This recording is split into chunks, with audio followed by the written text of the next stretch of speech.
I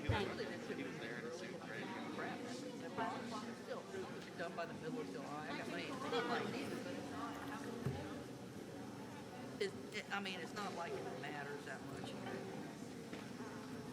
Get it done. That has a great echo in here. Good morning and welcome to the Manatee County Board of County Commissioners regular meeting of June 16th, 2020, which I will now call to order. We're going to go ahead and start with the invocation by Commissioner Reggie Bellamy, followed by the Pledge of Allegiance. Please stand if you're able. Check.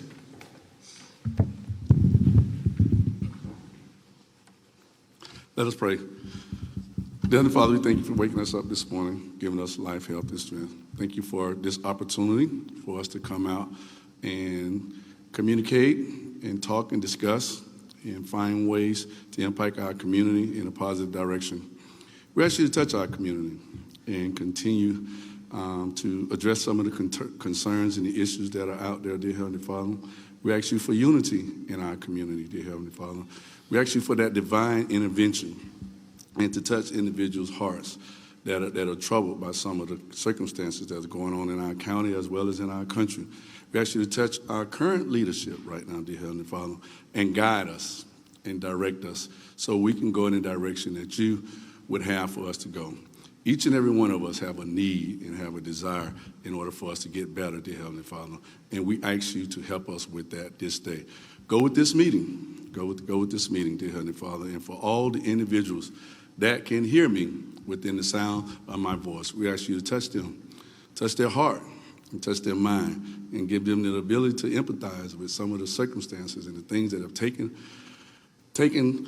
control in the past, and we ask you to redirect it, dear Heavenly Father, and just give us an opportunity to make a difference in Manatee County and help us to be a model, dear Heavenly Father, across the state as well as the country.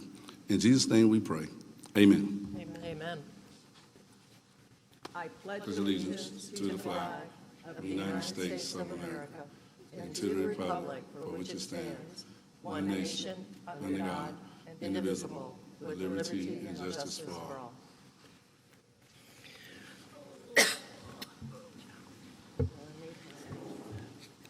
All right. Thank you, Commissioner Bellamy. Okay, today we have a 9 o'clock time certain. We're going to start with the Port Authority meeting.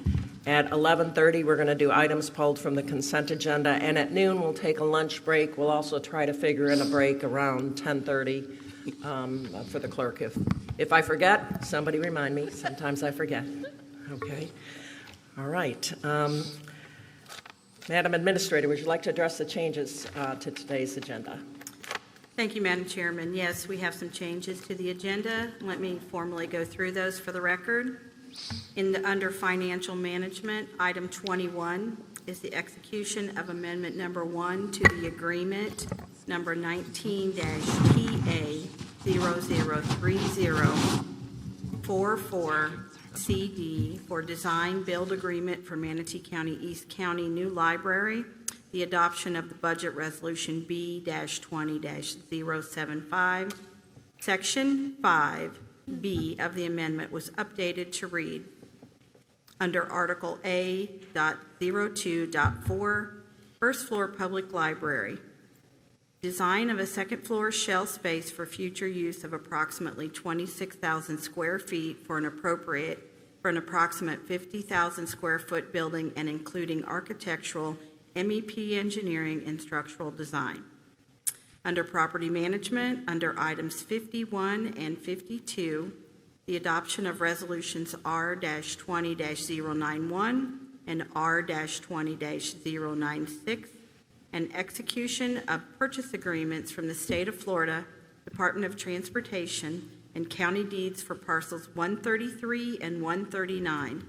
This is FDOT Financial Project number 433592-1-52-01, which is State Road 45 and or US 41 in the pedestrian corridor. 2 bullets under 15 and 16 in the background discussion section for both of these items were removed and replaced with the following. Pamela D'Agostino previously requested that this line be revised to state buyer will coordinate with project contractor and seller an effective replacement to seller's satisfaction. However, Pamela D'Agostino has subsequently reviewed FDOT's most recent change to the language in this section and finds the change to be legally sufficient. Tad Budsau, Director of Public Works, also reviewed the business language in this section and concurs in finding it acceptable. We have changes now to the regular agenda under the Administrator. Item number 87, discussion of ongoing issues related to the coronavirus emergency. The following PowerPoint presentations were added to the item and online. This is the ongoing issues related to COVID, June 16, 2020 presentation by Director Sauer, and Week 8 Reopening Strategies Report presentation by the County Administrator. Human Resources, item number 88, selection of an option for the County Attorney's search process. Modifications were made to this agenda item as follows. The action requested was updated to number 1, discussion of options for the hiring of a new county attorney. Number 2, direction to staff on the option chosen by the Board of County Commissioners. The enabling regulatory authority was updated to add Manatee County Ordinance Section 2-2-30 through Section 2-2-35 Manatee County Code. The background discussion section was updated as follows.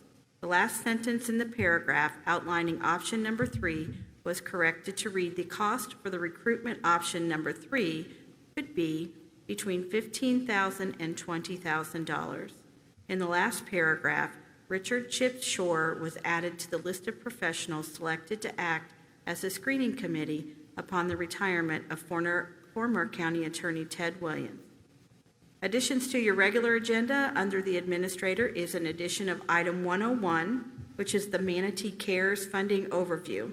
This is a request for the preliminary review of the CARES Act funding in the amount of up to $70 million and a discussion of eligible costs and to provide a timeline for development of the plan and implementation of the program. Those are the changes. Thank you, Madam Chairman. Thank you. Does any commissioner have anything they want to have pulled from the consent agenda? Anything anyone wants pulled from the consent agenda? Carol? I just wanted to, and I know it's been discussed, but I wanted to say finally, item 21, that we're voting to 337 to not to exceed 1.1 million for the new East County Library. And we worked so hard on this for so long, I think we need to at least say it publicly. And that was it. I don't want to pull it. All right, we'll have an opportunity to talk. Let's defer that till right before the consent. I know Commissioner Ball wants to say something, and I'll give you an opportunity. Thank you. I thought since you let Commissioner Whitmore, you'd let the rest. Yeah, of I didn't know she was going to say that, but okay. We do this just so staff. I get it. Never just mind. So staff will know whether or not something's pulled. That's really generally the idea. Chair. I said I wasn't pulling it. Okay. We'll talk about. I will give Commissioner Ball an opportunity to comment before we take this up on the consent agenda. All right, if there's nothing to be pulled from the consent agenda, we're going to go ahead and go to the Port Authority meeting. So I'm going to go ahead and ask if Commissioner Trace would open the Port Authority meeting. Vicki, are you ready? Then I call the port meeting to order. We have one item on the port meeting. Does anyone from the audience have anything they wish to say on the agenda? Seeing no one, we will close public comment. Carlos? Good morning, Madam Chair, Commissioners.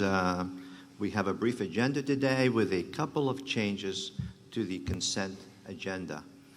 The first change will be consent item 1D, change orders to Warehouse 2 loading docks contract. We are amending the recommendation to read as follows, with the only change being the issuance and execution, and I'll go over that. The recommended motion will be to approve and authorize the chairman to execute change order number 7 and change order number 8 to the Flores construction contract, and to approve the issuance and execution, that's where the change is, of purchase order number purchase order in the amount of $59,024.18 to Paratech Door Solutions, Inc. for the purchase of overhead doors and pit levelers. Very exciting subject. The other change is to consent item 1H, continuing engineering, geotechnical engineering, environmental planning, professional services contracts. The contract from HDR is not available at this time, and we'll be bringing it back to you, to the board for later approval at your next available meeting. And those are the changes, Madam Chair. Any discussion? What's the pleasure of the board?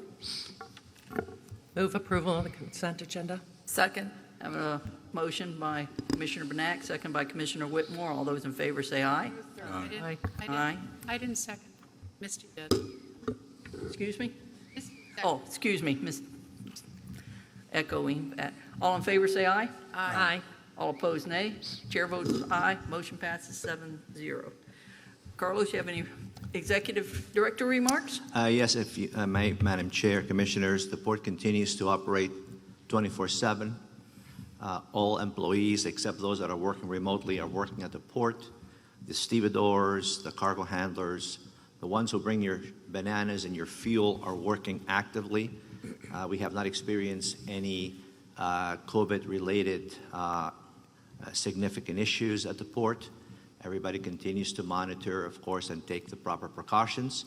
And we are planning to continue, until we get through this. And so there are no changes to the supply chain and to the workers at the port. So I think we have good news to deliver there. Thank you, Carlos. Doing a great job. Anyone else from the public wish to comment? Seeing no one, we'll close public comment. Do we have any commissioner comments? Seeing no one, we will close the port meeting. Thank you very much. Thank you. Thank you, Carlos. Thank you. Thank you, staff. It's always good to see the port staff here north of the river, even if we don't make it all the way up to the port. We know you guys are doing a great job up there for us, keeping things humming, keeping things coming in, keeping our economy moving. So we do appreciate everything that you're doing up there at Port Manatee. Even if we don't get to come see you up at Port Manatee, we know things are happening. So thanks, guys, for being here. All right, we're going to move back to our regular meeting. We're going to now at time for awards, presentations, and proclamations. First up is awards. Our first award is Presentation of Retirement Award to Pamela Gibson, Library 1, the Neighborhood Services Department. Good morning, County Commissioners, County Administrator Courier, and County Attorney Palmer. Ava Eady, Neighborhood Services Department. I'm very proud today to come and speak to you a little bit about Pam Gibson. How many of you recall where you were in November of 1976? Anybody? Oh, yeah. Well, Yeah, I was in college. Pam was starting work here. Wow. So 43 years ago, 43 and a half now, I guess, Pam started work here in Manatee County. She has an absolute, come on forward. Why don't you stand right up in front here? Ladies, you guys can come up front too here and stand. Yes, ma'am. Come on up. So this is Pam, and Pam is our local history guru. She is the one everyone comes to get help for their genealogy project. She is also the person who has led so many of the historic initiatives. She has gathered oral histories throughout the years from so many of our locals. She has taken an amazing photograph collection that was all about Manatee County and helped to get it digitized, making it therefore available to anybody in the world. Pam has a long, rich history, but one of the other things that is not often spoken about is that Pam is an accomplished author. And I'm going to give our library staff a chance to talk a little bit about Pam. And here we have our interim library, our library assistant manager here, Tammy Parrott, and she's going to step forward.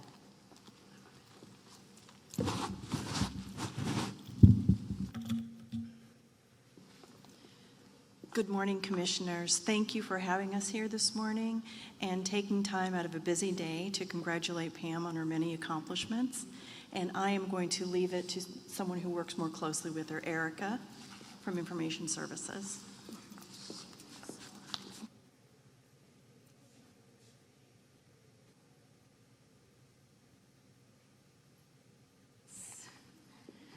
Good morning, Commissioners, County Administrator, County Attorney, and guests. My name is Erica Dow. I'm Information Services Supervisor for Manatee Libraries Neighborhood Services. It has been my pleasure to work with Pam Gibson for about 10 and a half of her 43 and a half years. Pam actually has served the county library system longer than any other librarian in its history. So that's a pretty amazing accomplishment. She leaves behind a real legacy of preserving local history, working closely with local historians, authors, and researchers, and establishing the Eaton, Florida History Room at the Central Library when it opened in 1978. I would like to thank Pam for always being so kind and welcoming to new staff, and for generously passing along her knowledge to the next generation of librarians who continue to preserve and promote Manatee County history. Pam and I feel very confident in their abilities as she passes the baton to them. Congratulations on your retirement, Pam. We cannot thank you enough for your many years of service, and we look forward to your visits and maybe some help on some projects in the years to come. And now, yes, come on ahead. Oh, I'm sorry.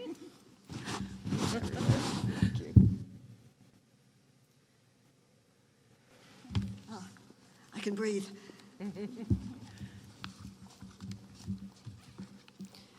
Can you hear me well? We can hear you. Okay. In my 43 and a half years with the Manatee County Library System as a professional librarian, I've seen our county system grow and evolve with many new services and new patrons as computers became available to aid them in their work. What began with clunky black rotary telephones, dial telephones, progressed to multi-button, push-button telephones with a lot of odd little extra switching buttons. Today we talk over voice over internet protocol. From clunky, believe me, clunky, non-electric typewriters to electric typewriters at last for typing up the author, title, and subject cards for those drawers in the card catalog. Today's computers can tell us what we have, what library it is at, and whether it is available, on hold, or already checked out.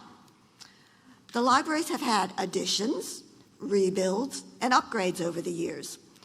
One of the best upgrades we ever had owes much to author Stephen King and the Library Foundation, which invited him to speak. With the money raised, we upgraded to an actual 21st century computer system, which connected our catalog not only to all of our items around the county, but also to ebook, audiobook, and streaming music and movie services.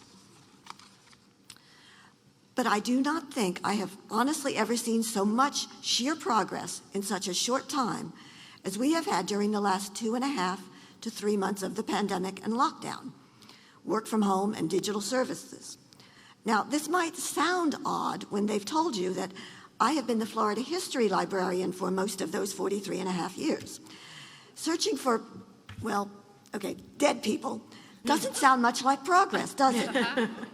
However, lost my place. Okay, over the last few years, the Central Library's reference staff, in the last 10 years or so, younger people with all sorts of digital and technological ideas, have helped put far more of our history online and in different formats than we ever dreamed of before. Over 34,700 images, local history speeches, interviews with old-timers, and beautiful postcards are now available for education, information, or general interest. If you ever get tired of dealing with all this newfangled techno stuff, just browse our photos for the days, not just before computers, not just before smartphones, but in the days before air conditioning or satellite hurricane reports. Once the new Polaris computer system was in place in 1915, there was another new aid. Now, when you check out library books, just like Publix or Walmart or Walgreens, you'll get a slip. It tells you what books you've checked out. It tells you when each one is due back. Some new books might be due back sooner. But they also tell you how much money you saved by using your library. Now, my latest one was done on my computer at work, so it looks a little different. But according to this, well, let's face it, if you work in a library for a lot of years, you must like to read or watch movies on CDs and things, special topics. My topic was always books and local history. Since we got this new Polaris computer system up and running in October 2015, I have saved $18,042.60 by using my library card. Now, that's interesting, I think. And no, I didn't just check out books to run up the title. I actually used all that stuff. I research a lot. But that's not the end of the story, because checking out e-books, e-audiobooks, movies, music, digital jigsaw puzzles now, from all those digital databases the library provides, that doesn't show up online. Because the database managers, Overdrive, Hoopla, RB Digital, Learning Express, all these, they deal with authors and publishers. They deal with the copyright holders. So they spread those costs among all the subscribing university libraries, regional libraries, and public libraries across America, and I think for most of them also Canada. So the cost doesn't show up on our, you checked out from your library. As of June 3rd, the number of uses of the library's special databases, and I had some of our brave young technical services people helping us on this, for early March, April, and the first days of June were technical training videos from Linda, that's a database, 4,250. E-materials, that would be the e-books, audiobooks, streaming music, movies, and so forth, over 25,000. Magazines from Flipster, 2,100. Learning Express special educational and training page hits, 518, and there were some others. I made that total to come out to 32,000. That's 32,231 uses of our library databases when the library was locked down and you couldn't get in. Figuring that you could easily spend $20 for a new hardback book, a new real book, non-digital, non-virtual, a movie, Coke, popcorn, whatever, a DVD, or you have to pay your own subscription service to Netflix or Amazon Prime or to Comcast and Spectrum Bright House for special channels, you'll easily spend $20 when you've spent that plus whatever you're wanting. If we take those 32,231 uses, feel free to check my numbers, at $20, I make that, and I'm not great at math, 644,610 American dollars stayed in the pockets of the people of Manatee County to be used, hopefully, for rent, food, and coming back to life economically. All this, they still enjoyed books, audiobooks, magazines, child care help for the kids underfoot with digital storybooks, music, and movies. Students, think of those college students in LACOM, the technical colleges, State College of Florida, who suddenly lost their classrooms, had access to various technical textbooks and support literature that even in digital form would probably cost them more than $20 to use. In the years I've been here, I was witness to a number of recessions. 81, 82, I remember, because I just started a job a few years before, and I was like the last one on the totem pole. 91, 92, 2001, the dot-com bubble, everything went completely. And that last Great Recession was a doozy. Our staff went from, in my little department at the Central Library, from 12 staff members down to 4 plus an AARP person to help with the computers. Because libraries, according to our beloved bean counters, are not bringing in money constantly. I mean, we're not the utilities department. They're always the first to get cuts. The last couple of months have shown that the county library system, which the first libraries were a social status for a community. If you're progressive, you want to have a library and an opera house.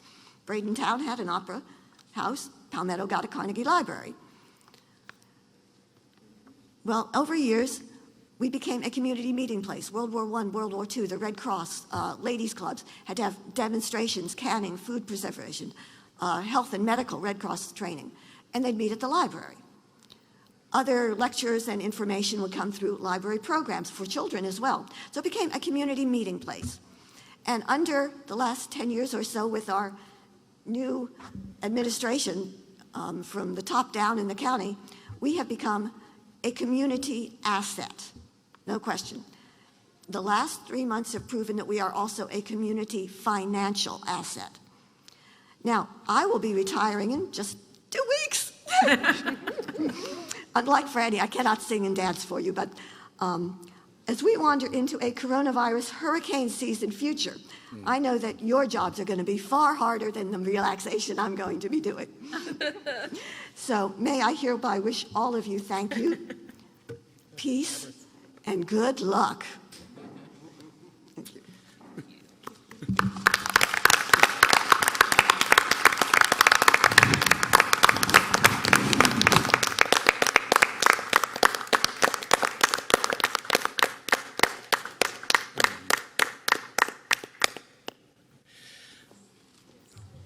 Wow, I just want to say that was probably the best presentation we'll have all day. I hate to say that, folks, but I would agree. that was fabulous. I really, really, really enjoyed that. And, Pamela, thank you so much for your service over the past 43 years. That's amazing. I think that's wonderful that we've had you working for us, and my guess is you'll probably still be involved to some degree. We know how folks that love the library, we see it all the time, folks that love the library continue to stay involved. But thank you so much for bringing that perspective. We all got emails from people that were missing the library big time. Oh, yeah. And thank you for sharing that, what you all were able to do during, and still able to do during this lockdown has been amazing to keep people connected. Other commissioners want to say something. Commissioner Baugh. All right, I get to speak. Pamela, I hope that you really enjoy your retirement. Some of us, as you said, are still going to be here working, and now I just want you to know that every time that it gets a little bit dicey, I'm going to think of you. So thank you. You've earned it. Please, thank you for all that you've done for Manatee County, for the library system, and God bless you. Carol? Pamela, thank you very much for your service to the county. I was just gotten into nursing school in '76, so I'm trying to think, what was I doing then? So, can we, I know this sounds weird, but you gave us a lot of information in your speech that you had written down. Do you mind if we have a copy of that? You made 3 copies? Okay, and then if we could get somebody to send it to us, because it's got a lot of valuable information that I think our public information officer could use too. So I would love to have that. And I also want to tell you that I'm very sorry. This is the first time in 13 years since I've been on the board that we haven't been able to come down and give you a hug. But we're here for you. And thank you for your service to this wonderful county. Yeah, Misty? Yes, and I also want to echo the comments that you've heard, and I'm glad that Commissioner Whitmore asked for a copy of your speech because that was going to be my request. Congratulations, Pam. Thank you for your great service to Manatee County, and thank you for illustrating how important our libraries are. And as someone who likes to save money, now I feel I got to compete on that end too. So I'm going to go there and get my savings racked up. Thank you. All right. Any other commissioners want to say anything? Madam Chairman, Yes, I Sherry. just could on this one. Pam, so in 2007, when I was asked, do you like to read? I said, of course, and I got the library division put into neighborhood services. That's how it happened. However, what I really liked even more about reading is that the people in the library. And the fact that you could all come forward, you see how unique Pam's background is. Each and every library division individual has a unique background, and you're a great asset to the county, and what a great career. We're going to miss you. Thank you. All right. Well, you deserve your retirement, but we're going to miss you. I know all the folks that work with you are going to miss you. but congratulations, enjoy. Okay, thank you for being here. All right. That's a tough act to follow, but we have another presentation of a retirement award to Dr. Diana Smith, Extension Agent, Parks and Natural Resources, Ag Extension Division. Charlie? Thank you, Madam Chair, members of the Commission, County Administrator Corrier, and County Attorney Palmer. We're here to honor Dr. Diana Smith, whose retirement today is another hallmark in our present and our future. Children are our future, needless to say, and investing in children is investing in our future. Florida Extension carries many programs serving all of us here in the community, and as an extension agent and member of the faculty of the University of Florida, Diana has led the Extension's 4-H programs, which are and continue to be just such an investment. So I will turn this to Crystal Snodgrass, who serves as the Director of Manatee County Extension. She'll continue the presentation.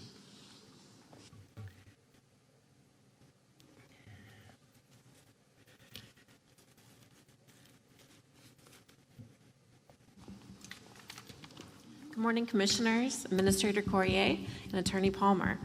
I've had the pleasure of working with Dr. Diana Smith for about 12 years, although she spent about 20 years, almost exactly, with our Extension office. Her official retirement date was in March, but due to the pandemic, of course, we weren't able to celebrate her in front of all of you until now. This has actually been a huge blessing in disguise because we get to see her again in her green, and I forgot to wear my 4-H green today. I'm so sorry, Diana. So I have to apologize to you for all of the post-retirement emails that you've already received. There are some things that only Dr. Diana Smith can answer.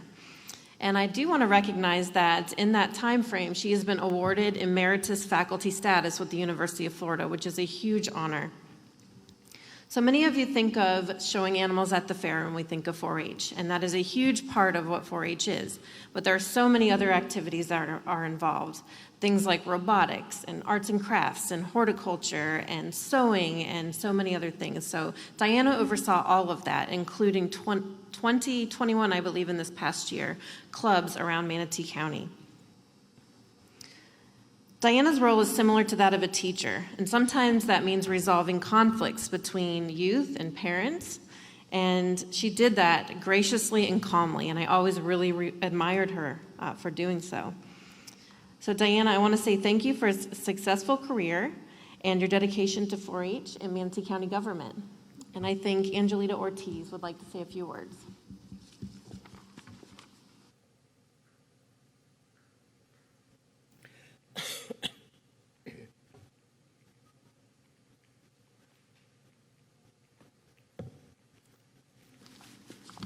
Good morning, everyone. Morning. Again, I'm Angelita Ortiz, Program Specialist for the 4-H program. I came to the Extension Office in the county in 2006. I worked mainly with the private sector in financials, bookkeeping, accounting. When I came to Florida, I figured this was something different to do. Let me try. My experience working as a den man for scouting and Girl Scout helped me understand what 4-H about, because until I came to Extension, I'd never heard of 4-H before. Working under the leadership of Dr. Diana Smith has been amazing. What I love is that her work ethic. She's not a supervisor to tell you, here's what you need to complete, this is what you need to do. It's a busy department. It's small, but it's busy. It takes about 4 people to do the work that we need to do. And since I came in 2006, we have worked together for 14 years, and there will be a lot of transition. And usually, no matter what has happened, the 2 of us have remained. And again, she one person to go in, if we have it on the agenda and it's due tomorrow, it will get done, no matter what. And that's what she left, the work ethic that she left in me. Right now, yes, with this pandemic and everything, I'm the only person in that department, which it works good because we have to maintain that distancing. But thanks to her work ethic and the way she supervised, calm and collected, very professional, I'm pretty sure that I'll be able to handle the department until we can get our staff again. But again, the main thing that I admire about Dr. Diana Smith, working in Adventure, where we bring about 10 schools with 1,000 youth, third graders, to come and learn about how the food gets from the farm to the table. So that way, when they went to the supermarket, they know where eggs come from and butter come from.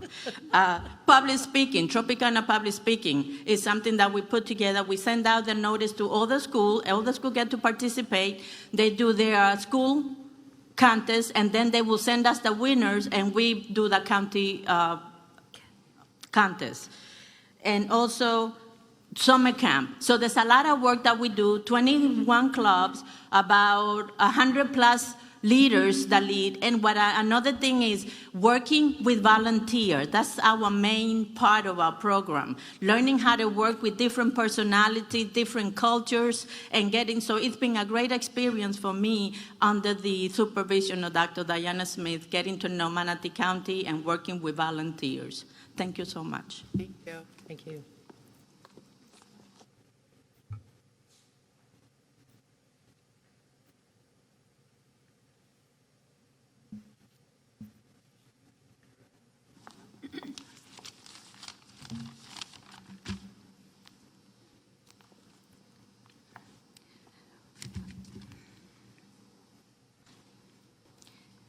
Good morning and thank you.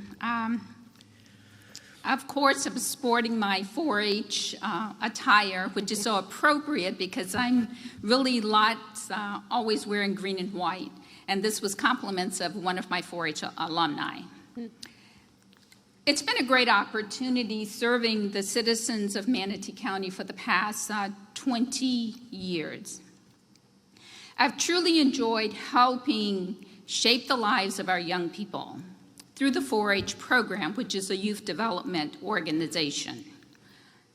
Little did I know when I came here in 1999, not a native, but wanting to learn about the county, of course, called my county extension office, contacted them, attended the farm tours, visited, of course, our beaches and the county fair.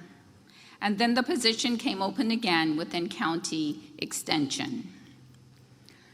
My 20-year career has been challenging, but also rewarding because our base is based on volunteers. So I've been in that same position for 20 years. I've kind of moved around regarding departments because when I was first hired, Ag and Extension was a department. And then there was that downsizing, and we moved to community services. And then we moved to neighborhood services. And now we're in parks and natural resources. Throughout all of the moves, our mission regarding cooperative extension service and our partnership with the University of Florida has remained true to us, which is education. And for 4-H, it's youth development. Our strength lies in our volunteer corps. I'd like to say a special thank you, of course, to the Board of County Commissioners for funding our program through the years and for giving us the ability to work with young people. And in the 20 years, we've worked with over 160,000 young people.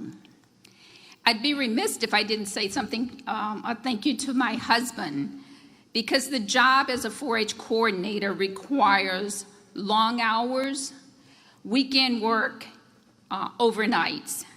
And then, of course, our extension family that's back at the office. All of our programs that, whether they talked about Tropicana, Ag Venture, are all based on volunteers and assistance for other people within our unit. So a special thank you to our team. And then lastly, I would like you again to thank you for the opportunity to serve the citizens of Manatee County, for helping make the best better.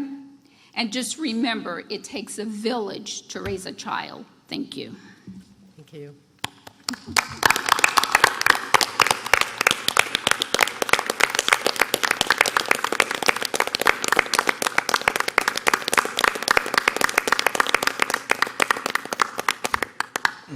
Diana, I'd like to present you with this plaque for your years of service to Manatee County and University of Florida Extension. Don't drop it, it's heavy. Well, congratulations. Thank you. I know we have some commissioners. Commissioner Trace. Gosh, Diane, I didn't realize it was 20 years. I have worked with Diane for 20 years with the 4-H. I, of course, have had roots with the 4-H since the 60s. I don't remember exactly where I was in 1976, but I know in the 60s I was in 4-H. And it is a program that has changed, but also remained the same. The whole premise is to make youth into adults, responsible adults. And it's something I have tried to work with my whole life. And Diane's the third extension person I think I've volunteered with. And she is professional, she's organized, and if she says it's going to get done, it gets done. I've enjoyed working with you so much. Betsy, we were walking around Washington, D.C., and there were some, I think they were from Iowa, some kids, 4-H kids, and I stopped them and I said, give me the hands heart thing, and Betsy's like, what are you doing? And I said, watch this, and those kids, man, they gave it out. And so 4-H is near and dear to my heart, and I'm sure whoever replaces you, they will have a hard time filling your shoes, and we're going to really, really miss you. And I'm just sorry this virus has happened, that we can't come down and give you a hug and tell you. I was lucky enough, I think we just got your retirement in before we had to start closing things down, so I was able to give you a hug and say goodbye. I wish you well. And I believe she is from Michigan, Betsy, if I'm not mistaken. Thank you. I think the other school, though, I won't mention which. So, Diane, we're going to really miss you.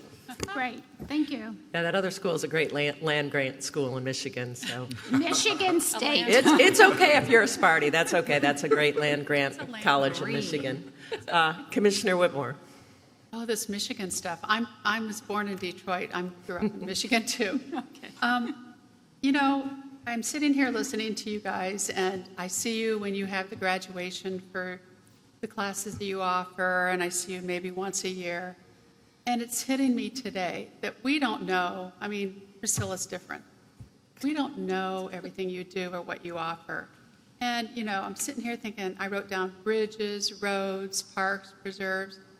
I never hear anything about ag as far as bringing you out and shining you to the public. I don't think I've ever been, as a board, we've never been to your department to get a day class on what you guys do, you know, all the things that you deal with. We get little nips and butts, but to me, you know, this is an ag community besides tourism, which is a hard time now. But this is ag community. I think, Sherry, I don't know how you feel. I guess they've been under you twice now, right? Yeah. But I just think we need to bring attention more to your department. The farm community, the ag community knows it, but, you know, I live on Anna Maria Island, and I come here and I see when you present, and I see people that come through your courses that I know. But I think that we could do better. So I would ask that you all look, Sherry, I mean, you know what I'm talking about. Yeah. Yeah, I think it's important. I think it's time. We will do it. Priscilla wanted to respond to that then, Misty. Well, I'm just kind of meant, we do have Farm City Week, which is Right. a That's 10-day 1 week. 10-day week. I know it's It's a 10-day week. It's a yes. 10-day week, correct. We go big. And also in the fair, their offices are open to the public with a lot of things that the kids have done. And that's been that way since probably 100 years. Yeah, I don't know. for many years. For many years. It was that way when I was a kid. So there's a lot of time that you can go. And I will say this, if you actually went into their office, you would say, how do you get that much work done? Because no offense, it's a dump. I'm sure you would agree. That's true. Yeah. We're one of the older buildings, yes. Well, it has improved a little bit over the years. Misty, go ahead. Yes, congratulations, Dr. Smith, on 20 years. And I was really happy to hear about your strong work ethic and your calm demeanor and those skills that you've modeled, I'm sure, for the 20 years that you've been here has had an impact on those around you. And those are really important skills. Also, I love the Tropicana speech contest. All 3 of my children have participated. And so I hope, Charlie, that you're working very hard to find someone who's going to fill the shoes of this wonderful employee that we're losing. But congratulations to you and enjoy your retirement. Thank you. Thank you. And Dr. Smith, I want to say thank you for being here today, for telling us about everything that you have done. Some of us do get out to the Ag Extension office. I taught water school. I've been able to be involved with a lot of the programs that have been out there. Most recently, going out there and having your soil tested. It's really important, so you know what to plant. And you guys do a great job for our citizens that are able to get so much assistance, you know, and we see the classes that you all conduct. So I want to say thank you. Again, we know you'll probably be a great volunteer in this area. I always think that, you know, that's one thing about working for the county. You never actually get away. Some of us know that. Misty knows that. You come back in one form or another, and we know you will. So I want to say thank you. Again, sorry we can't give you a big hug, but virtual big hug. We know that you have Manatee County in your heart, and so thank you so much. And I just got to say something to Crystal, who didn't wear her green, but I wanted to say she has incredible good taste. Incredible good taste. Oh, you got the same shirt on. Pretty sure we're wearing the same top. I didn't know that. Kissing up to the boss here. All right. Well, thank you so much, everybody, for being here. Madam Chair, I think excuse you me, forgot Commissioner me. Baugh. That's twice. But who's counting? You. Diana. I didn't Yes, have you on my Diana. list. Sorry. You can rest assured. Uh-huh. Diana, I just wanted to say that, you know, I've had the pleasure of working with you at the 4-H, and I've never met anyone who has been more sincere at what they do, and you've been the real deal, and that's something that's hard to find. You never did anything just to make yourself look good. It was always about the kids, and you know what? I admire that. So enjoy your retirement. It's well earned, and thank you for what all you did. Thank you. Thank you.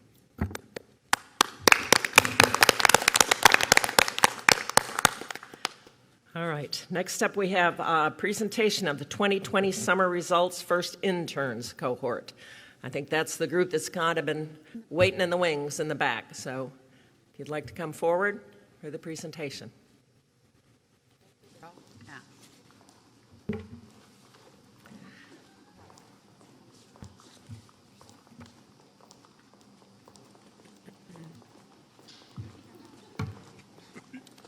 Good morning. Sorry, trying not to ruin the photo opportunity. Good morning, Chair. Good morning, Commissioners, Madam County Administrator, Mr. County Attorney. It's my privilege as Xavier Colon, Manatee County Results First Internship Coordinator, to present the interns. It's always so fitting because it's right after the retirement awards. So, you know, we see these amazing people like Dr. Smith and Miss Pam Gibson, and all these years and decades of experience leaving us. So we're trying to bring in the future influencers, the future talent to Manatee County. This summer, we have 20 interns. This is our biggest cohort. And I would love to say that while other counties were canceling their internship programs due to the uncertainty of our current COVID-19 pandemic, our leadership was very set on making sure that we did these. We refitted it to make it where we had remote work. They socially distance whenever they come and do events. Don't look at them lined up right now, but they do socially distance, and I'm just so happy that we're able to do this. We give them professional development, we give them headshots, we give them the tools so that even if they choose not to come to Manatee County after they graduate, that they might choose local government, or that they choose something in which they can also do work that matters. They are going to introduce themselves by project number. First comes the supervisor, then comes the mentor, and then they get to come and speak. They give you their name, school. I know some of you might not agree with their schools, but you know, we have a very diverse amount They're all coming, we have actually a lot that are from out of state compared to our former cohorts. So it's very interesting seeing their perspective as people who are like, this is my first time in Florida.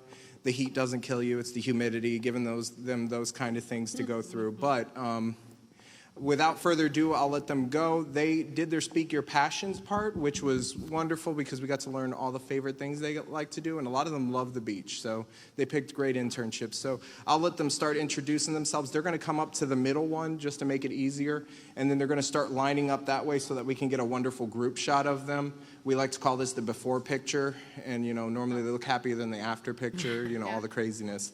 So please.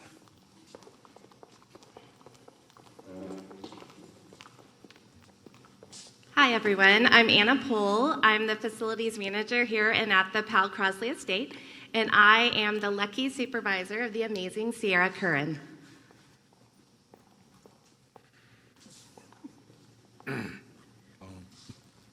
Good morning. I'm Vanessa Zigich, and I'm the destination sales manager here at the Convention and Visitors Bureau, and I'm one of Sierra's mentors.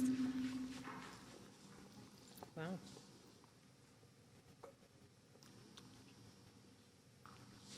Good morning. My name is Becca Prosson. I am the Community Relations Coordinator here at the Convention and Visitors Bureau, and I am also one of Sierra's mentors.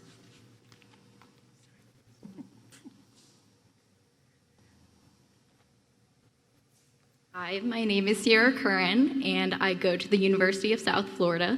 I'm a senior, and I'm a hospitality management major, and I'll be working on a 1-year and 5-year social media and sales plan for the new convention center and the hotel. All right. I will introduce the next intern because I also have the privilege of being a mentor in the program. I am Xavier Colon. I am the mentor for Alex Mangold. Hi, I just graduated from Oklahoma State University with a degree in communications. I will be attending Florida State University in the fall for my graduate school, and I currently help Xavier market the internship program. Thank you. Congratulations. Go Knowles. You'll like this next one then. No? Good morning. Julie Spicer is the supervisor for Alex and our intern Hannah. My name is Caitlin Stelzer. I'm an executive assistant for county administration, and here's our intern.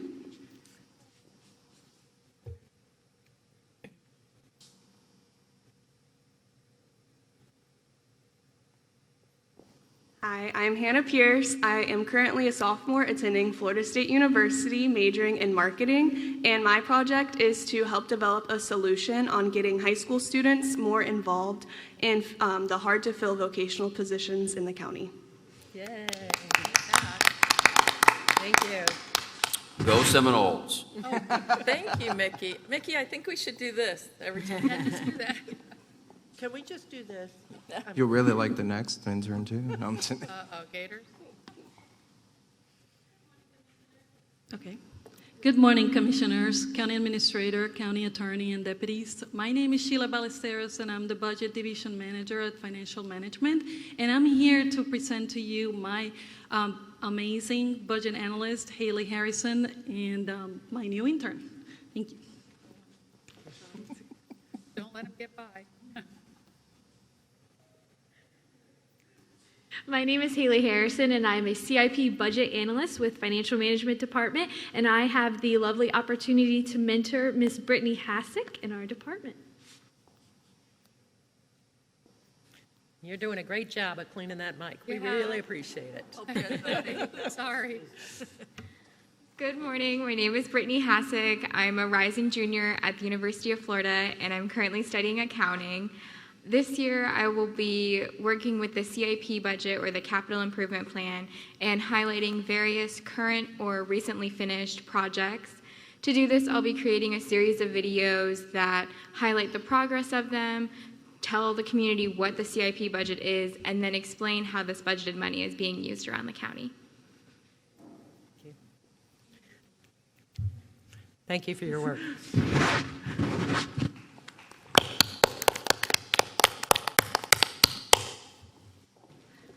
Good morning. I'm Rachel Quinn. I'm the Talent Acquisition Specialist for the county, and we have Nzinga Barnett as our Employee Communications intern this summer. Julie Bassett is the supervisor. And here's Marcy Nauman, co-mentor.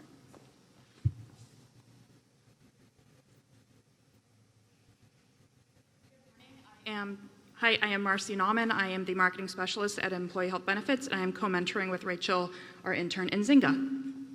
Good.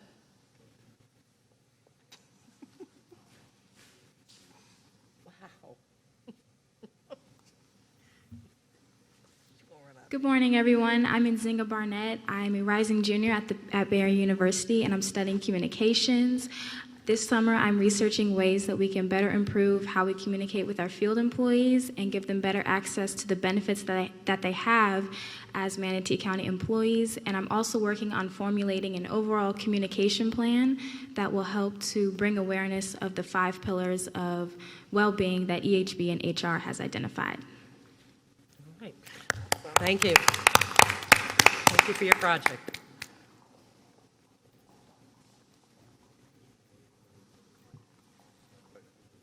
Good morning. My name is Linda Baker, and I have the opportunity to be the supervisor of Bailey Ballard, and she is attending the University of Florida, and I am thrilled to have her as part of our team in IT.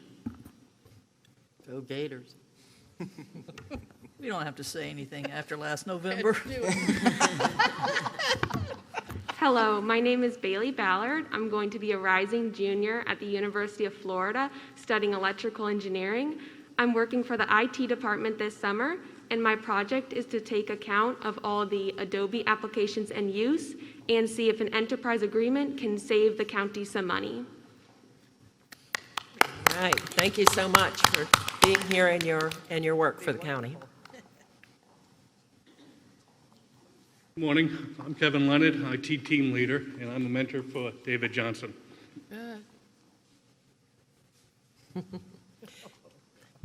Keeping you safe. Good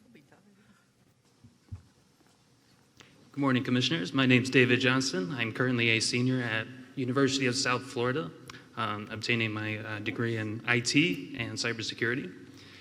So within the ITS department, I've been tasked with trying to determine if outsourcing the hardware replacement cycle would be an option for us. So I'll be communicating with other local counties and then cross-referencing with vendors to see what services and options will be available, and finally completing a cost-benefit analysis to determine if that's a solution for us. Thank you. All right. Thank you so much for your work.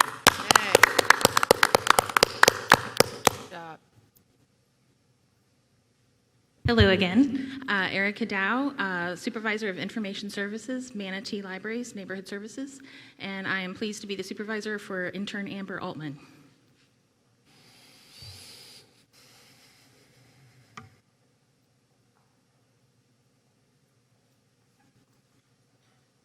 I'm Katie Fleck. I'm an Information Services Librarian at the Downtown Central Library, and this is our intern Amber.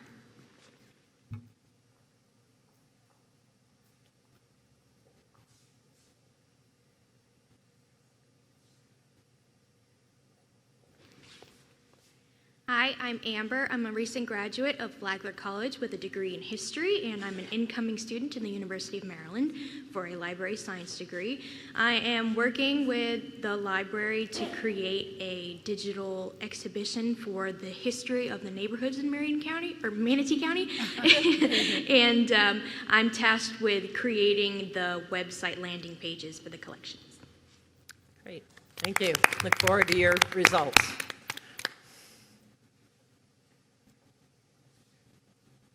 Morning. I'm Renee Medina. I'm the Senior Veteran Service Counselor for Veteran Services, and I'm here to introduce our intern, Elizabeth.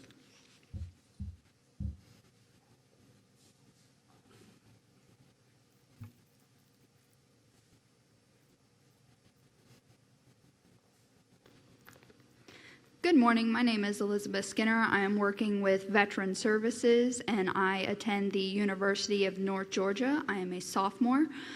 For this summer, I am working on a women's veterans campaign in order to better inform the women veterans of Manatee County of their benefits and how to contact our offices along with the VA.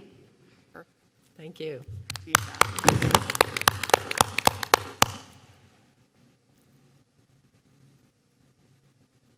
Good morning. My name is Christina Hallinan. I'm a senior probation officer, and I'm here to introduce our intern for the summer, Selena Gomez. Thank you.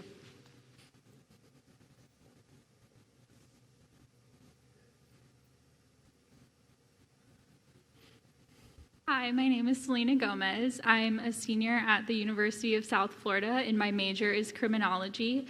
This summer, I'm working on a project in the probation division. I'm gathering information and creating a list of resources that will help Manatee County's probation and pretrial release clients. Thank you. That's great.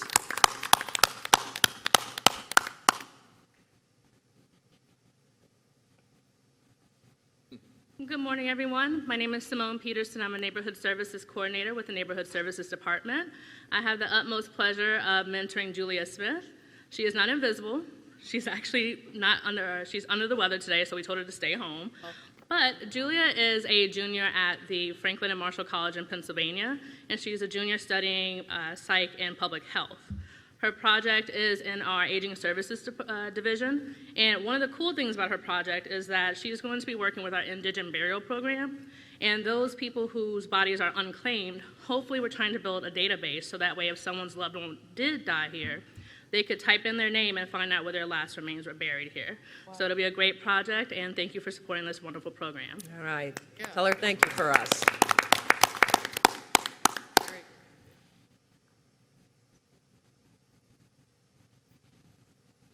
Good morning. I'm Ray Vinson, Land Management Coordinator with Parks and Natural Resources Resource Management Division, and I'm happy to introduce our intern, Abby.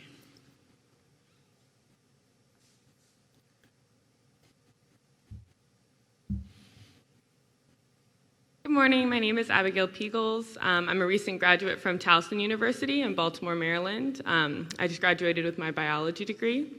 And I'll be working with Parks and Natural Resources this summer to use GIS programs to collect amenities and invasive plant data throughout the county's parks and preserves. All right, thank you. Glad to have you.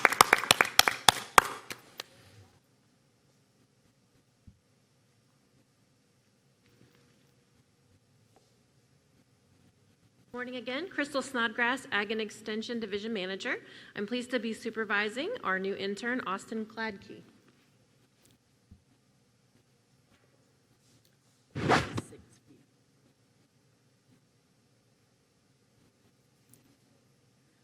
Good morning. I'm Michelle Atkinson. I'm an environmental horticulture agent and oversee the mobile irrigation lab, and I'm super excited to be working with Austin on our project. Thank you.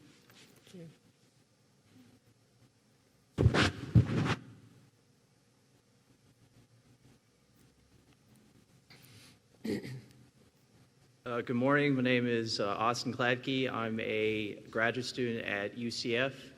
And my project here is working with the mobile irrigation lab at the UF Extension to help them put their information into a spatial database in a GIS format so that they can visualize it on a map or web applications and query it in order to create automated reports and also to help the field workers collect data in a more streamlined and efficient way. All right. Thank you. Sounds great.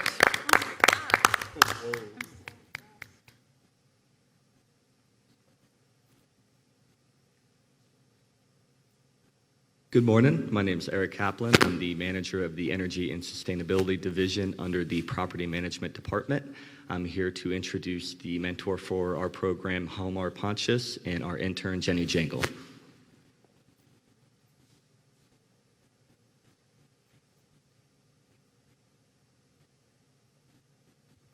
Good morning, Commissioners.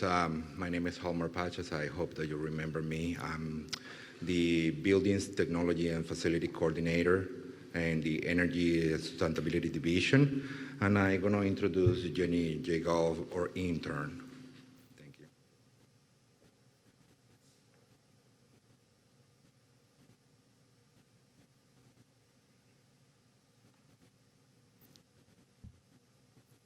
Good morning. My name is Jenny Jagal. I recently graduated from the University of South Florida with a master's in global sustainability.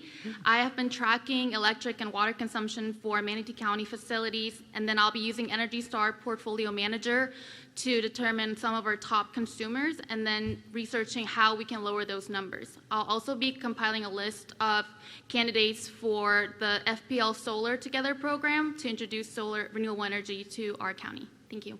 Wonderful. Thank you for your work.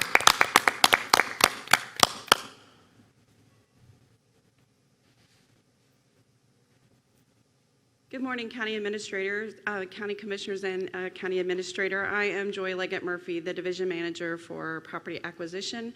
I am pleased today to introduce you to Maggie Gaughan, our Real Property Specialist, who will be mentoring our Results First intern, Megan McCarthy.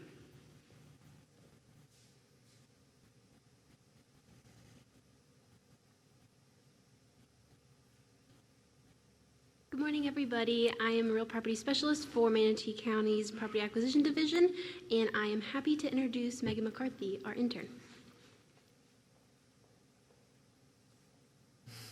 Good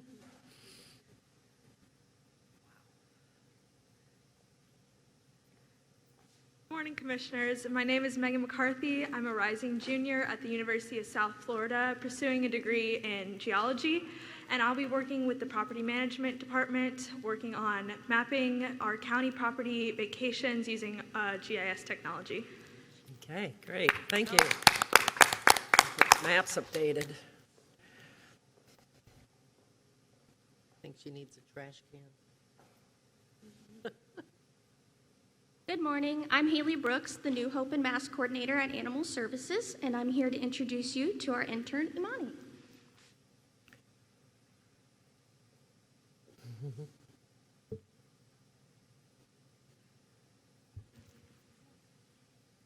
Hello, it's lovely to see you all this morning. As Haley mentioned, my name is Imani Holloway. I am a rising junior at Eckerd College over in St. Pete. I'm majoring in animal studies with a minor in anthropology.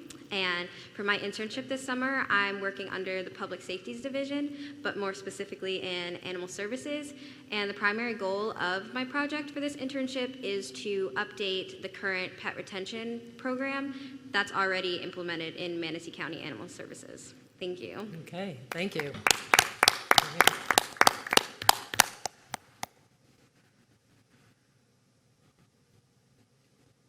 Good morning, Commissioners. My name is Hans Wolgefart, Outreach and Event Specialist at Manatee County Animal Services. I'm pleased to introduce Madison Rast. She is our video intern who will be supporting our content on social media.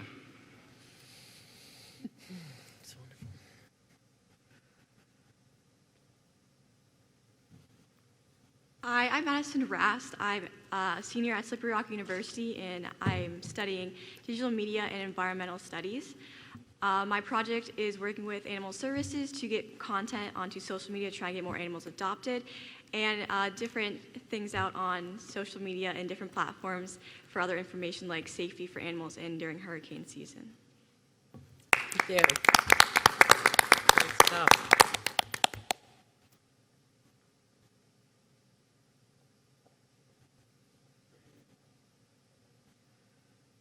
Good morning, all. I'm Che Barnett, and I'm a redevelopment coordinator in the Redevelopment and Economic Opportunity Department. And I am pleased to introduce our Results First intern, Lauren O'Neill, and I'm serving as her supervisor and mentor.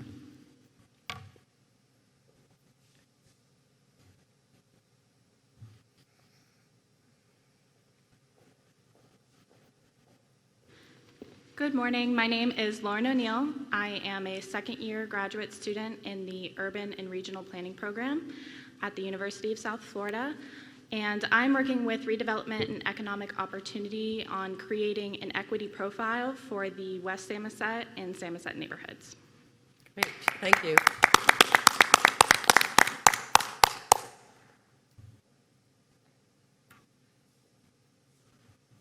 Good morning. I'm Olga Volanin with the Utilities Department, and I manage drinking water compliance section, and I'm a supervisor for intern Connor.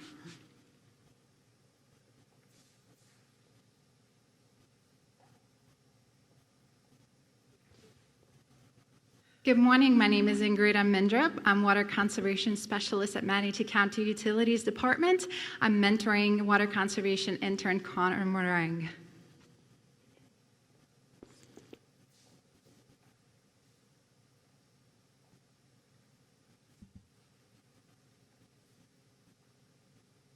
Hello, I'm Connor Meringue. I'm a senior at University of Florida studying environmental science. And my project is with the Manatee County Utilities Department, working on updating and revising a 2003 water conservation resolution, which helps residents pay for installing water conservation technologies. And this is all under the Outdoor Water Conservation Program, which intends to conserve our precious freshwater drinking resources in Manatee County. All right, thank you.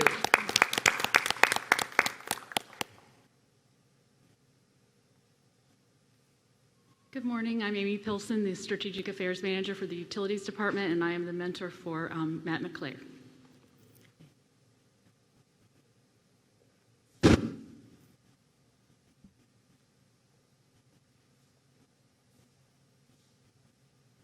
Good morning, Commissioners. My name is Matt McAleer. I am a rising senior at Florida State University, pursuing a criminology degree. My summer project is working with the Utilities Department to obtain federal funding for future hazard mitigation projects here in Manatee County. To do this, I will be reviewing qualifying projects to see what they might be missing in terms of what FEMA is looking for in an application. And then I would then find and document this information to strengthen these applications to obtain funding for these projects. Thank you. Great. Thank you so much. So we are now going to go through the struggle of trying to get them group shots, but just to give you guys some statistics as well, is some of the mentors are actually former interns themselves who got hired with us full time. It's wonderful that we can get to that full circle point. So if you see some familiar faces, it's because they came up here scared and now they're working with us full time.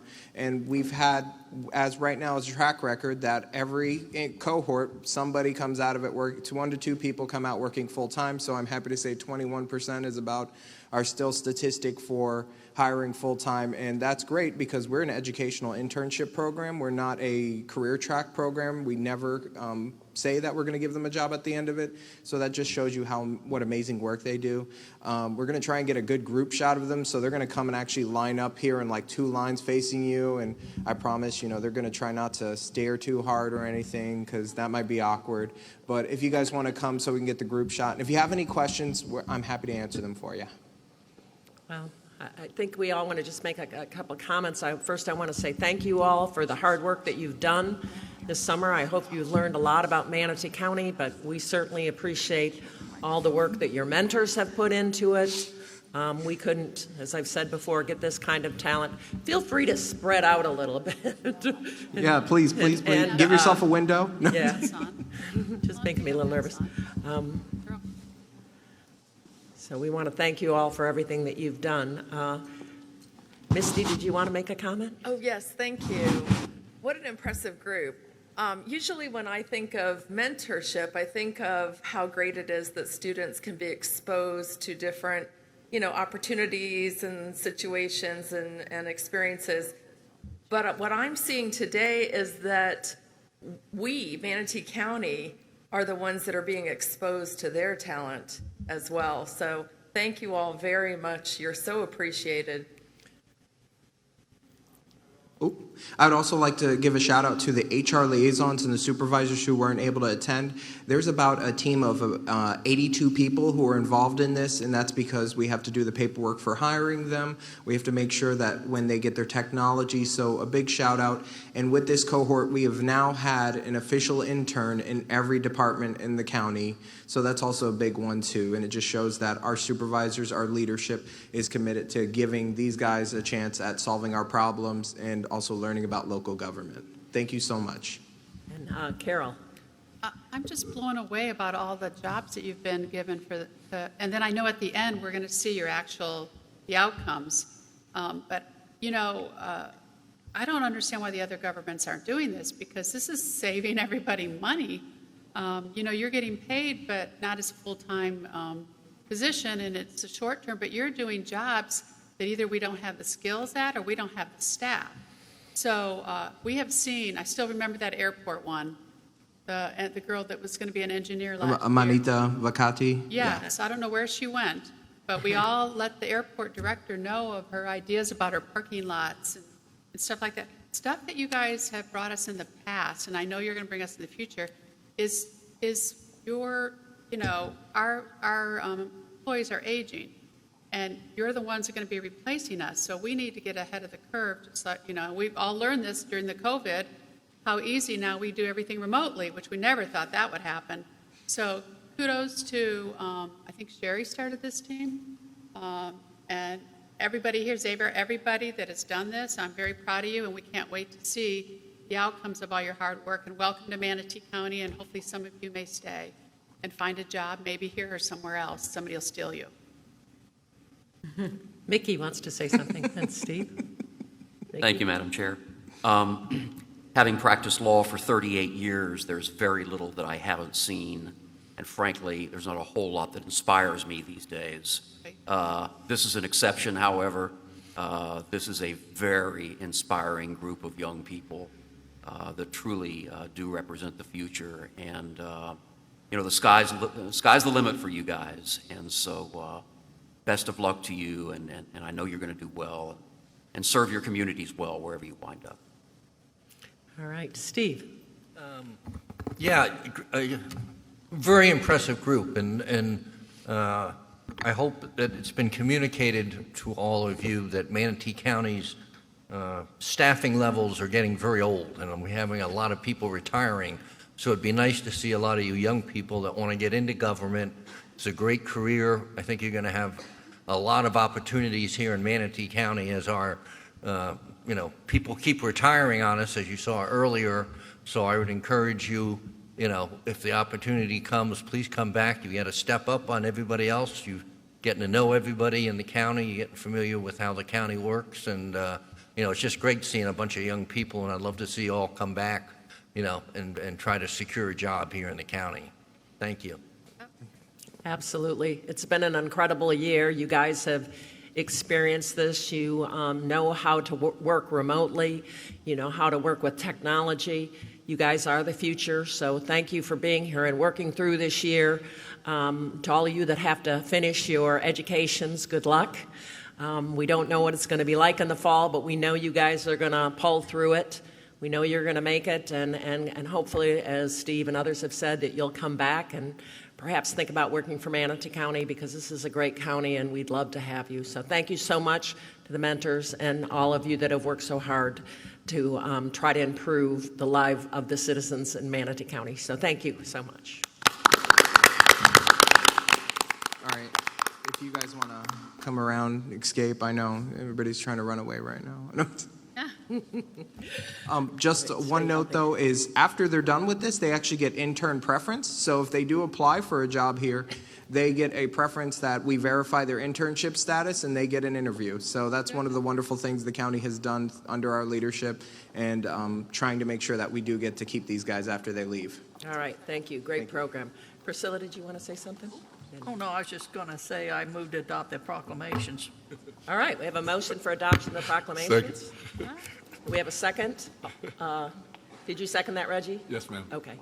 We have a second. All those in favor signify by saying aye. Aye. Opposed, nay. Chair votes aye. Motion passes.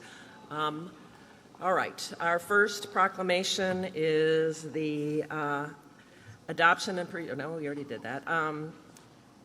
Designating July 19th through the 25th, 2020 as pretrial, probation, and parole supervision week in Manatee County. I think Reggie. And while Reggie's coming up, I want to thank Lisa. I think it's Lisa who is waving the microphone. Lisa, when you get a chance, I would like you to tell us your full name and what your job is, since you are going to be very visible today. So we'd like to hear from you when you get a chance. Ms. Lisa.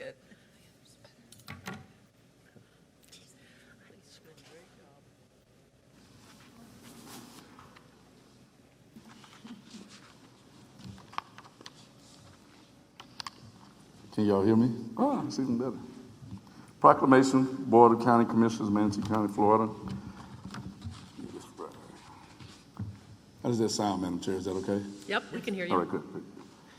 Whereas community corrections is an essential part of the criminal justice system, and whereas community corrections professionals uphold the law with dignity while recognizing the right of the public to be safeguarded from criminal activity, and whereas community corrections professionals are responsible for supervising adult and juvenile offenders in the community and are trained to provide services and referrals for offenders, and whereas community corrections professionals work in partnership with community agencies and groups, promote prevention, intervention, and advocacy, and provide services, support, and protection for victims.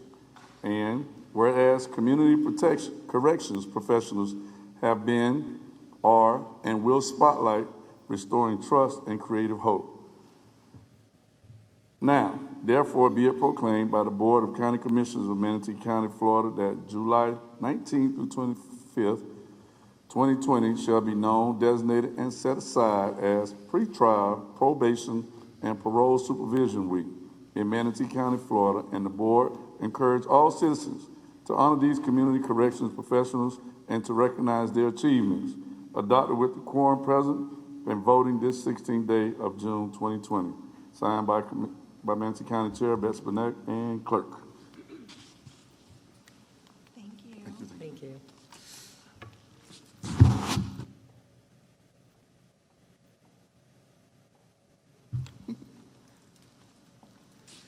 Commissioners, Ava Eady, Neighborhood Services Department Director. I'm very proud to work with this team of individuals that has an amazing customer service ethic.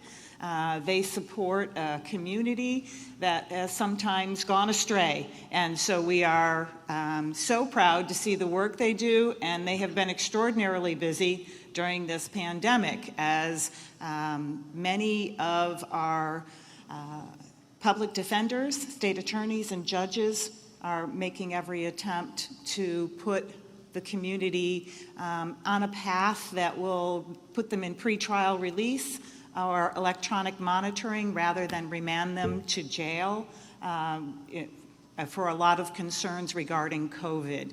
And so our Probation Services Manager, Jennifer Berg, is here to accept the proclamation, and she's joined by Mike Rogers, our Chief of Pretrial Services, and Dana McMahon, our Chief of Probation Services, and then Christina Hallinan, and our new intern. So I'm very pleased to introduce Jennifer Berg. Good morning. I'll make this brief. I know you'll have a full schedule. Good going, Lisa. Don't let her get by. Oh, sorry.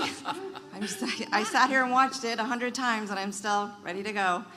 I would like to say that I have always been impressed by the people that I work with on a daily basis, but never more so during this pandemic. They have shown me every day a resilience and a positive attitude. It has been phenomenal to watch. I'm so proud to work with them. And I definitely want to thank my supervisor, Ava, who is running around and around and around trying to do so many things and still takes the time to call and say, hey, what do you need from me? Which is very much appreciated during a crazy time. And I'm so very proud, and everybody that's watching back at the office, y'all are just the best. Thank you. Thank you.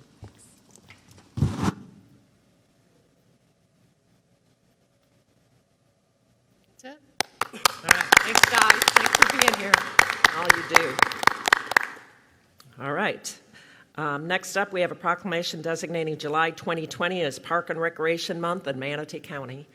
Commissioner Survey is going to read this proclamation. Yes, thank you. And before we do, I loved your suggestion of having Lisa introduce herself. She's a longtime friend of mine.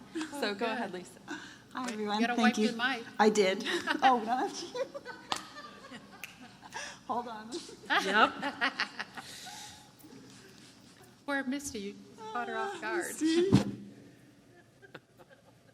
Good morning, everyone. My name is Lisa Bean, and I'm an event manager here for the Convention Center, as well as the Powell Crosley Estate. I'm happy to be of help and help everyone feel safe and sanitized. Thank you, Lisa. We love the fact that you're keeping us straight. Good job. Get her a comfortable chair, please, somebody. It's kind of a workout for you. You're really getting your workout today, aren't you? The whole, well, I was joking with Lisa that I think I've seen her every day. We see each other every day. Okay, it is my honor to read this proclamation for Parks and Rec today. And, our Parks and Rec facilities in Manatee County are tremendous. I know you all will agree. And those facilities in this time are healing our bodies and our minds. So I think that we're all just understand how special they are. So the proclamation reads, whereas parks and recreation programs are an integral part of communities throughout this country and are vitally important to establishing and maintaining the quality of life in our communities, ensuring the health of all citizens, and contributing to the economic and environmental well-being of a community and region. And whereas parks and recreation programs build healthy, active communities that aid in the prevention of chronic disease, provide therapeutic recreation services for those who are mentally and physically disabled, and improve the mental and emotional health of all citizens.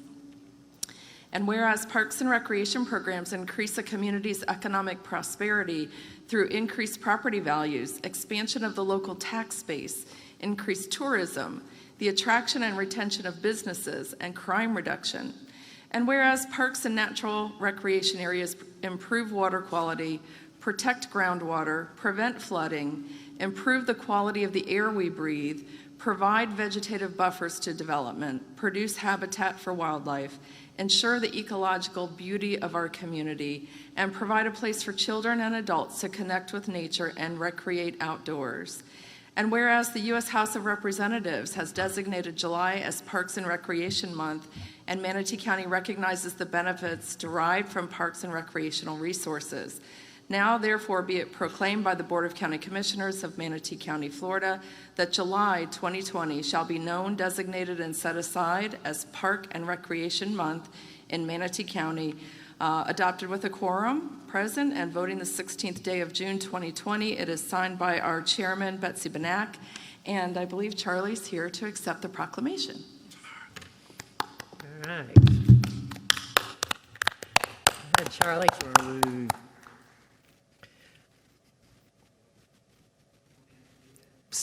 On it? Okay. If only I could read that again, because it touches everything that we have. Our staffs, Parks and Natural Resources Department across all the divisions are right now out there doing their jobs, making sure that our summer camps are safe, affordable, and most importantly, fun. We're having a prescribed burn right now out at DeWitt Preserve. Several hundred acres are under a land management program there. Our air and natural programs, water quality testing active right now. Our recreation programs to make sure our pools are safe, available and open. Our racket sports are open. We've been very pleased to work with the team to make sure that our openings are phased, conservative, safe, and yet available. And I'm very proud to be part of all that. You know, Parks and Recreation is a multiple effort. And I also want to take this opportunity to thank Charlie Bishop, who is the Director of Property Management Department. A division of that Property Management Department is Parks Maintenance. That's headed up by Carmine D'Amelio. Those two individuals and the people that work in that program also make our program successful. And right here with this proclamation with me, although they're not here right now, but they are every day in the field helping us make sure our facilities are available and safe. So thank you so much for this recognition. As we go forward, we'll certainly work every day to honor everything in this proclamation. Thank you, Misty, and members of the board. All right, thank you.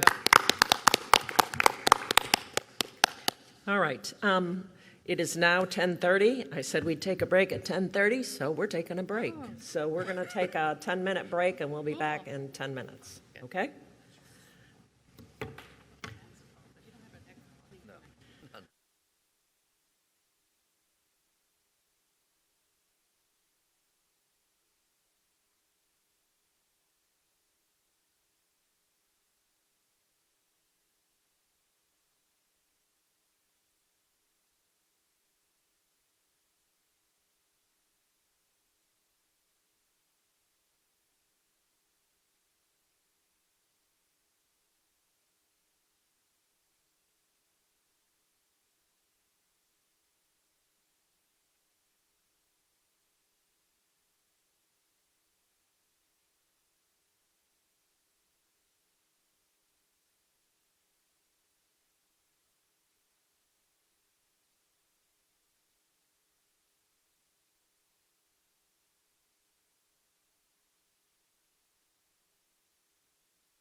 You know,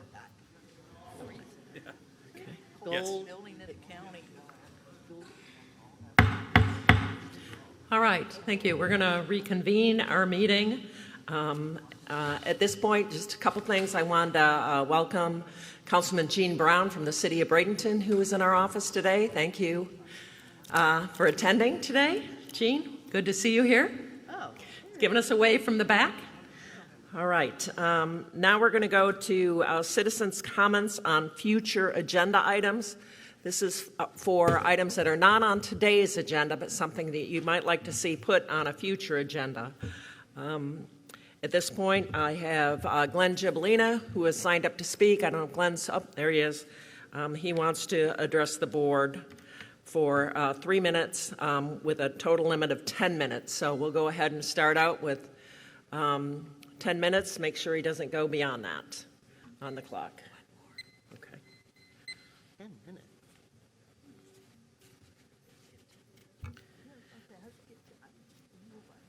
Madam Chair, who's he representing for 10 minutes? That's the way that's how it works on the future agenda. They get to address many different items. So he actually only has 2, so he's only going to get 6 minutes. So go ahead. Thank you. Good morning. My name is Glenn Gibolina for the record. Future agenda items that I would like to see the board to consider is actually, it's only a solar renewable energy policy. I heard some great interns here today that are going to crunch the numbers, but to date, the county does not have 1 solar panel on any major building. So not even the new library. I was looking over the documents on that. So we're building a new library with not 1 renewable energy component. That's got to change. I mean, the rest of the country's doing it. So why that's not a policy yet, and I've brought this up many, many, many times before. So I think we need to start moving in that direction. Another future agenda item I would like to see is the county participating.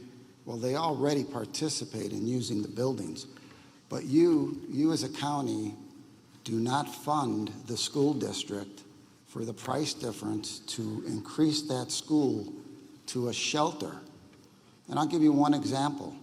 Sugg Middle School, it's out there on 75th. It's not that far from the Gulf. For a 7% difference on the $50 million build, that could have been designated a shelter.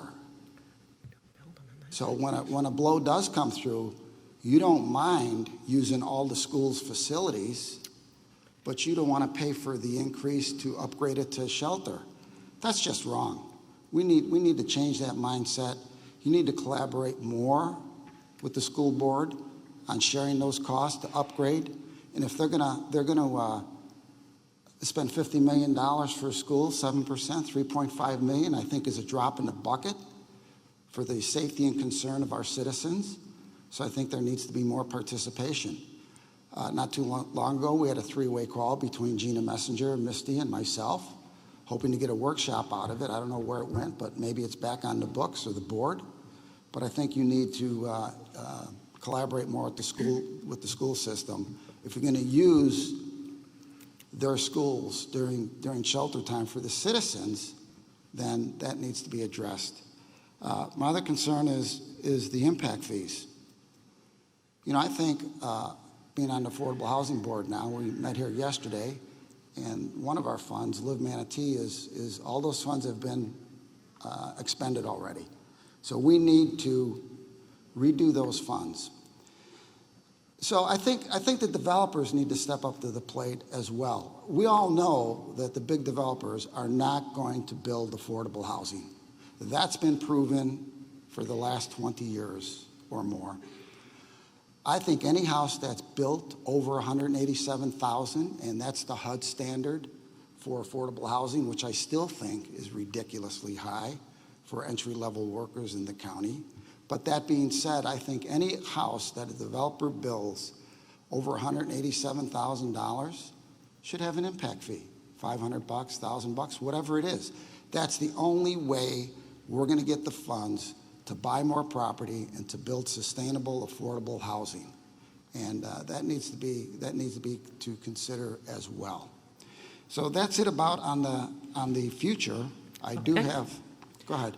We'll call you back when you're up for consent. I know you're signed up on a couple of consent agendas. Okay. Call you back at that time. Thank you. Madam Chairman, Yes. I just wanted to mention for Mr. Gibellina that in the East County Library, there are solar panels on the roof. About a third of those on the roof are solar. So, Thank you. surprise. And of course, that's an agenda item, so it'll be discussed as well. Actually, it was, well, we will. It's on Consent. consent. It was Yeah, consent. correct. Well, we haven't done consent yet, so he can talk about it then too if he wants. All right, next up, I have Mike Meehan has signed up to speak on future agenda. He'll have 3 minutes.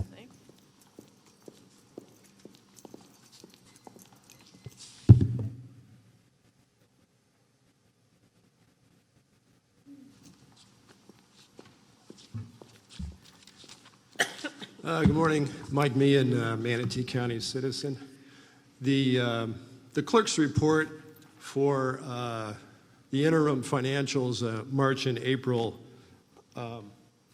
are cumulative numbers, so they don't show exactly what you've done during the months of March and April. So I backed those numbers out from the clerk's interim report and sent a memo to you on June 8th, which I thought contained some rather astounding information that during the COVID month of March, the total deficit for the month of March was 10.3 million.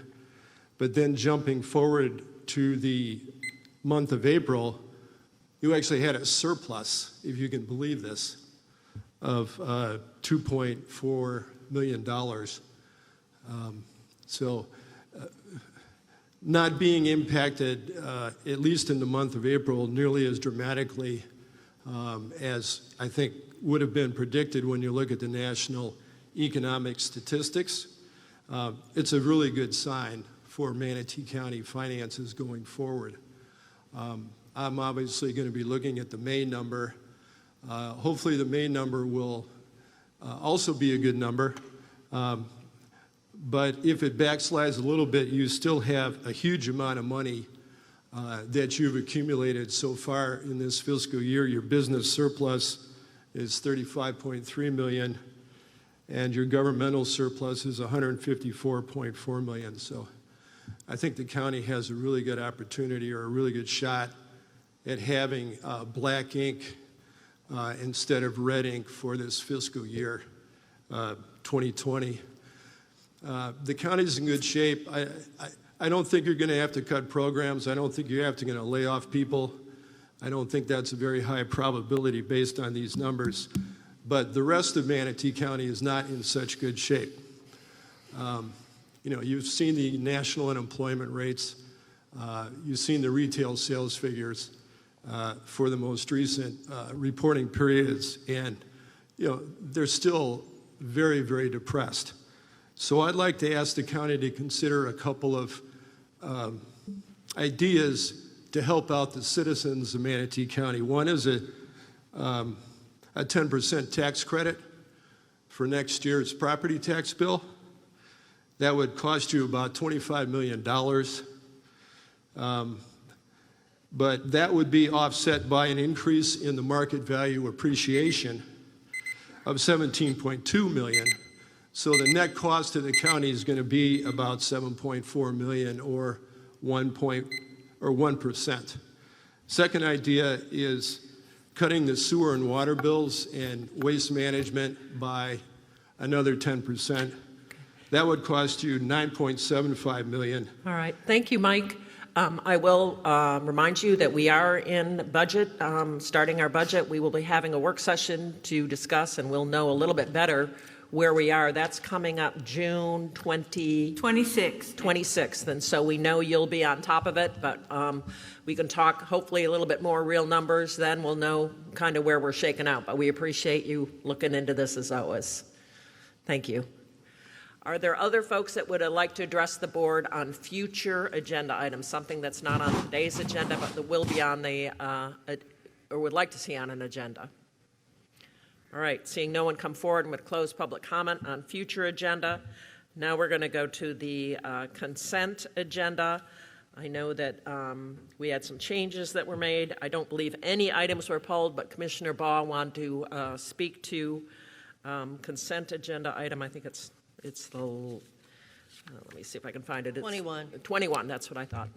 Go ahead, Commissioner Baugh. Yes, ma'am. Thank you. I just wanted to say that I'm very excited about the Lakewood Ranch Library, that it's starting to move forward. I have been sitting back very quietly for probably almost the last year, knowing what was going on, but keeping it quiet.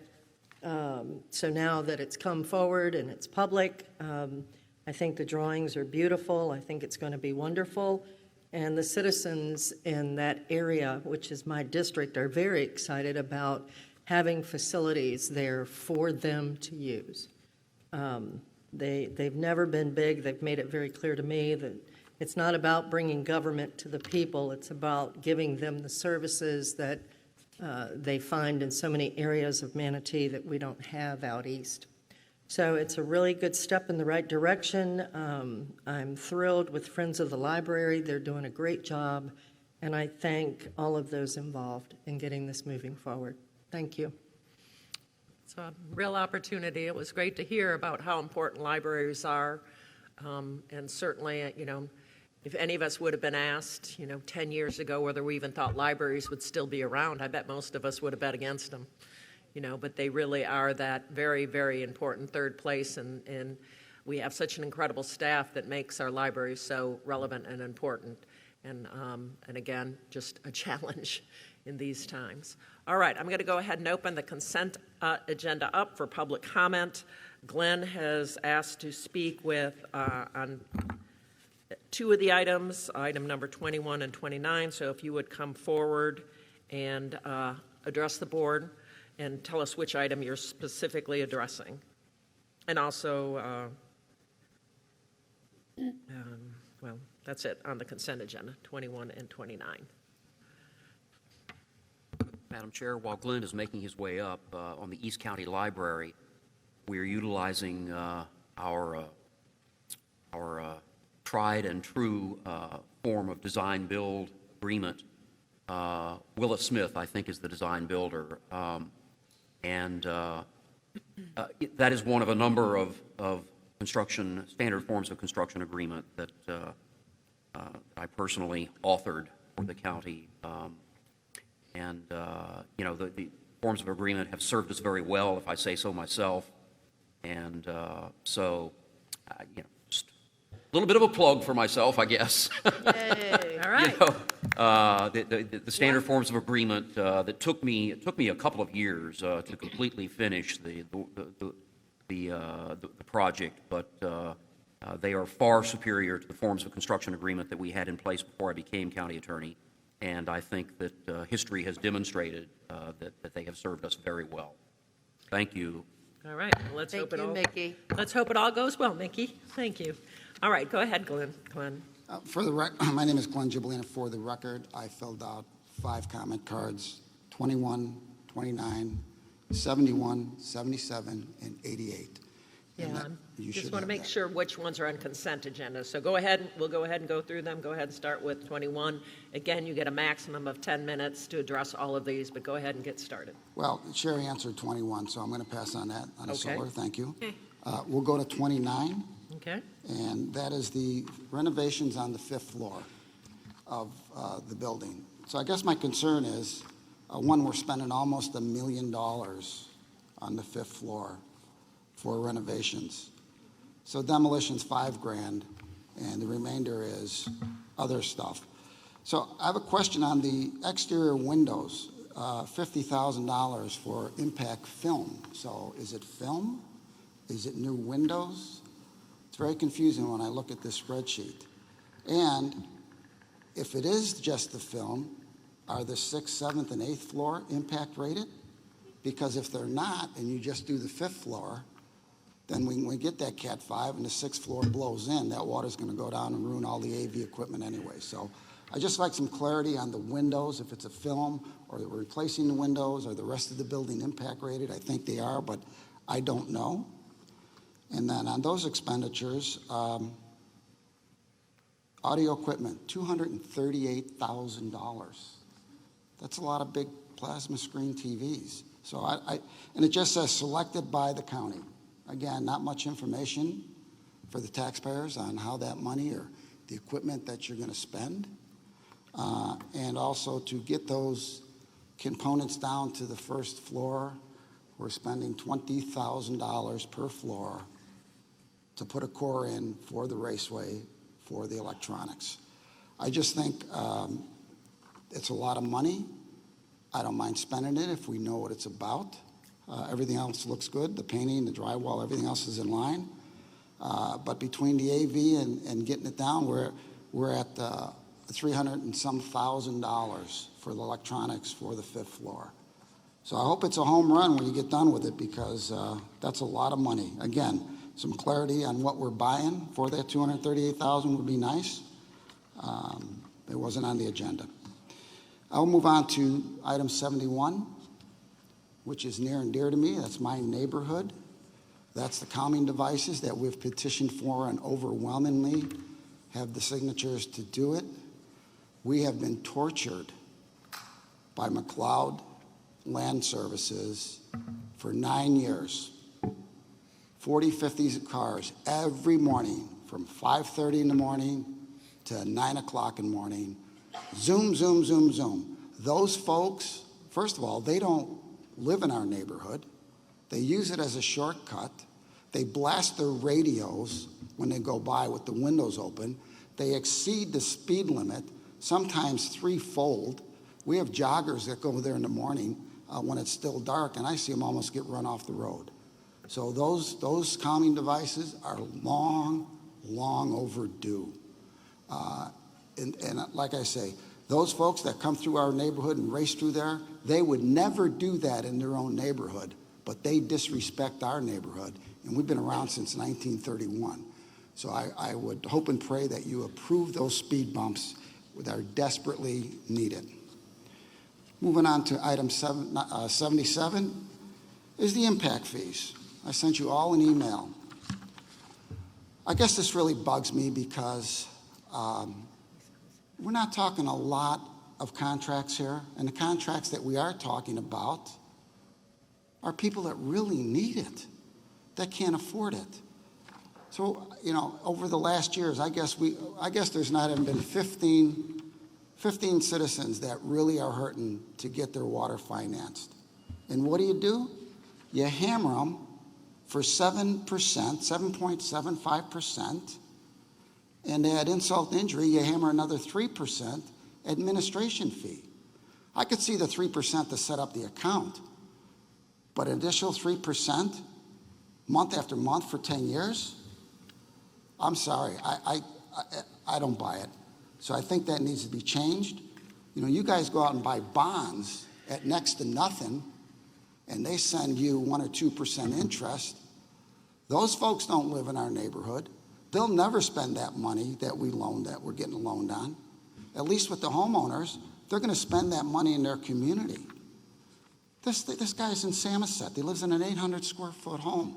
It's been around since 1931. I think it's assessed at about 80 grand. He at least can afford these high interest rates. So that needs to change. And Vanessa, thank you for getting back to me. You see the problem. Misty, I'm sure you do. But this needs to change. There should be no interest.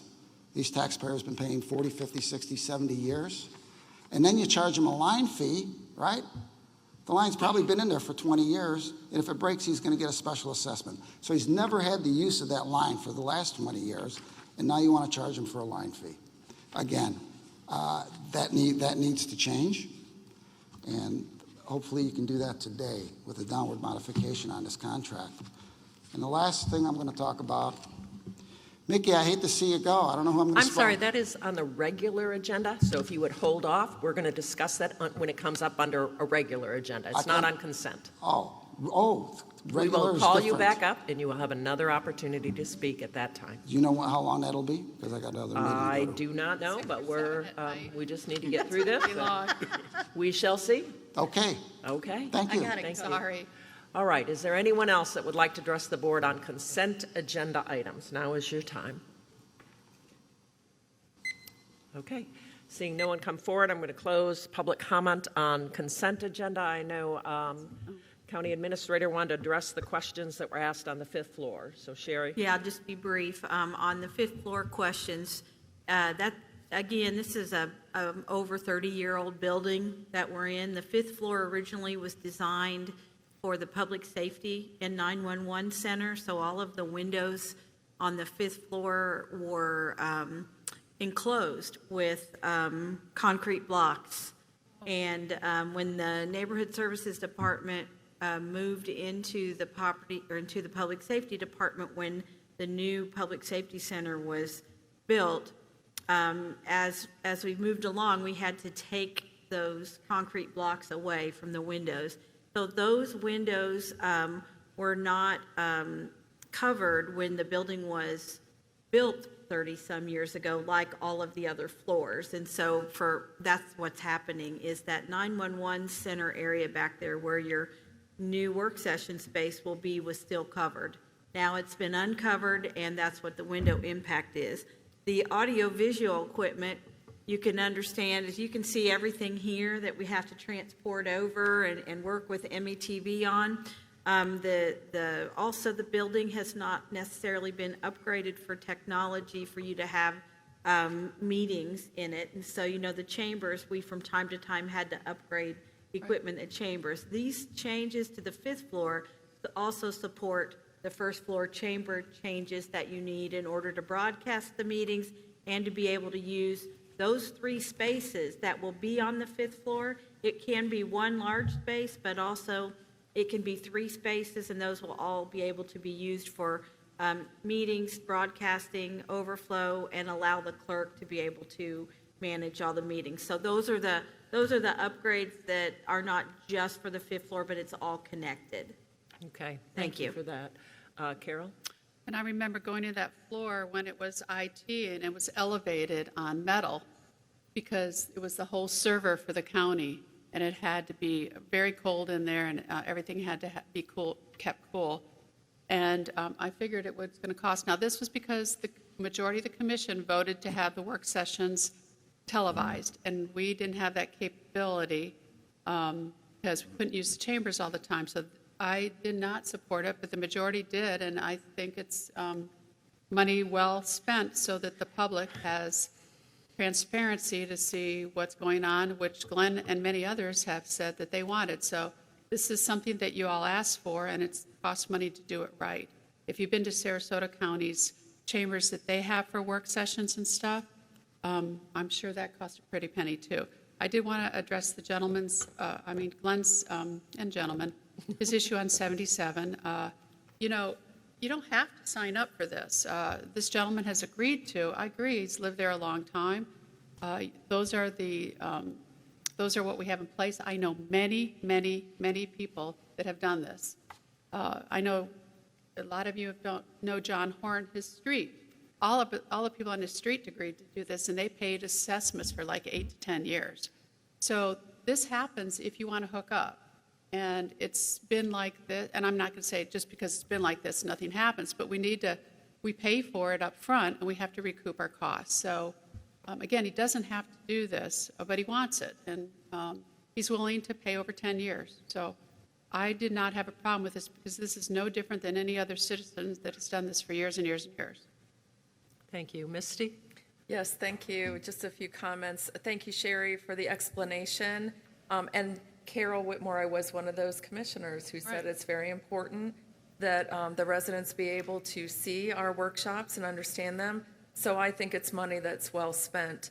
I want to thank Mr. Gibbolina for coming forward and all the work he did to get this traffic calming on 28th Street East. It is desperately needed. It's going to improve the quality of life for those people who live there. And so thank you, Glenn, for your work on that. Okay. Thank you. Vanessa? Yeah, I was going to bring item number 77. I was going to bring this situation up at the end of the meeting under commissioner comments, but I'll just touch base on it now. It seems to me I can understand having to recoup your cost, okay? But I don't understand why the Board of County Commissioners, and I'm trying to pull it up here real quick. Just bear with me, and it will not. Oh, there it goes. You know, over and above. I mean, we are charging over and above the interest rate, if I read this correctly. We're charging an annual rate of 7.75%, which is a prime rate of interest plus 3%. That's high to be charging our own citizens. And I, you know, I realize that when you, Commissioner Whitmore, I understand John Horn and the other residences around him. I understand that, but at the same time, not everyone has the ability to pay what some do. And I think we need to look at that and get a little bit more realistic in what we're charging, because that additional 3% is high. And then with the annual rate of 7.5% or 7.75%, when you look at the interest rates today, that's high. And I think it's been this way since, correct me if I'm wrong, Sherry Corrier, if I'm wrong on this, but I think that interest rate has been that way for the almost 8 years that I've been on this board. It's been about the same amount. So I would really like for the commission to have a discussion on this and see about reducing these rates, because I think they are a little bit high for where we are today, for the average citizen. Okay. It looks like John Osborne wanted to I'd like to ask John to answer. Go ahead, John. Thank you, Madam Chair, Commissioner Baugh. And just so you know where this comes from, this is actually for the facility investment fees. It's the only impact fee that really allows us sort of time payment process. And it goes back to our adopting ordinance. And we have a procedures manual that we adopted last time, but we updated the FIF manual. So this is also in there, so we would need to bring that back to you. So this is a standard thing that staff goes by. It's a procedure, and the interest rate, the prime rate plus 3% is right out of the manual. So this is something we go by regularly. If you want to bring it back, we could certainly bring it back. And Madam Chair, that's what I thought. I thought it was in the manual, but, you know, the rates have changed quite a bit in the last few years. So it says the prime, I'm just following up on this. So it says the prime rate in the ordinance. Is the prime rate really 7.75%? I mean, I didn't think there was interest rates anywhere that were anything like that. So I'm just kind of curious about that. No, the 7.75 is inclusive of 3%. Yes. Oh, that's inclusive. Oh, that includes the 3%? That makes Okay. That was my I didn't question. read it that way at all. Correct, John? Yes, sir, because it Yes. says Okay. Yes. the requirement is a prime interest rate in effect on January 1st of each year plus 3%. Okay. It Right. sounded like the 3% was extra. That's what I No, was no. questioning. 7.75% is inclusive of the 3%. Yes, sir. That's still high. Madam Chair, if I might, your Utilities Department, as you know, has a rate consultant under contract at virtually all times. And, you know, you could certainly include this within the rate consultant's scope of work in conjunction with your next utilities rate study. You know, and this sort of dovetails with a comment that was made by a citizen earlier about 10% discounts on water and sewer bills. It just doesn't work that way. Your water and sewer and solid waste rates are established after exhaustive rate studies that you are required by law to do. So you just can't legally say we're cutting water and sewer bills by 10%. And so this sort of dovetails into that as well. There would be no reason why the rate consultant could not, as part of his scope of services the next go round, take a look at these time payment agreements and determine whether this interest rate is still appropriate. Okay. I would love to see that happen, Mickey. Thank you for that. You're welcome. Thank you.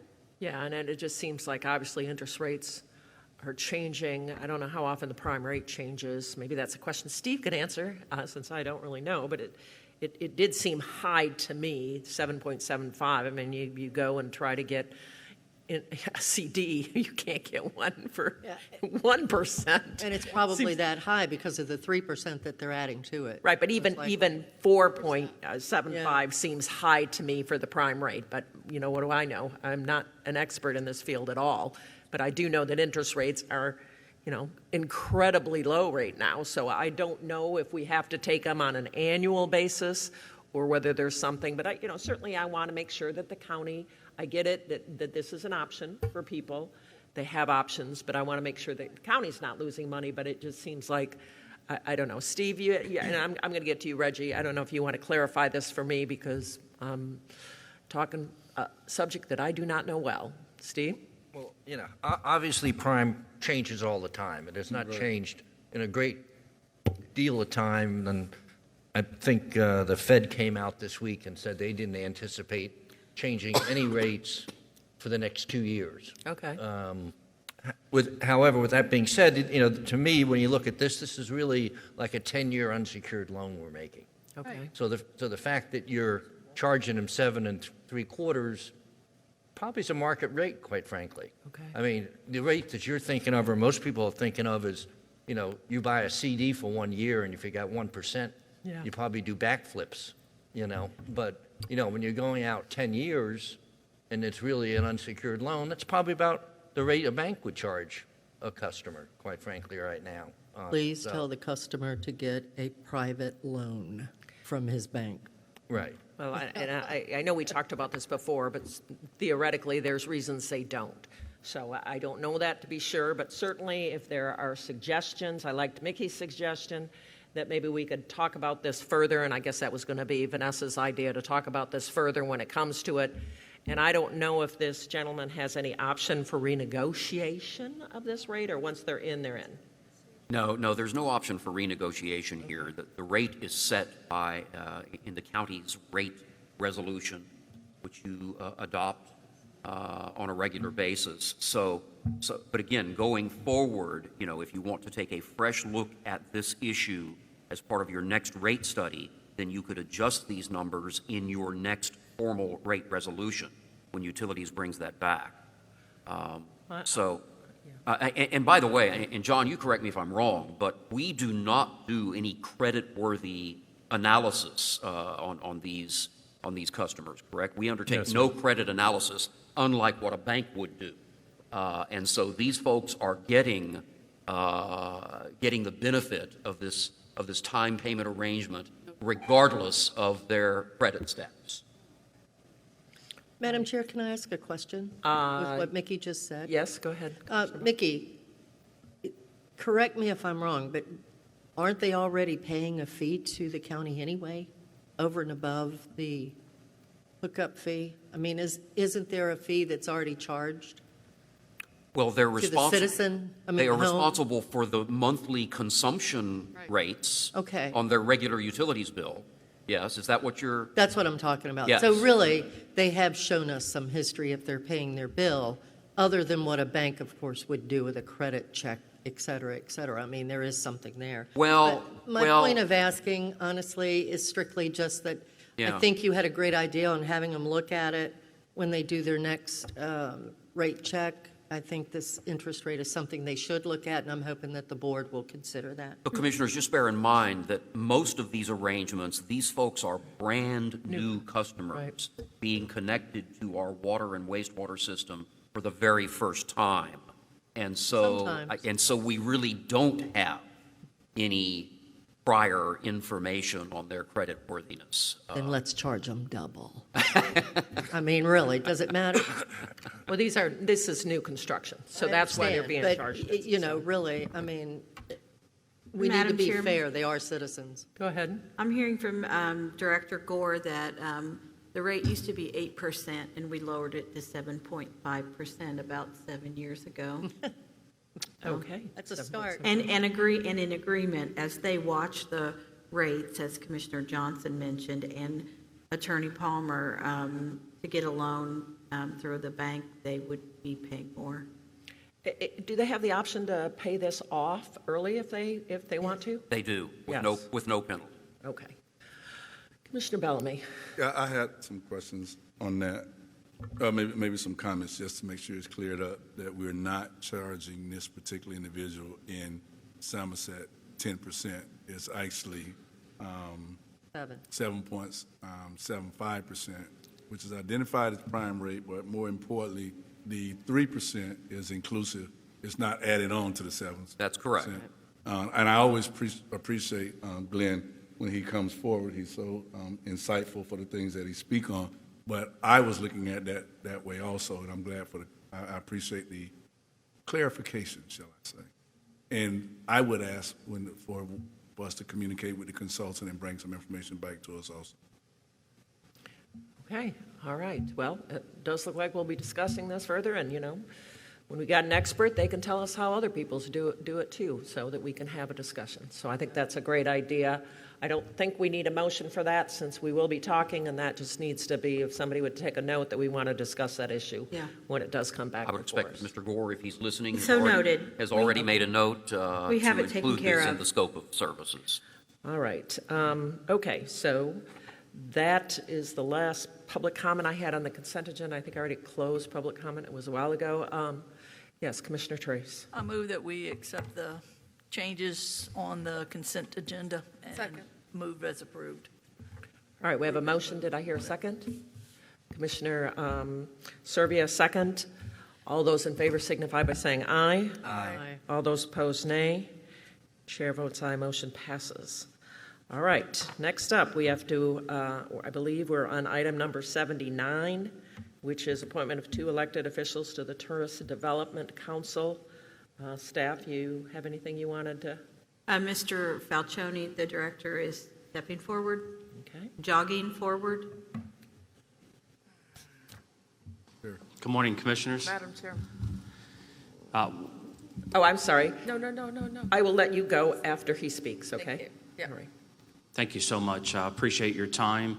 We're here today. We need 2 elected official seats to be appointed or reappointed. Please keep in mind that the city of Bradenton, as the largest municipality, is guaranteed a seat on the TDC. And at this point, the mayor has requested to appoint himself. So I would suggest that you confirm that now, and then we can go to the other elected official seat. All right, can I have a motion to confirm Mayor Wayne Poston? Motion to I'll make a motion that we approve Wayne Poston to the position. All right, I heard Misty first, and then I heard Steve Johnson second. Comments? Commissioner Bellamy. I have a question. What's the term?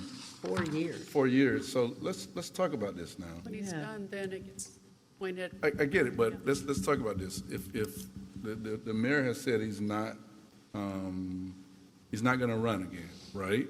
So his term is up in November. So he's no longer an elected official. Are we going to look at that from that perspective, or are we just going to say, okay, he's an elected official now, but we know 2 years from now he's not going to be an elected official? How are we going to address that? We'll have to do it again, and hopefully the city will have an opportunity to talk about it.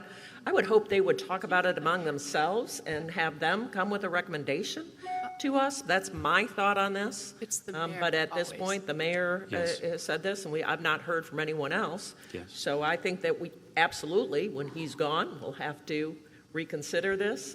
But hopefully the city will have a recommendation to us who they want just to Madam represent Chairman. themselves.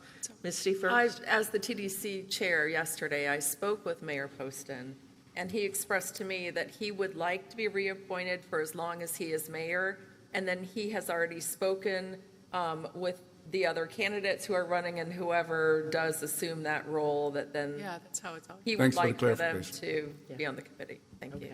Yeah, and as Commissioner long as Whitmore? I can remember, since '91, it's always been the mayor of Bradenton that I can recall. Because it's the largest city, and they've always, unless the mayor doesn't want to do it, and then they can appoint somebody. Or they can have a backup. That's correct, Commissioner Whitmer. Am I right? That's correct. That's what I thought. So let me rephrase my question. So how often do this take place? Do we make this vote every year, or Yes. what's the term? This morning, you are appointing or reappointing a 4-year term.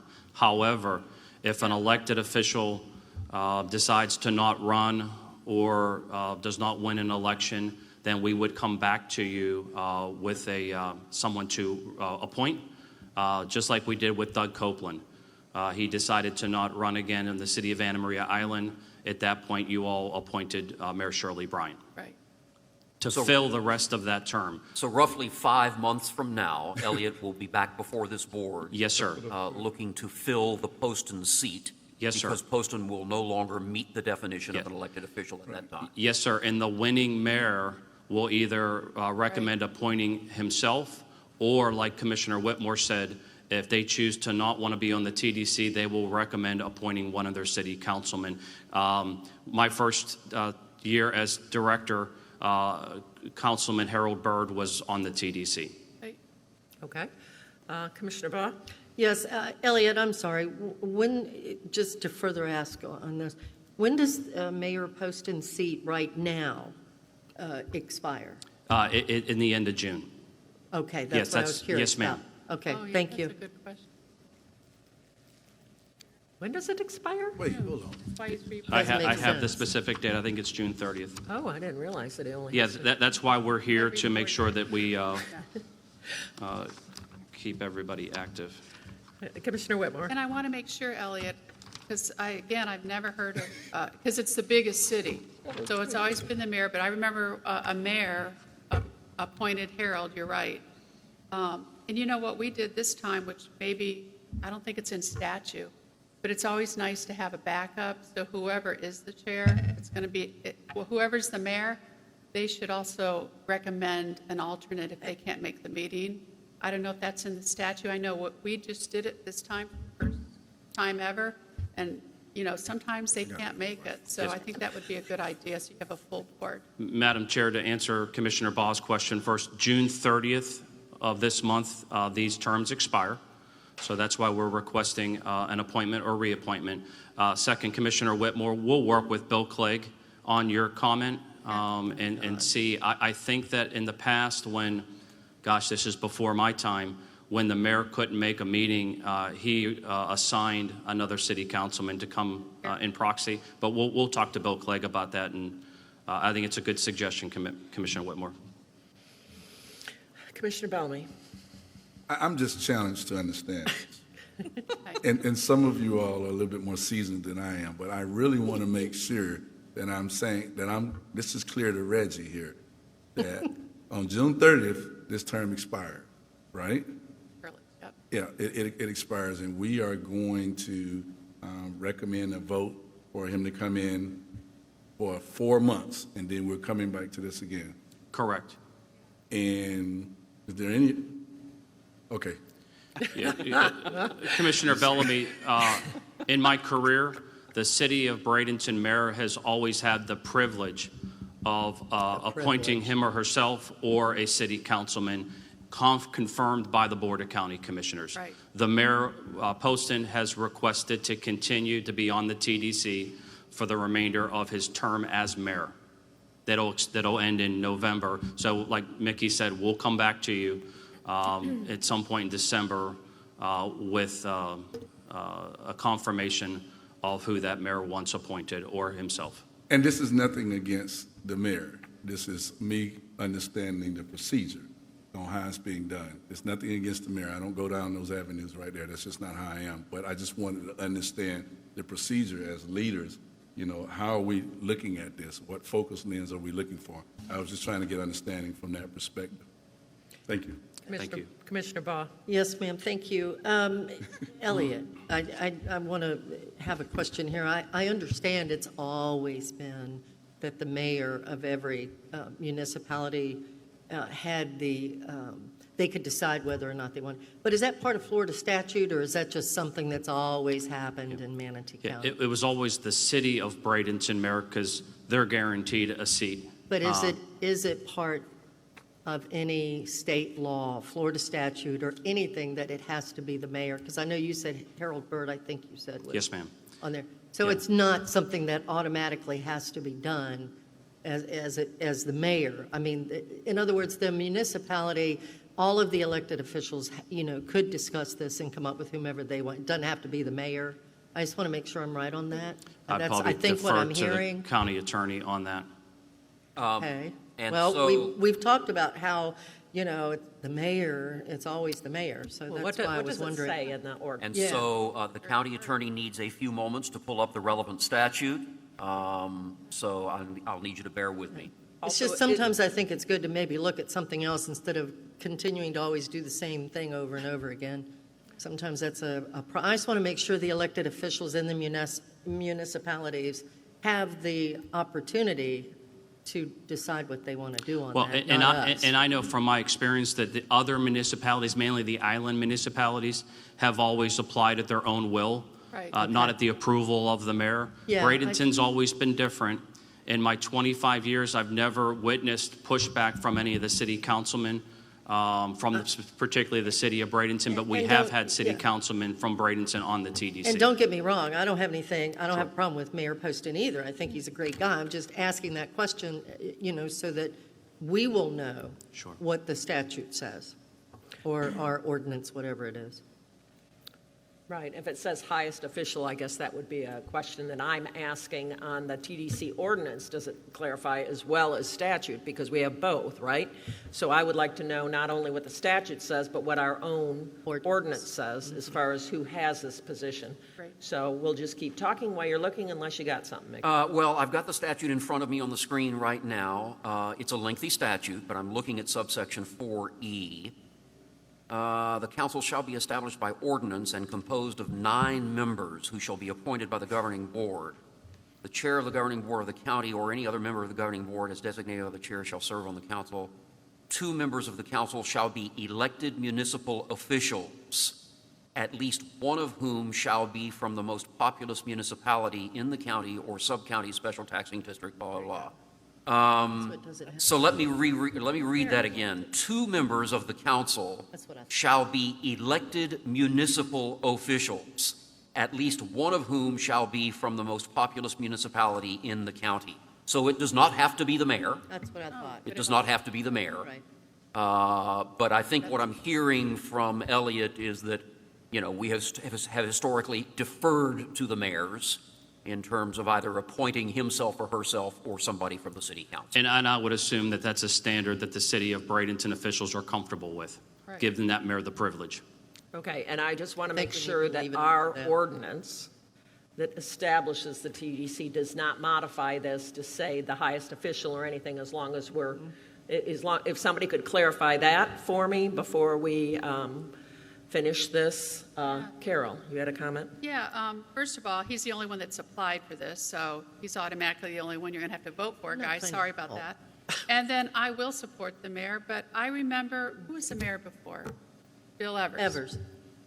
I think Harold was in office then, and Bill didn't want to do it, and that's why Harold was his, because I never did it as mayor. It was just an elected official in all the cities. Sandy House Martins did it for years and years and years and years. So again, he is the only one, and the applications are done. They've been done, so we have to appoint the only person that's applied for this in the city of Bradenton, and that's Mayor Poston. And even if there was another one on here, I still would do that out of respect for all the services given to Manatee County. I think we only have, Chair, you can tell me, only one more meeting until November, like in September? We'll have 3. Yeah. Oh, 3, okay. And all due respect to his office and him, plus he's the only one, we don't have another person to vote for. I'm going to vote for him, and I'll make that motion.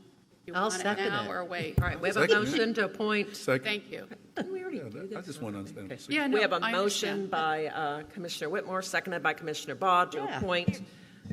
There was a motion. I think there's already been a I motion, think there Madam was a Chair, motion, right? to approve. There was We just had questions. Oh, who made a motion? The motion was made by Commissioner Servia and seconded by Commissioner Johnson Oh, to good. confirm Correct. Mayor We don't clear the Poston. board, so. All right, thank you. Yep, we just had comments. Commissioner Baugh. Yeah, and as I said earlier, I would definitely vote for the mayor. I don't have an issue with that. And he is the only one, and that was not my issue at all. I was just curious as to, in the future, when it comes back, I want to know and make sure that the city of Bradenton elected officials know that it's not up to us, that it's up to them, for them to decide who is going to be the representative. That's all. I mean, I was just curious on that. That's why I was asking. To clarify, I'm sorry, Madam Chair, to dialogue. To clarify, I think anybody from the city of Bradenton, because it's the largest municipality, can apply, and we select that Right. person. That's Right? correct. That's correct. So That's what I thought. theoretically, you could have two city council members who say, I want to be the person, literally vying against one another, and this board would make the decision. Theoretically, I doubt that has ever happened. But yes, this board is the appointing body. And Madam Chair, to answer your earlier question, again, quoting the statute, 2 members of the council shall be elected municipal officials. That is mandatory language. Right. So I would be shocked to discover that the ordinance says anything different. I agree. Yeah. Okay. All right. Well, we've kind of beaten this to death, but Steve? I want to keep beating it to death since we're going down this Well, rabbit we'll hole. give you. Why stop now?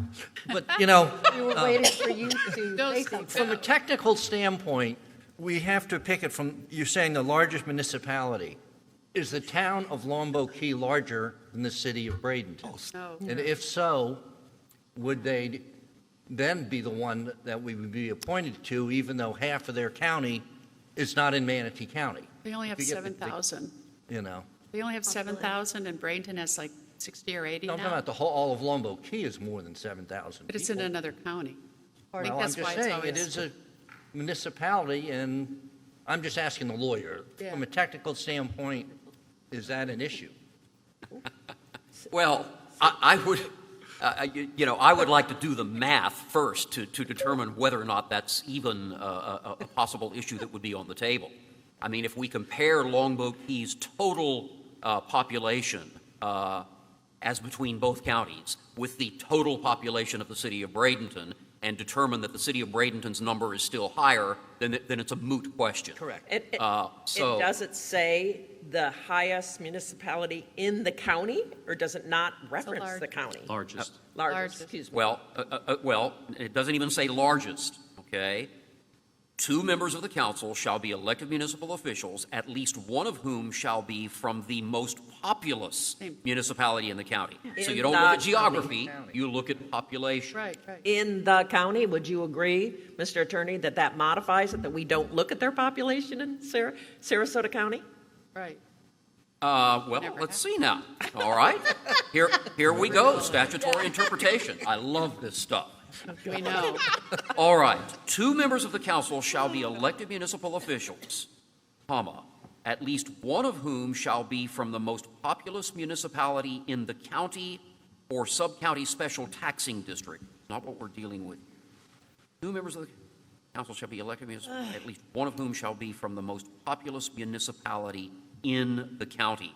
I suppose that a literal reading would suggest that you cannot consider that portion of Longboat Key that is in Sarasota County. Vote, I have a headache. Thanks, Steve. Okay. So since we've Yeah, thanks a lot, Steve. Since we have talked this to death, I just do want to say, there's a lot going on in our cities.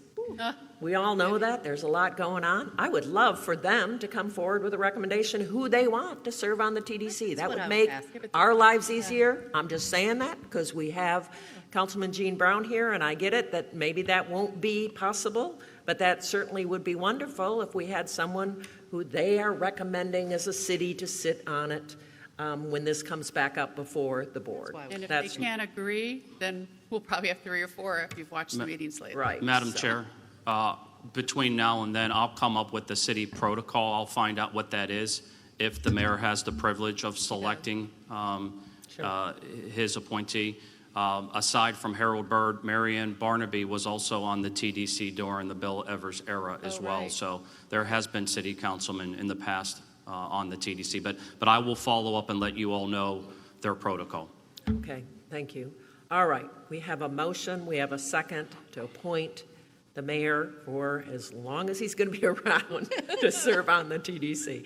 All those in favor signify by saying aye. Aye. All those opposed, nay. Chair votes aye, motion passes. Okay, let's see how long we can make this meeting. Next, we have to appoint another elected official. Qualified applicants include Mayor Shirley Groover Bryant and Commissioner Ed Sun. Can I have a nomination? Motion to approve Mayor Bryant. Second. All right, we have a motion from Ms. DeServia for confirming Mayor Shirley Groover Bryant. I heard a second by Commissioner Whitmore first. Any comments? All right, Move nominations closed. Yeah. Second. All right, we have a motion to close the nomination by Commissioner Trace, seconded by Commissioner Bellamy. All those in favor signify by saying aye. Aye. All those opposed, nay. Chair votes aye. Motion passes. That means that Shirley Groover Bryant is the elected official for the term through June 30th, 2024. Okay. And her election. She's having an election coming up also. Yeah, so hopefully, well, I don't want to say that. I don't want to talk about elections. Thank you. No. And we should. Oh, come on. Please don't make me talk about elections. Come on, Betsy. We should thank Commissioner Zunes because he does attend. He hasn't recently, but he attends all the meetings. Yeah, and we all know that there's lots going on, and Misty's running the meetings, and everybody can come and talk and represent their constituency, and we hope they do. All right, we're going to go to advertised public hearings, presentations upon request. Item number 81, which is adoption of Resolution R20-061, a resolution vacating certain roads and alleys within the Crampton resub of Cortez addition to Cortez Plat in Bradenton, Florida. Is there anybody who would like a presentation on this resolution vacating this, these plats? Anyone want a presentation? All right, I'm going to go ahead and open it up for public comment. Is there anyone who wants to address the board on item number 81?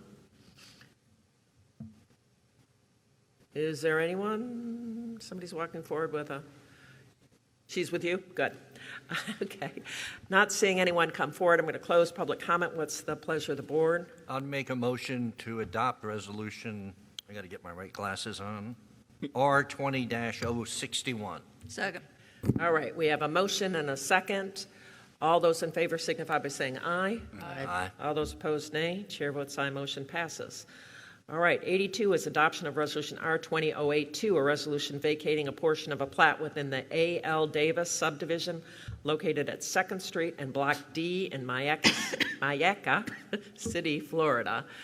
Anyone like a presentation on this? All right, I'll go ahead and open it up for public comment. Is there anyone that would like to speak to this vacation? All right, seeing no one come forward, I'm going to close public comment. What's the pleasure of the board? Move to approve. Second. All right, we have a motion by Commissioner Boss, seconded by Commissioner Servia. All those in favor signify by saying aye. Aye. All those opposed, nay. Chair votes aye. Motion passes unanimously. And item number 83, adoption of Resolution R20-083, a resolution vacating a portion of platted right-of-way within the Pamela Park subdivision located at 225th Street East in Bradenton, Florida. Does anyone need a presentation on this vacation request? Okay, we'll go ahead and open it up for public comment. Is there anyone who would like to address the board on this vacation request? Street vacation request, right away, I should say. All right, seeing no one come forward, I'm going to close public comment. What's the pleasure of the board? Move to approve. Second. All right, we have a motion by Commissioner Ball, seconded by Commissioner Trace. All those in favor signify by saying aye. Aye. All those opposed, nay. Chair votes aye. Motion passes. All right. Number 84. I bet there's going to be some discussion here. All right, we'll go ahead and do Open 84, which is adoption of Ordinance 20-28, no parking amendment for 3 locations in Whitfield Estates. Go ahead and defer to staff for presentation. Good, I guess it's still morning. Good morning, this is Aaron Burkett, Manatee County Traffic Operations Division Manager. If I may, before I get started, I just wanted to give a shout out to my team in traffic operations. They've been doing a terrific job during all these COVID preparations and helping other divisions, departments, with maintenance of traffic items and signs, and just being there to help with some of those odd jobs that we've always been relied upon. So great job to that team. I appreciate them very much. With that said, I just wanted to present this. This is the proposed parking restrictions for Whitfield Estates. This was advertised a few weeks ago, and we did do the advertisement and a public meeting. Briefly, if we can pull that up, we'll pull this presentation up here just a second. While he's pulling that up, this parking restriction, as you may recall, is for the Whitfield Estates subdivision. It would be in effect for 3 portions of Whitfield Estates, which is Whitfield Avenue, Gaines Avenue, and North Isle Drive, west of Westmoreland Drive. The parking restrictions would be in effect from 10 p.m. at night till 6 a.m. in the morning. And Again, that's in Whitfield Estates subdivision. Next slide. The next slide is an aerial showing the 3 locations marked in the red lines. That's the locations where the proposed ordinance would be in effect. The highlighted areas in blue reflect the properties that were initially petitioned for this ordinance. Back in December, we received the initial request from one of the property owners. During that time, since then, we had worked with the property owners and the county attorney's office to draft an ordinance based upon their comments, and that's what we advertised and presented to you today. The next slide shows a street-level view of the 3 locations, Whitfield Avenue, Gaines Avenue, and North Isle Drive. As you can see, each of these locations is a very short section of roadway, but each of them dead ends into Sarasota Bay. Next slide. And again, the timeline, we received the initial request in December. From January to March, we worked with the citizens and the property owners, did our reviews, and worked with the county attorney to draft the ordinance. In May, we did the advertisement, as you recall, and last week we held a community meeting at the Crosley, which I think turned out very well. We did get a lot of good feedback from the community that showed up. And the results of that survey, we had 2 main questions that we asked. The first question, we wanted to find out, the citizens that were polled, where do you live? Do you live west of Westmoreland, where this petition would be in effect, or you live east? Most of those polled lived east of Westmoreland Drive, so they were kind of out of the area. So from there, we asked, are you in favor of the proposed ordinance or not? And of those, as you can see, the majority were clearly in favor of the ordinance as drafted. We had 2 no's and a couple of unsures. Based upon a lot of comments that we received at the community meeting, several people stated that they might be interested in other hours of restriction, which were more, more restrictive than what we're proposing. Some of them said sunset to sunrise or dawn to dusk, which were a few comments that we received.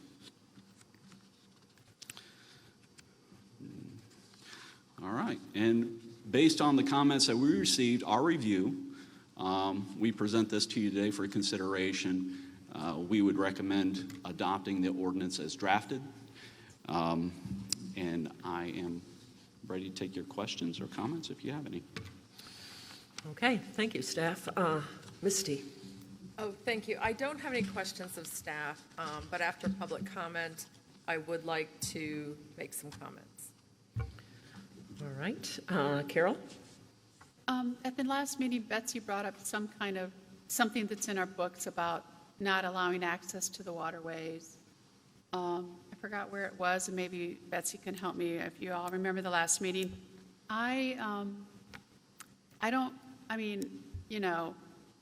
Trust me, where I live, we're taking everything away from everybody, which I don't support at all on Anna Maria Island. So I'm very touchy about taking recreational use away from anybody in Manatee County. I understand why we're doing this because people are camping at night, etc. I don't fish. I don't wade fish like a lot of my friends do, and I can understand some of the neighbors' concerns. I think I'm the one that recommended 10 o'clock, and I have gotten a lot of emails. And I could support something if it was more realistic for the people that actually want to use it. Wade water fishing from the shoreline till 11, I don't know if they do that, if they do shark fishing or just regular fish. Wading out, I know in the Gulf they do at night. So I can understand the citizens, but the residents, but I do not want to take any more right to the water for anybody in this county. So I'm going to listen to the commissioners, but Betsy, you did bring up something that staff was going to look into, that there's an old law. If you could refresh my memory. Okay, I'll go ahead and respond. The question I asked was about vacating access to the waterway, and this is not a vacation. Correct. So I don't think it's applicable. Right. I mean, that's my opinion. Your county attorney agrees with that analysis, Madam Chair. I would like us to maybe remember all of our citizens' rights are being taken in harder to get to the waterways. So how can we work with the neighbors, and how can we work with those citizens that can't get to the water? So maybe we can revisit the time when they're not allowed to. Again, from what I understood, we were doing this because people were camping and doing whatever they want in the woods and, in the neighborhoods, which isn't right. But if they're honestly doing something, that's legit, till 11, I don't see a problem. Priscilla? Did y'all actually look at forbidden activities versus no parking? And what I mean is no camping, no drugs, no garbage, the things that, were the problems, which I know is, you ought not to anyway. Did y'all ask the people about that, or just strictly about parking, yes or no? We did receive a lot of comments from the citizens that showed up to the community meeting regarding other things that were going on. I personally did not delve into the possibility of establishing additional ordinances or restrictions or installing signs. That was kind of separate out of the scope of what we were trying to accomplish with this no parking ordinance.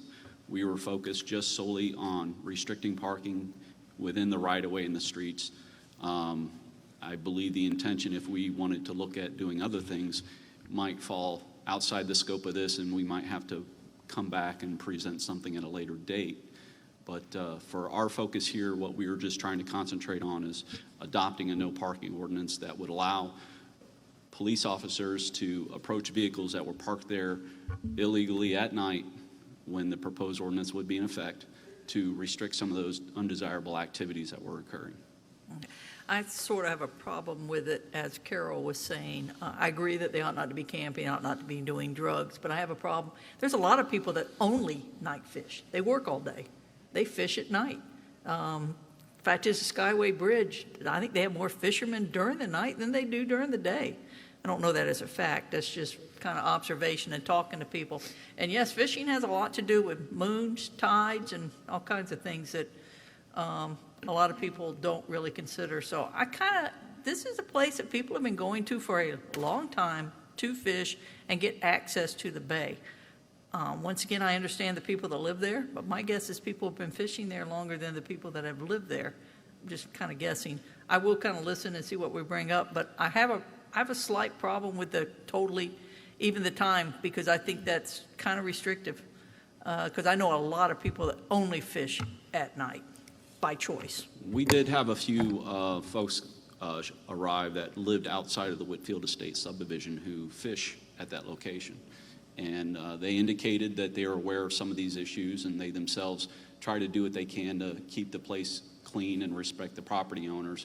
But at the same time, they did support the ordinance as drafted. So they even recommended, I think there was one of them recommended a dawn to dusk, or which was more restrictive than what we're proposing here today. But I would assume the ones that fish at night, traditionally speak at night, were probably asleep during the daytime meeting. Just kind of guess. Okay. Vanessa, then I'll Yes, go to ma'am. Ms. Thank you, Madam Chair. Out of curiosity, what was the hours of the event at the Crosley? How long were y'all there? We were there from 10 a.m. to 7 p.m. 10 a.m. to 7 p.m.? I've never known staff to do. Due to the COVID restrictions, we wanted to open up the meeting as long as possible so that we didn't have a flood of people showing up during a small period of time. Okay, well, now you've really got me flustered. Okay. I had no idea. Wow. So am I to assume that there were only 17 people in all those hours that went to, is that right? That's correct. Wow. Okay. I had no idea. So the reason I'm asking these questions, I certainly didn't think you were going to tell me all those hours. Wow. God bless y'all. Y'all are awesome. I have an issue with the hours as well. I don't mind the ordinance. I get it. I don't want people camping. I don't want people doing, buying or selling drugs there either. And it's a nice area, and it should be available to the citizens. So I have a problem with it being 10 to 6. I think Priscilla kind of said something to that effect. I mean, if we could change that until, like midnight to 5. You know, I think that would probably be better. Although, you know, I certainly, I have to tell you, Priscilla's right. I mean, back in my day, I used to fish all the time. And my favorite time to go was at night. So it's, I don't know that 17 people, how many people live in that area? I mean, I would think that's really small, but thank you. Madam Chair, just a reminder, this proposed ordinance does not prohibit fishing. It simply prohibits parking. Well, where are they going to park the fish? Well, there's lots of places you can park the fish. I would assume that the fishermen and fisherwomen that showed up at the at the meeting in support of this ordinance, I would assume that they've already made their decisions on where they're going to park. Yeah, probably they live nearby. Yeah. Okay. I don't know. All right. Well, I'm actually on the board next, and then I'm going to go to Misty. First of all, I think it was an amazing public involvement effort. Congratulations, Misty. The entire meeting was on my calendar. I knew that it was a long meeting. I called staff. I asked them about, what is this meeting I have that's all day on my calendar? And then they explained to me that it was put up kind of like a DOT meeting where you had stations and people could come and go. And I thought that was a great idea. I never made it to the meeting, I have to confess, because I kind of forgot about it as the day went on. So I did not make it to the meeting. I'm also trying to avoid crowds as much as possible, so I was a little bit concerned about that. But I did think it was a great opportunity. You know, this is an interesting area. It was platted a very, very, very long time ago as a right-of-way, and I did have a question for staff about that. One of the comments said, and I did read all the emails that came from people. People have weighed in significantly. I don't see anyone here, which is interesting. So I think that they did, maybe a lot of them have been okay with what's proposed. But there was a comment that said, well, this right-of-way was extended to the water to serve a future development that never happened. I thought, well, that's interesting. What does that mean? Does that mean that at one time there was an intention to fill the bay bottom? And I have walked this area, by the way. I have kayaked this area. It is shallow, not exactly right to this right-of-way, but I have kayaked from the Ringling, which is just south of that area. You can put a kayak in at the Ringling College, by the way, if you want to know how to get in there. I also know a lot of fishermen that walk across that land there to have access. It's a great wading, fishing area, if you've all been down there. But I've not accessed it from these right-of-ways. But the issue of to serve a future development, what was the intention? Was there land there at one time that now is underwater? Do you all know? Does anyone know that? Madam Chairman, I think I can help you with that. Oh, Clark had an answer, then I'll go to Misty. Okay. She's up anyways next. Good morning. For the record, Clark Davis, Deputy Director of Traffic Management. It's been a while since I've looked at it, but my recollection is that the original plats for this area actually showed what were going to become man-made islands along the bayfront in that area, and these rights-of-way would have led to the short causeways or bridges that went the rest of the way out to those islands. This is a plat, as you indicated, dates back to the 20s, so it's near 100 years old, and I think that those plans were abandoned a very long time ago, and so it obviously has never happened and probably couldn't at this point, but that's what I've seen on old plats. Yeah, the lands that we're talking about are probably public in nature as of today anyway. Yeah, and I guess that's my point. This is a very unique situation. And if you don't know these neighborhoods, you've never walked in these neighborhoods, you gotta, I mean, when I represent people, I try to think of how do the folks that live in these neighborhoods feel. And I did live on a lake where people had public access to it. And you know what?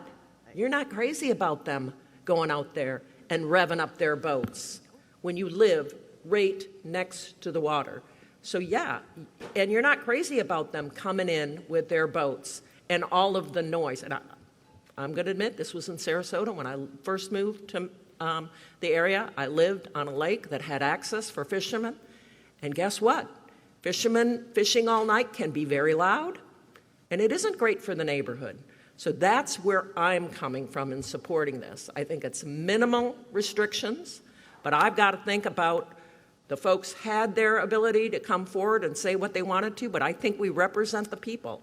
I'm not going to say, because I personally like to fish at night, that I think that I should be able to have access through a neighborhood at any time. So that's where I'm coming from. Misty, you're up next. Yes, thank you. So getting to your question about why those roads dead-ended into the bay, and you heard there was an island proposed a long time ago before the housing market fell apart during the Depression. But what I also want to tell you, after speaking with Norm Lapino, who we all know as a historian in this area, he told me that in the 1950s there was a vacation of Sunset Drive that ran along the bay. And in the 1950s, he felt if these areas should have been vacated because of problems that we're experiencing now, that we're hearing about, that there would have been an effort to do it. But in the 1950s, it was viewed as these are amenities that are very important to the neighborhood. So I thought that was good information that I didn't know before I spoke with Norm. I wanted to say that the neighborhood meeting went very well, and we talked to a lot of people with a lot of knowledge and people who are directly impacted. These areas are very popular, and they're gaining in popularity because if you go to sites like Fish Finder, the end of Whitfield is advertised as a place to go and fish. So yes, we were seeing more people there, but what we have to remember is that these are also an amenity to the people who live in Whitfield. And not only that, but I spoke with a gentleman who grew up fishing at the end of Whitfield. Now he lives in Ellenton, and he takes his grandson there once a week to go wade fishing. So it has important history, not only for the people who live there, but for those who live throughout Manatee County. Yes, the volume of cars has gone up. Yes, some people who go there disrespect the property. They throw trash out the window. I don't understand why people do that, but they do. They leave beer cans, they leave liquor bottles. And I suspect that on just about any roadway, you're going to have some of those same problems. I know at the last house we lived at, I was often picking up people's trash that they decided to dump out the window. But here's what's important. I've talked with the people who are most impacted, who live right next to the areas we're talking about. And all of them, I think with the exception of one, all of them said the fishermen are not the problem. The people who come and fish, and what I've been told is not at night, because this type of fishing is not good at night, but they do come early in the morning. They come when the sun comes up. People go out there to enjoy the sunset. That's also very popular.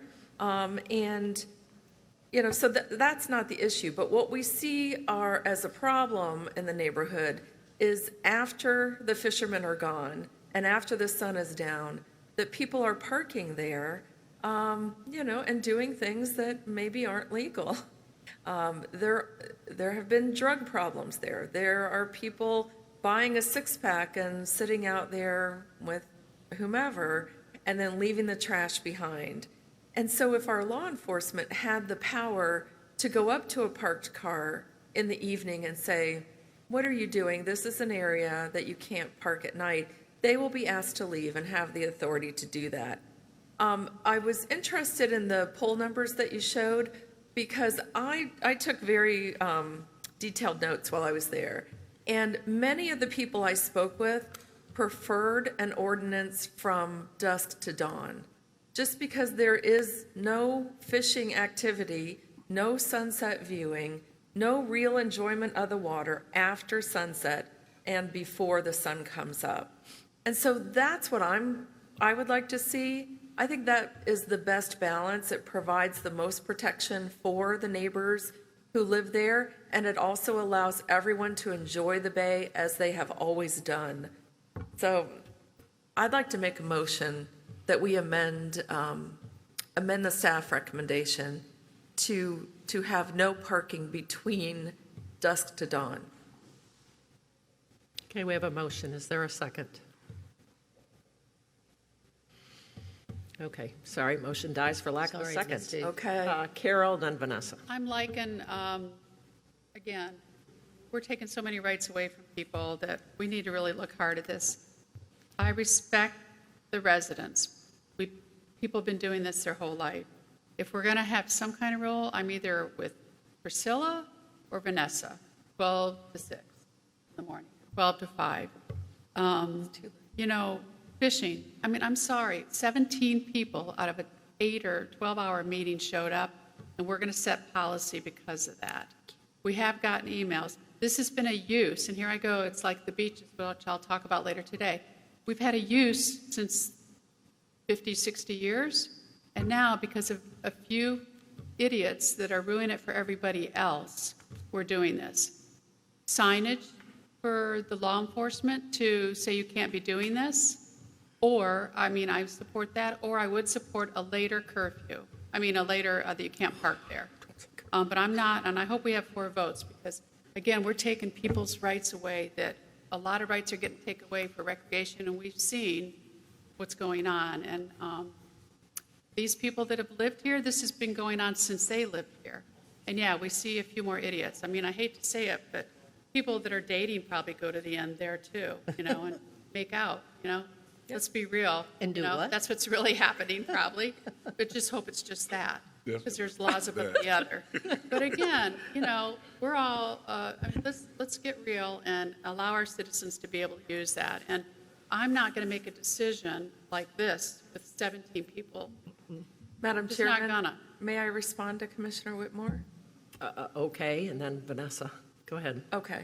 And so I totally understand where you're coming from, because I'm one of those people that I know our comp plan requires access to the water. I want to preserve it at all costs.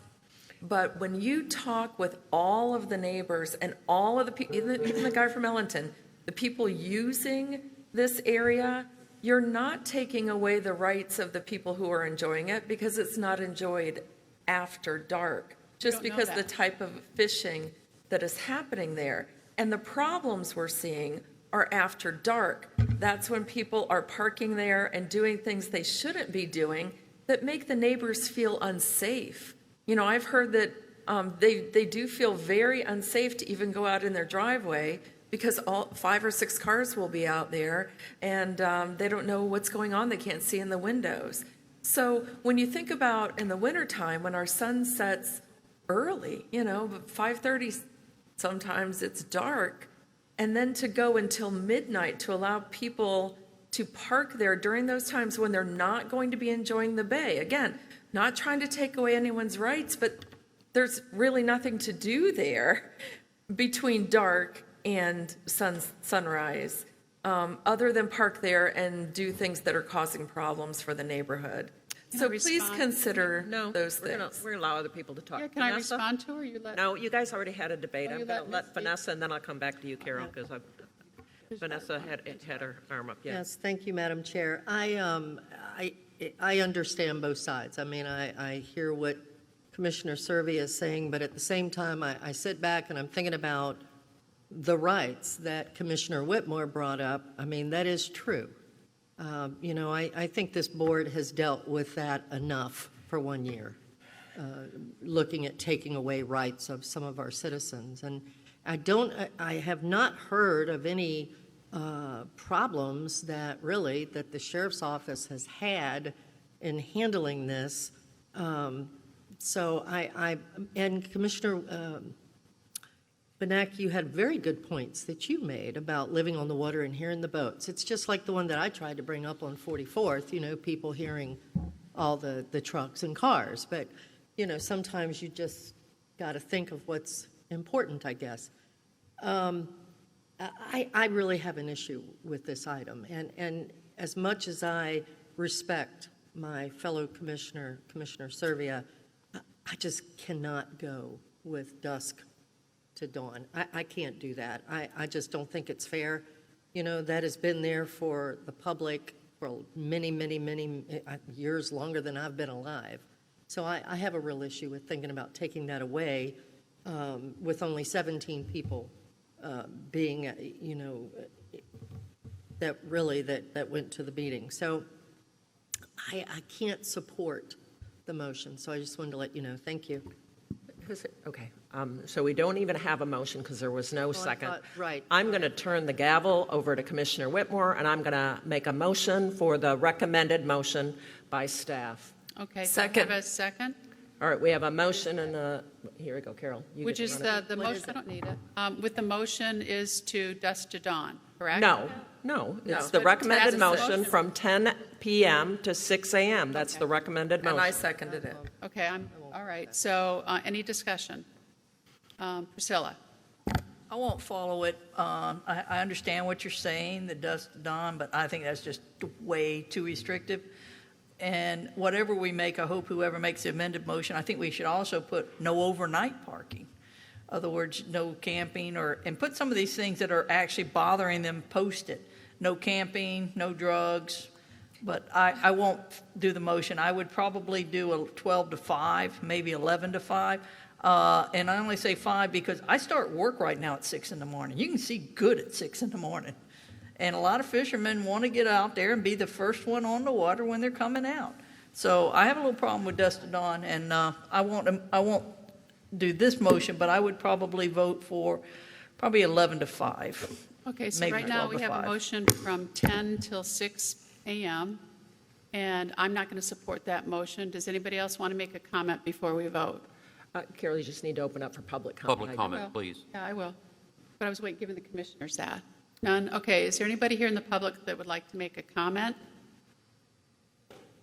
Looks like I knew Glenn. he was Looks back like Glenn's there. coming up. Yeah, Glenn Gimbalina, and you want to go to the center mic, please, Glenn? I did want to make a comment. I remembered now what it was. Well, if I could. Mr. Gibbalina is coming up. Betsy Benet.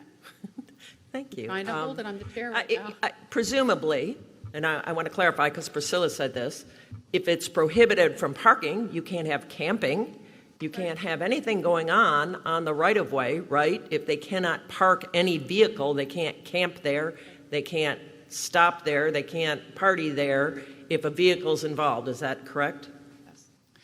I believe so. The county right-of-way extends all the way to the water line, so. Okay, so there would not be use of the right-of-way because we're prohibiting it. So I don't think we need additional regulations. But you aren't thinking, I personally would dump all my camping gear out there on the water and then move my Or vehicle. somewhere else. Yeah, let Nope, no let me offense, I make a don't see technical that point. as a You know, problem. your no parking ordinances, no stopping, standing, or parking, quote unquote, focuses on motor vehicles. I think that Yes. that phrase is actually used in the ordinance. It's a focus on motor vehicles. So technically speaking, I could park somewhere in the neighborhood and hike over there and set up my tent. No, to camp. I do not agree with that. I want staff to say, can I use any right-of-way in the county to set up a tent today? Can I set up a tent in any right-of-way under our regulations without a new restriction? Okay, hold on. Okay. Let one person at a time talk. Going back to my commentary from the last time we discussed this subject, okay? In order to utilize county right-of-way, platted or otherwise, for any purpose other than transportation purposes, okay, requires a right-of-way utilization permit from the Public Works Department, correct? Yes, sir. And even that's fairly narrow because it's got to be things that you, like installing utility lines or creating a driveway connection, things like that. To set up just to block traffic, I mean, you know, people will do it for special events and things like that, but for one person to come in and say, I want overnight parking in some road right away somewhere is just not something that we handle. So I didn't mean to suggest, and if I misstated, I apologize, Madam Chair. I did not mean to suggest that I would have the legal right to show up out there and pitch a tent after this ordinance becomes law. However, I can assure you that your enforcing deputies, in the absence of an ordinance that specifically prohibits camping, won't run people off. Okay, so thank you. We're going to open it up for public comment now. Glenn, thank you, sorry. I still have a question. Thank you. For the record, Glenn Gibbalina. And again, you know, taking people's rights away. I'm with Vanessa and Priscilla and Carol. You fish at night. There's no question about it. That has always been access for decades. And as far as Betsy's concerned, if I want to park around the corner and walk out and wait out, I could fish all night. Mm-hmm. So you're not going to stop that if you restrict the parking. Those fishermen are going to get out there one way or another. The important thing I want to bring up is I'm a numbers guy. All I heard at the last meeting, and I didn't make the workshop because there were other meetings going on, were the self-serving homeowners saying, oh, they're camping overnight. Oh, they're doing drug use. Show me one police report. Show me one incident report that this actually happened other than the crybabies that are doing it for self-serving. I say table this for a year. Let them make the incident reports. Let them come back in a year and say, oh, yeah, we had tents, 6 times last month or 20 tents a year. There are no substantial facts from the Sheriff's Department that there are any problems other than the crybabies from Whitfield. Carol. Okay. So I'm not done. I'm not done. I know. So, and Priscilla, you're right. If I go to Skywell all the time, see my brothers. They're packed at night. There are people that just fish at night. I get the camping, and if there is drug use, then show me. Nobody has showed me those numbers whatsoever. So until you have the facts, and not hearsay from the self-serving people in Whitfield, which, by the way, were the same folks that derailed accessory dwelling units, so I'm not happy with them to begin with. So, that's all I'm saying. So, you know what? Table it for a year, get the facts, get the incident reports from the sheriff, and then we'll revisit it. Okay, I'm going to let Betsy speak, and then we're going to vote on this motion, and if it passes or not, and because I got a feeling they'll have other motions. I want to speak. Okay, we're past the lunch hour, and we were asked to break at 12, so we can either take our lunch break now and finish this, or, but we actually were asked this time because of what we have, so it's up to the board. We have lunch in the back. We are asked if we could make it at 12 this time because it's hot, and you know how cold it is in here. So it's up to you guys. Do you want to take a break and continue this? No, let's finish. I'm asking the board. I would like to finish this item. Break? No. No? Okay, so who else? I can take it. So there's 2 for a break. I want a break. Priscilla? I at least want to vote on this motion that's on the Okay, floor. Steve? I'd like to vote on this motion. Okay, so it's 4-3. Betsy? I just want to say the police were here and they did speak. The police, the sheriff, were here and they did speak at the last meeting. They talked about the problems, not being able to enforce it. So it's just simply not true that the police didn't say anything. They did. They were in favor of the motion that's on the floor to be able to limit the activity on this right-of-way. So I think we have the most least amount of restriction that we're going to get at this time.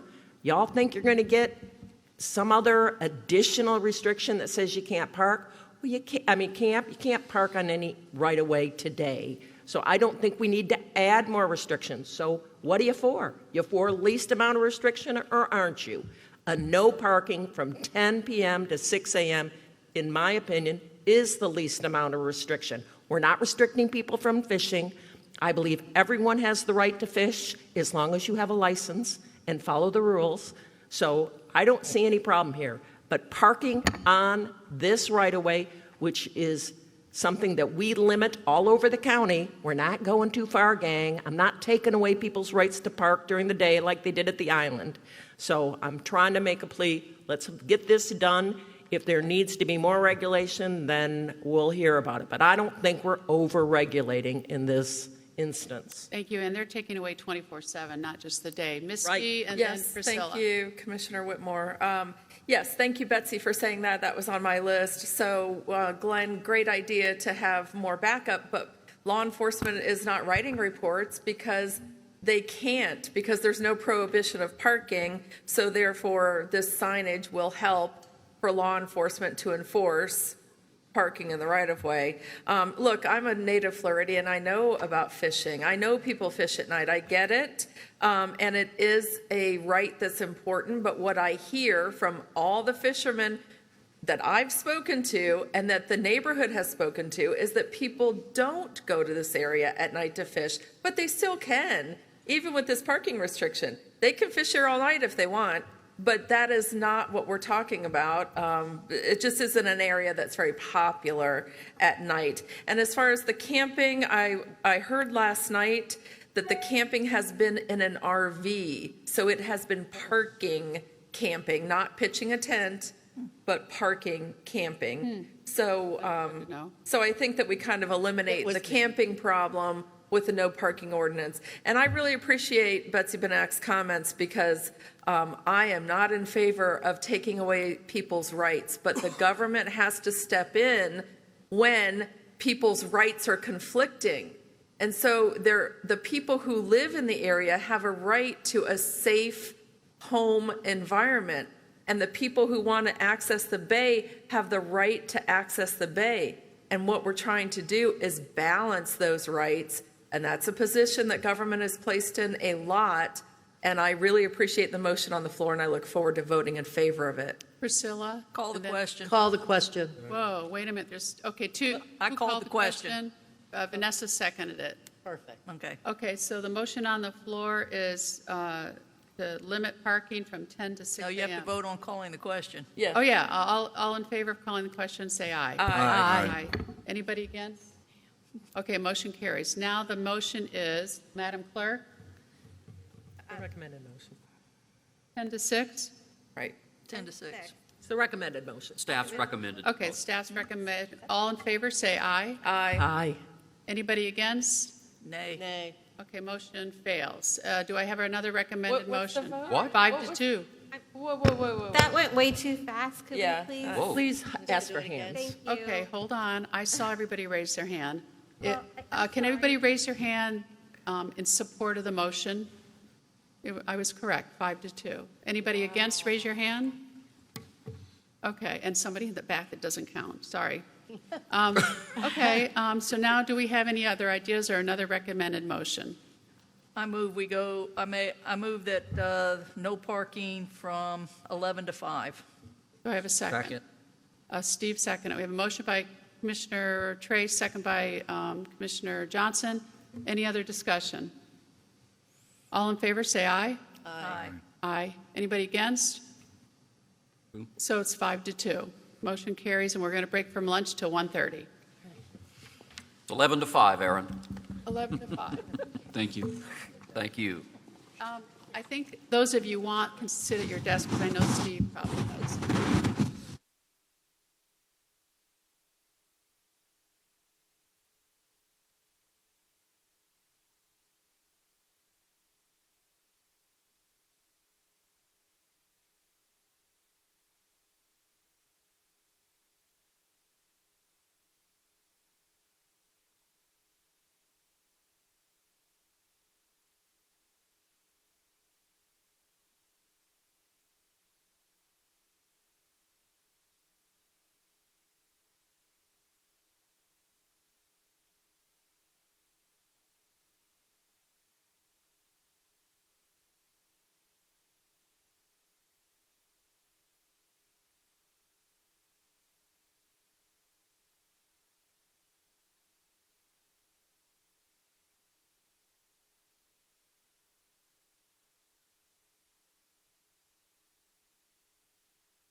Hand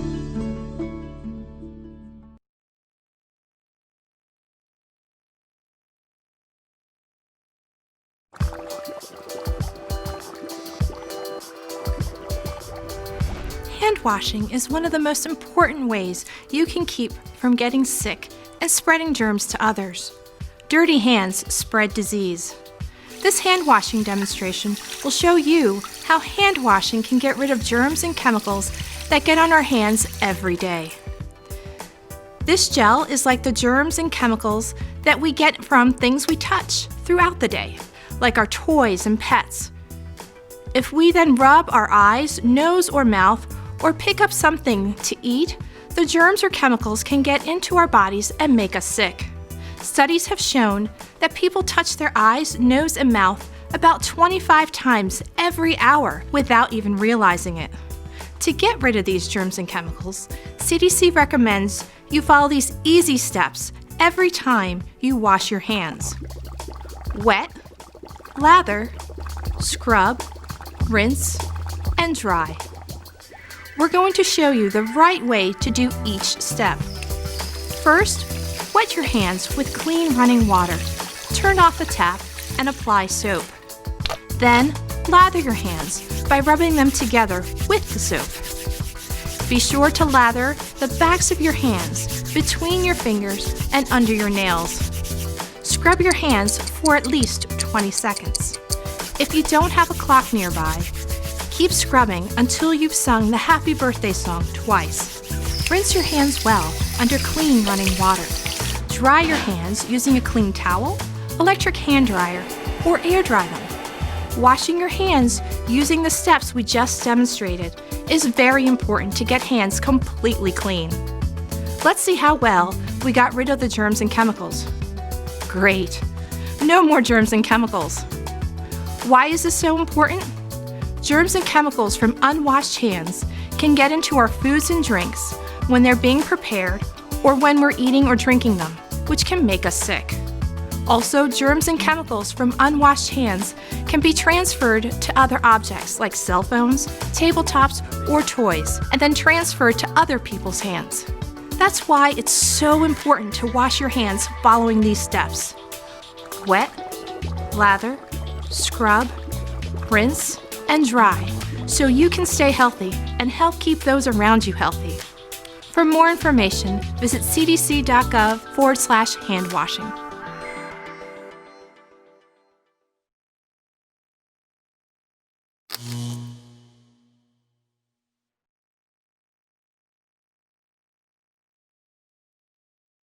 Hello, I'm Priscilla Wisnett Trace, your Manatee County Commissioner for District 1.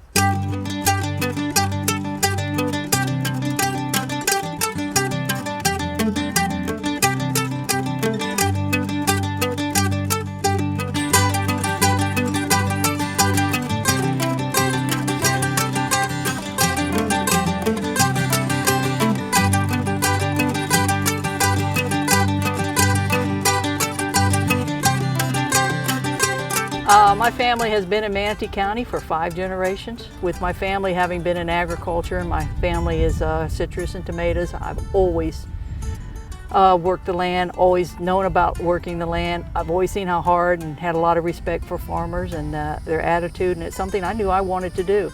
And so I got into something slightly different than the rest of the family with ornamental horticulture, and I got a degree, a BS from University of Florida, and kept the family tradition of agriculture in Manatee County going strong. Worked very hard and now have about 175 acres under production.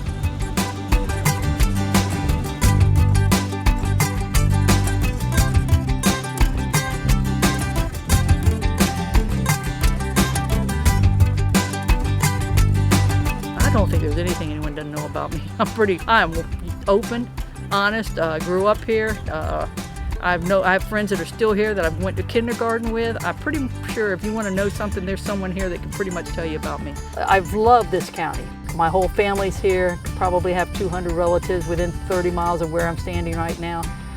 Just wanted to serve the people. And my son is doing such a good job in the work, I have the time. So I thought to myself, you know, if I'm ever going to see what politics are like, what service is like, public service, now's the time. Still young enough to be vibrant and have a lot of experience and a lot of common sense, and I thought, I'm going to give it a try and see what it's all about.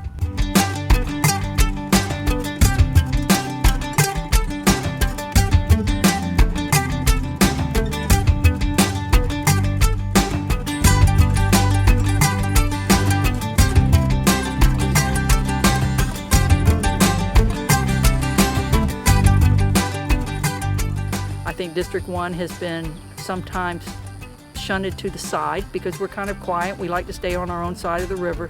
But so we have so much growth here now. We have a lot of roads and a lot of things that just need to be fixed. And I know a lot of people, and I just felt like I get along with people, that maybe with my communication skills, maybe I could get some of that done, and that's what I'm hoping for. So happy to be serving in District 1, and I've been out and met a lot of y'all, but please, if y'all have something, call the office. We're there to serve you.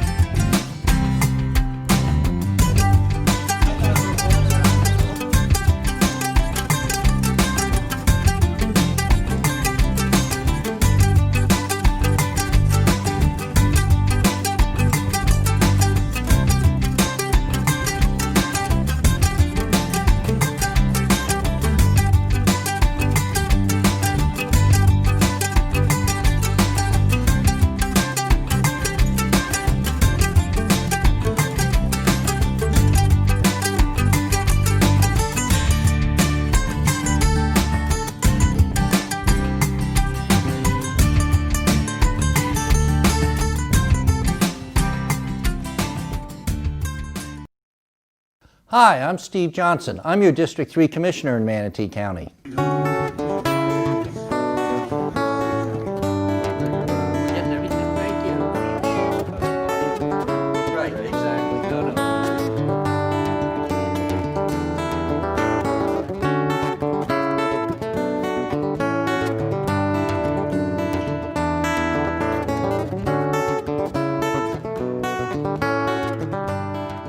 I grew up in the northeast part of the United States. My father worked for Bethlehem Steel in the shipbuilding division, and as such we got transferred fairly regularly.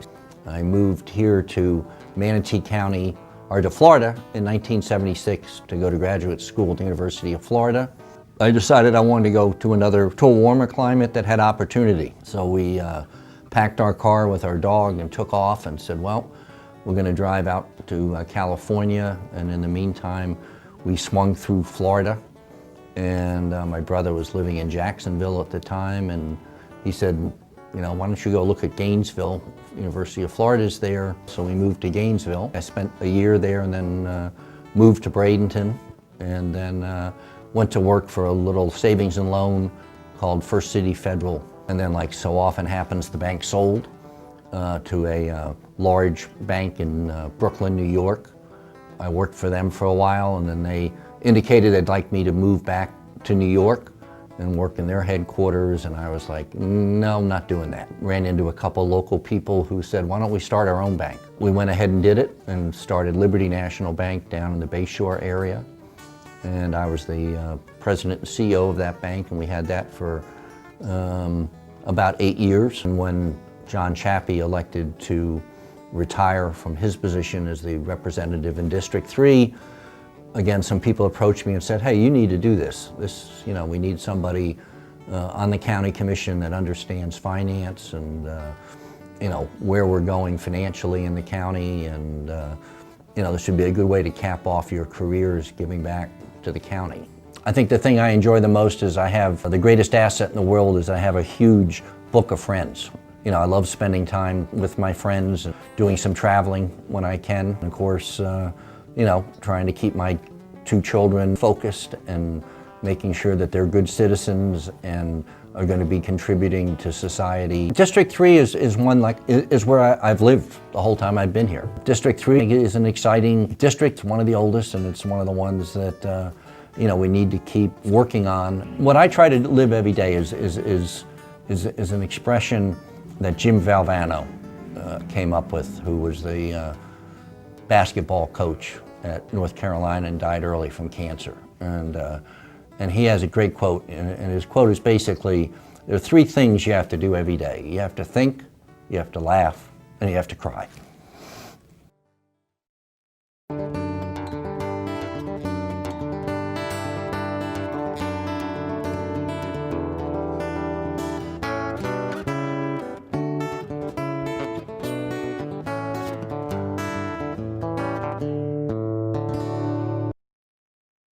Hi, I'm Misty Servia, and I'm your District 4 County Commissioner.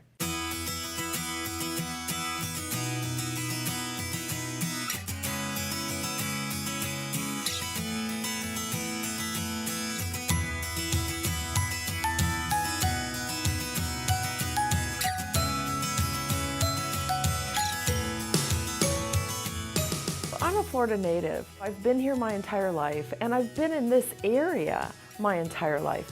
I was born and raised in Sarasota. My mom's family was in the circus, and they would come to Sarasota in the wintertime, and that's how her family ended up in Sarasota. And my grandmother, who moved to Sarasota and opened the first Chinese restaurant known as the House of Chong. We were raised in the same house for until I left to go to college at Florida State. When I was at Florida State, I was looking for a job just near to my graduation, and I had applications out throughout the state, and Manatee County offered me my first position. I was hired to be the Land Development Code Inspector, and I was thrilled for that position. It paid $8.70 an hour. To have an opportunity like that, I was so thrilled. I worked for Manatee County for 18 years. And working for Manatee County was really pivotal in my life because that's where I met my husband. We fell in love, we had 3 children, and so while I spent the first half of my life in Sarasota, I spent my whole adult life in Manatee County. I left Manatee County in 2006 and became a private consultant. So I worked in the private sector for 12 years, and I really believe that that balance gives me the great knowledge to be a county commissioner. Because, having the understanding of the private sector priorities and the regulatory government priorities, I've put it all together, and I'm hopeful that's going to help me in my career. One of the things that I campaigned on was creating a committee, which I've called the Citizens Coalition on Growth. And I am putting this committee together to hear from the residents, get their ideas on growth in Manatee County, and hopefully bring some new and fresh perspectives to the County Commission. My favorite thing to do is to work in the community, and my husband calls that my hobby. So I spend a lot of time doing that. But outside of that, I really enjoy just quiet time with my family and all of us being together. District 4 runs from University Parkway to Cortez Road, and that is some of the first area that developed in Manatee County, so it's some of the oldest. I look forward to continuing to work to protect and enhance our quality of life, because that's what it's all about. We're going to grow here, there's no doubt, and we can't stop it. But we've got to be able to protect our quality of life and even enhance it when we have the opportunity. This is paradise, and we're all so lucky to live here.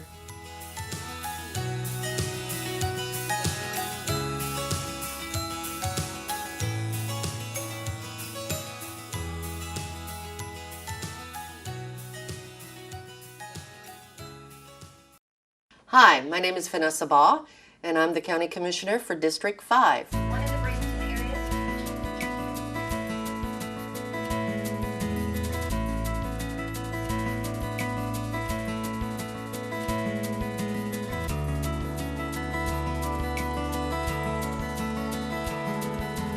My husband and I, when we got married, we came here on our honeymoon, and I fell in love with it and knew I had to live here. It felt like home from day one. So 8 years later, we did. We moved here, and we've been here obviously ever since, and we're getting ready to celebrate our 23rd wedding anniversary. I am a jeweler by trade. I own Vanessa Fine Jewelry out in Lakewood Ranch on Main Street. When I was up north, I was in the jewelry business, so that is truly my background, a small business owner. I started getting involved in local government in Manatee County in '03, and ironically, it was for a county commission race in District 5. I had a friend that ran for commissioner in that race. However, he was not successful. But that being said, I started following local government and seeing what was going on. And then when the economy started going down, I had several business owners ask me if I would consider running for county commissioner, which obviously, if you look at today, I did. I enjoy most about working with local government is the people. So often we have people in the community that have problems, they need help, and it's an honor to be able to work with them to give them a better quality of life. I guess the ultimate message that I would have to be remembered by is that I always tried to do the right thing because it's the right thing to do. Being a county commissioner, a lot of people, of course, find fault and think that you hear it so often, you're in the pocket of this person or that person. I can tell you that's not the case. And you always try to make decisions that are the best for the majority of people in Manatee County and the state of Florida. Sometimes it's hard to get people to understand what you're doing and why, but my philosophy is if you always try to do the right thing because it's the right thing to do, you'll come out ahead.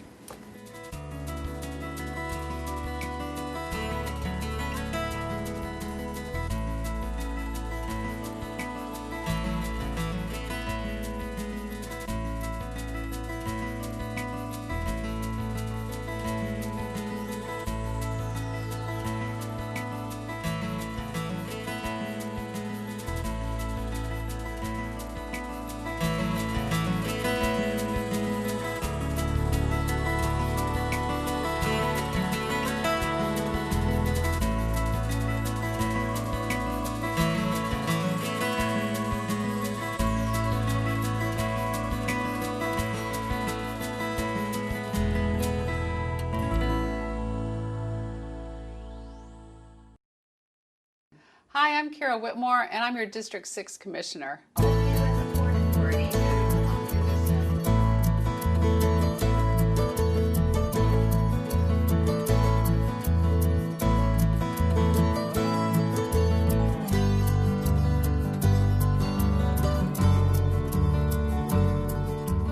Everybody in my family actually had been in jail but me.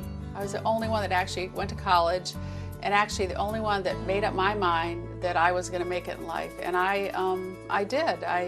I was not going to let anything get me down. I went from one day to the next. You know, I didn't have the best role models in my lifetime, but I was determined I was going to be able to make it. And I was determined that I had a mission, and my mission was to be a nurse. And many people helped me get there, and to this day I will never forget them. I don't have the traditional family, but I've always had my friends as my family, and I still, to this day, I consider them my family. My daughter actually, I have a few close friends that my daughter, until a few years back, actually really did think that they were her aunts. So, you know, but that's how life is, and you just have to move forward. You can choose whatever path you want, and I chose to make something of my life and to help the people that actually are in the position today where I was way back when. And I come back from a different perspective than a lot of other people that are in office, I think. I was a nurse for many years, and the Beach Boys were coming to Anna Maria Island.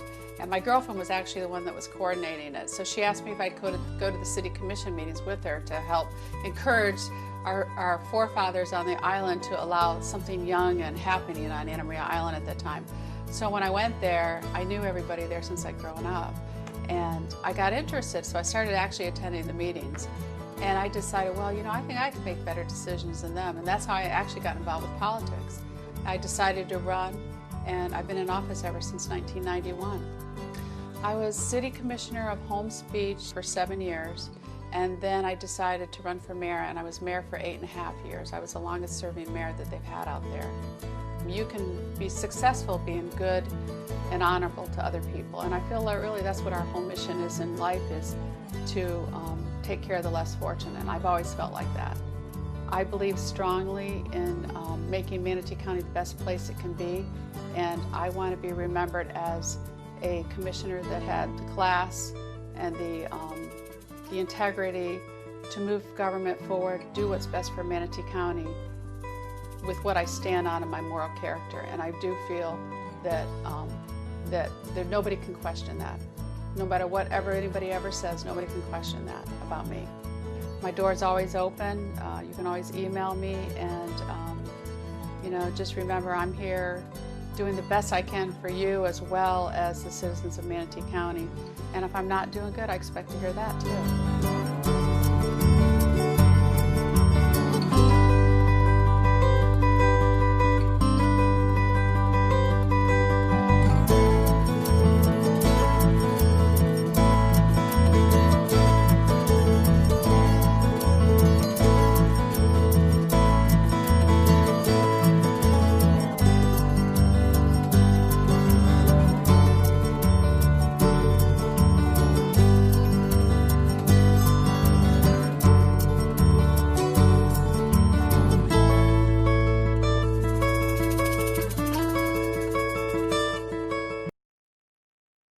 Hi, I'm Betsy Bedak, Manatee County Commissioner, District 7 at large.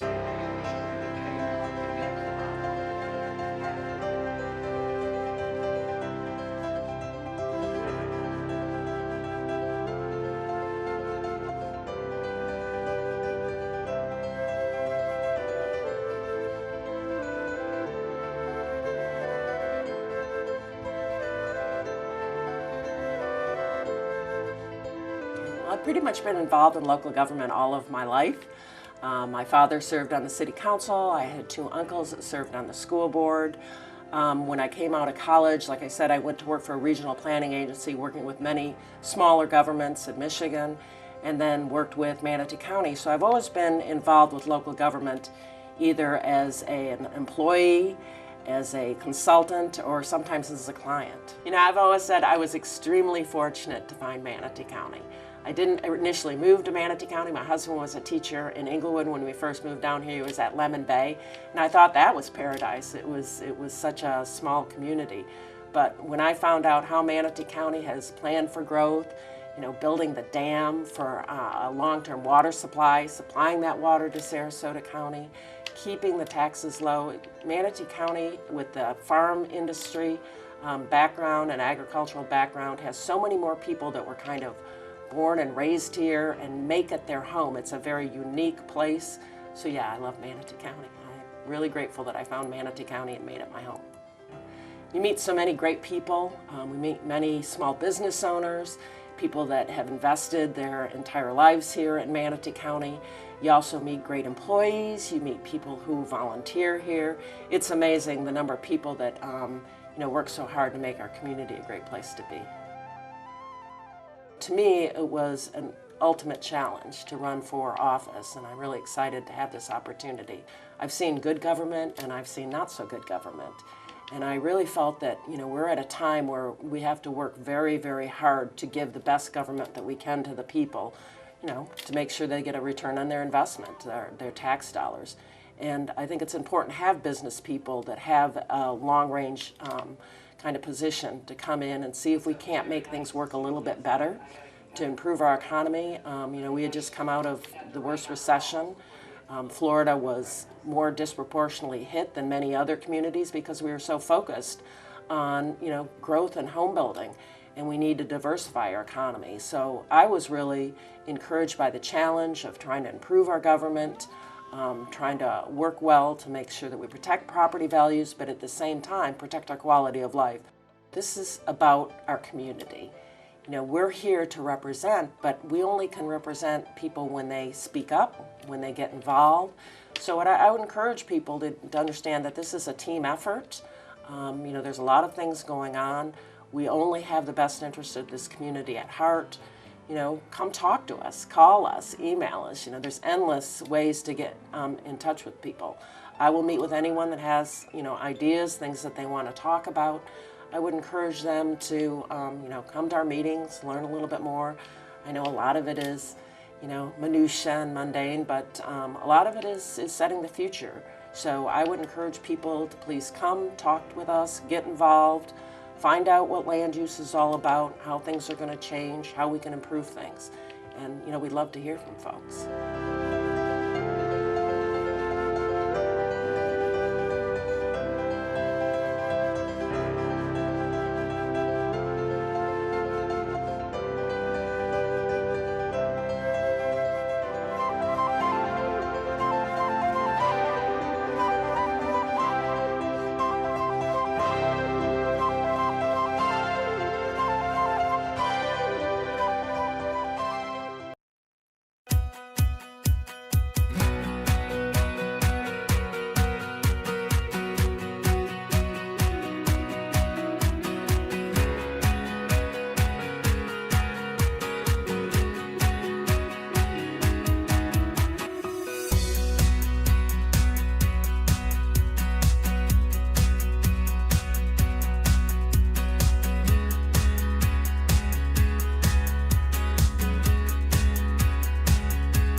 know that we're asking Americans to do a lot right now. So we're asking everyone to be selfless for others so that we can protect those who are most susceptible to this virus. A question I often get asked is, why should young people care about the spread of coronavirus? Well, we know that people with underlying medical conditions over the age of 60 are at highest risk, but they've got to get it from somebody. Social distancing is really physical separation of people. It's what we refer to when we ask people to stay at least 6 feet apart. Not going to bars, not going to restaurants, not going to theaters where there are a lot of people. It all just means physical separation so that you have a space between you and others who might actually be infected or infect you. We all have a role to play in preventing person-to-person spread of this disease, which can be deadly for vulnerable groups. For more information on how you can social distance, please go to coronavirus.gov.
on this item?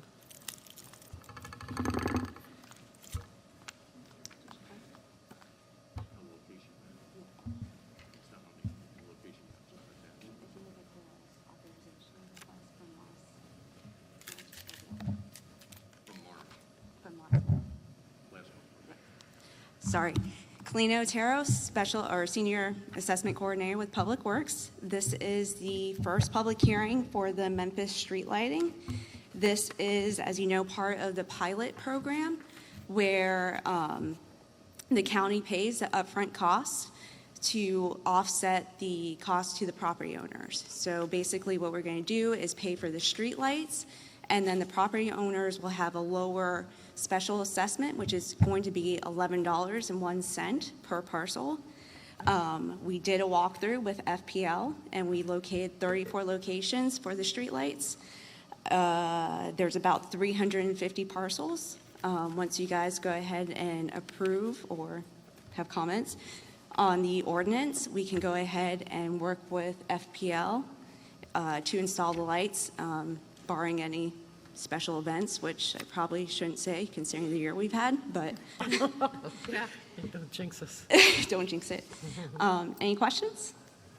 Any questions? No questions, but a couple comments. I want to thank you all for taking, I'm sorry. Go ahead, Commissioner I Bellamy. apologize, Madam Chair. Go ahead. But I do want to tell you all thank you. The two individuals that were here earlier, the questions that they asked me, and I'm not sure I can speak for them, but I can articulate it, I'm sure, concerning as far as with the street lights coming up, what are we going to do about covering the ditches? I am aware that we have some sidewalk projects that's coming along, and I communicated that to them, so they'll be aware that it's going to be a complete project. But, you know, it's obviously layered also. You're going to have the lights and then the sidewalks and things. So it's more thank you. I did have a comment from another constituent in which the lighting project was not in their immediate area. However, they received a letter and they were told that they would have to pay that $11 and I think 70 cents, but the lights are not going to impact their immediate area. I spoke briefly to the county administrator about that, which has nothing to do with us moving forward, but that may be an individual situation that we need to look at from the county administrator's standpoint. But comments, great. I'm excited about it. We'll keep moving. Well, anybody else? No, I think this is great that we're finally getting it done. We know it's been in the works for a long time. So, and there may be, like you said, Commissioner Bellamy, some tweaks that have to be made and of course other improvements. But this is wonderful to have staff and FP&L working together to move it forward. And that's all we can do, right, is continue to move things forward. So I did have a couple folks that were signed up to speak, I guess. I'll go ahead and call their names in case they are here. Thomas Johnson. Okay, and Willie Kendrick. Okay, well, it appears that Commissioner Bellamy had heard your concerns earlier, so we'll go ahead and mark those off. Is there anyone else that wanted to address the board on this item? All right, seeing no one come forward, I'm going to close public comment. What is the pleasure of the board? Is there a second public hearing? Well, this is, oh, excuse me, I am on the wrong item. Let me make sure I'm on the right one. This is the first public hearing, so the action, it does ask for adoption of Ordinance 2030, establishing the municipal benefit unit. Is that correct? Or is there, do we take action at both hearings? I don't know. There is arguably some internal inconsistency in the agenda item. As I sit here right now, I cannot confirm for the board that 2 public hearings are necessary on this matter. Nevertheless, we have staff asking for adoption of Ordinance 20-30. It's going to take a few minutes for me to look up whether multiple public hearings are required in this setting. Okay, Can staff shed any light on that? I'll go ahead and we go ahead and move it. We have to vote twice. We vote twice. The recommended motion. Yeah, you can adopt the recommended motion. If only 1 public hearing is necessitated, then you're good. If a second public hearing is necessitated, we're going to be back here a second time in the future. So yeah, you can go ahead and adopt I move the requested adopted action. motion. Second. All right, we have a motion and a second. Commissioner Trace made the motion, Commissioner Voss seconded. Any further comments? All right, hearing none. All those in favor signify by saying aye. Aye. All those opposed, nay. Chair votes aye, motion passes. Okay, thank you. All right, next up is item number 80. Come on, computer, it's very slow. 86. This is adoption of Ordinance 20-21, finding that Power Design Resources is approved for an economic development ad valorem tax exemption. So go to staff. I guess that's Jerry. There. I see.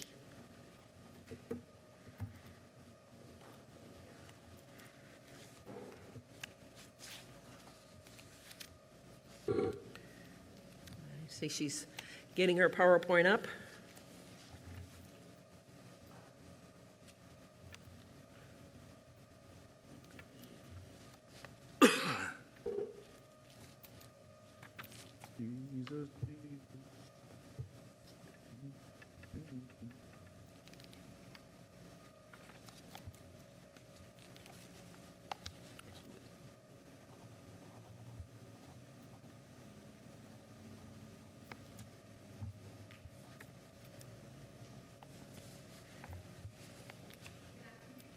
Good afternoon.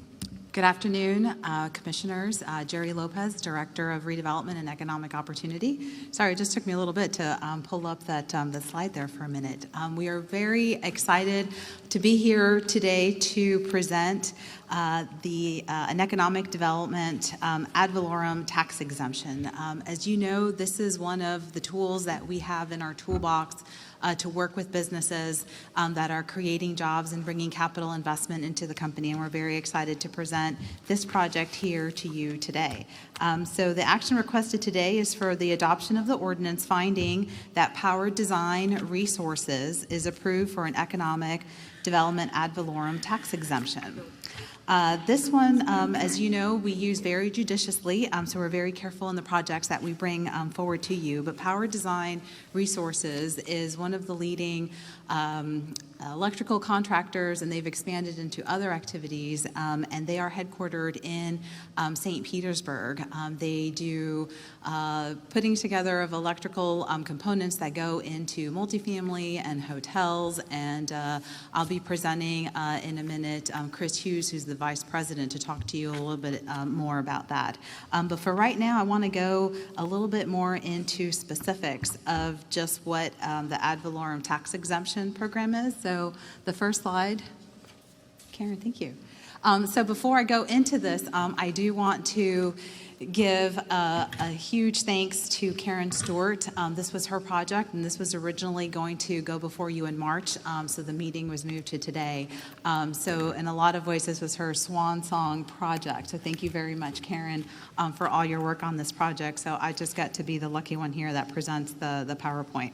But for ad valorem tax exemption, this was approved by referendum. It's authorized by Florida statute, and according to the Manatee County codes, it is the board's decision whether to grant the exemption, the duration, and the percentage of the exemption with all of those. So a little bit on Power Design Resources. We received an application. No problem. We're having some technical difficulties.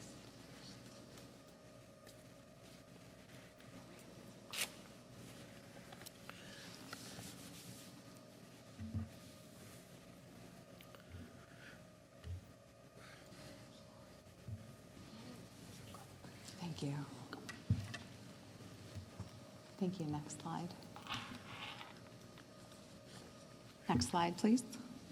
So we received an application from Power Design Resources, and as I mentioned, they are headquartered in St. Petersburg. They have a warehouse up in Atlanta, but as part of their expansion plans, they really wanted to get everything closer in. So they found a site in Manatee County, which we're very excited about, and they are slated to create 80 jobs by December 2024, with an average wage of $46,900 for non-management jobs and $69,000 for management jobs, with a $19 million capital investment. The size site is just south of I-275 and just east of US 41, so in that industrial park right where Cisco is also located. They're going to be neighbors. Next slide, please. So the application included describing a lot of what it is that they're going to do. They have innovative practices and state-of-the-art training, which includes a lot of best practices. There are commitment to local procurement, commitment to environmental sustainability, and they meet the state statute for tax exemption given their projected sales that are mostly outside of the area, not inside of the area. In terms of performance requirements, a performance agreement will be executed at a future date, obligating Power Design Resources to satisfy all the terms within the agreement. These elements include the job creation, those average wages, their capital investment, their innovation requirement, local procurement and environmental sustainability, as well as those projected sales. So if the project is not completed as represented, they do not receive that benefit. As part of our policy guidelines that you approved last year, we do have a worksheet that we use in order to score these projects to determine the staff recommendations in terms of the percentages of the tax exemption. With this project, the recommendation is for an 8-year tax exemption that will be graduated. So in the first year, it will be 100% of the tax exempted. In the second year, it would be 100%. In year 3, it would be 90%. Year 4, 80. Year 5, 60. Year 6, 40. Year 7, 20. And year 8, 10%. The total taxes to be exempted for this project is $523,642 over that time period.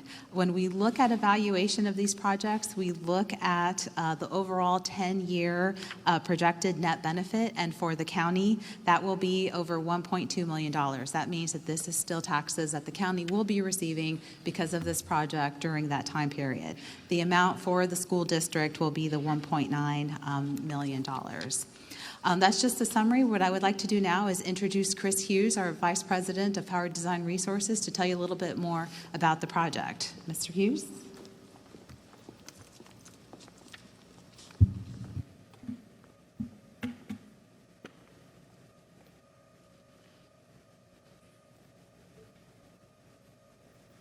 Thank you, Commissioners. Good afternoon. And my name is Chris Hughes. I am the Vice President of Power Design Resources. We are based out of St. Petersburg, Florida, and we are wholly owned by Power Design, Inc., which is a $740 million a year electrical contractor who has just now also launched into the full MEP, mechanical, electrical, and plumbing. We build multifamily, hospitality, hotels, apartments, condos, senior living, and student housing projects all across the country. We're currently in 23 states building projects, about 280 current projects. So we kind of stretch from New York down around the Sun Belt and all the way back up to Seattle. So we're totally excited. Power Design Resources is a lighting distribution business. So we 100% supply about 75% of all the lighting to the projects that we build for Power Design across the country. So we currently have a 100,000 square foot facility up in Atlanta.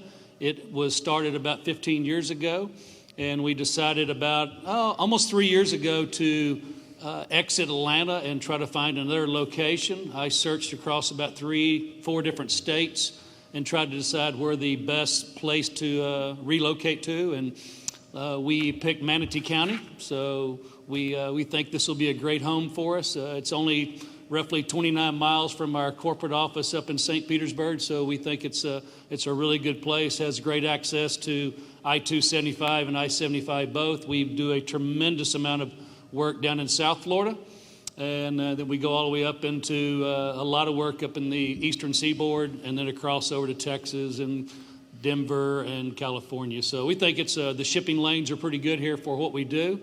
When we relocate here, we're building on 20 acres. We're building roughly 250,000 square foot. First phase will be a 190,000 square foot building that will also house, we're going to put into it one of our prefabrication facilities where we do light assembly and manufacturing for all of our prefab work when we prefab a project to ship across to the country to the individual projects. So we really look forward to coming here and getting to meet all of you. We hope to break ground very, very soon. We're almost through that process, and it's going to be an absolutely gorgeous building that's going to be sitting there on the interstate with a lot of lovely landscaping that'll make everybody proud. So Okay. Any questions? Thank you. Any questions, board members? Priscilla? You're in my district, welcome. Thank you. That's where we've been trying to get some industry and get some business, and you're more than welcome, and looking forward to working with you. Looking forward to helping you out where we can, and want to be a good neighbor, and looking forward to having you in our area. So Thank you very much. Thank you so much for choosing us, and hopefully your stay will be wonderful, because got the port right there, got beaches, we got everything you need. Thank you. All right, other board members? Yeah, I'm excited to see you located. I worked on that industrial park. The civil engineering firm that I work for, we did the land planning and permitting for that industrial park.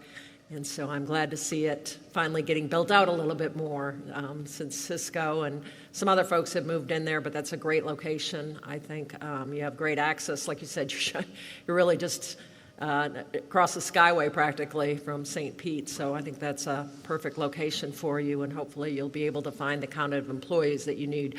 What kind of employee needs are you going to have? Are you going to be hiring anyone locally, do you think? Oh, absolutely. So the majority of, right now in the Atlanta facility, we probably have approximately 30 employees up there in that facility, and of which only 1 or 2 will be relocating. The rest of them will not.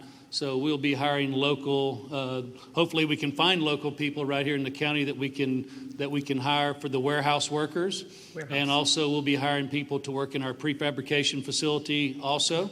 And we will, for training, we'll be able to train people because we have a world-class training facility at our headquarters up in St. Pete. It's about a 50,000 square foot training facility full of educators that we've hired. We hired a lot of teachers and educators to do our training for us. And last year alone, we spent over $8 million invested in training alone. So we take it pretty seriously. So it won't be a problem to do training, and hopefully we can hire lots of local people. Okay, if people are looking for a job, where should they look? Where should they go? It'll be on job boards because we also have our own recruiting department. So we have 9 full-time recruiters that look for people all across the country for our job sites. So it'll be on job boards once we finish. Hopefully, we're going to be looking to start hiring people within the next 12 months because I think we'll be done building and about ready to move about this time next year. Okay. And this probably goes without asking, but it's important that you get this tax exemption in order to make the project work. Absolutely. Okay. All right. Any other questions, comments? Okay. I'll go ahead and open this up for public comment. Is there anyone in the public? I don't think I have anyone signed up that wanted to speak to this item, this being item number 86. Got somebody coming. All right. Please come forward, state your name for the record, and you'll have 3 minutes. Commissioners, good afternoon. I haven't seen a lot of you in a while. Max Stewart, the Director of Business Development for the Bradenton Area Economic Development Corporation. Just putting our word of thanks for this project. Karen and I worked a lot in the beginning on this project. It's been about 18 months in the working, but you see how long this takes to get some of these projects done. So we are very much in support of this project. 80 jobs in the Northwest District for us is a big win and a big recruiting tool to get other distribution companies to the area. So thank you very much for your time, and thank you for your consideration of this project. Thank you very much. Okay. All righty. Anyone else that wanted to address this item? Anyone in the public? Motion to approve ordinance 2021 as recommended by staff. Second. All right. I didn't see anyone else come forward, so I'm going to go ahead and close public comment. We have a motion by Commissioner Servia, seconded by Commissioner Trace. All those in favor signify by saying aye. Aye. All those opposed, nay. Chair votes aye. Motion passes. Congratulations. All right. Thank you very much. Yay. Thank Give you. us some jobs. 89. Okay.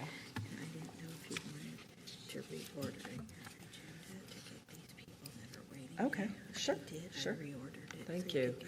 All right, our county administrator's given us a recommended reorder of the agenda because there's folks here waiting for these items, so I'm A-OK with that. Without objection, we're going to go to item number 89. What were we just on? 86. All right, we're going to jump ahead to item 89, which is the Trust for Public Land. This is Charlie Hunsaker. If you'd like to come forward and get us started on the... Betsy? Yes, ma'am. This is one that I will have to recuse myself. I have some conflict of interest. Okay. Yeah, this is for... I'll go ahead and read the item into the record, what it is. Authorization for staff to work with the County Attorney's Office and the Trust for Public Land to prepare a resolution in ballot language regarding a community-driven request for a land conservation acquisition referendum. Does Commissioner Trace need to clarify what her... Yes, she does, and I'll help here to the best of my ability. Commissioner Trace and I have discussed this matter and the voting conflict that she is presented with. As I understand it, Commissioner Trace and/or members of her family have been approached for the possibility of acquiring some of the family land for conservation purposes, if I understand correctly. Commissioner Trace, is that a generally accurate statement? Yes. Yes, and so she has consulted with me, and I agree with her assessment that she is presented with a voting conflict, and should thus recuse herself from this vote. And I will provide to her the necessary voting conflict paperwork for her signature to be subsequently submitted to the clerk of court. Okay. Thank you for that explanation. Carol has a question about... Yeah, and I'm okay, but this is about a ballot question about no specific land at all in the county. It's about something going to the ballot about future lands. I could understand when lands come before us. I'm just asking. I mean, I'm okay. I mean, I think if I understand it, a commissioner can abstain from voting anytime, and if she feels like that, that's fine. But my first thought, well, this is just a general ballot question. I stand by my legal opinion that she's presented with a voting conflict. Okay. All righty. Go ahead, Charlie. Well, thank you, Madam Chairman. I want to, by way of introduction, introduce you to Will Abinger, who works with the Trust for Public Lands, who have been working as an organization with members of the community and your Environmental Lands Management Advisory Committee to discover, evaluate feasibility, and come forward with a recommendation today for a very solid proposal. And with that, I'll turn it over to Mr. Abinger, who will be conducting the presentation. I think on your agenda, there are other speakers. They're listed as presenters, and we have a few others in the audience, perhaps, that would follow with their remarks. Thank you very much. Okay. Lisa, we'll get it cleaned off for you to speak. She's been doing a great job all day. Thank you.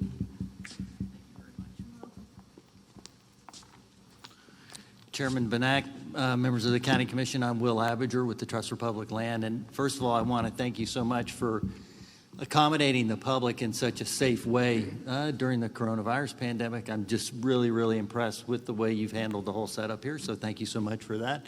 And if we could have the PowerPoint up, that would be great.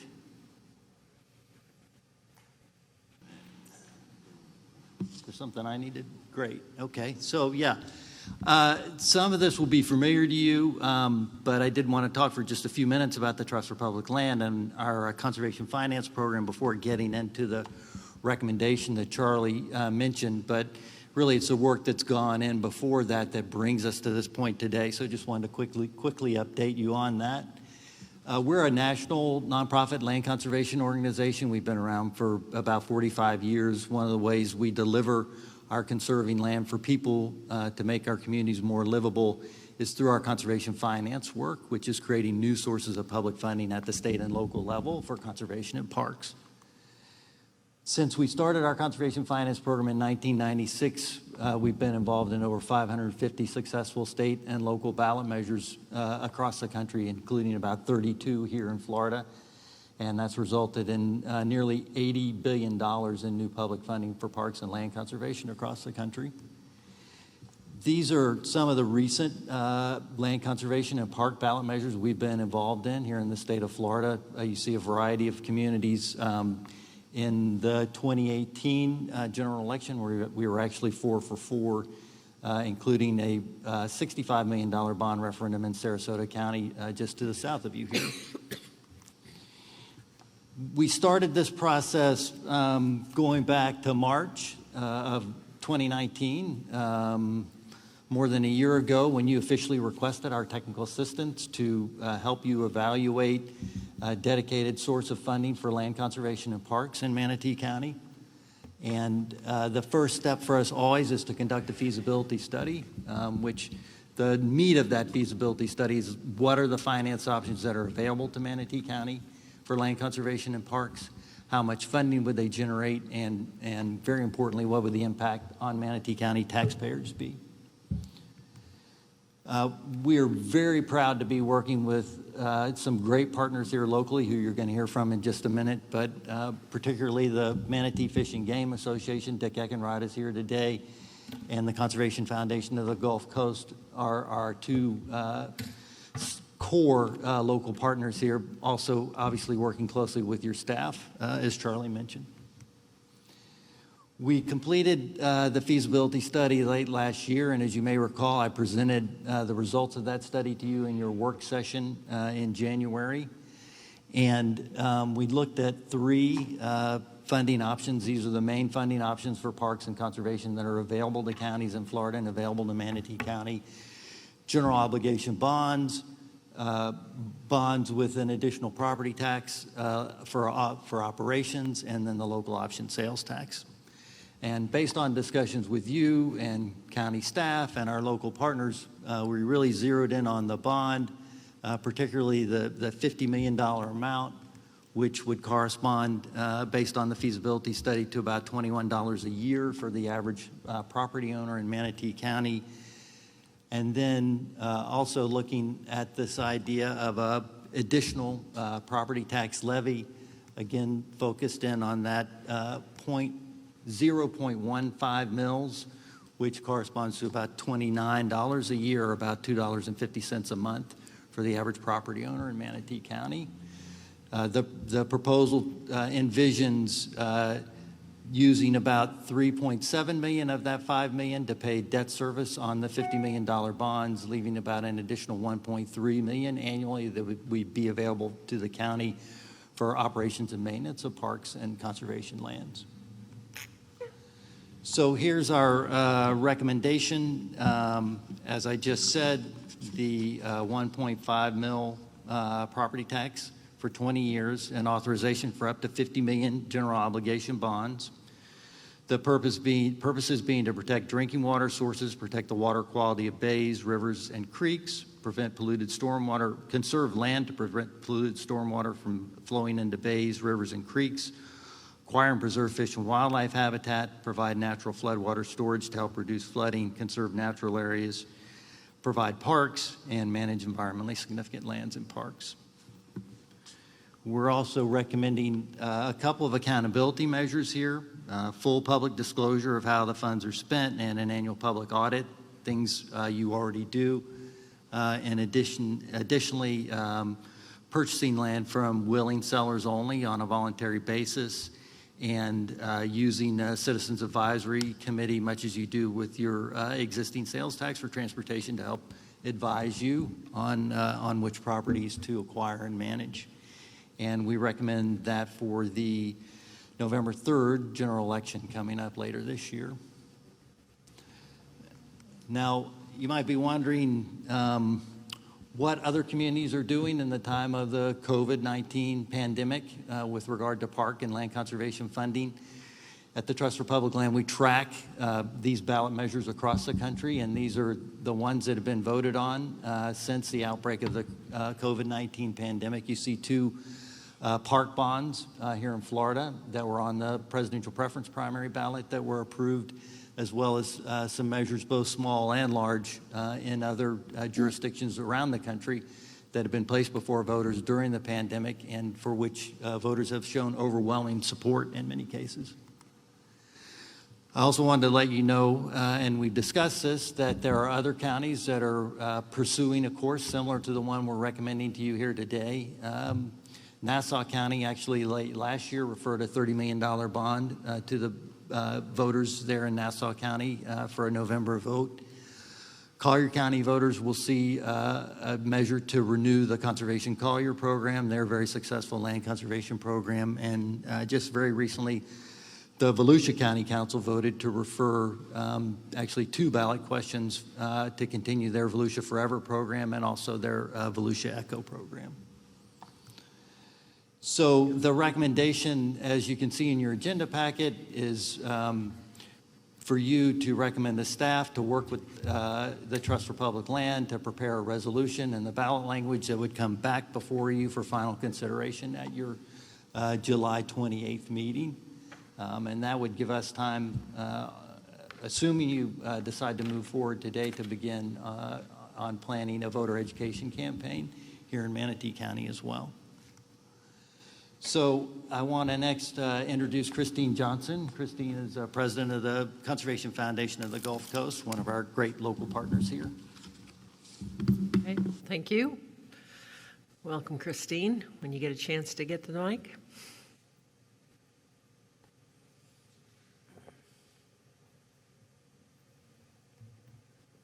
Good afternoon, Commissioners. I'm Christine Purvis Johnson, President of Conservation Foundation of the Gulf Coast, and we're proud of our long-standing partnership with Manatee County to protect important places. From donating the additional 150 acres to Robinson Preserve in 2012, to working with you to save 33 acres on Braden River and donate the adjacent 11 acres that now make Johnson Preserve, Conservation Foundation is honored and proud of our relationship with Manatee County. Today, we ask you to take steps to allow the voters to decide if they want to create a dedicated fund for land conservation. Conservation Foundation stands ready to continue to be a supportive partner. We worked with Trust for Public Land on 4 ballot measures, and all succeeded. And Conservation Foundation works with other counties that have a dedicated fund for land conservation: Sarasota, Lee, and Collier. We help them save land for water, habitat, and recreational uses. The need for Manatee County to have a dedicated land conservation fund is enormous. The county's LMAC has scientifically sound criteria to identify which lands need to be saved. And LMAC has decades of history resulting in deep understanding of how difficult it is to conserve land without funding. Again, the need is great. Perhaps the best way to make this point is not by telling you which lands would be saved, but by telling you which lands have already been lost. Like the land around Manatee and Sarasota's drinking water supply, Lake Manatee, or the land around City of Bradenton's drinking water supply, the Braden River. Protecting land adjacent to drinking water ensures storm water is clean before it flows into the water supply, holding back pesticides and fertilizer. Manatee County has also lost thousands of acres of rare habitat, from dry prairie to salt terns. They were home to now rare and endangered species like gopher tortoise and snowy plovers. But they are lost, and we should all care, because not only are we all connected, these rare places and endangered animals are what drive our economy, because people visit and move here because it's beautiful and unique. As the Trust for Public Land president said, "Show me a healthy community with a healthy economy, and I will show you a community that has its green infrastructure in order and understands the relationship between built and the unbuilt environment." So I ask you today to please direct staff to work with Trust for Public Land on the ballot language for the citizens to vote in November. Conservation Foundation vows to deepen our partnership and work with you to ensure that Manatee County saves its special places before they're all gone. And now it's my pleasure to introduce Manatee Fish and Game Representative Dick Eckenrod.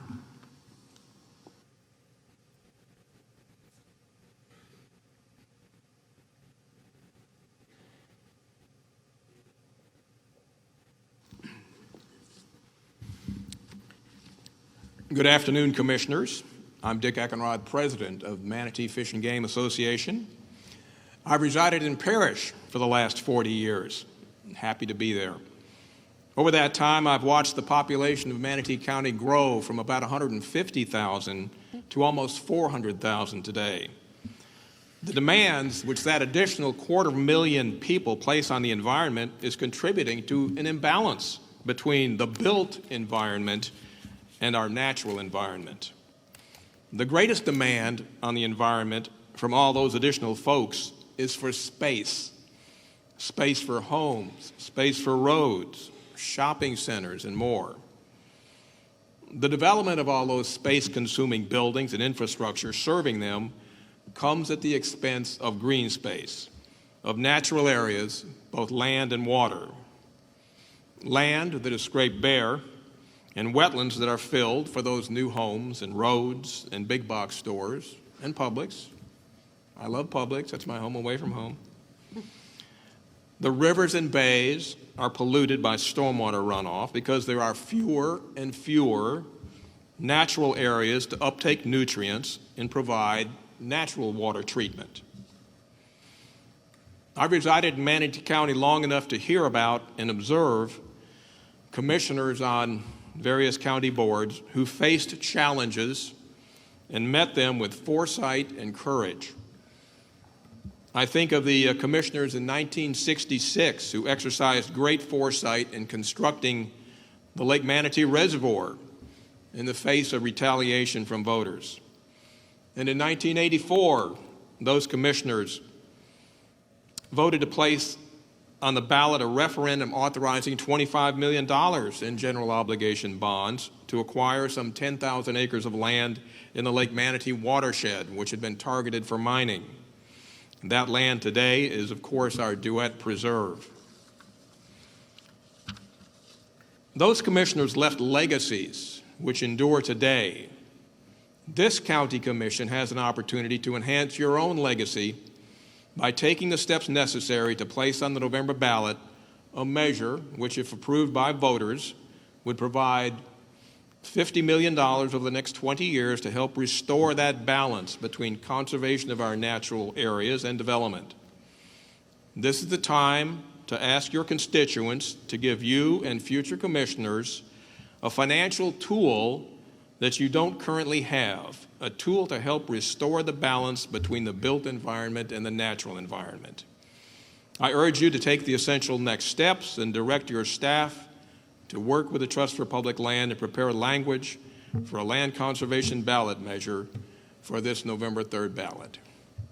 Thank you, Commissioners, for the time you've already devoted to this important issue. Thank you. All right. Charlie, I think that wraps up your presentation. Is it time to go to commission comments, questions? Or do you have more folks to speak? She's signed up. I think we have at least one more, Ingrid McClellan, representing as a member of the Environmental Lands Management Advisory Committee. Okay, she was signed up to speak. Representing herself. If you want to wait, I'll call you up for public comment. You signed up for public comment either way. It's up to you, Charlie. If you want to include her in your presentation, that's fine. Well, let's package it this way. Why don't you come forward? Thank you. Lisa first. Lisa's in control of this meeting. Everyone just needs to know that. Well, until she runs out of spray. That's great. I am Ingrid McClellan, a 30-year resident in unincorporated Manatee County. I am a member of Manatee County's LMAC for a decade. I'm also a member of Scenic Florida and am on 3 scenic highway committees here in Manatee County. And I am in support and in favor of the authorization. As counties elsewhere in Florida, this will give Manatee County the opportunity to best maintain our parks and preserves, as well as the opportunity to match Florida Forever funds so we can purchase from willing sellers quality lands that are still available. Lands such as those purchased as a result from Keep Braden Woods, that is now, I believe, called Johnson Preserve. So thank you for your consideration. Thank you. All right, now would be the time for commissioners to ask questions. Commissioner Whitmore. Is it questions or comments? Either. Okay, well, I want to make sure. I've always been about, I've never raised a tax, and since I've been in 1998, I haven't raised property taxes. But I've always believed that the citizens should if they want. And you all know I supported bringing out to the voters the health care tax. I voted years ago, I voted ever since I've been 18, the jail. And I remember one year the county was going to designate some of their millage for environmental lands. And I voted for that, but it was in the general budget, so it kind of went away. I 100% support our citizens of Manatee County deciding this. Some think that they may not be educated enough, and I don't believe that. I am so sick and tired of seeing this development with no open space and no lands to treat our runoff. And I think, and I saw your results were 67% supported it during the shutdown in May. So I'm all about letting the citizens decide. I know how I'll vote personally, but again, it's up to the citizens to decide. And we have heard so much from our citizenry saying to do exactly what we're here today to. $21, was it 21 or around that? That's a lunch for a year. I mean, come on. I mean, and if you don't want it, that's fine. But I don't mind giving up a lunch, one lunch with my husband and I pay for this. So, it's up to the citizens, and I believe in that 100%. Okay. Commissioner Baugh. I totally agree with letting the citizens decide, but here's my problem. I don't feel comfortable with two things. I don't feel comfortable. I thought that this meeting would be about showing us the ballot language. I don't see the ballot language, so I don't know what is planned on, what's going to be in that to be asking the citizens. So I have an issue with that. And in all fairness, I think that it's a little bit hindered because Commissioner Trace, who I just adore, has made it obvious that it's going to benefit her or her family. And I think that's not, it puts me in a very awkward position because I don't feel like that's how we should be voting for this. I don't know what the citizens are going to be asked on the ballot. I don't see anything that's telling me what the ballot is actually going to say. Perhaps that's already been decided, beats me, but I'm not hearing it here. And then the other thing is, I don't know how people will feel knowing that we're voting on something that's going to benefit one of our commissioners. That doesn't look right. So I don't know. I don't know how. I don't know that I can support it under the circumstances. All you're telling me is that, okay, yes, this is what it's for. I get it. I appreciate that. But at the same time, I don't know what you're going to be asking the citizens. I'm not seeing that. So for me to be able to vote for that today, I think is very difficult. That's just my gut. Thank you. I just want to ask staff if they could clarify. The action requested is to direct county staff to work with the Office of the County Attorney with the assistance of the Trust for Public Land to prepare a resolution in ballot language to refer a 0.15 mil property tax levy for 20 years and authorization for up to $50 million general obligation bond to the November 3rd, 2020 general election ballot for the Board of County Commissioners consideration at the July 28th regular meeting. So does that mean that we will be seeing the exact language at the July 28th? We're just giving direction. Is there still an opportunity to say we don't like that language, it can't go forward? Yes, if I may respond, Chairman. Please. Commissioner Baugh, the plan is to bring the ballot language back to you at your meeting on the 28th, and then you would see it. We haven't written it yet, but it's based on the general outlines that we talked about here. So the ballot language would come back to you at that time with a resolution for a final vote. Okay. All right. And I also want to clarify, because I did serve on LMAC as the county representative. I also, back in the private sector, attended a few LMAC meetings back in the day. For many years, I've attended LMAC meetings, actually. So my understanding is the way that the prioritization of properties to be acquired, today, we don't have anything before us that is, even though I saw some emails, and I talked to Charlie during the break on this, there's no specific lands that are proposed for acquisition at this time. So while I think it's great that Commissioner Trace thinks that she might have a property that might be acquired, that's actually down the road, and that would require a separate vote, would it not, to be able to go and pursue purchase with these revenues? Wouldn't it require a separate vote of the board in order to do that? Charlie Hunsaker, that is correct. Okay.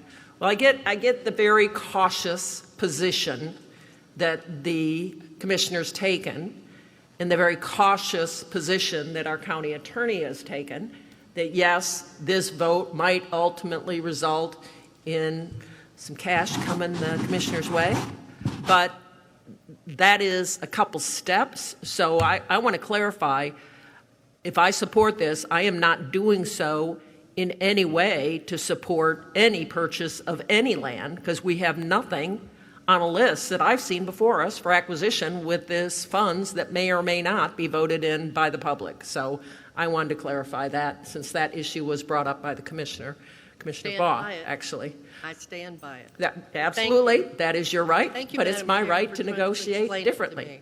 Commissioner Serbia. Yes, thank you. So my thoughts on this are, I'm a native Floridian. You guys know the stories I've told you, how our community has changed since I was born, and it's been dramatic. And now we have over 400,000 people in Manatee County. And, when I was running for election, it comes as no surprise that everyone is most concerned about growth.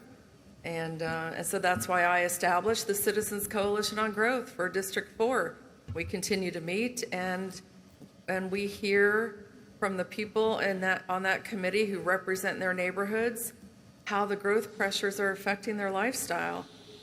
Just last week at the Crosley Estate meeting, what we heard from those 17 people who showed up was that 30 years ago it wasn't a problem at the end of Whitfield with a number of people there, but the volume has increased tenfold because the population has increased and people are dying to get out into open land. Last night at my homeowners association meeting, I just moved there 2 months ago, and they found out that I was the county commissioner, and they cornered me and said, how do we stop all the growth? Aren't there enough houses? When is enough enough? And I told them about this that was coming forward today, because I think in some ways allowing the public to decide if they want to tax themselves to purchase lands that will forever be held in preservation, is that what they want to move forward and enhance their lifestyle? I'm all for it. Ask the public. I want to do what the public wants to do. So I will be supporting your efforts today. Carol. I think Charlie may remember when I was mayor, actually I was just a city commissioner, but then the year after a mayor, Preservation 2000, and that came before the city of Holmes Beach, and it was for Grassy Point. And there were 4 buildable lots, and that's right when you first get on the island, you look to the left right across from Publix. Many, many acres, and there were 4 buildable lots there. And Preservation 2000 started, and my city overwhelmingly said, let's save it. Let's don't have another building there. So what surprised me, and I understand, we've heard from others that don't support this, but when I saw your numbers the other day when I spoke to all of you, 67%, no matter what is happening, says they can afford $21 to save and to purchase some lands. And again, I've told many people, I've told Priscilla this for ages, and a lot of people, they're complaining about development buying all these farms or this open land. And I always say, well, then you guys buy it. Find somebody to buy it and preserve it, kind of like Lombard, and nobody could. So, you know, this is a big step for Manatee County, and I have a feeling it will pass overwhelmingly because I don't think there's any of us don't get comments about this very issue. And I know some of the town don't agree with it because they think it's a tax and our citizens aren't educated to enough to vote for this. And I attest strongly that they are wrong. So, you know, I heard that on the public before this came before us when we were hearing that this was coming before us. I support it 100%, and I'll make a motion whenever it's time. Okay. Yeah, I think that hopefully this comes as not a surprise in my 8th year of service here as a county commissioner that I'm a huge, huge proponent of private property rights. It's how I was brought up. It's how I was trained as a planner, quite frankly, because I was trained in planning in the state of Florida. And guess what? The state of Florida is a strong private property rights state. I think all of us know that because what do? We try to regulate growth, but we have very few tools to do so because we are a super strong private properties rights state. And you know what? I support that. I support that property should never be taken from individuals through regulation. That's why we have difficulty. That's why when people say, like, I'm going to call out our good friend, the chief of police at the island, who says that we have had unrestrained growth. Well, welcome to the state of Florida, buddy. You know, this is the United States of America, and you get to live wherever you want in the United States of America. And guess what? People have chosen to live in the beautiful Sunshine State since the days of voting to change the swamp into land where people can live. I love reading all those books to get the history of the state of Florida. You know what? And guess what? We do not stop it by regulation. But you know how we can control it? We can compete and buy property for preservation. We can do that. And we've done that in Manatee County.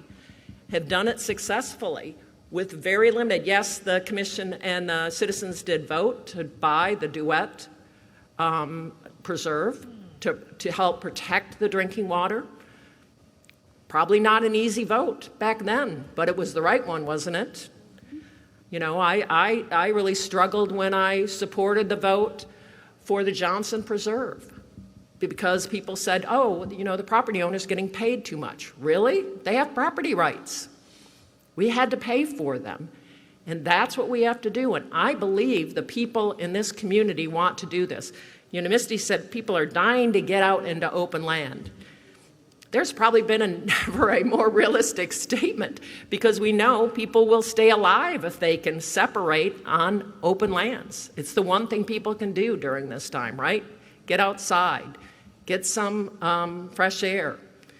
You never told people they had to stay inside their homes, but there needs to be places where people can go outside and be with nature and enjoy nature, preserve their mental health.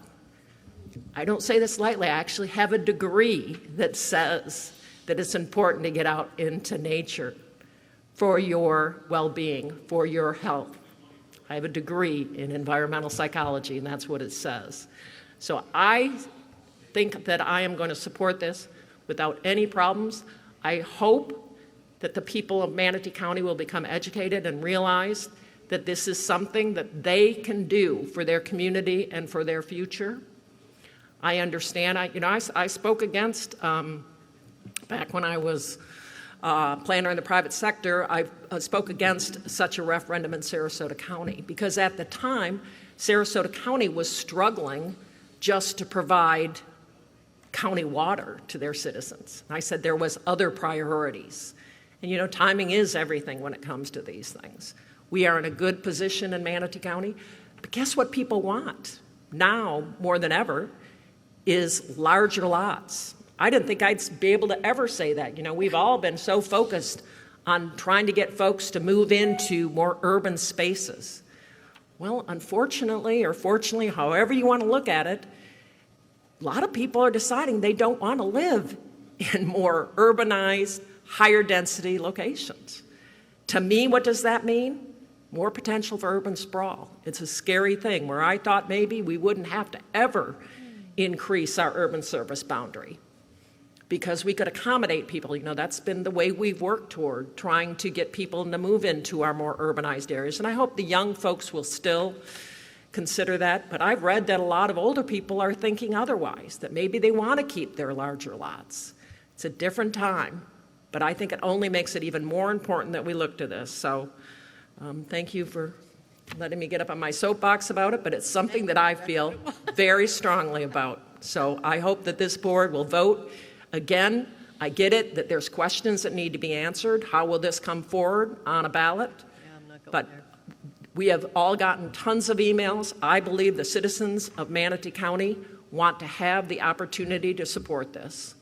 And if you're hearing from small groups, you're hearing from small groups, but I think you guys need to think for the benefit of this entire county, which, guess what? We're going to continue to grow. All right. I saw Commissioner Baugh and then Commissioner Johnson. Yeah, I'm not going to soapbox like that. I'll just say, you know, I do appreciate it when Commissioner Benak goes into her spiel, because I learn a lot generally from it. One thing I do know is that I don't feel like I have enough information on how it's going to be presented to the citizens of the county, and I'm not going to take a chance. I have heard from a lot of residents, and a lot of them are in favor, and I think that's wonderful. I suspect that it will pass here today to go on the ballot, or whatever it's going to say. I'm just disappointed in what's come forward. I think we need more information for our residents. I think that's our job. But I do want to say, with all the comments that I've heard here today about growth, especially from our two planners, you know, let's be honest here, shall we? We could change a lot of what goes on with the growth in Manatee County. We could make changes to the comprehensive plan and the LDC if we wanted to. There's a lot of things we could change. We just don't. So Ready to pay for it. Well, I'm just saying, you're asking them to pay for this. I'm just saying, you know, we can't use the growth as the only reason to approve this today, because I think that's being totally unfair. I think it'll pass. I'm not concerned about it in that regard, but this commissioner doesn't have enough information that I feel I need to be able to answer to my residents. Yeah, I voted for it, but I'm not sure how it's going to come to you. I don't know what it's going to say, and I'm not sure what it's going to do, but there's a good possibility it might help one of the commissioners. Thank you. Commissioner Johnson. Oh, okay. I guess from where I'm sitting here today, I think it's always important that we hear from the citizens, especially when we're going to start taxing them.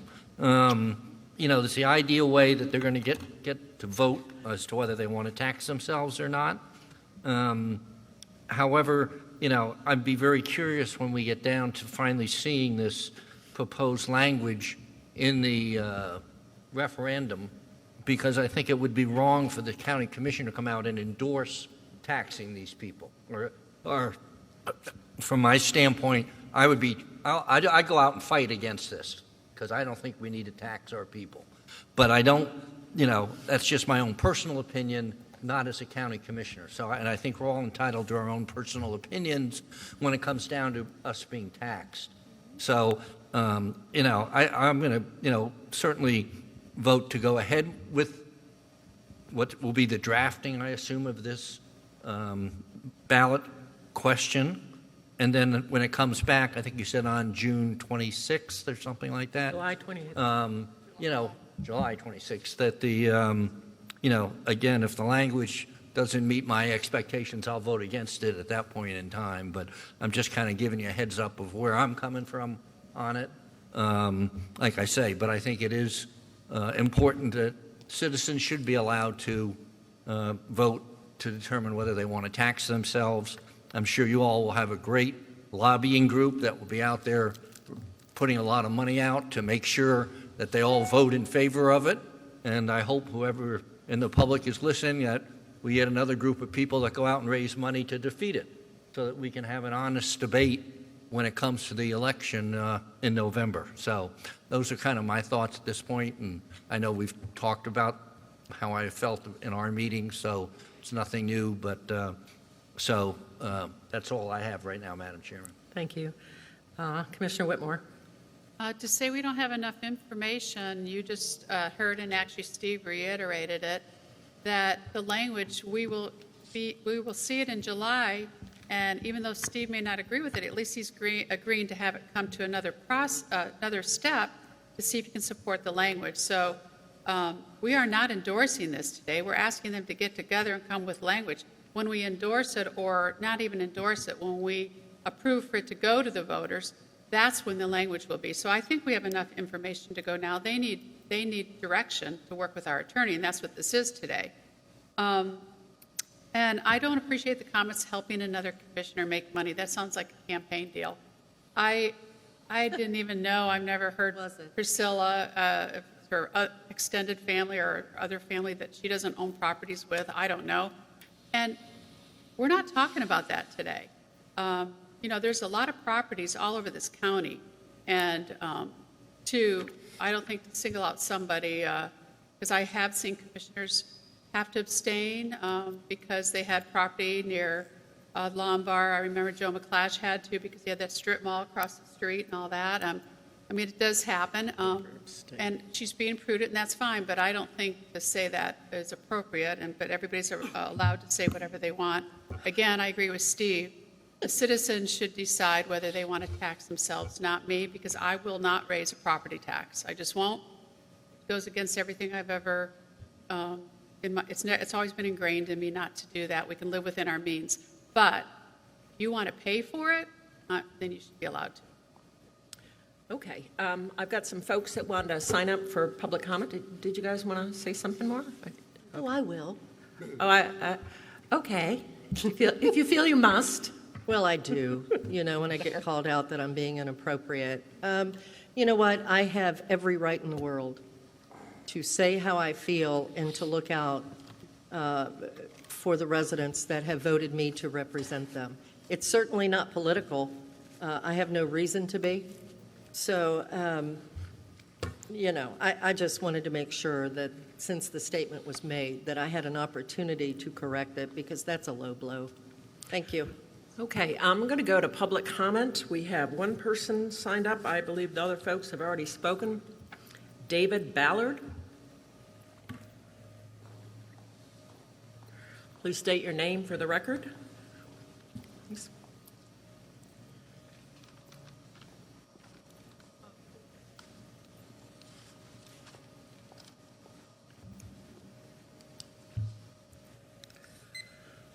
Good afternoon, all. My name is David Ballard, and I'm here simply as a citizen and resident of Commissioner Servia's district.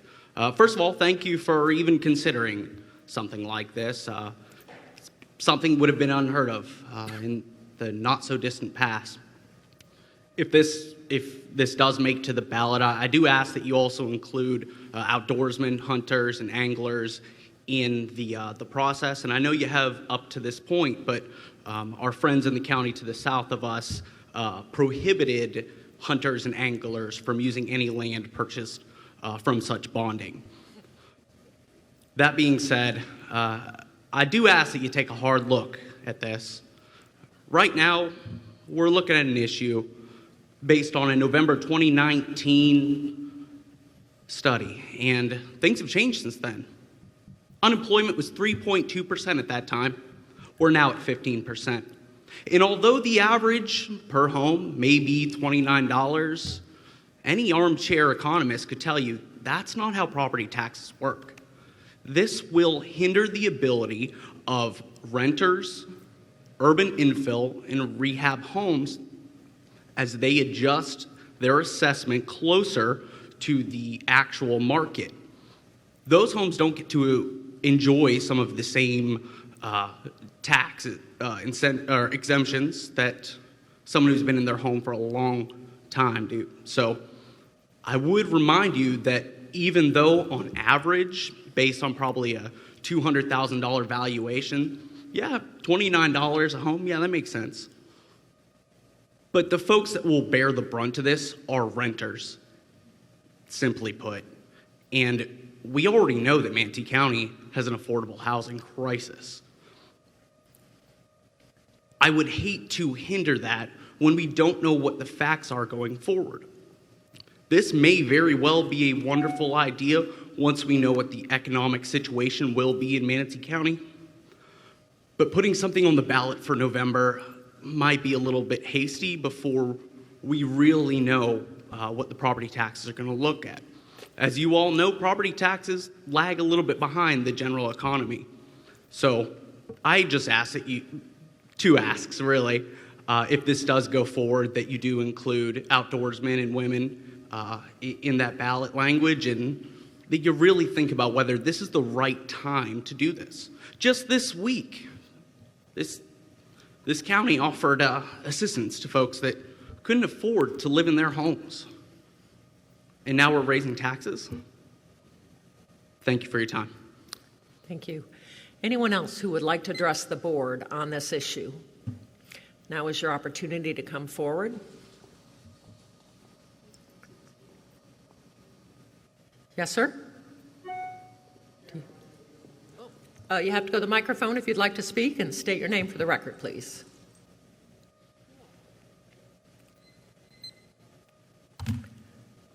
My name's Ralph Barnett. And before I moved here 16 years ago, I had the opportunity to work on a couple of projects that started in 1996. One of those projects was Freedom Parkway in Atlanta. And anyone who's familiar with Atlanta will be familiar with the explosive growth over a 30-year period. The, excuse me, the project itself, Freedom Park, runs all the way from just outside of downtown Atlanta to Stone Mountain. And the park reset the way that the city has developed. And had it not been for preserving the green space to build this park, originally it was supposed to be a road. And the road went around the Carter Center and so forth. The land had been acquired, homes had been torn down and so forth, but citizens objected to building more roads into the center of the city. And they voted to make it a park. Now, the thing that's important about this is I think that the question is the same with what we're talking about here with this issue, which is I think you're really talking about giving and preserving options for the citizens to make a decision on how they want to grow for the future. And if you don't preserve the green space, those options are not there. I also think that the real question, as it was in Atlanta, was if you're going to have green spaces, is not so much who is going to bear the brunt of the tax, but what benefit everyone is going to get from it. And it becomes important to make all preserved green space accessible to the citizens, to all the citizens that have to pay for it, even persons who rent, as well as low-income people. And one of the problems that many cities have in preserving green space has been in making it accessible to people who are not middle class or upper middle class and can afford property in proximity to it. Atlanta solved this problem by building bike paths and other accessible walking paths from a variety of different neighborhoods, and subsequently Freedom Park is the outlet space for Atlanta. And other parts of the city that have developed along that model with bike paths and pocket parks, connected pocket parks that ring the city. That's taken place over the last 20 years. At any rate, my time is up, but I really think that preserving options is the most important aspect. Thanks. Thank you. Are there others that would like to address the board on this issue?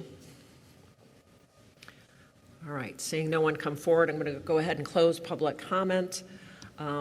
What is the pleasure of the board? Misty? And I know Carol said she wanted No, to go make ahead. the motion. Okay. Go ahead and Well, I'll second it. Okay, I'd like to make the motion to approve as is recommended before us, to take this item before the voters. A recommended motion. And Carol? Okay, we got a motion and a second. Commissioner Serbia. Yes, thank you. And I did have some comments, and I thank the speakers so much for their comments. I really appreciate when we hear from people in the audience and the community. So both very well spoken. David, very good comments on including the outdoorsmen and the anglers. In response to, the people who are hurting now during this COVID epidemic, I'm with you, right? I understand and I hear about it every day, the pain that people are going through and the difficulty in just making ends meet and keeping a roof over your head. On this matter, though, at least my background is I'm looking at the year 2040 and the year 2050 and trying to imagine what our community is going to look like then and the opportunity that this presents us with.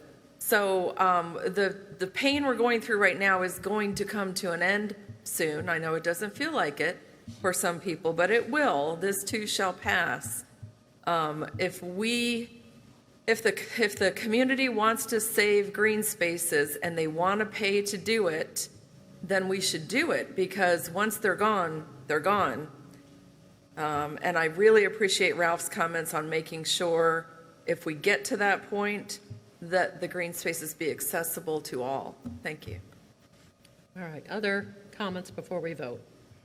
All right, we have a motion and a second. All those in favor, please raise your hand. Okay, all those opposed?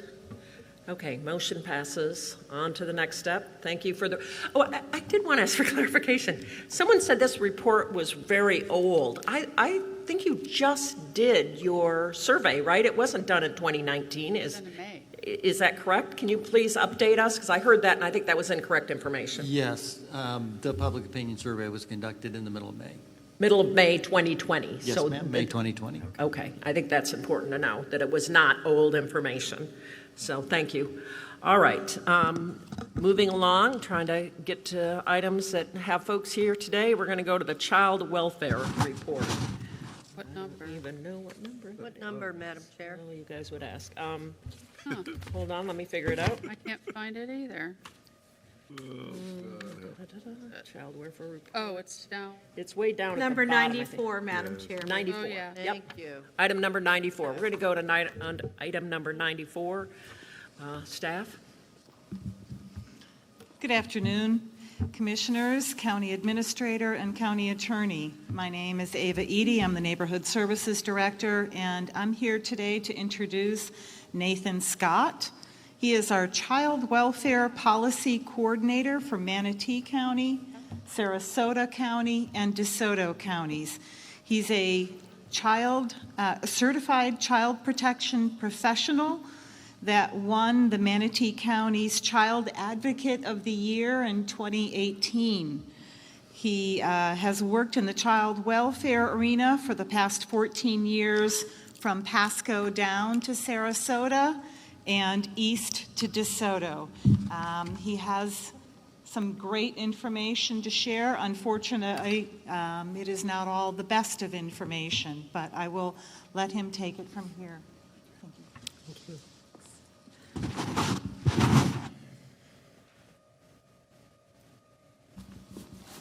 Okay, good afternoon, Commissioners, County Administrator, County Attorney. Thank you, Ava, for the introduction.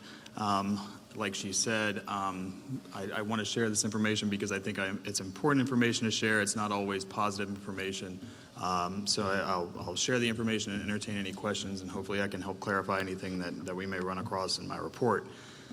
So Ava, can you go to the next slide for me?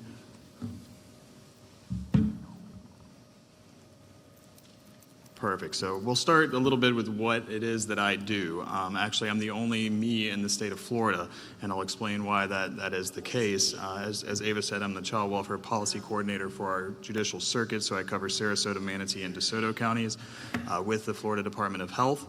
And I was formerly, the title was a Child Welfare System Advocate. That title changed because as a state employee, as you're probably familiar with county folks, I'm unable to advocate for things. I can educate everybody on anything that they may need to know. So I am not an advocate unless I do that on my personal time. So I am a policy coordinator. And what does that mean? So it means that I monitor the agency's, child welfare agency's performance. And there's some contract measures that each child welfare agency across the state has to keep up with. And we're going to go over a little bit of that data here in a little bit. So each month I get reports from all the child welfare agencies that are contracted to do child welfare work in Manatee County. I also review critical incidents and child death that happen in Manatee County. So I'm part of the Child Abuse Death Review Team that's chaired by Connie Shingledecker here that many of you may know in Manatee County. And a critical incident may be a runaway. I tend to trend those incidents and see what's going on with those particular incidents in the counties that I serve. I also review systemic concerns and emerging issues. An example I can give for Manatee County specifically was we did have an ongoing issue with one of our case management organizations that was providing services here in Manatee County that I was heavily involved in, and I was able to help initiate a change effective December 2019 to a new case management organization that actually is led by our former secretary from DCF, Mike Carroll, and Lisa Mayrose, who used to be our Suncoast Region Administrator with DCF, so it's under good leadership at this point. I also research best practices and assist bringing some new initiatives to each of our counties, which some of you may have heard of our Handle with Care initiative that we'll cover a little later, is one of those initiatives that we brought to Manatee County. In fact, we were the first county in Florida to initiate that. And also I do annual reporting for each of the counties, so here I am today to provide my report to you guys. It's only going to cover from July of last year to April of this year, and that's just simply because the data, I don't have May's data until probably in a couple of days. I'll see what's going on in May. And I want to finish this slide up by going over what the Family Safety Alliance is, because in Florida Statute 20.19, each community is required to have a community alliance that is community members overseeing our contracted community services with child welfare. And so the mission of the Family Safety Alliance, which is our community alliance here in this circuit, is to serve as a collaborative, prevention-focused, transparent partner that provides community oversight, education, and advocacy in the achievement of systemic improvements in community-based child welfare services. We are extremely unique in our area because we are the only area that has a workable MOU with the Department of Children and Families and with the local community-based care agency, the Safe Children Coalition. In fact, our Family Safety Alliance was created right back when community-based care first started under Governor Jeb Bush. Sarasota YMCA was the first community-based care agency in the state of Florida to do child welfare. Once they expanded up to the Pinellas-Pasco area, there were some issues with managing some of that contract dollars that required a look by the state, and so my position was created at that point to provide mainly oversight of what was going on in the child welfare world, specifically in this area. So next slide, please. So what does it look like when we look at the data? So today we're going to go over our most recent child protective investigations numbers. We're going to go over protective supervision and case management numbers, and also our permanency numbers, how many kids are going home, how many kids are being adopted, and how many kids are aging out of the system. I know this slide it's a little hard to see the graph, so I won't go into too much detail on what that is, but this is the dashboard information that you can gather from the Department of Children and Families website. The main thing that I wanted to highlight here is you can see the peaks and valleys across a span of time of child removals and the removal rate per 100 alleged victims. And the bar graphs are the big thing I want to focus on, because that one that's farthest to the left, that's the highest. That's the number of removals, and that far left bar is 0 years old. So that's newborn babies, as you can see in that particular trend of time, which is from 2014 to 2019, actually that's going to be to 2020, to February, that our newborn babies are the highest rate of removals, and that's been consistent for across the span of those years. As you can see at the bottom here, I've charted out what the removals look like throughout the circuit, and when you look at 2015, we had 586 kids removed in Manatee County. That's the height of the opioid epidemic and the main reason that was happening, and you've seen that trend kind of carry on over the past 5 years. I think the story that's untold there prior to jumping into this slide is that we have noticed that there is a racial and ethnic disproportionality, a disproportionate minority contact in child welfare. And I just spoke with the Vice President for Save Children Coalition earlier today, and we're creating a task force, a small task force that I will be part of to address some of those numbers. So expect more on that information and data, more on that in the near future. So we'll move on to child protective investigations here in Manatee. Manatee County Sheriff's Office is one of the 7 sheriff's offices in the state who's contracted to do protective investigations. The rest of the counties, the other 60, are all done by the Department of Children and Families. And so what we're looking at here, we'll start with 2019 from July to December. We had 2,175 investigations that the Sheriff's Office responded to, which resulted in 253 removals. 108 of those kids were under 5 years old, so it was 43%. The main reasons that we removed kids in Manatee County in that time period were substance use, including substance-exposed newborns. It was domestic violence was your number 2, that's household member violence and intimate partner violence. And number 3 was inadequate supervision. And when I look at those 3, this has historically been the top 3 reasons for removal in Manatee County over the time that I've been in this position for 5 years, and they all really are correlated. So it's highly, much more likely that if someone is using opiates and passes out on the couch, that their 2 or 3-year-old is going to be able to open the door and walk out into the street unattended, hence inadequate supervision.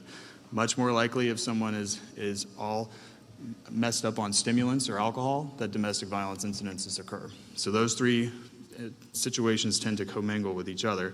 And the zip codes, there is a typo on that, but the number 1 zip code within that time span was 34205, followed by 34208, and then 34207.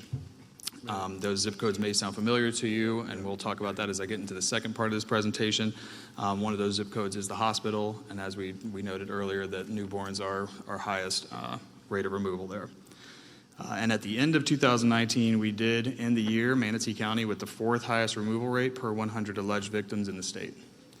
We actually trended over the course of that 5-year period from 2015 as the number 1 removal rate in the state of Florida over Miami-Dade, over Hillsborough, over Broward, multiple years in a row.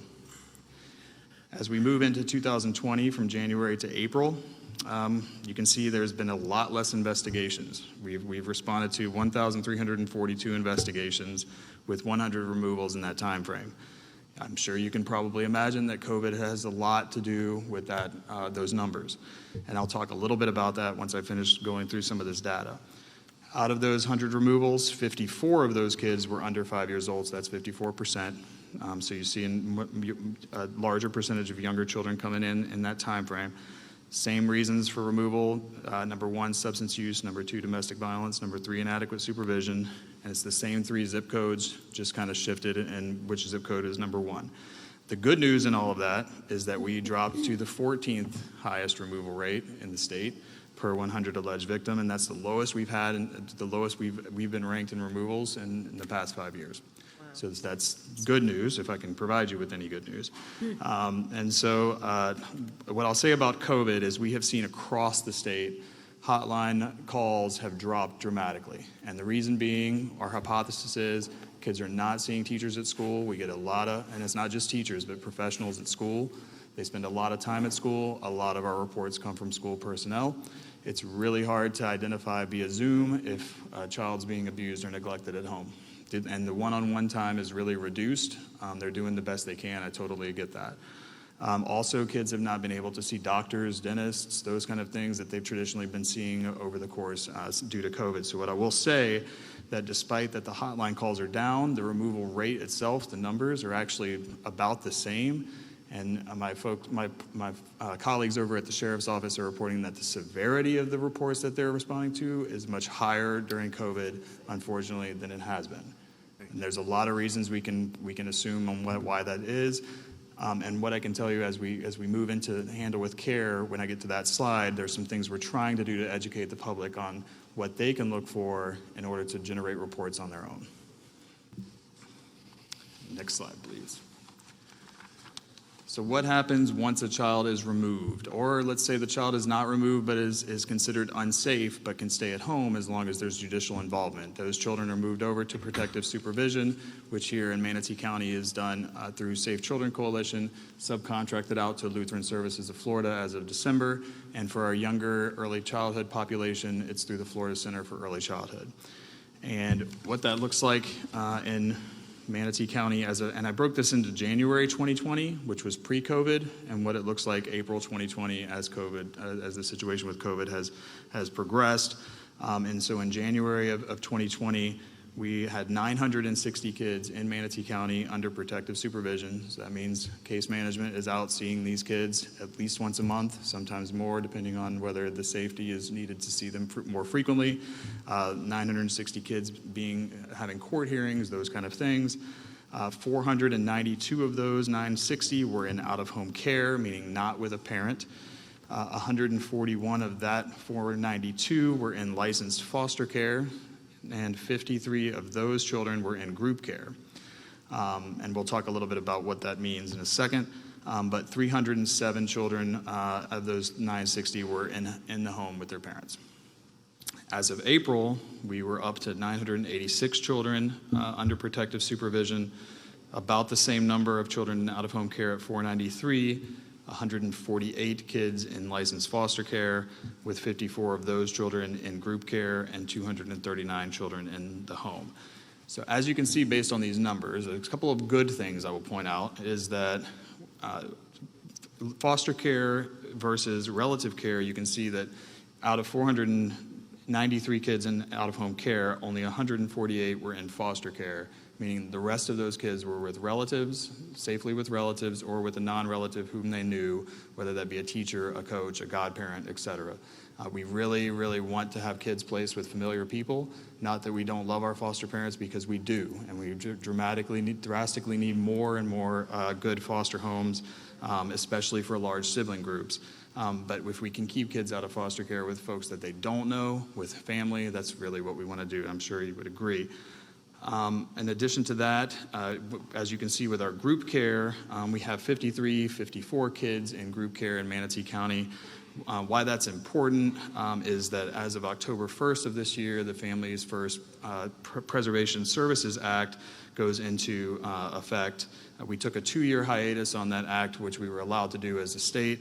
Once October 1st hits, then according to the federal government, we will not receive reimbursement from federal funds for kids in group care longer than 14 consecutive days, unless they meet very specific criteria. So we've been focused over the past 2 years of trying to reduce our group care population by as much as possible. In our area, I can say we do a really good job of doing so, but some kids unfortunately really need the higher level of care based on behaviors and certain things that they've experienced in their life.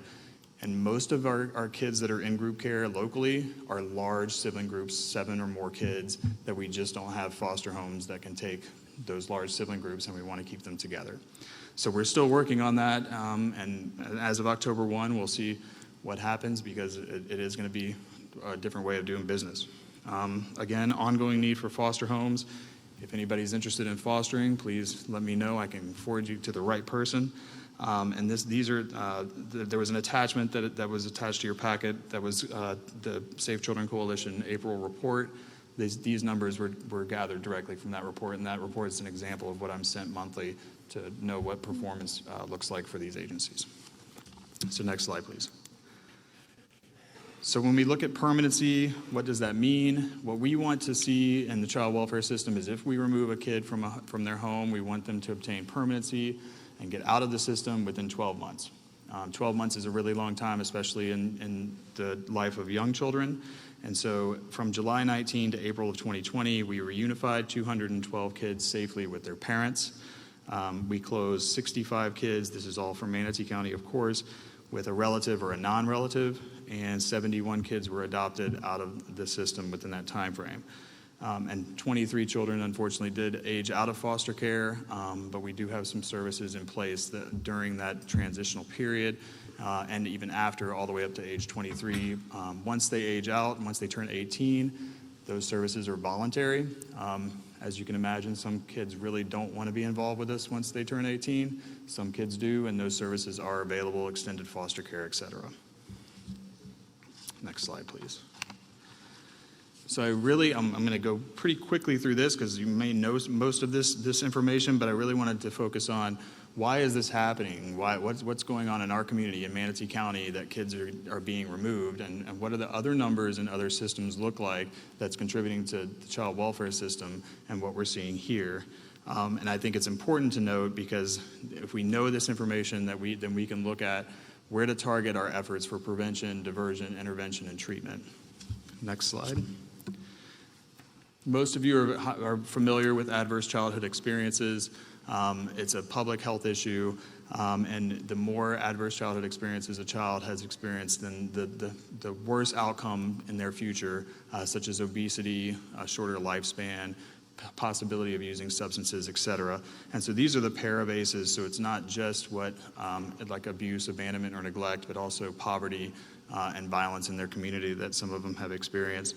And so what's really important to note is that we're seeing really promising, when I talked earlier about looking at evidence-based programs, we're seeing really promising future for programs that are looking at trauma and looking at resiliency and asking not what we've traditionally asked, what's wrong with this kid, what's wrong with this family, but asking what happened to this child, what happened to this family, to the next phase of what is right with this child and what is right with this family, that we can actually build upon those strengths. So I wanted to highlight the adverse childhood experiences. Some quick numbers that you may have seen, you may not have seen, on drug overdoses in Manatee County. What I'll start with is the medical examiner's report from 2018. We had 70 folks who had fentanyl in their system as a cause, one of the causes of death in that report. 21 with carfentanil, which is the elephant tranquilizer. I'm sure you're all familiar with that. And 17 with heroin. Something very important to note that 96 overdose-related deaths in that report were from cocaine. So it's not just an opioid issue that we have a substance use issue that we need to focus on, of course. When we looked at Manatee County EMS, the most recent numbers I was able to obtain is that so far this year they've administered 413 doses of Narcan. When I spoke with the Manatee County Sheriff's Office, so far in 2020, we've had 323 responses to overdoses with 34 overdose deaths. And from Bradenton Police Department, 81 overdose responses with 4 overdose deaths. Positive spin I can put on those numbers is that we've seen reduction in deaths associated with opiate-related overdoses. But the reason I highlight, and I think the reason for that is because Narcan is readily available out in the public. The reason I highlight this for child welfare purposes is, if you recall, my number one reason for removing kids is substance abuse. And when we're looking at overdose deaths, specific to children in care, that's another loss for a child who's entered the child welfare system. We've had, I can give you an anecdotal story, we've had at least one family that I know of where both parents died from overdoses, effectively leaving up to 3 children that I can recall without a parent. And I highlighted the rise in stimulants, and one of my colleagues in the substance abuse world refers to it as whack-a-mole. Once we tackle the heroin, then the cocaine comes up, and then the methamphetamine comes up, and we tackle that. So it's really a difficult situation to grasp a hold of. And next slide. Briefly, when I looked at the Florida Department of Law Enforcement site and drug-related crimes, it's another way to highlight substance use in Manatee County by adults, and you can see the numbers for yourself, the amount of drug arrests and DUIs and liquor law violations. Next slide. Another thing to look at, that because many times substance use co-occurs with mental health issues, is the involuntary and voluntary commitments of children and adults. And so for 2019, looking just at the publicly funded system we have here in Manatee County, Centerstone, we had 628 children Baker Acted. Actually, I should clarify, 628 Baker Acts of children. You could have more than one Baker Act for certain children. Typically, so that would be considered a high need, high utilizer, and that's the same for adults. But you had 628 total Baker Acts in 2019, and in adults, you had 2,900, just a little over 2,900. And when you break that down, that was a little over 1,800 Baker Acts, which is specific to mental health issues, being a danger to yourself or others because of your mental health, and a little over 1,000 of Marchman Acts, which is the same as a Baker Act except for substance use as opposed to mental health. And I wanted to highlight that because substance use and mental health issues sometimes coincide with each other, more times than not. And the next slide, I wanted to highlight violent crimes in Manatee County. Why is that important? Because I think that when you see the number in the middle, the second highest reason for removal in Manatee County is domestic violence. It's not just Manatee County. It is across the state that's a very high reason for removal. But when we look at the numbers, you can see that our domestic violence rates in 2018 for violent crimes was substantially higher than the other categories there. And next slide. Lastly, in this, but not lastly, but almost lastly, in this particular portion of the presentation, I wanted to go over child deaths that are reported to the department's hotline. And again, this highlights the the third highest reason for removal, inadequate supervision, because the deaths you'll see on this slide are related to drowning, and they're related to sleep-related incidents. And so theoretically, all child deaths should be reported to the DCF hotline in order to be reviewed by the Child Abuse Death Review Committee. Fortunately, we have a retired Major Shingle-Decker leading our review committee here in Manatee, so we do review every child death that we know of in Manatee County, not just the ones reported, but that doesn't happen in every county in the state. So the ones reported to the hotline in 2019 from July to December was just one. It was a drowning. And then in 2020, from January to April, there were four. One was a car accident, one was drowning, and two were sleep-related. Sleep-related, unsafe sleep conditions is the number one reason for children under 1 year old to pass away unexpectedly, unfortunately. Since I put this data together, so since April, we've had at least 4 additional drownings reported to the hotline in Manatee County, possibly due to COVID, not exactly sure. They're under investigation at this point, but drowning's a big deal. It's a big issue at this point. And the last slide in this particular portion before we go on to maybe some positive news and to some community initiatives that are existing out there are juvenile justice rates. Just another illustration of the pair of ACEs, inadequate supervision, and the idea and knowledge that children of substance using parents are more likely to use substances themselves. So I wanted to look at what does our juvenile justice system seeing in Manatee County. And so in 2018, according to their data, we had 410 felonies and 457 misdemeanors. From July of 2018 to June of 2019, we had 178 arrests in schools. But on a positive note, when we look at diversion, we had 228 civil citations issued in Manatee County. So we kept those kids from having to gather any charges and go through programs to get those charges off of their record. Before I move on to community initiatives, is something that when I did this presentation a couple of years ago, I had brought up the funding allocation for our local community-based care agencies, and I wanted to give an update on what that looked like. For those of you who don't know, for the child welfare agencies across the state, our funding is based on an antiquated algorithm, but it's in statute, and the only way to change it is through legislation. It puts our circuit as the most underfunded circuit per child in the state. We receive about $40,000 less per child than Miami-Dade County receives per child that enters the system.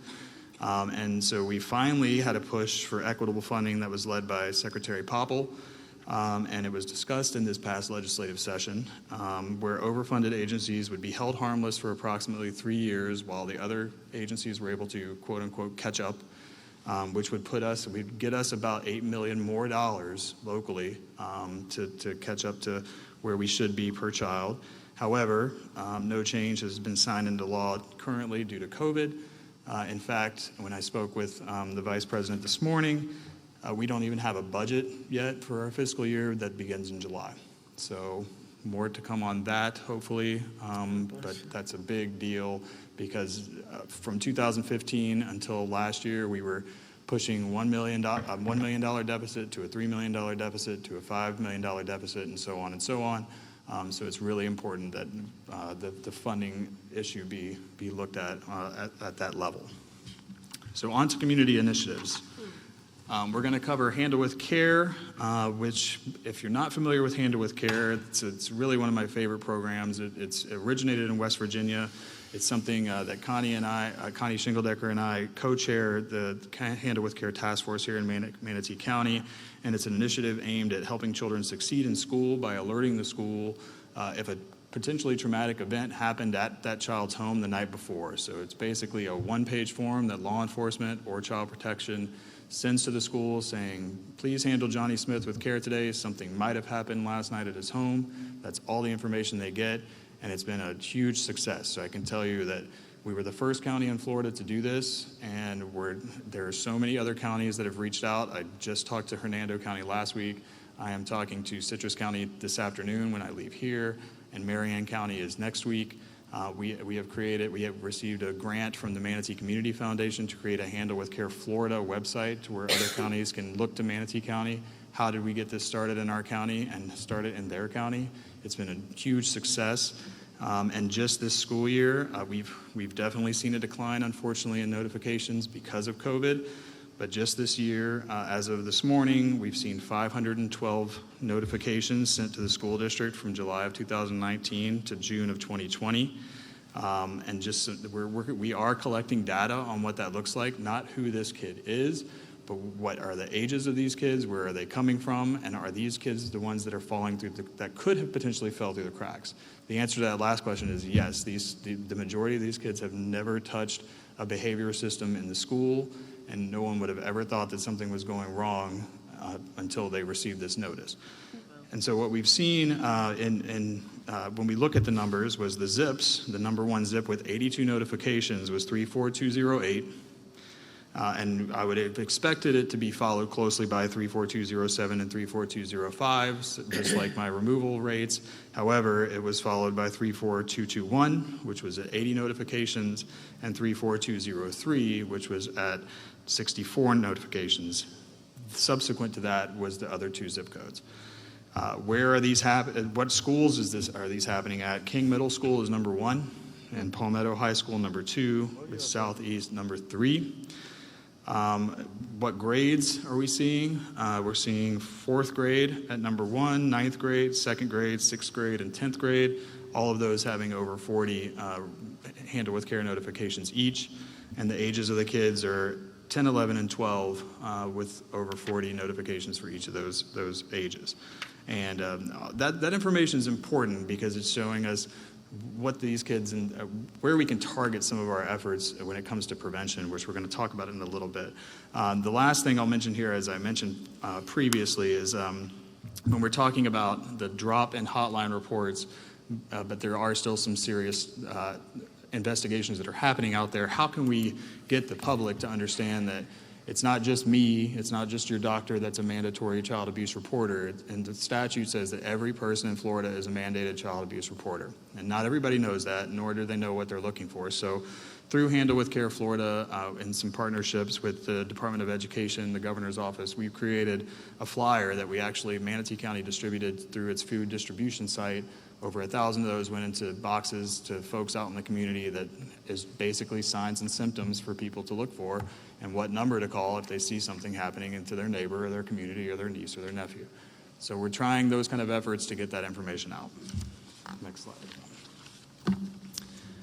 Briefly, some of you, next slide. Oh, this is handled with care information. Yeah, keep going, yep. All right. Another initiative I wanted to talk to you about is Peace for Minnesota, which is our effort to build a trauma-informed community, so we're not just professionals know what trauma-informed, what is trauma and what that means, but that the entire community from the ground up understands trauma, and again, ask that question, not what's wrong with my neighbor, but what's happened to my neighbor. And Tarpon Springs was one of the first trauma-informed communities in the country.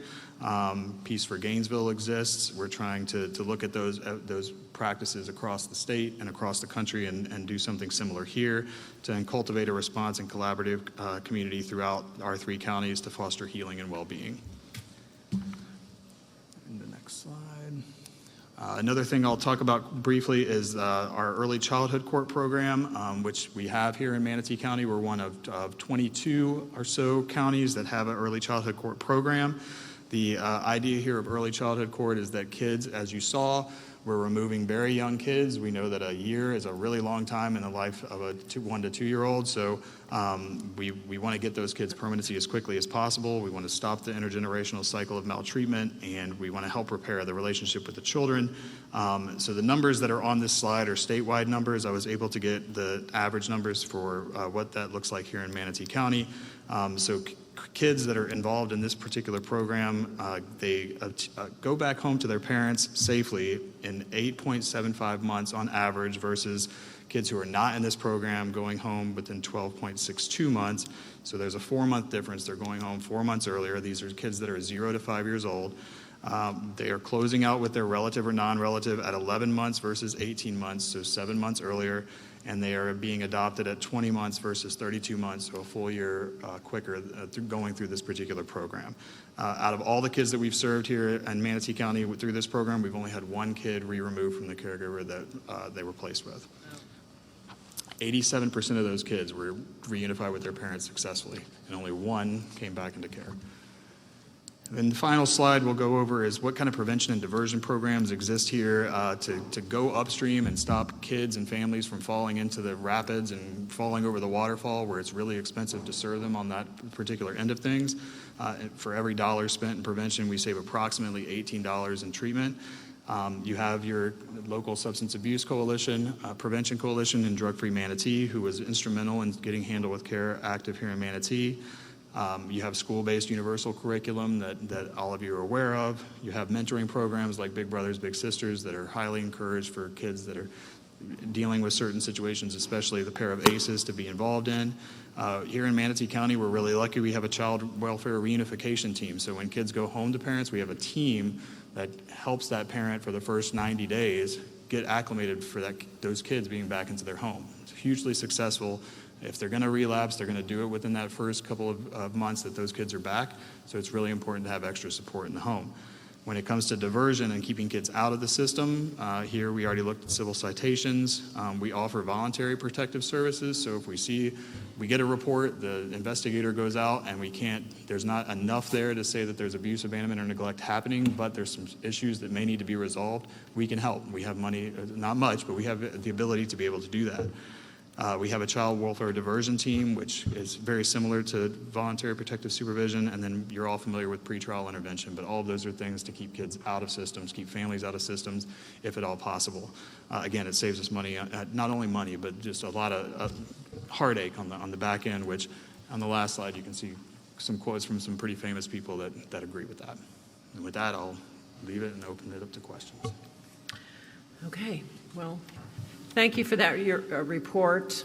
God bless you. I don't know how you do this job. I have to admit, when I saw you come forward, and I had a memory of this presentation last year, and it gave me a little bit of a twinge in my stomach because I remember it's not a report that goes down easily. So God bless you for the work that you do in trying to make improvements in this system, because it is so, so important. And I'm also going to say I wish David Ballard had stayed for this presentation. David Ballard, I believe, is still the aide to Tommy Gregory, and I think he should have heard this report on the funding. That's horrific that we don't have funding when we have these needs in this community. So I hope that all of us, when we speak to our representatives. We'll pass this message along. So those are my comments. Carol? Yeah, bless you. But when I saw you, I was actually excited because you gave such a comprehensive report last year. Since then, the child that was in Mayaca, tied up with a chain, and then they moved him out of state, and he died out of state. Still can't get that kid out of my mind. It had been reported, him not going to school or something, but somehow it fell through the cracks. And then again, the infamous, unfortunately, the little girl that was put in the freezer. I can't get those images out of my mind. Well, I read your thing this weekend, and I copy and pasted it to every elected official in Manatee County, because I have a master list of everybody that's in office in all the cities. And I said, we all get caught up in our little silos, but this is what the kind of stuff we all need to concentrate on. And I would love, I don't know if there's any way possible, to give an audio link to all those cities, and maybe it'll pique the interest of some to address this problem. I really and truly think it's a major education issue of people reporting it. When you notice that your kids aren't going out, or they don't look right, or they look way, way too thin than when they should be. I've always wanted to take foster kids in. I was from a family that abused us, and they didn't have emancipated minor then. I was out on the streets at 15, and so were my brothers and sisters. We all found separate homes to live in. But, so I get this, and there's some really bad parents out there. It's good that you're making an effort to try to get the parents some help and do this, but, it's like, what can we do? I know this has been Sherry's world for years, but what can we do? We sit here and we listen to your report, and Manatee County is still way, way high. After your last meeting, I asked to meet with Children's and Families Services. And Dieter, I think, and she's in Sarasota, the county commissioner. I said, let's all get together. Why don't you put a meeting with her and I and all of you guys and see what we can do to approach the state? It never happened, and I hardly ever hear from, I get one email once in a while from Children's and Families Services. So it's not like we're getting anywhere. So Nathan, if you can do anything, I know Connie's a go-getter, maybe she can. I just think it's a major educational issue that we need to give the public as well as the elected officials on what to do. It breaks my heart on those kids that lost their life, that maybe somebody noticed it, but they didn't want to get involved. And we can't let that happen. So again, I appreciate it. And if anybody has any great ideas, I would appreciate it. I don't know what the answer is, but I'm glad you bring this up to us. And we really, as a county, need to do better. Everybody needs to do better to get this out there for the kids. All right, any questions? Vanessa? I know you get money from the state. You mentioned that, but do you get any from Manatee County? Is this, okay, there it is. Good question. So as I said, I'm the only this position in the state. It's very unique. And so my position is half funded by Manatee County, half funded by Sarasota County, reimbursed to DOH.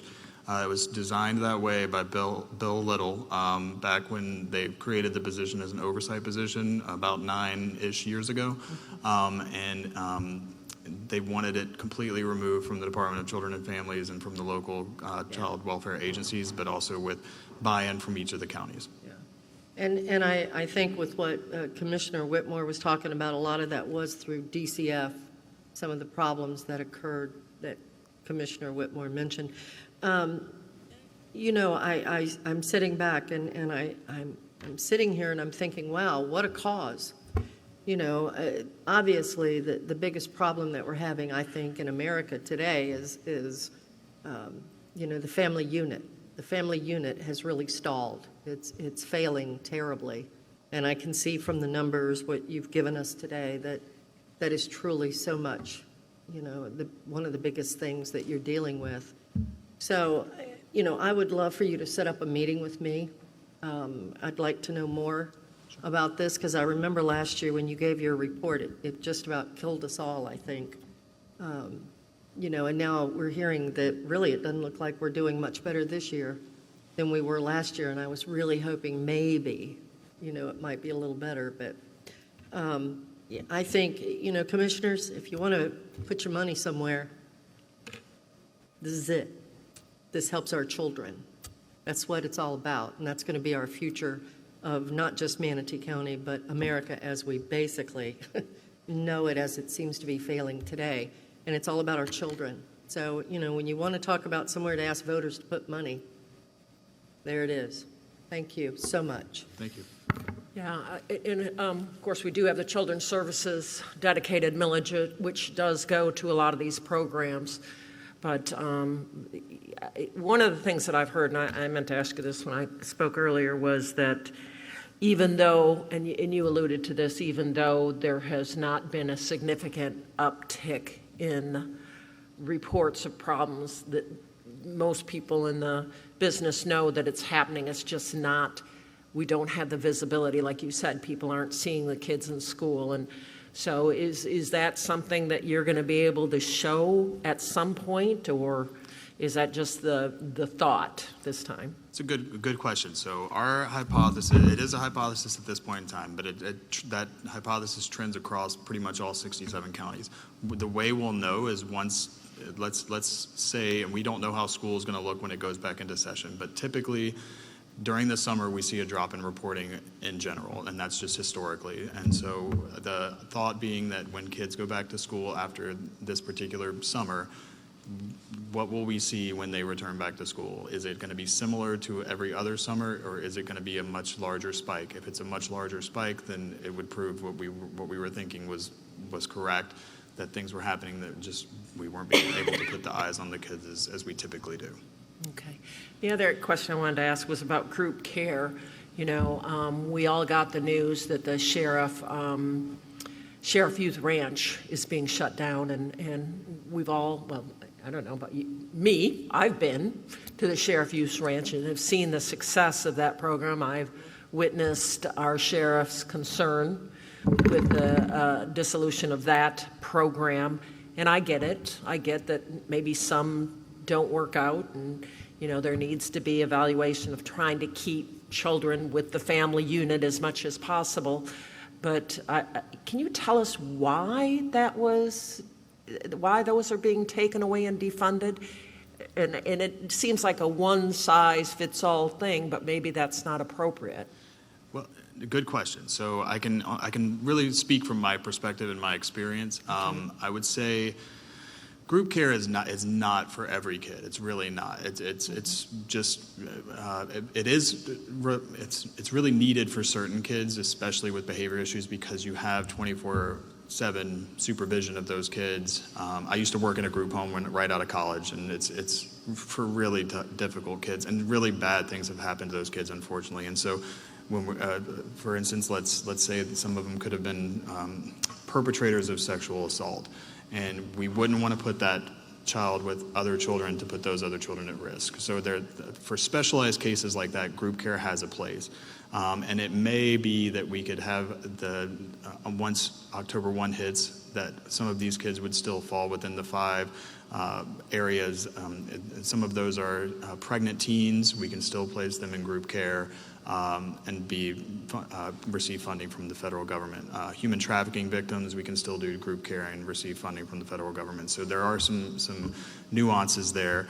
But the overall, I think, larger idea from the federal government was that group care is just not good except for a very small group of people, which I think we all tend to agree. However, like I alluded to earlier, in our area, we traditionally have used group care mostly to keep large sibling groups together, and we will not be able to do that any longer. And we all speak from experience coming in our world, in our child welfare world, that we're already removing kids from their parents and from their families. And if we have to place them in foster care, and it's 7 of them or more, then we would prefer to keep them all together, because if we place them all apart, it's another loss for them. So I can't speak for what exactly was running through all of their minds as they passed this, but I would imagine that looking at the data, and especially if we look at the statistics on kids aging out of foster care that have spent most of their teens in group care, it's a pretty abysmal. The state is not a good parent, so I think that that's probably what they were looking at.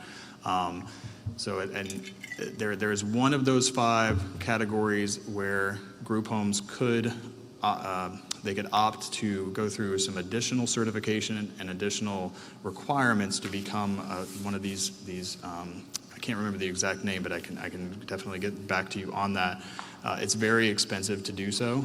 So most of our group homes in Florida that aren't already there, which is very few, it would cost a lot it would be a financial hit for them to have to go through all of those things to get accredited to be that level where they're looking for. So I'm not sure if that answers your question, but I hope it did. Okay, well, thank you. Anything else? Madam Chairman, Sherry? I just wanted to, Nick has provided me, I just wanted to verify, while Nathan's here, that on your legislative platform, you did have the community foster care issue as one of your main topics. It read, Manatee County supports the Florida Department of Children and Families' invaluable role in overseeing the care and placement of Florida's 19,000 estimated children in foster care. Manatee County, which ranked 3rd in Florida for child removals in 2018, also supports a more modern and equitable formula to fund the child welfare system, which has been insufficiently funded by the state for many years. And I think we can take some of your comments today and do some more work on enhancing that message. Good. Thank you, Sherry. Yep, I think we definitely need to keep that message going. And yes, funding is limited availability, but this community has supported our children with a children's services fund. But yeah, I think the state needs to step up. I agree with that. So thank you so much for being here. Again, God bless you. This is a tough job. You do it very well. You try to keep it very factual. I imagine it's tough on you, though. So thank you for your service. Thank you. All right. Well, we're going to take a 10-minute break, and then we'll be back. I'm thinking, and I know we're jumping around in the agenda, but I'm trying to help people that have been sitting here all day. So I think I might go to the 44th noise issue. I don't know if we have people signed up or people that are here for that. Is there public people here? Yeah, one. Okay. I think we're going to do that one. Hopefully we can do that fairly quickly, and then we'll go back to the MPO. So I'm sorry, Dave, that you have to sit here all day, but yeah, join us. All right, we're going to take a 10-minute break.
to an item that is, I believe, at the end of the agenda, but because we still have public here, I think they wanted to make some comments. We're going to go to Commissioner Servia's item, number 99, 44th Avenue East Extension, safety and noise issues. So I'll turn it over to Commissioner Servia. Yes, thank you very much. And just a little bit of background. So after this board approved the increase of the speed limit on the segment of 44th that we're about to talk about from 35 to 45 miles per hour, that's when I heard from 3 people in the community who gave me a lot of history and background about their involvement in the design and even construction of 44th Avenue that has taken place over, the last 5 years. And I didn't have that background when this item came before us. In fact, I had not heard from anyone in District 4 that there was a concern or a problem. And after the very good presentation from Public Works about why it made sense from an engineering standpoint to increase the speed limit from 35 to 45 miles per hour, I did support that. But after spending hours, literally hours, talking with these 3 different people, I heard that there was a long history, and these communities that they represent had asked for several different things along 44th. So I said that I would bring this back up so that if nothing else, that we could all understand each other and understand, if it's possible to help the citizens of these subdivisions. They do feel that the increase in speed limit is going to hurt them. They are already struggling with 44th, which is a major roadway that is so close to their neighborhoods. I heard of a couple of very terrible accidents that have already occurred. One that resulted in a motorcycle rider leaving 44th and ending up several hundred feet away at another house in Wallingford. So they are concerned about public safety for their community and for the drivers on 44th. They would like to see things like, most importantly, a separation, some sort of fencing or bollards or landscaping or something between 44th and the homes that are there. They have looked at Oak Trace, which is across the street, and say that that is a very good screening and buffering that they have received over there, but they are asking for the county's help. There are noise issues, which I'm not sure that there's anything that this commission can do about the noise. I know we heard extensively that the noise does not increase from our engineers when you increase the speed limit from 35 to 45. But what I'm hearing from the residents is that people aren't going 45. They're going 65 and 70 miles per hour. So they're struggling just to maintain their peace and quiet at home. Their safety, they feel, is going to be compromised and is compromised, and they're looking for our help. So that is why I wanted to bring this forward again. I know there is at least one gentleman in the audience that I spoke with who would like to comment, and maybe our staff can provide some information on landscaping and fencing opportunities that may or may not be available. I have heard from our staff that landscaping was made available to the communities at the county's expense if the HOAs would maintain it. And I've heard from Wallingford that they agreed to do that. They took on the shrubs that the county planted. But the problem is we have county contractors out there mowing the right-of-way, and they have cut the irrigation lines many times, which has resulted in plants dying, which has resulted in the homeowners paying thousands of dollars in repair bills several times. So they're looking for a solution to that as well. They appreciate the shrubbery that we planted, and it helps a little bit, but it didn't stop the motorcycle rider who was hit on 44th and traveled into the subdivision. And cutting those irrigation lines just seems to be a problem that is ongoing. So that's the information that I have, and I don't know if you want to call the staff forward or hear from the public, but I'd just like to have more of a discussion about that background. Okay, I think many of us reached out to Mr. Matheny, at least, who reached out to us, and we called him and had a conversation. I know I did, and I've also had conversations with Sia, and I've read the emails from Chad, and I'm a little bit familiar with it because back in the day, I remember when some of these subdivisions came forward, believe it or not, and that they had on the plats, and I did check the plats to see what was on the plats in regards to buffers that were provided. For example, in the Fairfield plat, there is a landscape and utility buffer, an 8-foot landscape and utility buffer that is actually on the plat, and I see from email from Cia, I believe, that there's actually not any utilities in that 8-foot. So there is a possibility to put a hedge in there, as was asked for a long time ago, but it would be up to the HOA to maintain it. I think that's a possibility, but that's probably about as far as I would go because, the fact of the matter is these roads are, we have thoroughfares that are in the long-range comprehensive plan to be thoroughfares. And as long as the land is platted consistent with our codes, with the required buffers, the fact that the buffers might go away, I mean, that does sound like an issue that needs to be resolved. If the HOA is having a conflict with the maintenance that the county's provided, I certainly have no problem with resolving that. But I don't see us going back and changing the thoroughfare road, changing the speed limit, or changing the no trucks kind of a thing, because that's not what we do for thoroughfare roads. Thoroughfare roads need to have trucks. So that was kind of my position. I just wanted to be clear on it. But I certainly am willing to look into landscaping if that's a possibility. And again, primarily to provide an additional noise buffer more than anything. It's not going to stop a speeding car from going through a wall. I mean, we have that on every single road. People can speed on any road. And yes, and there's many accidents that occur on every single one of our roads. But I don't think we're going to be able to stop that. Carol, you had a... Yeah, I was wondering if Chad can make his way up here, because I asked him to come here today, because I was actually here when we voted for this. And I remember going through many meetings of this, and our wonderful citizen out there, he probably remembers too. He may love me or hate me, I don't know. But I thought we did, I think we did allow for vegetation like you said. And I thought at one point that we were going to allow that and plant it, and they were to maintain it. And because at one point we wanted a wall, and then we were going to allow the streets to come out, and the citizens didn't want it, so we left it, and it's not going to happen. But Chad, if you could help me recall, and I asked you to be prepared because I can't remember what we did that long ago. I kind of remember it. I remember going there with Ron Schulhofer when it was all dirt and they cleared it all out before you started building the road. He took me back as far as he could so I could go by the subdivision, and I've been by many times since. So can you clarify what we agreed to do at that time? This is a good chance for me to fill in for the email that I sent out, I think at the end of last week. Everything is still accurate other than with the reference in general to Fairfax. Cia and ours, we were reaching back in time trying to get our memories in line.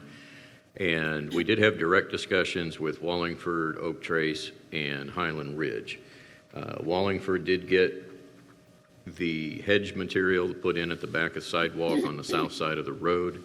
One of the other subdivisions, I believe it was Highland Ridge, something happened via trees. Trees were purchased and they were taken in possession by the HOA as an acknowledgement of what landscaping could be placed there.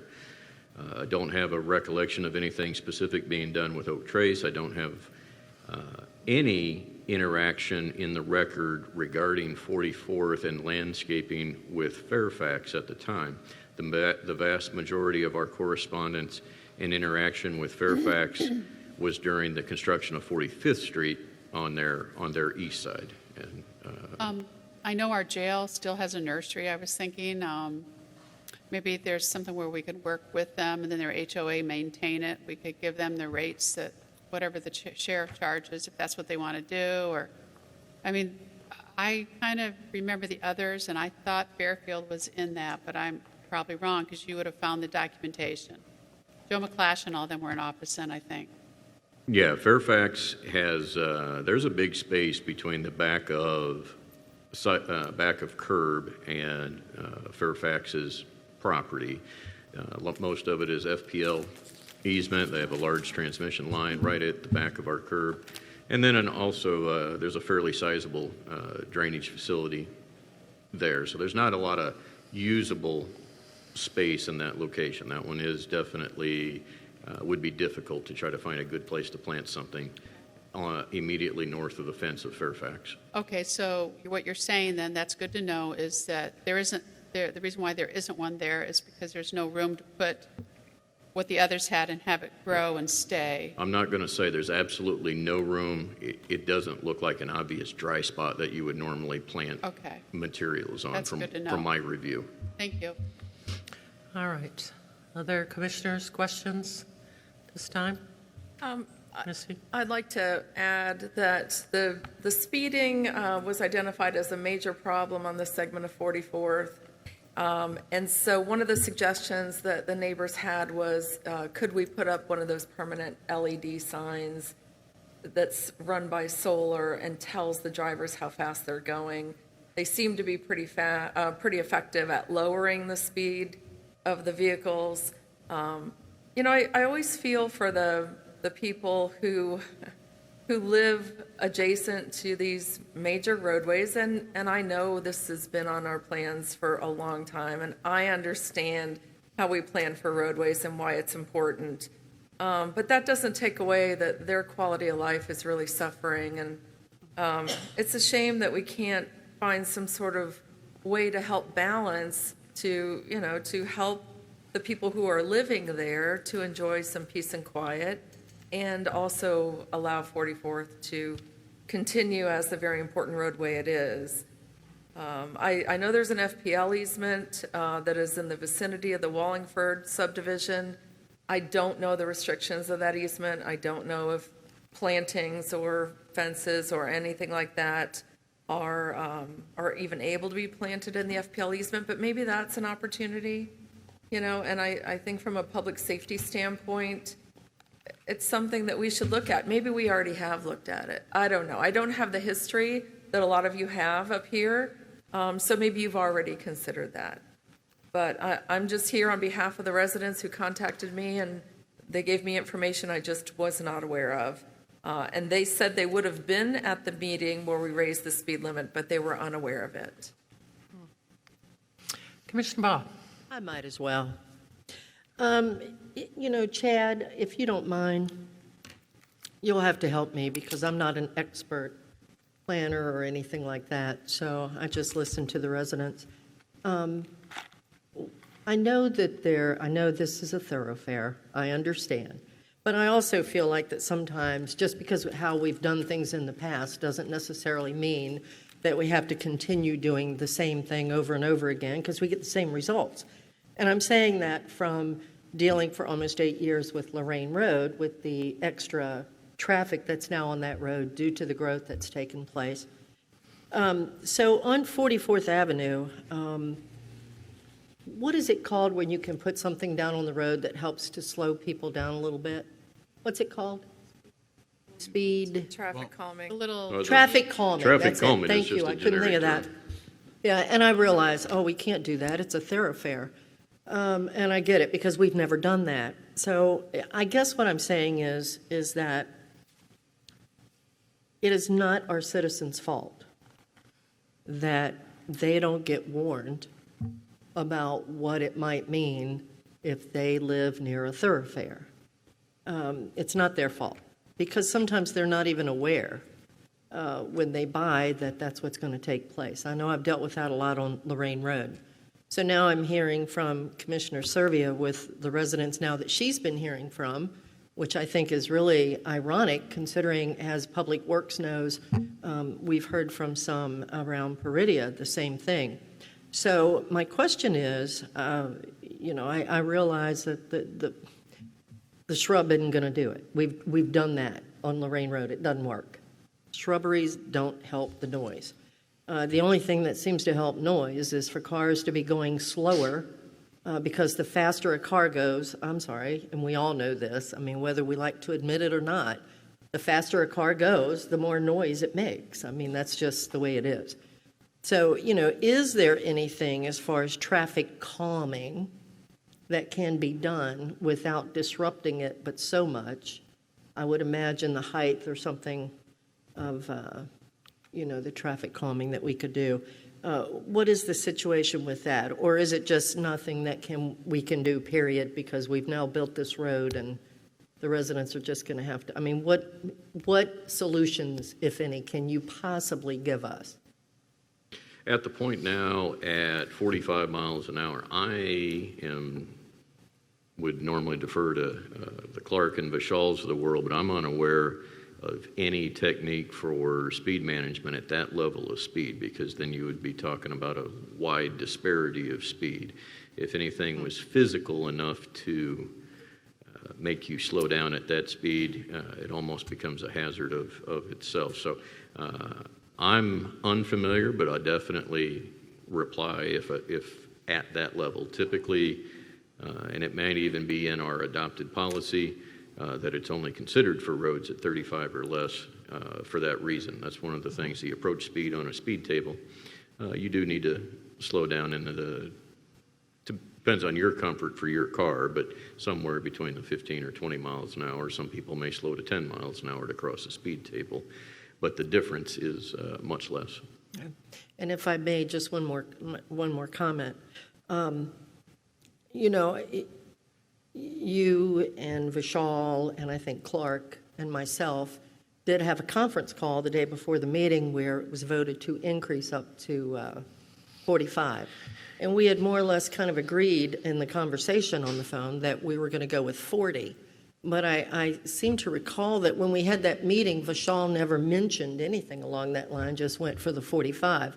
So now we're back here today with the same problem and the same situation. So I feel for the residents. Now we have two commissioners that, in the districts who are trying to handle this problem that the residents are dealing with. Yes, 44th is wonderful, but not if it takes away from the quality of life of our residents. So we need to figure out a solution to help this situation so that it doesn't get worse, because more and more cars are going to get on that road as it gets more well-known and gets further and is built across the Braden River and 75. It's going to get more and more traffic. So this situation's not going to go away. So I would hope our at-large commissioners who also represent these citizens realize and tries to help to come up with a solution or, not, whichever. Thanks. I appreciate it. Go ahead, Misty. Yeah, thank you. And look, only a very small portion of 44th is in my district. So, I almost, feel silly being the one to lead this effort. But I am very concerned when I hear residents call me and tell me their drywall is cracking because of the vibrations of the big trucks, that they can't sleep past 6 o'clock in the morning because of the noise, and because they're scared to sit out on their porches anymore in their pool area because they're afraid that there's going to be an accident that's going to result in a vehicle in their backyard. So, and just like a couple of other issues we've heard today, if people just followed the rules, then everybody could live a much nicer and happier life. If people drove the speed limit here at 45, I think things would be a lot better. And so then I go to the request for one of those LED signs that reminds people, how fast they're driving compared to what the speed limit is. And maybe that's an answer. Maybe that's the balance that we've been trying to strike all day today between, people's needs that have competing interests. Yet 44th is very important. It's also important to follow the law. Maybe we could put up one of those signs that shows people what the legal speed limit, the maximum speed you should be traveling there is, and that might help the neighbors who are living next to this thoroughfare. So I'm going to go ahead and make a motion that we explore that we explore the opportunity to install one of those signs in this location. Second. All right. We have a motion to look at this. Chad, do you want to go ahead and respond to this? Since I don't have anything that I could vote on, I don't know that we've ever done this or not, honestly. This is just a global comment to those devices. They are routinely used. We move some of them around. We have what we call our temporary permanent mounted. They look just as permanent as can be, but we move them around roughly 6 to 8 locations a year. I forget the exact number. But we prefer to move those things in conjunction with our speed trailers as well. I hate to admit the more fixed objects, the less sometimes people see them or pay attention to them. And especially on a road as such as 44th, where there might be traffic at all hours, we do, when we review the data of those things, you always see an anomaly. And I am not sure if it's somebody with a new car or a new motorcycle, but sometimes I think they like to see how fast they can get the number up to, because there are definitely outliers within those data. I've heard people tell me they've done that before on going past one of the signs. So I'm not saying it's not a good idea. I would recommend maybe we come up internally and report like what our usage frequency in that section of 44th would be. As a maintenance plan rather than a permanent object. You know, and I'm not the traffic engineer, but I know that if we want to know and understand our traffic patterns in a certain area, we lay tubes, and that tells us how many cars and how fast they're going and how many axles and those types of things. So maybe it warrants some kind of investigation like that to understand the problem at a different level. But all I know is, you know, my job is to listen to people and help them with their problems. And these people have serious problems. They are no longer enjoying the quiet life that they had in their home. And I, you know, it's because we're a growing community and we needed the east-west road, and it was planned for a long time, and I'm not saying it's not needed. But I'd like for us to always very carefully march forward with everyone's interests in mind to the greatest of our abilities. And the last thing is we can definitely bring a report back whenever we feel we've got a reasonable amount of traffic on the road.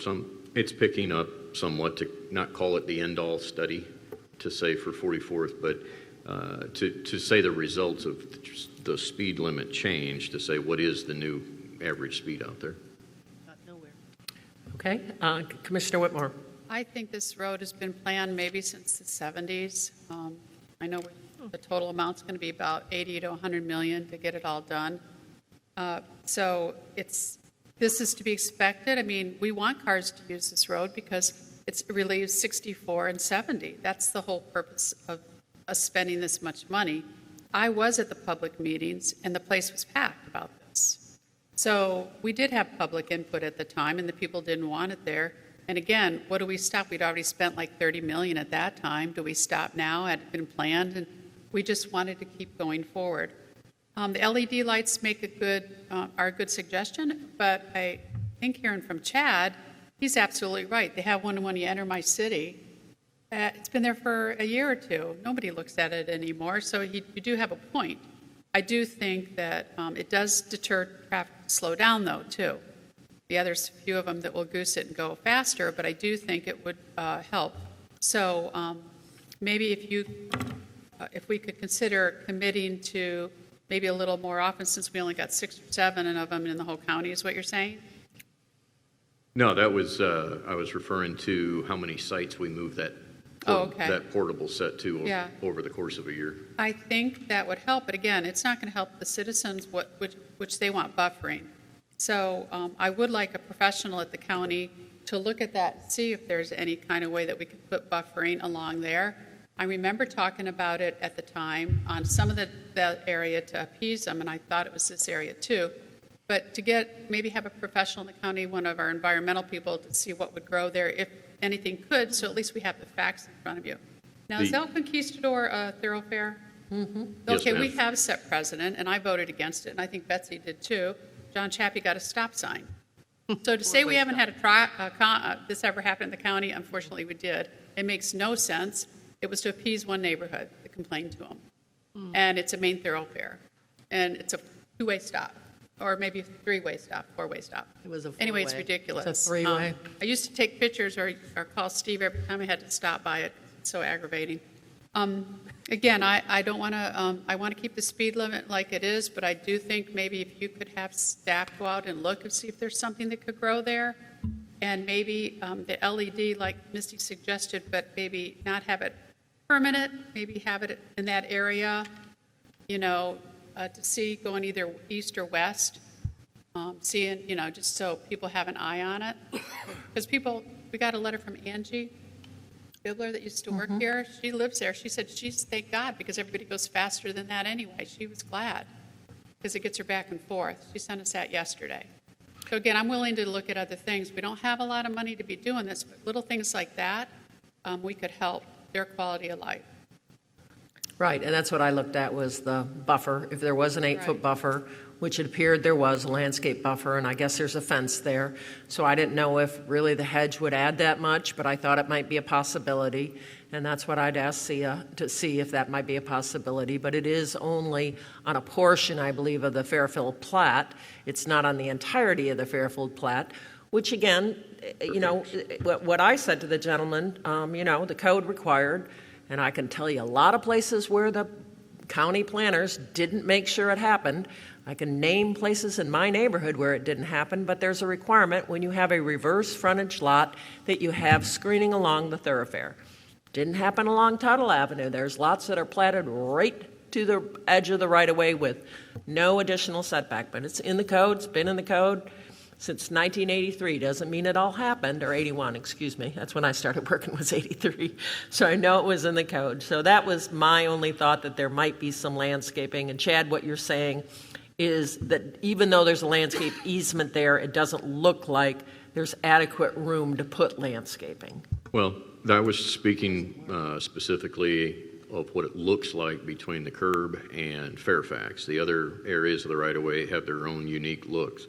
Where I didn't include in that email I sent last Friday was skirting the issue of the right-of-way varies as you go up and down 44th, and then at a time during a project that made it difficult to put landscaping in, we had, and unfortunately you're getting me on memory, Mr. Palmer hopefully will nod his head, but I'm kind of saying we had advice or been guided to that those public funds needed to be, the things that we purchased or would install needed to be within right-of-way.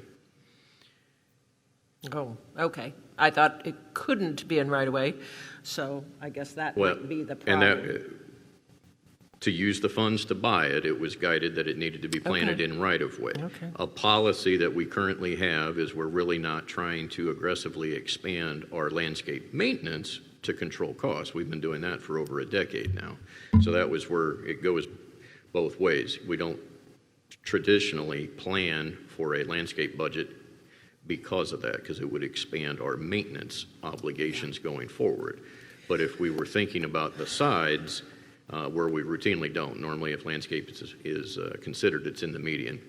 But on the sides, to use the public funds to buy the materials, it still needed to be planted to be considered a public purpose, planted in the right-of-way. Right-of-way, okay. Madam Chairman? Go ahead, and then I'm going to go to Vanessa, then Priscilla. Go ahead. Okay, and so we've talked about Fairfax specifically, but I don't want to forget Wallingford. And at Wallingford, I believe there are 3 streets that stub out to 44th that will never be connected. And so I've talked to them about there's an opportunity perhaps to vacate those stub outs that aren't going to connect and use that for landscaping. So I'd like to amend my motion, which is on the floor, to not only explore the LED speed sign, but to explore all options. The option of vacating the rights-of-way, the options of additional landscaping, and of course, the maintenance that the homeowners are doing and keeps getting the irrigation lines cut by the county contractors. If we could just kind of all clean all those things up and come back with a report what we can do. What can we do to help these people who are along 44th? Madam Chair, if I might, to follow up on Chad's commentary, I would state it this way. I have never encountered a situation where the government was installing sound attenuation installations, whether it's a wall or a fence or landscaping, where the installation did not go within public right-of-way. So that's probably a different way of saying what Chad was saying. Okay. Well, I'm just going to respond, then I'm going to go to Vanessa and Priscilla. So I'm not going to support the motion.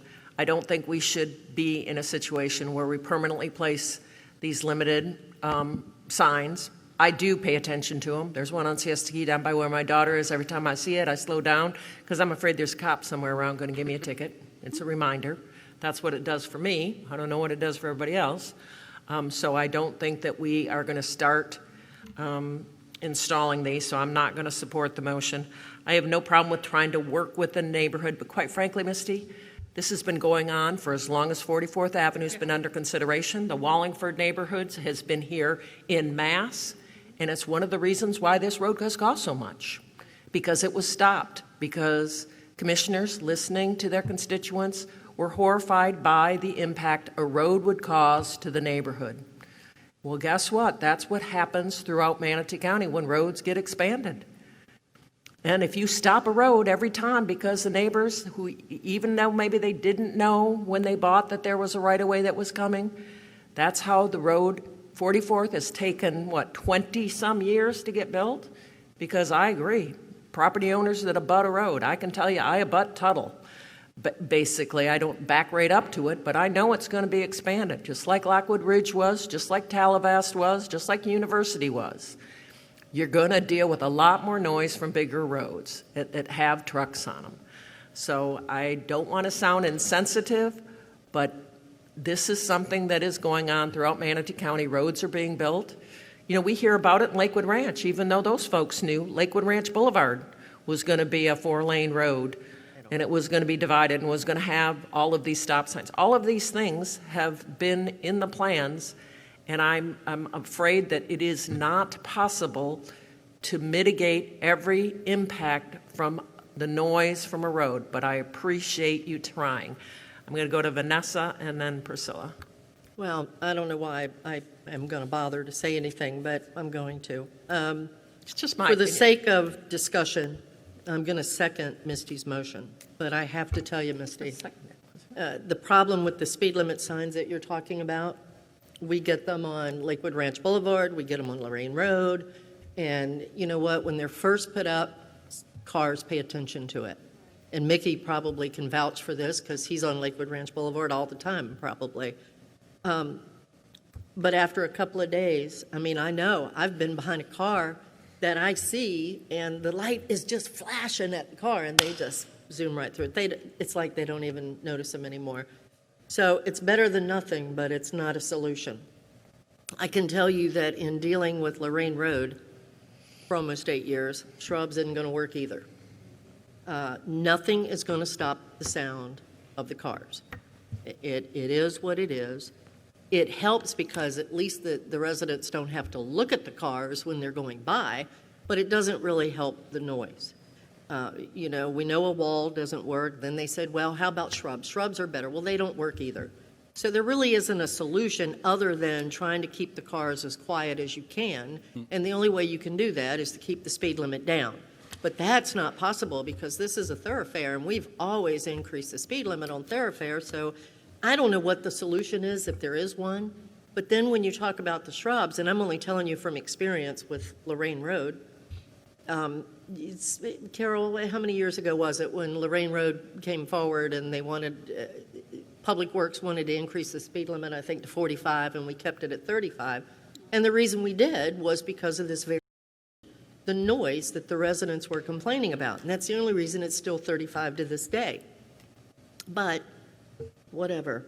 You know, a couple of statements have been made that I'm really...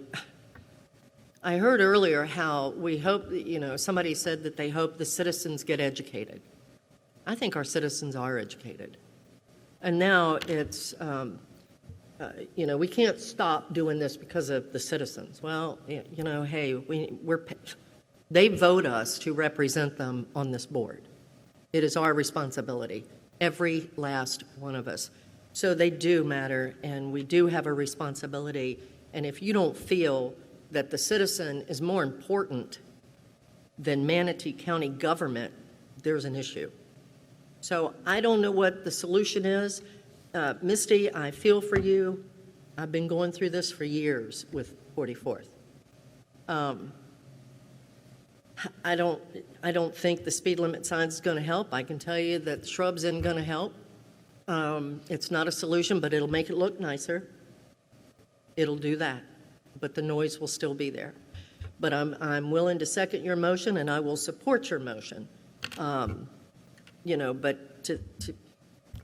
is it going to help the citizens with the noise? No, sir, it's not. I don't know what the answer is. We're not willing to look at any answers. So, the poor citizens just have to tolerate it. Thank you. All right, Priscilla. Yeah, I was just concerned if we do start landscaping, which shrubs do help. I kind of agree they won't stop it, but it's a scientific proven fact that they do. I'm already getting complaints from the people that live along Moccasin Wallow where we're four-laning it. They're already talking about the sound being bad there. I've been yelled at on Rye Road when we did all that sidewalk work in there. Now they can hear the cars when we cleared off our right-of-way. So if we start something, it's all over the county. So we have to decide what we're going to do. Unfortunately, I am a person that gets eminent domain for the good of the south of the county occasionally. It's not nice. We don't like it. But, does one person stand in the way for the good of the whole county? That's basically what we are discussing here. I just know that if we start trying to landscape every bit, then we better increase our taxes quite a bit because it will cost a lot of money because there's a lot of places out there that the noise is bad on roads. And that's a discussion if that's what we wanted to do. Okay. I think I'm going to Misty, then Reggie, then Carol. So Misty, Okay, and then just a few more comments as we wrap up here. So, you guys know my background. I understand the importance of major roadways and expanding our network and the good of the community, and I'm going to be behind that all the time. But I don't want to leave any mitigating efforts off the table, if there are those, to improve the quality of life of our citizens. I don't know as much history as those of you who have been here longer, but it seems like we have issues on the table that haven't been fully explored. Vacating those rights of way, the water lines, we haven't really even discussed that. And maybe we could move the LED sign, agree to move it there on a regular basis. I don't know. It's always that balance of protecting the residents and furthering the needs of our community. And I just want to make sure we've looked at everything we can do. And if we do that and we say we've done all we can do, then I understand. It just seems like we have stuff left on the table. Need to lower the speed limit back to 35. Okay. Reggie. Yeah, great discussion. One thing about Misty is she has the heart of the citizens, and I'm sure all of us do. How she articulates it with an effort to support it. I think we have two issues here. One is obviously the speed, and the other one is the noise. I encourage you to sleep in Pamela. And the cars that go boom, I mean, with music and things like that. So everyone has their issues and their concerns. My traffic concerns is not, noise is not coming from the speed. It's coming from car systems that have creative music and lyrics behind it. And that's just where I grew up from, and I love where I grew up from. My thought is when we ask to explore, and that gives us an opportunity to make a difference, to look at something from a different focus lens. And I said this last week, the last time we met, we probably don't need to continue business as normal. And this is an opportunity for something very, very small. And where I'm going with it is because where it's noise from a different aspect on 44th Street, on some of the streets that in my community, our neighborhood associations are constantly asking the sheriff department and to get involved because of the noise. But here we are, we're looking at the word explore, we're listening to the word explore. I think we need to look into it. I'm not sure what the options are. And I think that starts to explore. What are our concrete options that we can put on the table and say, well, we can try this and we can try that. I apologize to the commissioners if I'm not familiar with what has been attempted in the past. I apologize for not having an understanding of that, but we do have an option to make policy change and have the option to look at something that we can make a difference. And I think that's where this motion is going, hopefully, but we will see. Carol? I think the motion is for permanent, and I think I would prefer that we direct, Vanessa, even like Vanessa said, after a while it doesn't work, but I have no problems with us asking staff to keep a speed LED in that area and maybe change it every quarter or something and not have it at the same place, because you do have a good point. Chad or Clark, now that you're up there, isn't there 45 miles an hour east or west of it, and then that's why we raised this up so it would match? It does provide some consistency in the corridor. I don't remember if the whole thing was posted 45 or not. I think one was 40, this was 35, and the other one was 45 or something like that. And we were trying to make it consistent. I don't recall all of the posted speeds in the area off the top of my head, but it did, as I said, provide some consistency to increase it to 45. The primary driver behind the recommendation, though, was the speed study that had been conducted prior to formulating the recommendation. With respect to the speed feedback signs, the permanent installations tend to suffer from a familiarity breeds contempt type thing, and so it's actually, in our experience, better to move them around. This section of 44th is in the rotation. I don't know the frequency, but we do take those portable speed feedback signs out to 44th from time to time.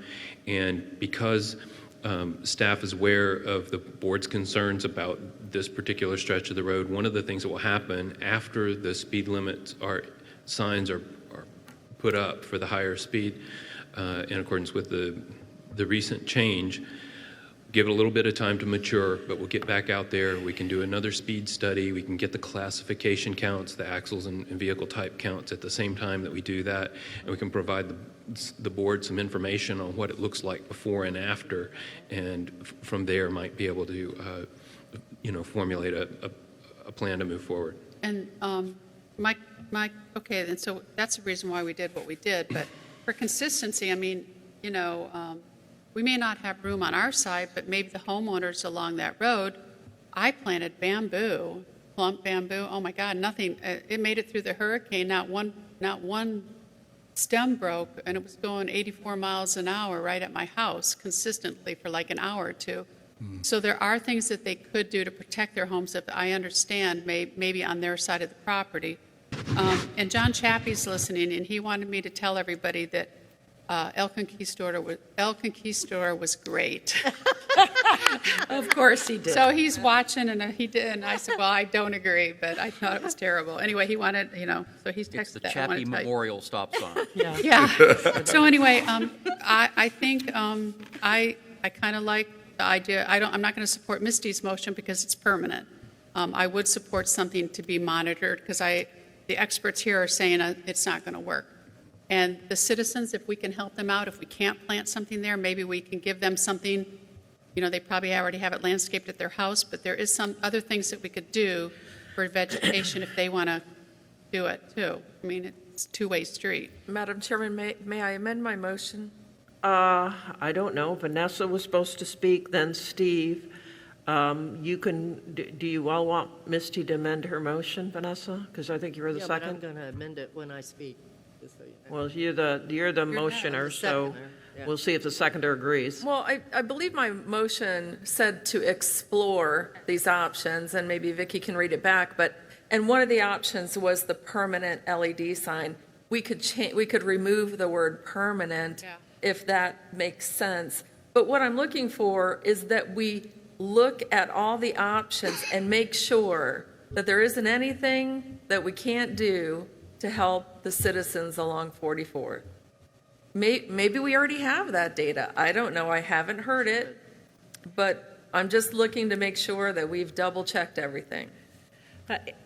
Okay, I don't understand the motion, so I'm not sure what the seconder thinks of it. My problem with your motion is you want to explore options to help the neighborhood. I have no problem with that. I don't think anyone up here has any problem with that. For you sitting down with staff, looking at surveys, looking at plats, looking to see where you might do landscaping, what it might mean if we vacate this, because every one of these questions have come up before. Nothing I'm hearing today is new, but you want to drill down to get something done. Do that and then bring it back to us so we can vote to do it. I don't think we need a motion to give you the authority to work with staff, and you can help me out, Madam Administrator, if I'm wrong, for you to bring back something concrete. What I'm having a real hard time with is we just keep talking about this, and it's been talked about for a very long time. If there is a concrete proposal, I will vote on it. I have no problem, and I said that, of helping with landscaping, but I got to know there's room. I got to know who's paying for the irrigation. If people are running over irrigation lines, that shouldn't happen. What do we have to do to solve that? I mean, there's a lot of details here. I don't have any problem, giving authority to Misty to work with the staff to try to fix some of these problems on behalf of the property owners, but I got to have something concrete before I can vote on it. I'm sorry, that's just the way I feel. So, Vanessa, I'll go ahead and go to you, then I'll go to Steve, and then we'll come back to Misty. Okay, well, I think it's very interesting that the majority of commissioners are willing to admit that this problem has been around for a very long time, so we need to figure out a solution. Seems obvious to me. Second of all, when Clark got up and was just speaking, we had a report that they did when they brought it forward to increase the speed limit to 45 miles an hour. So why are we going to turn around and do another one? I don't understand that. Third of all... Not a speed limit. I'm sorry, I got the floor, Madam Chair. You gave it to me. Third of all, it seems to me that, as I recall in my conversation with the three people, the conversation was we had part of the 44th was 35, we had part of 44th that was 40, and we had part of 44th that was 45. And so they choose, and I understand that they wanted to make it all the same. Okay, that's great. That's why I recommended 40 miles an hour, because I knew the higher you go up, the more you're going to hear. Now, Vishal got up there and said, oh, no, that's not going to make any difference, but it does. I've done it myself when I tested Lorraine Road before. It does make a difference. As far as any shrubs and Misty going and having to get with Public Works and try to come up with some, you know what, that's unnecessary. And that's not what she needs to be doing. That is not her job. Her job is to say, this is what we need to do. This is what I want you to look at. Just because we've been doing the same thing for 40 or 50 years doesn't mean that there aren't other solutions that are out there today. And Misty, I kind of lost your motion, so I apologize, and I hope I'm going to repeat it, or maybe Vicki can.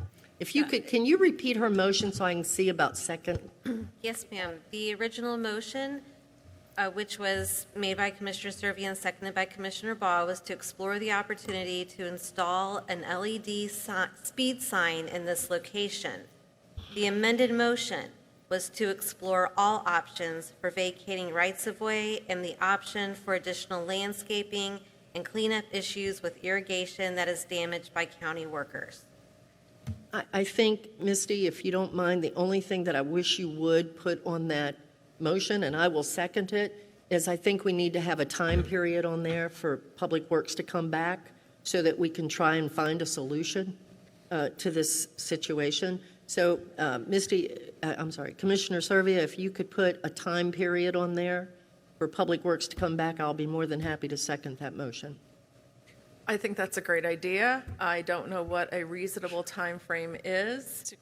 So Do we have any suggestions on what that may be? Very busy. 6 months sounds like a very long time. Well, I think it's appropriate to say no more than 6 months. yeah. No more than 6 months. Yes, I mean, the problem is you're going on a 3-week recess. You're Yeah, going but to they're eat up not. 3 weeks of time of meeting and then come back and be dealing with things. So if we could work on it and make an attempt to be quicker. So that takes us to about the end of the year. So should we say before October 1? Is that what you're saying? Before the Oh. end of the year, or before the end of the calendar year, Yes. 6 months? Yes. Yeah. That would be appreciated. We will make it quicker. Second. Thank you. Okay, Thank the you. motioner has amended her motion to add a time frame. The seconder has agreed. Still nothing in the motion about the speed limit. I need to be clear about that. So I don't know why we keep talking about the speed Is that limit. an alternative? Commissioner, so. no, it is not in the motion, so we should not discuss it until a motion comes up in case it gets changed. Steve, you're up next. Okay, as we continue, we're just going in big circles, so I'm going to Yeah. call a question. Let's get Second. moving. All right, we got a motion and a second to call the question. I'm sorry, who seconded the motion? I Trace. believe Priscilla did. Thank you. Can you read it again? Because We I need to didn't like have, it. yeah, I want to make sure, because this motion has changed so many times, what exactly the motion well, is public- before we call the question. And then I'm going to public Yeah. comment, so, which is great, because now we don't get to interact with public at all. But go ahead, please read the motion. The original Have to vote on motion. calling it the Revised. question, don't you? We're calling the question You to have to vote on vote the on that motion, now. but before I vote on the call the you have to question, I vote want to on know what it the now. motion is, and I'm saying I'm going to call the question. Is that proper? No. Is that I don't okay? know what the question- Yeah. I'm talking Robert Rules of Order. I want to make sure before I vote on the call the question that I know what the question Well, is. absolutely, absolutely. Thank If you. you don't understand what you're calling the question on, Correct. you need to ask for clarification. Please. Can I have a motion, please? Yes. The original motion was to explore the opportunity to install an LED speed sign in this location with an amendment to explore all options for vacating rights-of-way and the option for additional landscaping and cleanup issues with irrigation that is damaged by county workers, with a second amendment for Public Works to come back before the end of the year. Okay, so we still have a permanent. Calendar year. Permanent Right. sign, and then all these other changes, right? So the permanent sign is still standing in the motion. As read. I did not hear the word permanent when I was writing the motion. Okay, okay. Thank you. Thank you. All right. I'm going to call for public comment. I didn't hear the question. Excuse me. We have a motion to call the question. All those in favor of the motion to call the question? Aye. Say aye, please. Aye. Okay. Okay, All those opposed? I'll say aye just for the heck of it. Okay, motion passes. We're going to go ahead and go to public comment. Sir, please come forward. Hi, my name is Frank Matheny. Sorry if I'm a little bit nervous. This is kind of my first time doing stuff like this, so. Well, we're a little crazy, so go ahead. Well, I'm actually No problem. mostly crazy as well, so that works. I'll fit right in with you guys. Good. Appreciate your time today to take up this motion, and I guess I had this great speech planned, and ultimately I think I'm just going to toss it aside because most of the things have already been discussed. I work for an engineering company here in Bradenton, Sarasota area. And one of the things we do as engineers is we make an assessment. We look at something. We take data. We make a decision based on that data. We try it out. If it works, great, we got it right. If it doesn't work, we go back and we look at what variance happened in our data. We look at what introduced things into it. Well, as a resident on 44th Street, my house abuts directly up to it. The speed limit change is horrendous. I know there were comments made about that to notice the difference of a vehicle, you have to decrease it by 20 miles an hour. Well, as an engineer, I just want to laugh because it's a joke. That data doesn't take into account the diameter of the tire, the weight of the vehicle, the tread of the tire. A first-year mechanical engineering intern that I spoke to this morning told me that. So right out of the box, our data isn't right. Some of the stuff that was called out in that was from 1997. FHWA R97 084, raising the speed limit has little effect on behavior, specifically states that this study was conducted on freeways and specifically states that freeway data is much different than surface roads. So a lot of the things that were brought before the commissioners, were they valid? Were they not valid? I don't know. But ultimately, like I told Chad, a lot of this is water under the bridge. I moved here 7 years ago. I didn't know there was going to be a 4-lane highway behind my house. I was never told. I would have loved to have been told. But you know what? I wanted to move to Florida. So that's what I did. And I'm happy to be here. But ultimately, I hear a lot of conversation about doing this and doing that, and this is going to cost money, and this is going to create a precedent, things like that. As an engineer, I'm about solutions. That's all I care about. I don't care about setting a precedent. I love Commissioner Bellamy's comments talking about how he's looking at things from a different lens right now because he sees things in a different light, and maybe it is time to change. Well, if we've been doing this for 7 years, insanity, I mean, the definition of it, let's just look at that. So the way I look at it is if the commissioners can review it with Chad's help, if Chad can interface with the HOAs, if the HOAs can get involved. I just finished speaking with Margaret Kennedy about an hour before I was able to come here, and she said that I have her full support. So we have, as citizens, we have to be part of the solution. We need the commissioners' help. We need Chad's help. We need everybody's help to be able to do this. We have to live here, and ultimately, if I sell my house for, I don't know, $100,000 less than it's worth, there's going to be a little bit less tax revenue in the grand scheme of things. So I guess as a citizen, I have a lot of people that I've spoken to, a lot of people that are up for it, but we're here to help. We're not wanting to toss this onto the commissioner's table and say, here, do this for us. If we need to be part of the solution, so be it. If we need to be part of the meetings to be able to advance this, so be it. Okay. We're not saying do this for us because we're not going to do nothing. Thank you very much. Thank you for your time. Thank you for your rational approach. Anyone else that wanted to address the board on this issue? All right, seeing no one come forward, I'm going to go ahead and vote on the motion. All those in favor signify by saying aye. Aye. All those opposed, nay. Raise your hand if you're a nay. Chair's going to go ahead and vote aye because I believe it's not going to hurt to have a discussion with the citizens, and I think that's all we're doing. But I hope this does not come back unless we have real ideas that can be voted on. So go forth and have this discussion, and I look forward to hearing something back. Madam Thank you. Chair, I just want you to know why I voted nay, because we've almost opened the whole can of worms again, which we spent years getting this far. And unfortunately, your realtor did not treat you right selling you the house without telling you that, because I've been there since day one. So that's the only reason why I did. I thought we were getting too much into the weeds on this, and now we're going to take staff's time, which is fine, but it wasn't clear exactly. It's like, let's explore everything. We've been through that for years, but we're going to do it now, and that's the reason why I voted no. It's nothing against the citizens. I've been in meetings with full house of citizens, and and unfortunately, your realtor did you bad, whoever it was. Okay. Thank you for being here. We're going to go on to item number 95, which is the MPO presentation. Keep on. Sherry's thing? No, Sherry's actually reorganized this for me. She gave me these ideas. We're trying to get folks that are here kind of, the COVID thing is more us and house. Sherry knows she's got to hang out with us, so she's willing to wait. Is that right? That's right. Madam Wait Administrator? to the very end. Crazy girl. Oh, we got all. We're gonna keep going. We're gonna do Coquina Beach next after the MPO. So go ahead, Clark. Carol, Thank you. Go get a cup of coffee. Good afternoon. For the record, Clark Davis, Deputy Director of Traffic Management for Public Works. This item is a report on the Sarasota Manatee Metropolitan Planning Organization's update of their long-range transportation plan. This is an important document that gets updated by the MPO every 5 years. That act of adopting it will happen at a meeting later this year, but that simple act alone has a lot of stuff leading up to it. So even though this happens every 5 years, about 2 of those 5 years is used preparing this plan update.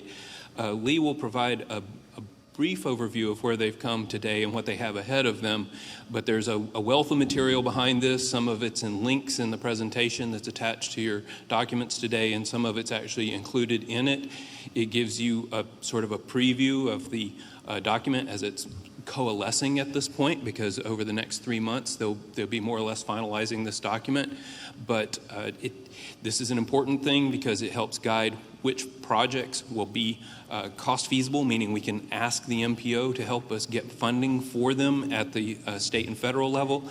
And then in the background, a lot of the tools that they develop, their policies, the way they interpret and apply federal rules, and even the traffic demand models feed into stuff that we do here in the county. So there's this ongoing sort of feedback loop between the long-range transportation plan process and what we do at the county. So while we'll only have a brief overview today, this is a big thing and it's important for the county. And if coming out of this meeting you feel like you need to hear more from staff, we'll try and schedule some more time for you later this summer to do that.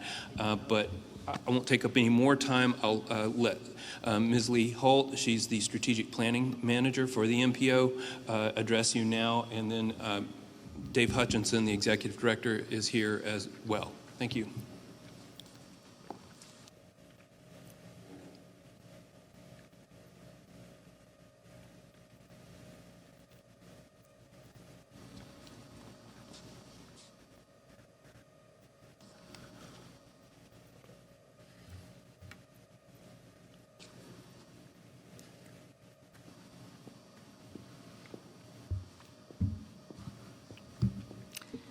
Good afternoon. I know it's been a very long day, and I'm going to go very quickly. It was very interesting listening to the conversation just before this item about 44th Avenue and about growth and preparing for growth, because one of the things we do is forecast growth and the need for transportation to support that growth. And our numbers show that about 193,000 more people will live in Manatee County by 2045, which is about, because I had time to do the math while I was waiting, 6,400 people a year, 535 people a month, about 18 new people per day, every day for the next 25 years will move to Manatee County. So growth is going to happen. We live in a beautiful place. People want to live here, and we need to plan for them. And that's what our plan is about, the 2045 Long-Range Transportation Plan. Clark did a great job of stealing my thunder and did a great job of giving you an overview of it. But I want to say that at this point in the planning process, we were at the critical point of starting the cost feasible plan. At this point, we have about 400 road segments that have been identified with needs. They are congested, they're unsafe, they need a different type of use because of growth around them. There's never enough money to do everything that we want to do. And so at this point, we're just here to check in with you and make sure that we have the priorities correct as we start to put dollar signs next to projects, and that we are focusing our dollars on the things that are important to you. So our vision is to promote economic diversity, preserve environmental health, and create vibrant places. The law, both state and federal, mandates how we can spend the state and federal dollars, and we are mandated to do all of these things. Some of them we've been doing for a very long time. The environmental laws have been in place for a long time. We've always been responsible for safety. We must serve all people, all users. We must consider all modes. It's not just about roads. We have to think about transit and walking and biking. We have to be ADA accessible. We are also responsible for the economy and for tourism. And this time, the first time, we are responsible for planning how we're going to retool our system for autonomous vehicles. And we have to address resiliency, sea level rise, storm surge, and recovery. Those are two new things that we're mandated to do in this plan. But let's talk about the money. It's possible that up to $10 billion will be spent on transportation infrastructure in the next 25 years in Manatee and Sarasota counties. But just like you, our money comes in little buckets with lots of strings attached. So I'm going to break it down for you. First of all, there are local funds that come from gas tax and from sales tax revenues that are voted on by the citizens. In our forecast, we are assuming that that will end at, it's possible that'll be on the ballot again, but we are ending it. We know that those local funds are committed for mostly operations and maintenance, or they are bonded for new roads.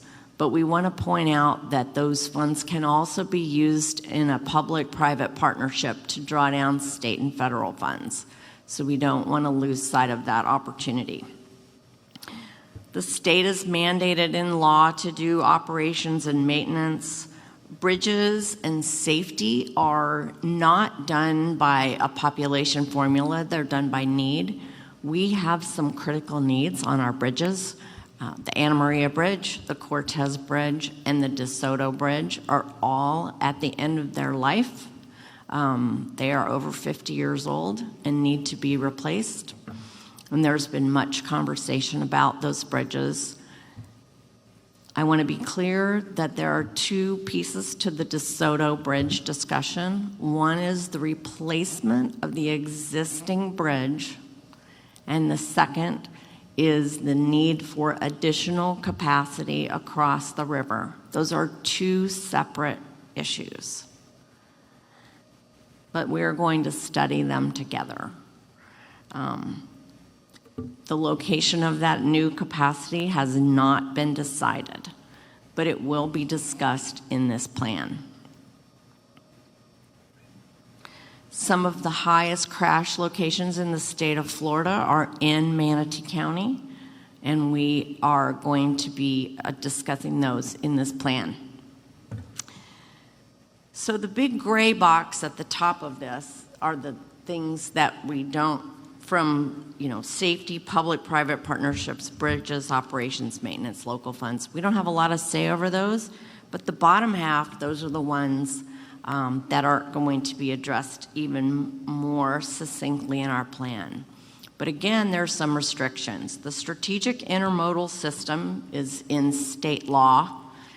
As you can see, it takes up about 3/5 of the money available in that bottom half. That is only for I-75, the road to the port, the road to the airport, State Road 70 and 275. That's it for us. That's all we have in the strategic intermodal system. But now's your opportunity to say what you want on those roads. Every 5 years, the door is open for us to say what is important on those roads. And we know for the port that a new interchange for the port is important, and we want to put that into this plan. Transit is a challenge because it is your burden to operate and maintain it. We, the MPO, can spend capital funds, but we cannot support operations and maintenance. That falls to you. There are federal funds available, but it requires a local match. There's a lot more appetite for transit. Our work in the community says that people want transit. It'll be interesting to see if that conversation stays the same with COVID-19. But with 10% unemployment projected through at least the end of the year, it's likely that demand for public transit will be about the same as it was after the economic downturn 10 years ago. So we expect to see more people using transit, needing transit, wanting transit, especially over the next couple of years as we're in recovery. We have some interesting plans for transit, and I want to give credit to your transit agency for this idea. You know, it's hard to think about giving up a lane for transit and doing, you know, there's some great big visions for, you know, a bus lane dedicated on US 41. But why don't we take baby steps? Why don't we look at US 41 and say, okay, here is a piece of US 41 where we could have a bus pull-out lane that passes the cars. And now there's technology available that we can have the buses talk to the lights, and the lights can change so that the bus can keep going. So that would be our first step. It's a great idea. It came from your team. We already have money in our budget to begin a study of that for both Manatee and Sarasota counties. The other arterials box is the state roads. Any road with the SR in front of it is a state road. Those are maintained, managed, taken care of by the Florida Department of Transportation. But once again, every 5 years, we get to say which state roads we want you to focus your attention on and what we want done on them. So if you have state road issues, now is the time to talk about them. And then you get to that tiny little green box in the bottom left-hand corner. That's all we have for the local roads. And a small sliver of it must be used for non-motorized transportation, walking, biking, trails, etc. So there's a very little bit available for local roads that we can do. But even that has strings attached. It must be part of the regional network and must connect to regional roads. So that's sort of how the funding comes down. We're just here to check in. I've named some of the projects that we know are important to you. We have a few that are in the pipeline. 15th Street East is a very big project. It's already in design. You know, those projects will continue to be finished. But we want to hear from you. We want to make sure we're on the right track as we start to look at the large pot of projects in our tiny little purse. We don't want to miss anything that's important to you. So, Clark, if you'll go to the next slide. Okay. We do have an online survey. We would like all of you to take that survey. There are only 3 or 4 questions, but there is also a map, and we are here today not just to ask you to do it, but also to ask your constituents to take the survey. There's a map where you can actually drop a pin and say, this location floods all the time and I can't get through. This is a resiliency issue for me. Or this is the road where my children have to cross the street to go to school and it is not safe. We are getting down to that level of detail with this opportunity, and we are glad that we have the opportunity to put this up on the screen and to share it with the people who are watching on TV or who might see this later. But we really just want to hear from you and make sure that we're not missing any of your priorities in any of these funding buckets, because we tend to focus a lot at the MPO on that little green box. This is our opportunity to talk about the whole bucket, all the buckets. So with that, I'll open it up for questions or comments. Okay, hopes and dreams, what do you guys got? Nothing. Unfortunately, you're kind of at the tail end of a long day. Anybody got any comments, Misty? I have a question. What's the time frame that you're looking for the survey responses back? We'll have the survey up through July. Okay. Our goal is to have our first draft of the cost feasible plan by the end of July, so that we'll have a few months for it to be vetted by the community and voted on at the October MPO meeting. Thank you. Priscilla? I know we've been working on it the whole 4 years I've been here. When are we going to get the capacity plan? I know we haven't decided yet, but when do you plan on bringing us the plan on the options for the DeSoto Bridge? I believe that we're Which about year? 18 months away from having that. And during that 18 months, there will be multiple opportunities for community input. Okay, So thank you. you'll see it many times over the next 18 months. Okay. Just a couple questions, or just a question, then a comment on the bridge project. So do we anticipate having a significant reduction in revenues that we have to deal with to reprioritize? We don't know the answer to that yet. We are clearly expecting that a year out from now, that gas tax revenue will be significantly lower because of what's happened this year. At the same time, there's the possibility for an infrastructure stimulus bill in Congress that would give us an influx prior to that happening. So we are right now working with all of our local jurisdictions on projects that might be in the design stage that would be shovel ready in case that happens. So there could be an offset. But at this point, we are not able to, we may have to do an amendment to the plan once we see what the long-term impacts are of the current situation. Okay.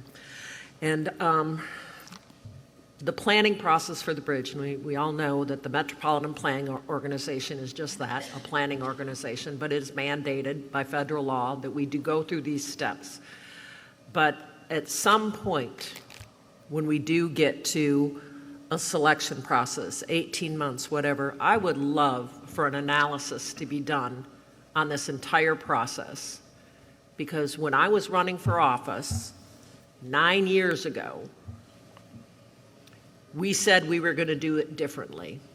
We were going to speed up the process to come to the resolution for the bridge. That was 9 years ago, and we're probably 5 years out from having a solution. So at some point, there's got to be a postmortem. Somebody's got to look at this process and say, it ain't working, because it ain't working. And we got to figure that out. I guess I can say this because I'm probably not going to be around for, never say never, but I'm not going to be sitting in this position. But yeah, who knows? Who knows 5 years from now where I'll be? Never say never.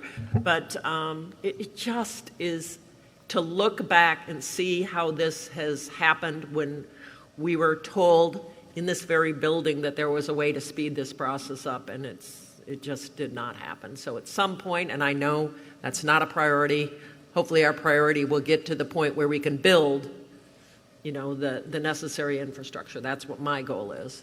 But somehow this process is terribly broken, so we need to look at it. That'd be my comment for looking long range.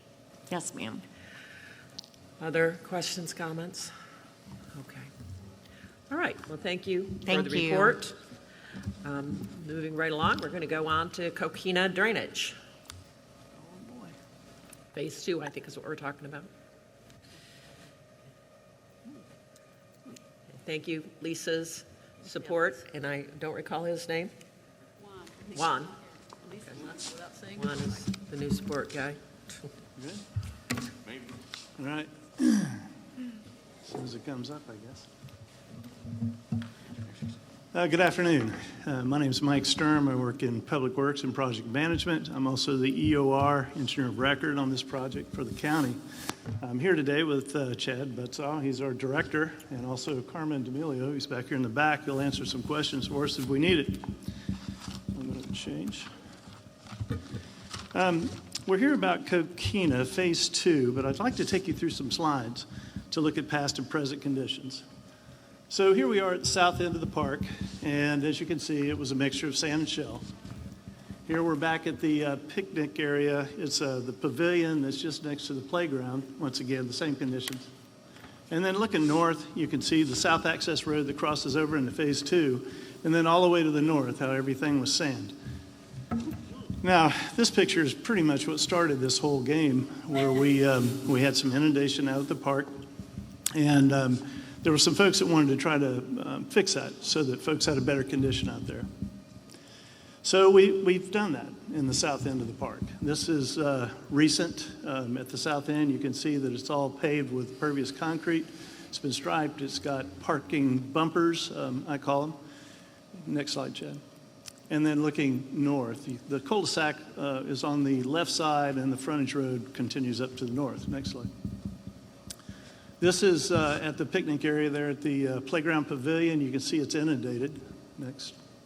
And once again, you can see the sea of water that's up in that area, but still the pervious concrete looks good. So as you may remember, a week and a half ago, we had a significant storm event with the tropical storm that was in the Gulf. And what that did was it streamed a lot of rainfall to us. We gauged it at 12 inches at the airport, 13 at the landfill, and I had 15 inches at my house. And that was from Thursday through about Sunday morning. So this is the area looking at that same picnic pavilion just south of the playground area, and you can see there's some inundation there in the on the pavement. Next. As we get a little closer and look at that area, what's going on here is the playground area has overtopped.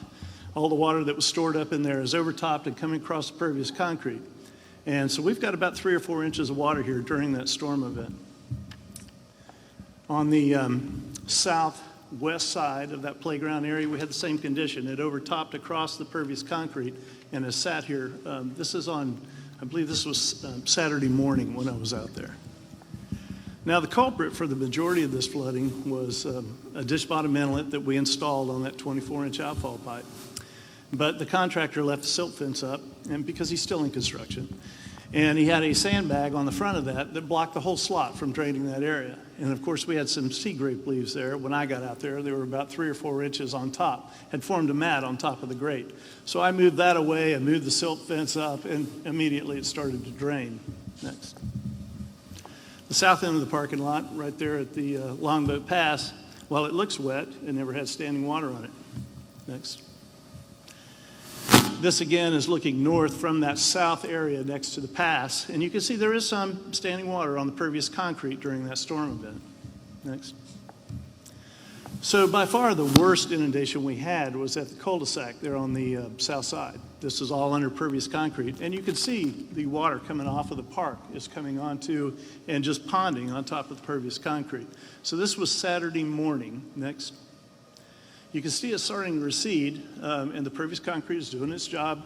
This was on Sunday morning. And next. And here we are on Monday morning.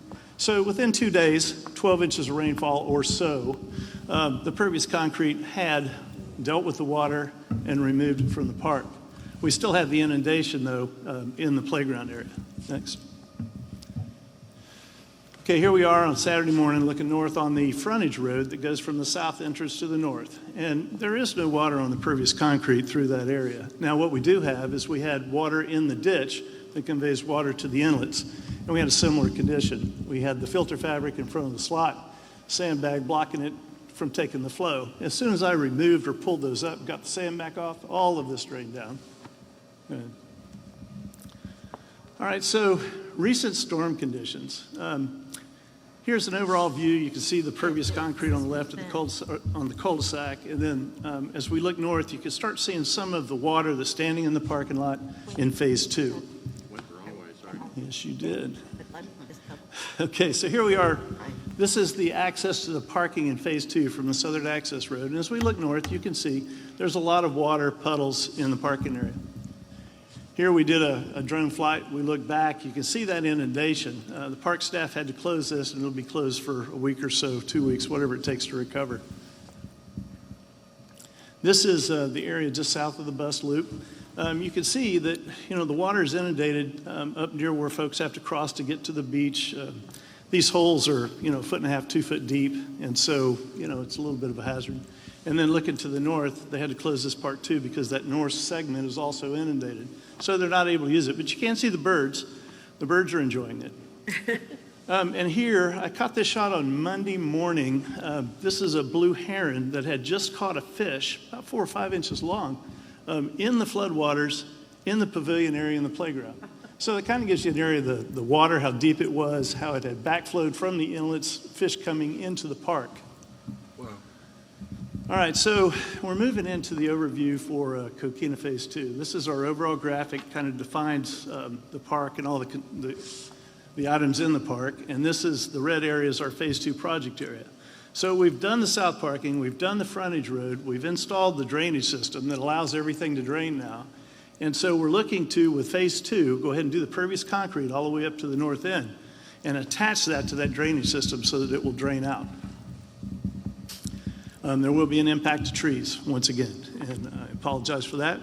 We had 126 trees when we first looked at this design for Phase 2. We were able to reduce that to 87 trees. Those are all Australian pines. And this is our Phase 2 landscape plan. We've done the same as what we're doing in Phase 1, where we tried to cluster the trees around the parking. Now, all of these trees will be 10 to 12 foot tall. There will be picnic tables underneath them, and people will be able to access them, get in the shade during an event, or just to get out of the sun. We're using the same type trees. In this case, this is the black olive or the shady lady, and there's some data here on how high it gets and broad. This is the gumbo limbo, the tourist tree. I think we talked about that the last time. And then the majority will be the green buttonwoods. They seem to be a little more prolific here. But they're all native trees, and they'll do well here in this environment. So our cost summary, you can see that we had a total budget of a little over $7 million. Our Phase 1, we're almost complete with, probably in a matter of weeks now, it'll be done. $3,367,417. Phase 2, we utilized the unit prices from the bidder on the last bid, okay? And we're looking at about $3.6 million for an overall budget, less $7 million, with some money left over, about $400,000 left over. Next. All right, so parking spaces. You know, we're anticipating around 900 striped parking places at the beach when we're done. There are around 200 in Phase 1, and there's 700 still to be done. We did this on the footprint of the soil is out there today, the parking. We didn't expand the parking. We just utilized the existing parking area. Next. All right, Australian pines, other trees. You can see from this slide we had almost 1,500 trees on the park before we started. 990 plus or minus were Australian pines. We took 103 of the Australian pines in Phase 1. We're looking to take 87 in Phase 2. And of course, we will do the city recommends a 1-for-1 replacement. They say 5-foot men. We're putting in 10 to 12 footers is what we're doing to encourage that shade a little quicker. Trees are actually being planted today as we sit here and have this meeting. And that's it. Our recommendation is that we move forward into Phase 2 and go ahead and get this project out to bid. And with that, I'll open it up for questions. Okay, Carol. Thank you. I did get taken out to look at the project, and I appreciate it. Of course, I'm not going to vote for this, and they know that. And, you know, now's probably not even a good time for this to be coming up because everybody's upset at the islands for parking issues that we have. And but I still, you know, 5-decade resident out there. And at the last meeting, some of you had said, well, we'll take a look and see if we really need to do Phase 2.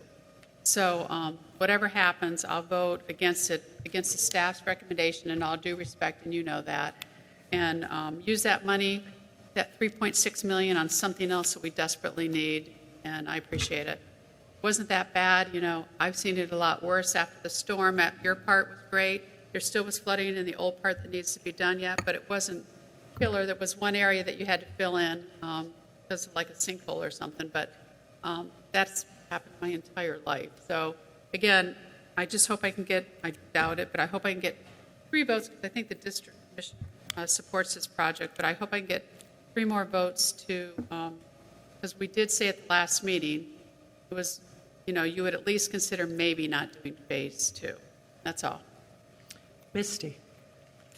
Yes, thank you. And I have a little bit of a different take. I am excited about the Phase 2 project, and it's especially highlighted when we consider the lack of parking out on the island.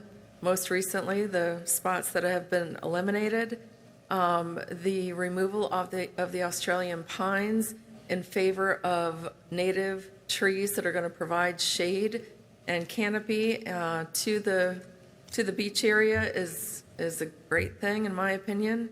So I am ready to make the motion for approval as staff has recommended. We have a motion. I'll second that. All right, we have a second. Okay, Steve, go ahead.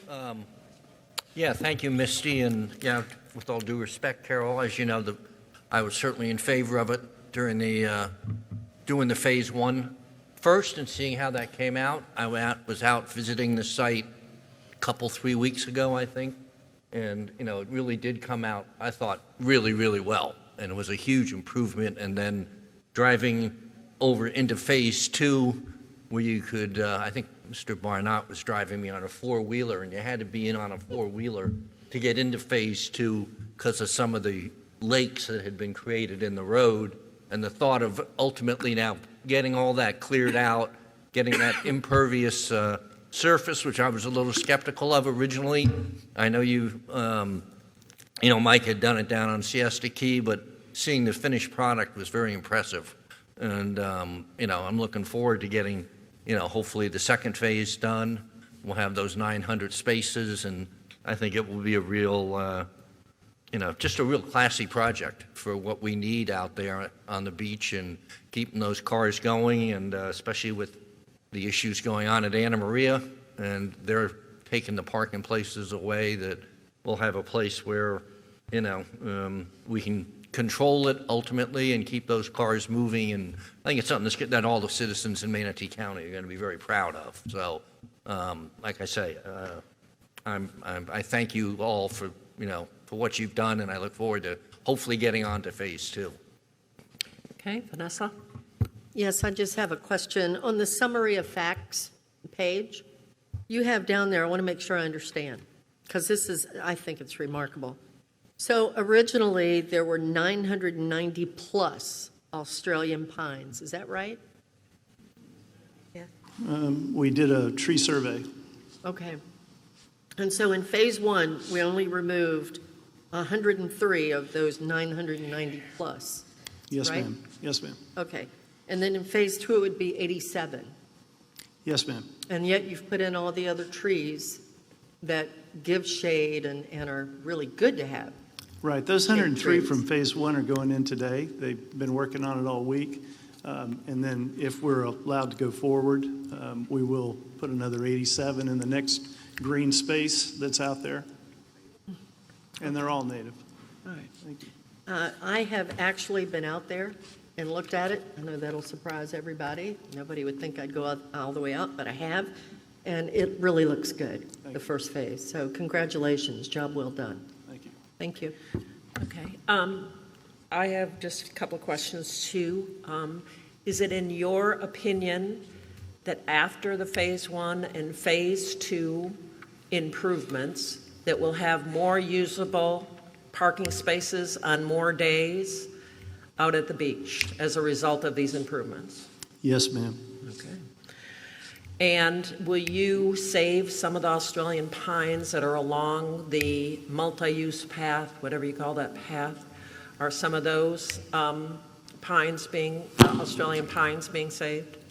Yes, ma'am. There's two long stretches of parking that the cars park perpendicular to the beach.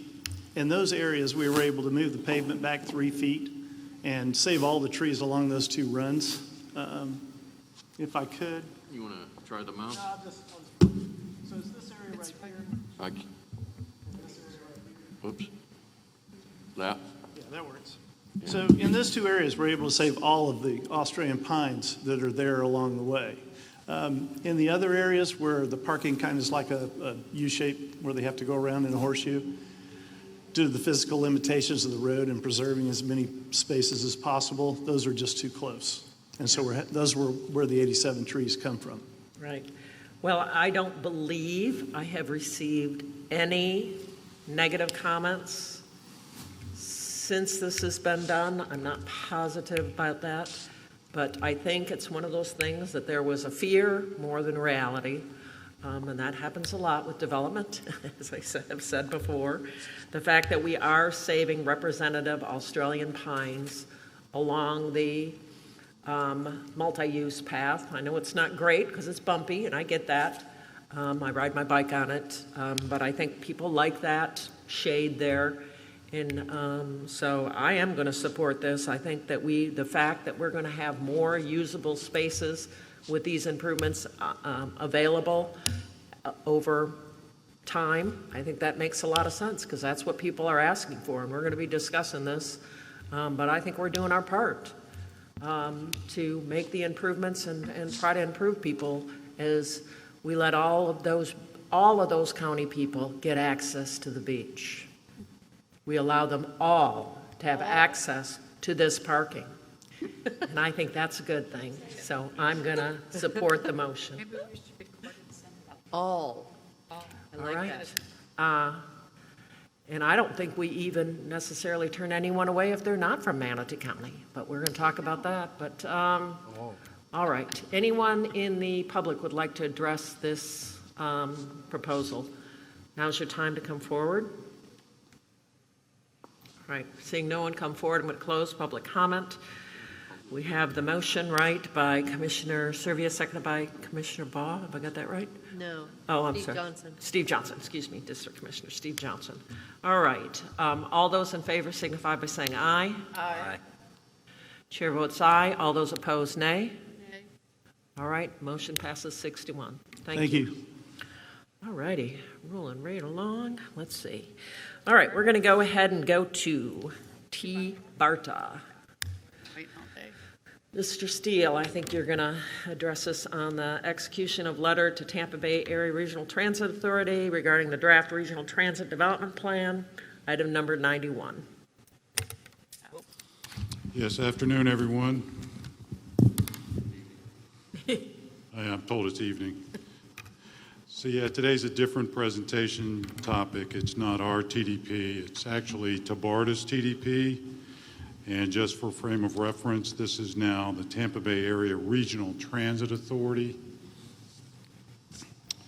We've posted Senate Bill 1672. So a few years ago, the Tampa Bay Partnership actually approached the legislature about changing the focus of Tabarda, which previous to then had been general purpose transportation, which included transit, and instead changed that legislation to make it a regional transit authority, representative of 5 different counties: Hernando, Pasco, Pinellas, Hillsborough, and Manatee. Now, there's a state implementing rule that requires that transit agencies complete a transit development plan. A major transit development plan is required every 5 years, and in the interim years, just an annual progress report. With Tabarda, and by the way, those are due by September 1st to the DOT district office. With the Senate Bill 1672, Tabarda was required to develop a transit development plan by July 1st of 2020. That would be their inaugural transit development plan, and that would be a major TDP update. So I actually served on the project consultant selection committee, assisting Tabarda staff with some other regional partners. They selected Tyndall Oliver as their prime consultant, and we've been working with TOA as well as Tabarda staff on the regional TDP. Now, when we were doing all of this work, the focus was on projects, similar to what you heard from Lee Holt with the MPO. So Tabarda staff, the consultant, wanted to have what they called low-hanging fruit.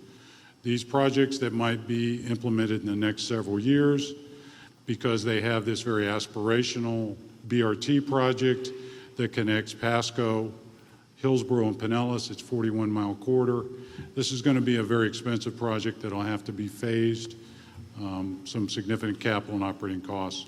So the idea was to enhance local services. We established priorities consistent with your TDP and the major update in 2018.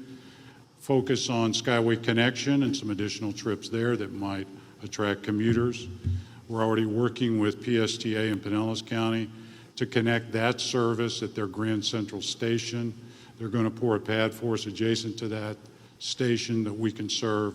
So we'll probably do that later this year. The other priority that we've talked to you about several times is enhancing the service frequency on the Route 99. So these are priorities that we consider project priorities to benefit the region. These are services that we currently operate.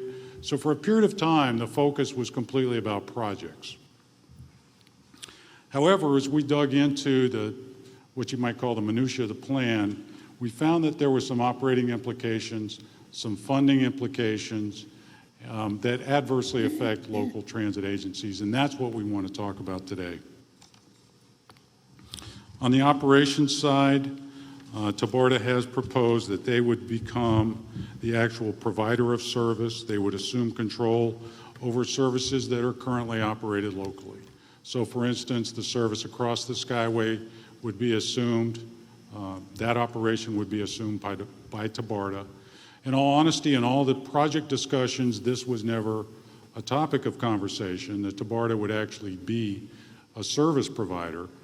I think the operating assumption from the fact that the Tampa Bay Partnership had gone to the legislature to change the focus of TBARTA, and I think even Commissioner Benak will remember in the early days when they started as a regional transit authority, the partnership would approach the board and say, it's our turn. In other words, the Regional Transit Authority in South Florida got their funding for Tri-Rail. Central Florida got SunRail. Now it's the Tampa Bay region's turn to get state funding, even if it's not rail, even if it's enhanced service and eventually this aspirational BRT project. So again, TBARTA assuming control of what's currently locally operated regional routes was never a topic of discussion. So this is a surprise to us, and we did not learn this until very recently. The second thing that we saw in the plan, and this is very important because Manatee County government, the Board of County Commissioners, is actually what's referred to as a designated recipient. That's a strange term, but what it means is that the Board of County Commissioners, when we get those annual appropriations and apportionment of formula funds, and this happens every year, then the board determines what projects are going to be funded with the apportionment that we receive. So we're in that same urbanized area as Sarasota County. We share that apportionment 50-50, but the governing board, you, actually determine our projects for that funding that's apportioned, that we're entitled to as 50% of this urbanized area. So this was a surprise where TBARTA said, no, we'd like to be the sole designated recipient, which means, in effect, you're taking your program of projects to the TBARTA board for approval. So this is a concern. There's no concern with TBARTA becoming their own designated recipient and eventually receiving some formula funds. They're in that urbanized area that's shared, Hernando, Pasco, Pinellas, Hillsborough. That's the major urbanized area with a population of over 1 million. Probably when you put all 4 counties together, it's closer to 3 million or a little bit more. We're a smaller urbanized area, and this is part of the complexity here that you have to realize. You've got 2 different urbanized areas involved. You've got 2 different DOT districts. To the north, it's District 7. Here it's District 1. You've got 5 member governments. You've got 5 different transit agencies. You've got 5 different planning organizations. So this is very diverse. Importance of designated recipient is staff, the board recognize the needs of the local community. That's what's reflected in our program of projects, and that's why we value that status as designated recipient. And then the biggest surprise of all was the county annually receives an apportionment called state block grant funding. This is something the transit agencies worked together on 30 years ago to have a stable, reliable source of state funding for operations. So each of these transit agencies receives, again, it's a formula, it's apportioned annually. The legislature determines how much is going to be allocated statewide, and then it's apportioned, and it has to be matched locally. But you've already got the foundation there with the local funding.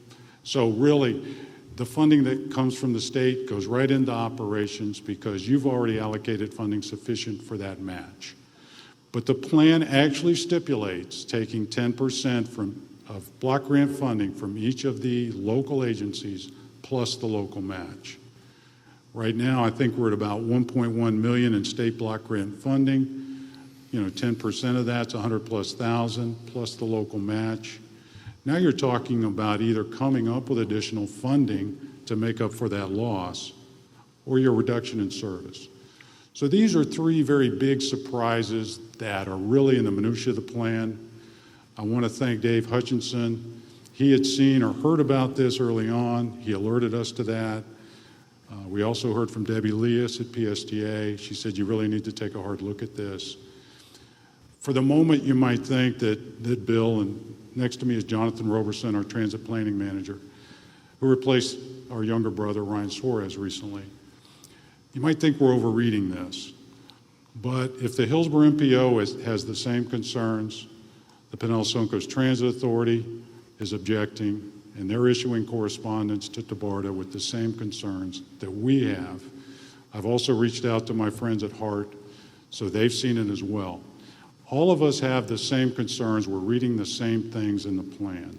So today, again, I'm just going to summarize the concerns that we have, the operating concerns for regional service that we currently operate, retaining our designated recipient status, and then this was never a zero-sum game. Again, I remember being at TBARTA board meetings where the Tampa Bay Partnership, which is this stakeholder group with some clout within the region, says we're going to leverage more funding from the legislature. This isn't a zero-sum game. So this is quite a surprise, and I don't know what's happened in the interim. I don't know if the partnership is not as invested in TBARTA as before. But these are the three areas of objection that we see, we're concerned about, we're bringing it to your attention. So the recommended board action, and we provided in the board packet, draft correspondence. We're asking that the board approve this draft correspondence or approve it with an opportunity to make some edits. That's fine as well.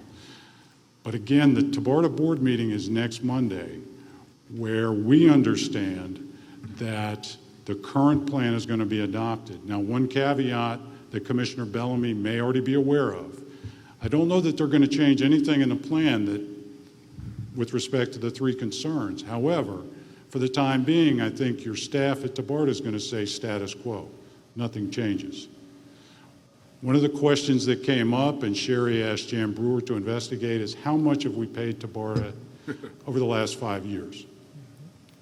And the number was $151,000 and some change. Because I have a really, really good memory. I forget what happened yesterday, but I can remember things from years ago.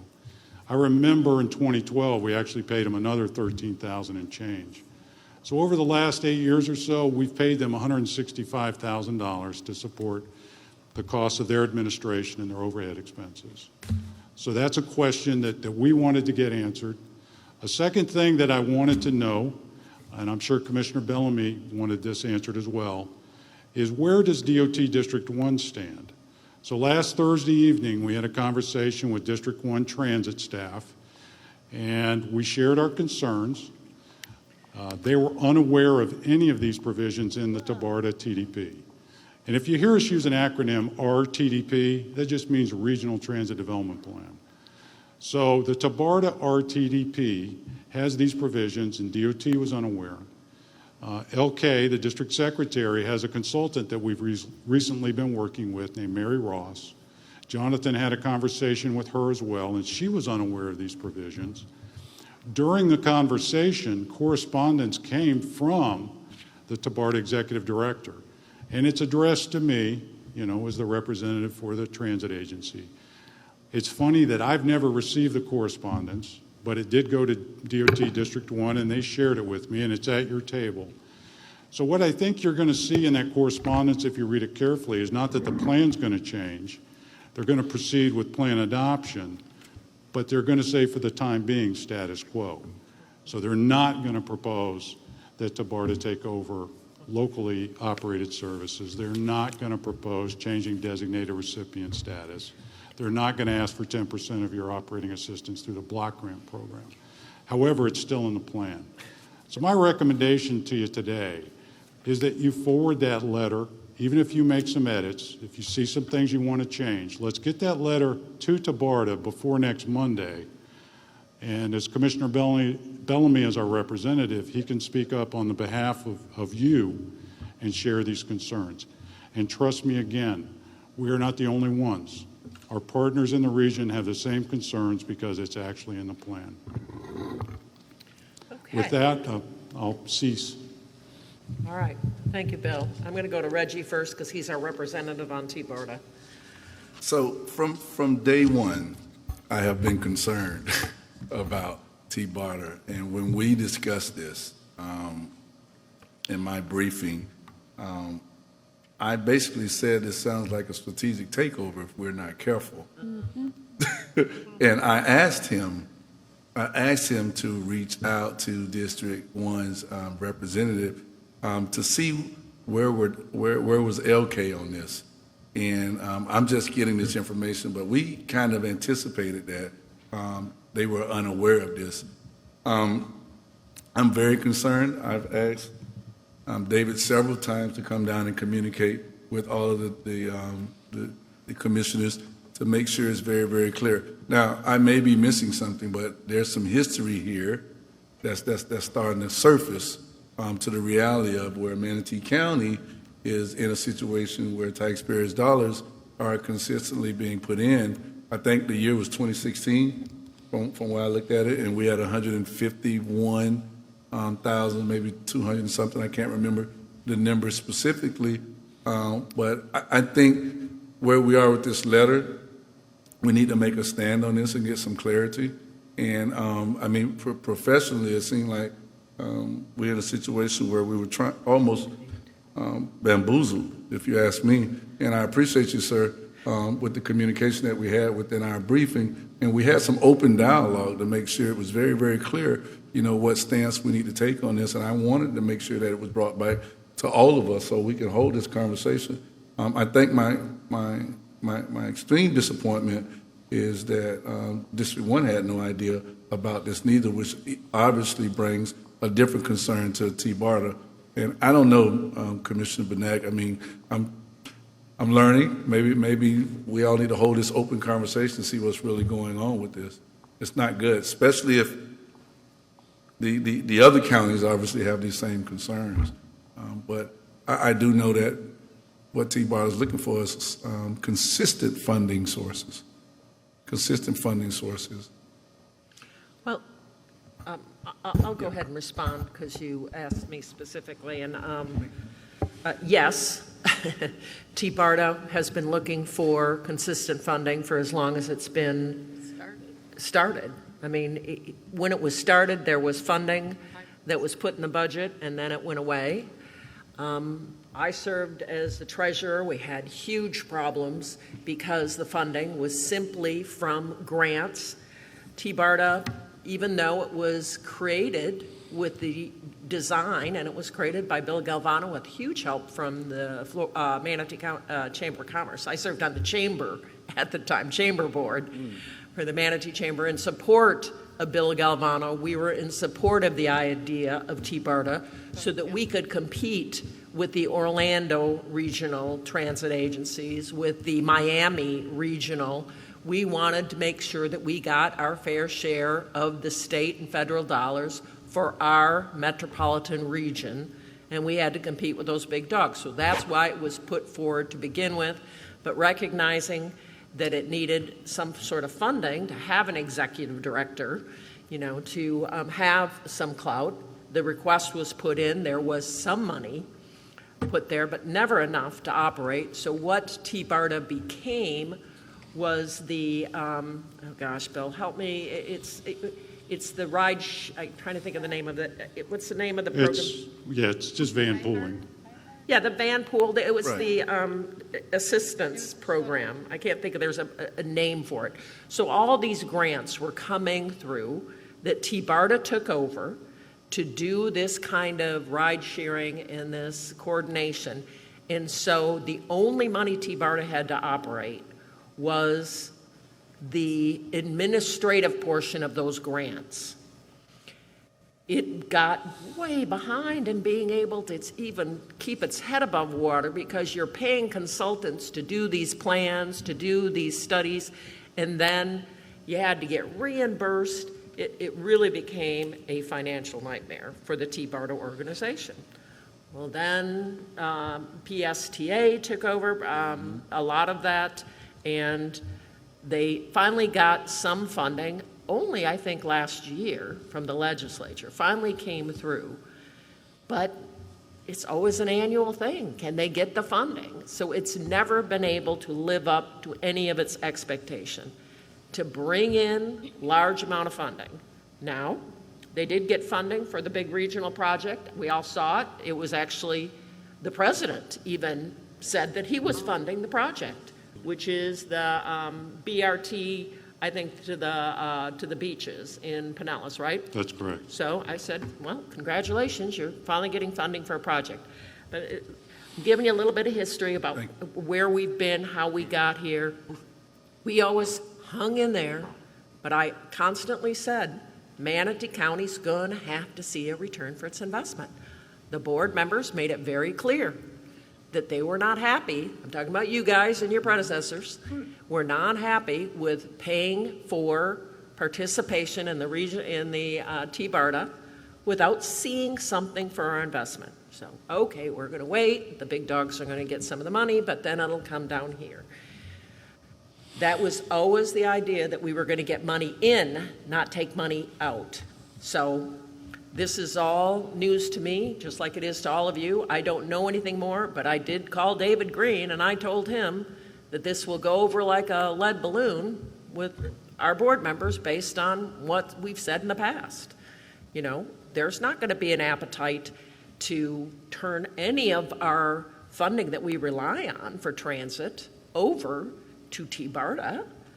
We're only participating because we want to bring dollars in, not that we want to see dollars go out. So I did tell him that, but I'm just being honest with you. That's as much as I know. So I called David last week and told him this, that I didn't think this would, and I told him we had a letter coming, and so that's what I've done, and I think I'm kind of just right where you are, Reggie. I don't know anything more than you do, but I think we're probably about on the same. I'd like to make a motion to move forward with the letter. Second. All right, we have a motion to move forward. Priscilla, did you have anything else you want to add? I do not. Vanessa? Yes, ma'am, I do. I would suggest, please, perhaps in your motion, Commissioner Bellamy, I think that in looking at the letter, our legislators are not copied on the letter, and I think they should be. I can tell you that, like Bill Galvano sits on a committee, I mean, he's the chair of the committee of all of the members that are in T-BARTA, all the counties. And I'll guarantee you, he doesn't know anything about this. So, I mean, I think that we should make sure that our legislators are copied on this letter. And then I have a couple of other questions real quick. Has Manatee County ever received anything from T-BARTA? I know a couple of times I was your alternate, Betsy, and in fact, I think I'm the one that made the motion for you to be treasurer the first time. Have we ever received anything for our money that we pay every year to be in? I mean, I realize it's probably a good thing because it's regional, so we get to hear what's going on, but you know, has Manatee County ever received anything from them? I don't think so. I don't think so. No, We've always given money. You jarred my memory on this commuter assistance program, which is what the programs, that's the term I was looking for, that T-BARTA took over. And we weren't even eligible for those grants because we were in a different district. Now, talking to David Green, he did say that they're starting to do that with District 1. But the proof is in the pudding. It hasn't done yet. So. And I was going to say, I know that there's been other studies and so forth that's been done where District 1 was not included, even though, you know, we've been a member. I know that. So I think it's getting to the point where I would also, I'm not making a motion at this point, it's just I'm going to throw this out there just for discussion, but I think it would be a good idea for our chair to have a conversation with the president of the Senate, our senator, to let him know what's going on I can tell you that I did have a little bit of a conversation with him the other day, but, I think Madam Chair should go and have a meeting and talk about the problems that we've had, how we keep trying to work with T-BARTA and we don't get anywhere. And, we're starting to wonder if we should even be, this is not the first time I've heard Reggie say this. And I said it, years ago, Betsy, if you'll recall. And, I've never seen any reason why we're spending this money other than to stay on top of whatever it is they seem to be trying to pull, because it never benefits us in any way, it seems. So that's just my thought. Okay. But if you would, Commissioner Bellamy, I'd really appreciate it if you would add to your motion that our legislators need to be copied on this letter. Sure. Okay. Sure. All right, seconder agrees. Was that Vanessa? I'm Priscilla? sorry. Okay. No. All right, seconder agrees to the motion, amendment. All right. Carol, did you want to say anything more? No, I've never supported it since the first time. I voted against it the first time it ever came before us because it's been a money pit. I don't think we've ever gotten anything. No. It was supposed to be a regional planning. Every year we funded, and, 13 years. I think it's been in effect maybe 10. So I totally support the letter. Okay. Any other comments? Madam Chair? Yes. If I may, while I think the amendment to the motion is an excellent one to add the legislative delegation to the letter, I'd like to ask Bill, assuming that these objectionable provisions remain in T-BARTA's plan when they submit it to the legislature on July 1, on or about July 1, I would assume that at that point we would want to send separate, individualized letters to our legislative delegation to alert them yet again to our objections. No, that works for me. Works for me. All right, is the motioner agree to that, Yes, to add yes, that, to Madam send Chair. separate letters? Yes. Okay, all right, of objection. All right, the seconder's okay with that. Vanessa? Yeah, and I would just add that, we probably need to move on this kind of quickly since it is July 1st, because I'll guarantee as soon as Senator Galvano gets the letter, he's going to act on it. So, Yeah. Well, sooner the better. So the authorization for the chair to sign separate individualized letters to the commissioner should be part of this motion today as well. Yeah. That's right, that has been good added. idea. Did you get that, Vicki? Yes. Thank you. That's good. All right. I open this up for public comment, right? Anyone who wanted to public comment? Ready to Right, I'll close public comment. We have a motion and a second. All those in favor signify by saying aye. Aye. All those opposed, nay. Chair votes aye, motion passes. Thank you. Good job, Bill. All right, we're going to break at 6. We're breaking at 6. It's 5:51 right now. Our next up is Recover Manatee. Well, we can go ahead and get it started, or maybe y'all can be quick. Oh, I don't know Jerry's who's doing. coming Jerry is forward. doing Recover Manatee. Yes, Jerry and Ruth are coming forward. Okay.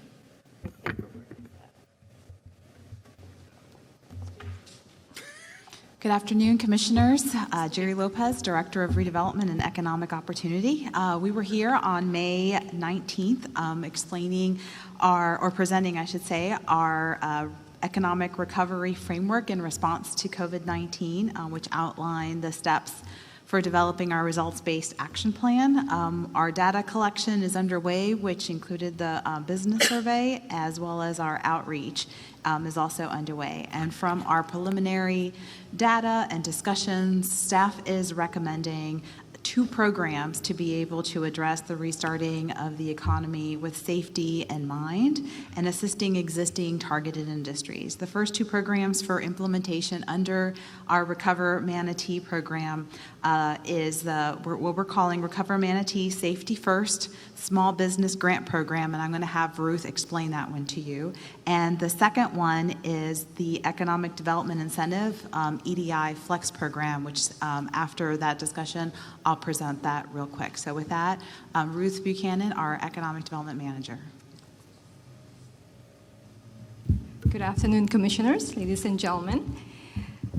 The Safety First Small Business Grant, you have the guideline with you for the agenda item. So I will just cover the highlights for you. So as Ms. Lopez said, we are doing the business impact survey and also reaching out to our partners. And the good thing is what we're hearing through the survey and through our partners is nicely supporting this program before you, the guidelines. So let's see, 70% of the respondents, I want to give you a little nugget from the survey, 70% of the respondents actually experienced at least 26% decline in their monthly cash flow. So that supports our need to go ahead and support our small businesses that are severely affected by the Safer at Home Act, so they can reopen safely and engender confidence from their customers. And so before you see the eligibility guidelines. You have that in front of you. So those have recorded losses, and we're looking at businesses that have 15 or less full-time employees located in Manatee County, and not non-for-profit, doesn't have code violations, so doesn't owe anything to the county. What else? And that they have not received any PPP or EIDL, and they're registered with the state of Florida or with the Department of Revenue and so forth, and they're not home-based. And then also the sectors, we identified this for you. This is, if you remember, we showed you the hardest hit sectors, and also the survey is supporting the documentation for that. So we are proposing these sectors: retail, personal services, medical dental practice, restaurants, bar, cafe, hospitality, tourism, and child care services. And then we added others in case there were other sectors that were not captured. And then with guidance from the county attorney's office, we are recommending the uses, the eligible uses before you, which is number one is anything they need to reopen safely, including PPE, signage, marketing, outdoor seating, inventory and materials, equipment and supplies, and software. And then finally, a couple more pieces. So the application, we hope to do that through an online portal. Some counties are using the same tool. We can talk about that some more if you have any questions on that one. And then for reporting requirements, we figured we'll have an application form that's already written, and the IRS form W-9, signed agreement, affidavit, documentation of business operation in Manatee County, and then how they use the funds. So to recap, Commissioner, staff has worked to provide you the guidelines that you asked for: a clear program, easy to follow and apply for, and efficiency in implementation and quick deployment of much needed assistance. I will end the presentation there, and if you have any questions. I guess there's two different approvals, so we're going to take these one at a time. They approve the Recover Manatee Safety First Small Business Grant Program guidelines. Does the board members have any questions about that? No, I'd like to move approval. Okay, we have Second. a motion for approval, a second. I'm going to go ahead and open this up for public comment. This is to approve the Recover Manatee Safety First Small Business Grant Program guidelines. All right, anyone want to address the board? Seeing no one come forward, I'll go ahead and close public comment on that. We have a motion and a second. Can all the board members here raise their hands? In favor? Thank you. All of us. Okay. All right, we have 1, 2, 3, 4, 5 board members. It is unanimous in support. All right, we're going to discuss the second one, the Economic Development Incentive Flex Program guidelines. Thank you, Madam Chair. Just a quick note on the Safety First Small Business Grant Program. We are still in the process of identifying the funding sources for that. We will be coming to you at the land use meeting next week with the budget amendment to clarify those, as well as a resolution that has the form of agreement and the specific approval of the guidelines for implementing the program. So thank you very much. And I know we haven't talked about CARES Act funding, but that might be a possibility. I'll just say that. Is that a Yes, we're talking about that after. Right, but Yes. so is that appropriate statement, what I just said? It's- It might be? Some of the CARES Act funding can be used in Okay. similar instances. Okay. Yes. All righty. So, Okay. so more on that next week. Okay. The next program that we wanted to bring forward to you is what we're calling the EDI Flex program. As you know, the hallmark of our economic development program is our Economic Development Incentive, our EDI program. And what we wanted to do is work with our existing targeted businesses that already have agreements and check in with them to see if they have lost jobs because of COVID-19, work with them and redo their agreement if they're going to rehire some jobs to be able to include that. So the concept here is that we want to be able to extend the time frame for them to meet their job requirements by 2 additional years, so that would be a total of 7 years. And then we also want to include not just the creation of jobs, but the rehiring of jobs. And this was part of our presentation last month as well, that it was something that we were able to cover under our economic development powers. And then lastly, we wanted to be able to increase the amount of the incentive by 10% to be able to cover some additional jobs if they were creating or rehiring some additional jobs. So with that, we're able to assist those existing companies that have those agreements already in place to be able to help them reopen and recover. And again, we'll be bringing some additional documentation for program implementation of that one. We just wanted approval of the concept of this program. And again, this is a temporary program just to help, because of COVID-19, help the businesses recover. All right. Any questions of staff? Vanessa? I just have a real quick one, and I'm sorry I'd gone to the ladies' room when you first started, Jerry. Do the businesses have to pay this money back? I mean, it's a grant. They don't have to reimburse, correct? Correct. This is a grant program. Perfect. Thank you. All right. Any other questions for staff? Comments? Okay. I'll open this up for public comment. Anyone who'd like to make a comment on the Economic Development Incentive Flex Program guidelines as presented today? Okay. Seeing no one come forward, I'll close public comment. What's the pleasure of the board? Move to approve. Second. All right. We have a motion for approval from Commissioner Whitmore, seconded by Second. Commissioner Baugh. I think I heard first, but I'm not positive. It's Misty that says. I think it's Mr. No, it wasn't Misty. It was either Baugh or Trace, and then I heard Reggie. I thought. You seconded. I think Commissioner Baugh. Yeah, I heard her first. Sorry, Reggie. Then I heard you. All right. We have a motion and a second. All those in favor signify by saying aye. Aye.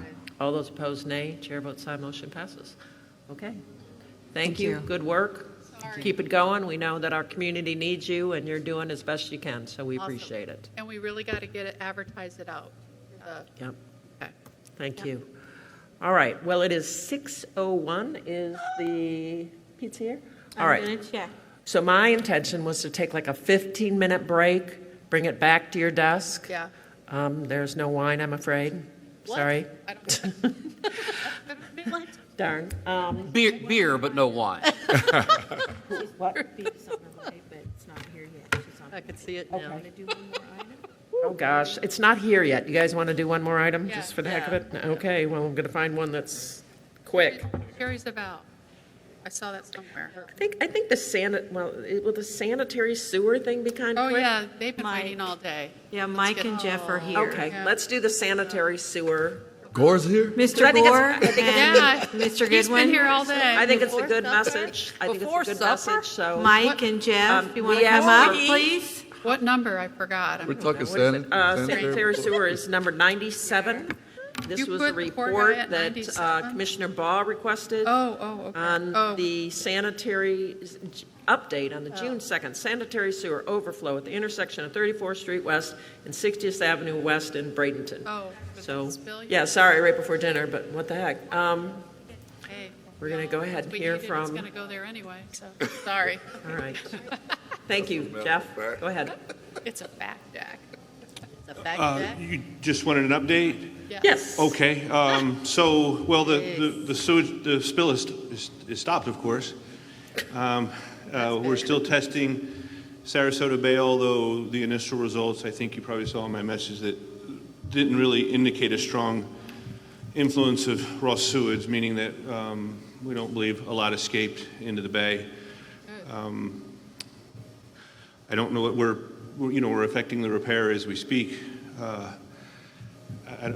I'm sure, certainly can answer any questions you might have that you might not know. Okay, I got a few. Well, okay, I mean, there was a nice long report here about the reality of that spill where initially, as it was reported, maybe you could say why this happens. Initially, it was reported to be a much more serious concern, and maybe a little specifics about what exactly happened. Okay, sure. Yeah. All right. So backing up, we were working on a repair as a capital project with one of our contractors. The contractor began excavating and hit the force main, breaking it and causing the spill. Of course, when we get in these situations, staff's biggest concerns are minimizing the impacts. So they're working very, very hard to contain the spill. And I can say with a lot of confidence that our staff did a really good job of diverting flow to a retention pond, getting access to 28 tanker trucks so that we could remove as much of the raw sewage as we could and put it in another part of the system. So we reported some of the field observations in trying to estimate the spill, and we've got some help from our engineering team, and some assumptions were made about those initial field observations that weren't accurate. So over several days we had a chance to revisit those numbers, and we came back with a conservative number of about 350,000 gallons escaping the system.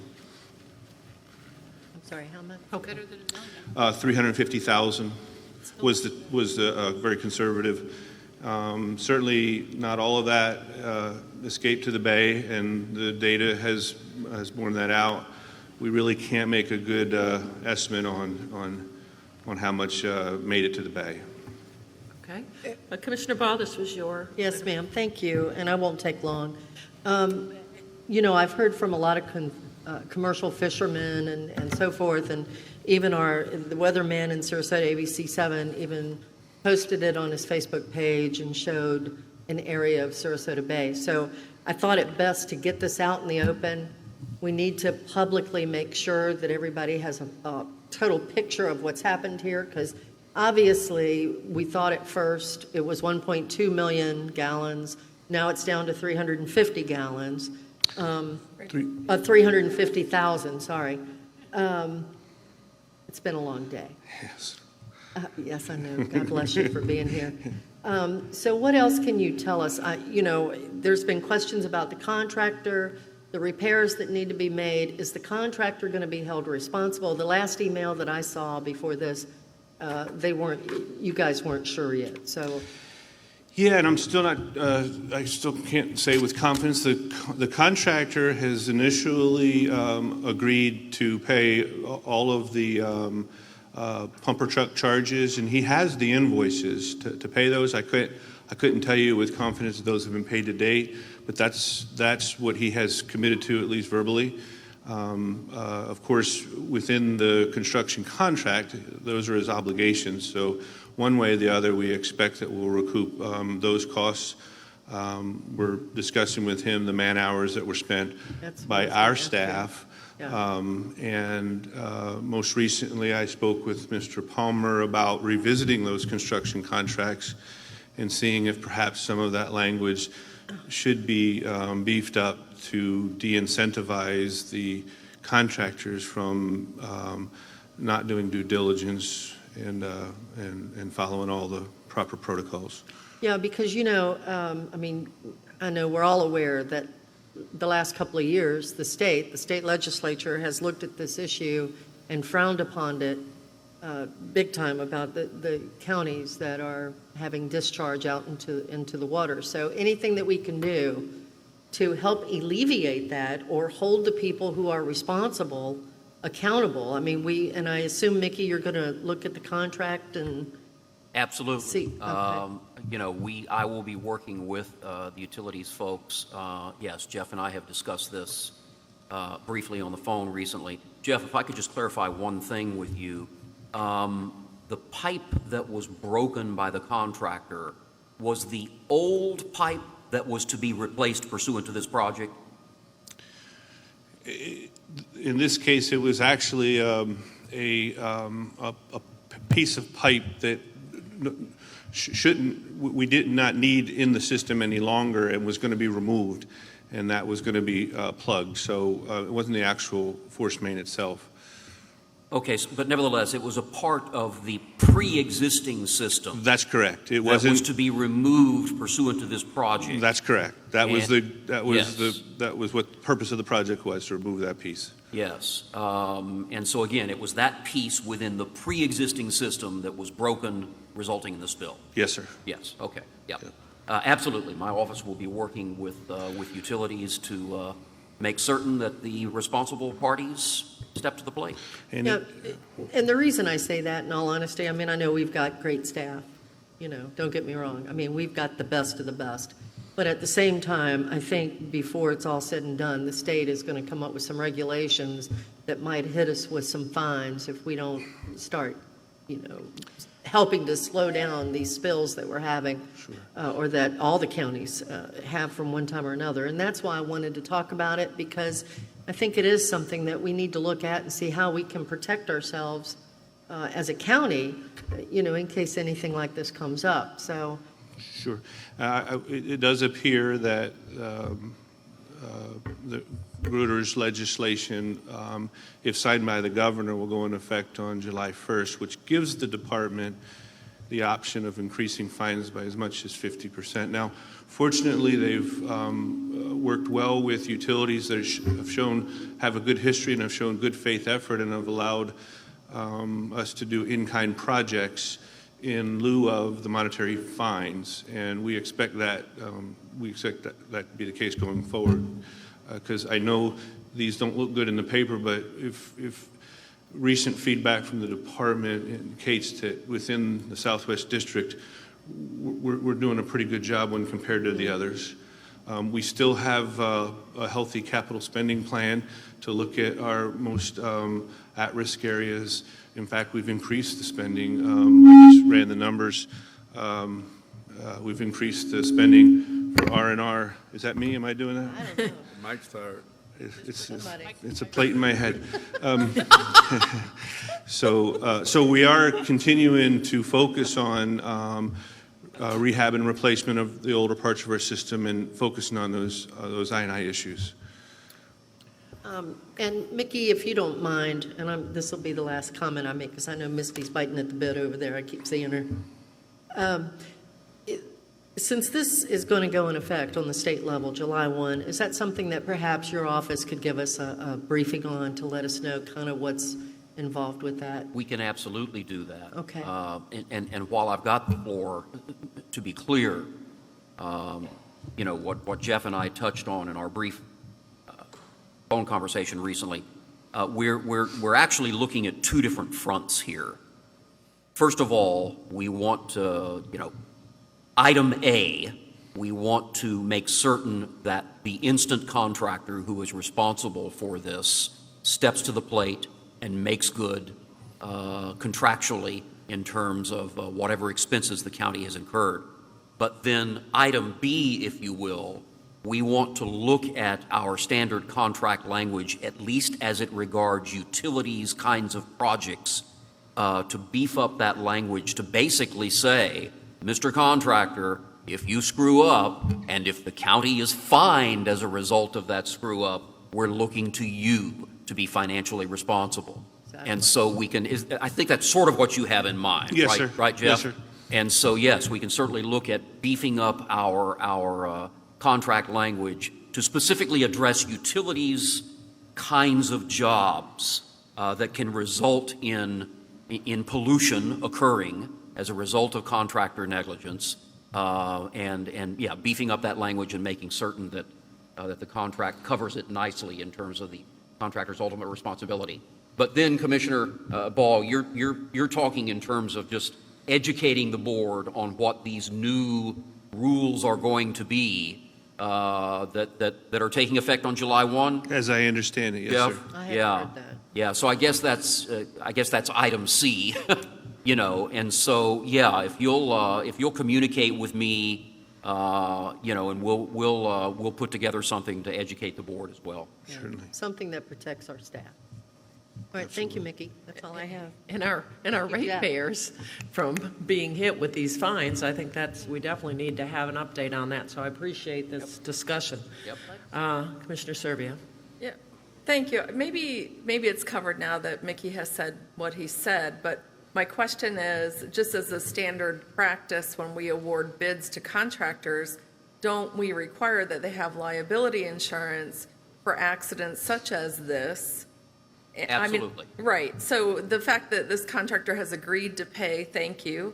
I'm glad he has. But even if he hadn't, we would have had that liability insurance in place so that our taxpayers don't end up paying for the accident that the contractor does. Every general contractor that enters into a construction contract with this government must post certain levels of CGL coverage, what we call commercial general liability coverage, certain levels of automobile coverage. They've got to carry workers' compensation coverage. Yes, those are all mandated. And yes, so rest assured that there is a CGL policy backing up the negligent acts of this contractor. Well, I think this was a good, timely discussion. I don't know about right before dinner, but this is a good discussion to have so that we are updated before this July 1st, so we know what our liability is, what we're looking at, because we might need to update our contracts, and I'm sure that was the intent of the legislation. Certainly, hopefully, we do everything we can to prevent these spills, but gosh, I just thought of something funny to say, but I will not say it. Things happen. Yes, it does Let happen. me put it that way. That's right. And I would just offer that we have a lot of good contractors that work for us, partner with us to help us with our infrastructure improvement projects. And we have, with that being said, as you know, we've had an inordinate number of these spills associated with contractor errors. So we feel it necessary to get with Mr. Palmer and figure out a way to maybe incentivize them a little bit more to be more diligent. Yeah, it's a matter of incentivizing. That's exactly correct. And yeah, we do have good working relationships with the bulk of the contractors that we deal with, and we find that most of them are willing to step to the plate when called upon. Yes, sir. Yeah. We just need it covered in our contracts. Yeah. So our ratepayers are protected. Yes, ma'am. Okay. Thank you. All right, we're going to take a 15-minute break, then we'll be back. So see you back here in 15 minutes. I don't think I can.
says, first impression is everything. All right, we are going back into session at this time. We still have a quorum of commissioners. That's good. A little while. We only had, Commissioner Johnson had to leave. So we're going to go to item number 87, discussion of ongoing issues relative to the coronavirus COVID-19 emergency. So we're going to turn it to Jake Sauer. Jake? Good afternoon. Good evening. Good evening. Yes. Commissioners, Administrator Courier. The last time I provided you an update in this format was 12 days ago on June 4th. Let me remind you that as I move through the data, the numbers and percent were prepared yesterday based on the 11:30 a.m. data from the Florida Department of Health dashboard. I'll give you today's numbers at the end.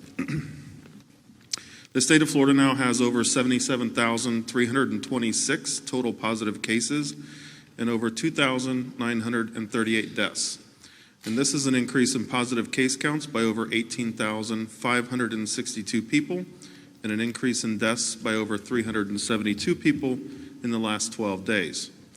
Manatee County has 1,411 positive cases with 115 deaths. And this is an increase in positive case counts by approximately 309 people, or 22%, and an increase in deaths by 17 people, or 15% in the last 12 days.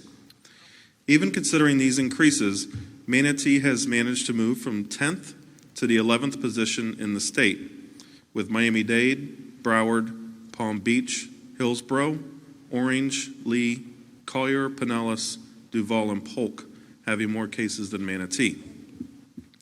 Manatee has seen a total of 237 hospitalizations associated with COVID-19 since March 1st, with 20 new hospitalizations since June 4th.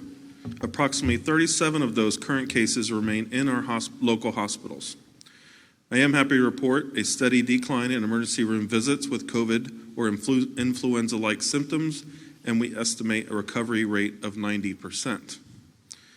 As it relates to total positive cases and the total number of hospitalizations, in both cases, approximately 35 to 40% of those individuals have sadly come from long-term care facilities within Manatee County. And as I reported on June 4th, Department of Health Manatee continues to actively work with the identified facilities on a corrective action plan.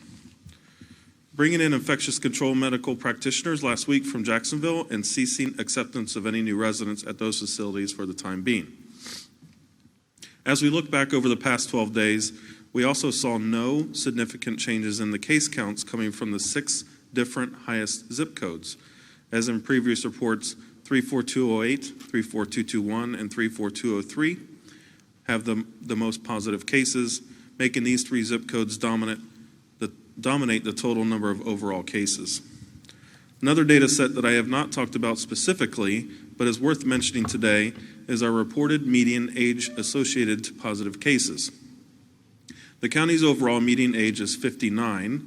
However, if you exclude the long-term care facility cases, the median age goes down to a whole 10 years lower to 49 years of age. The state reporting a median age of 46 years of age statewide.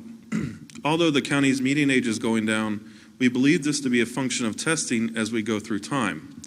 If you think back to our early days of the activation, the focus of testing was on those with specific symptoms requiring a prescription in our long-term care facilities and or older and vulnerable populations.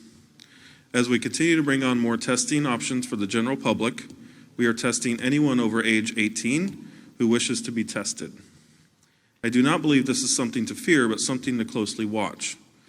Like I said, I believe it's a function of the flow of testing over time, and we'll know this for sure after another 2 weeks of data trends.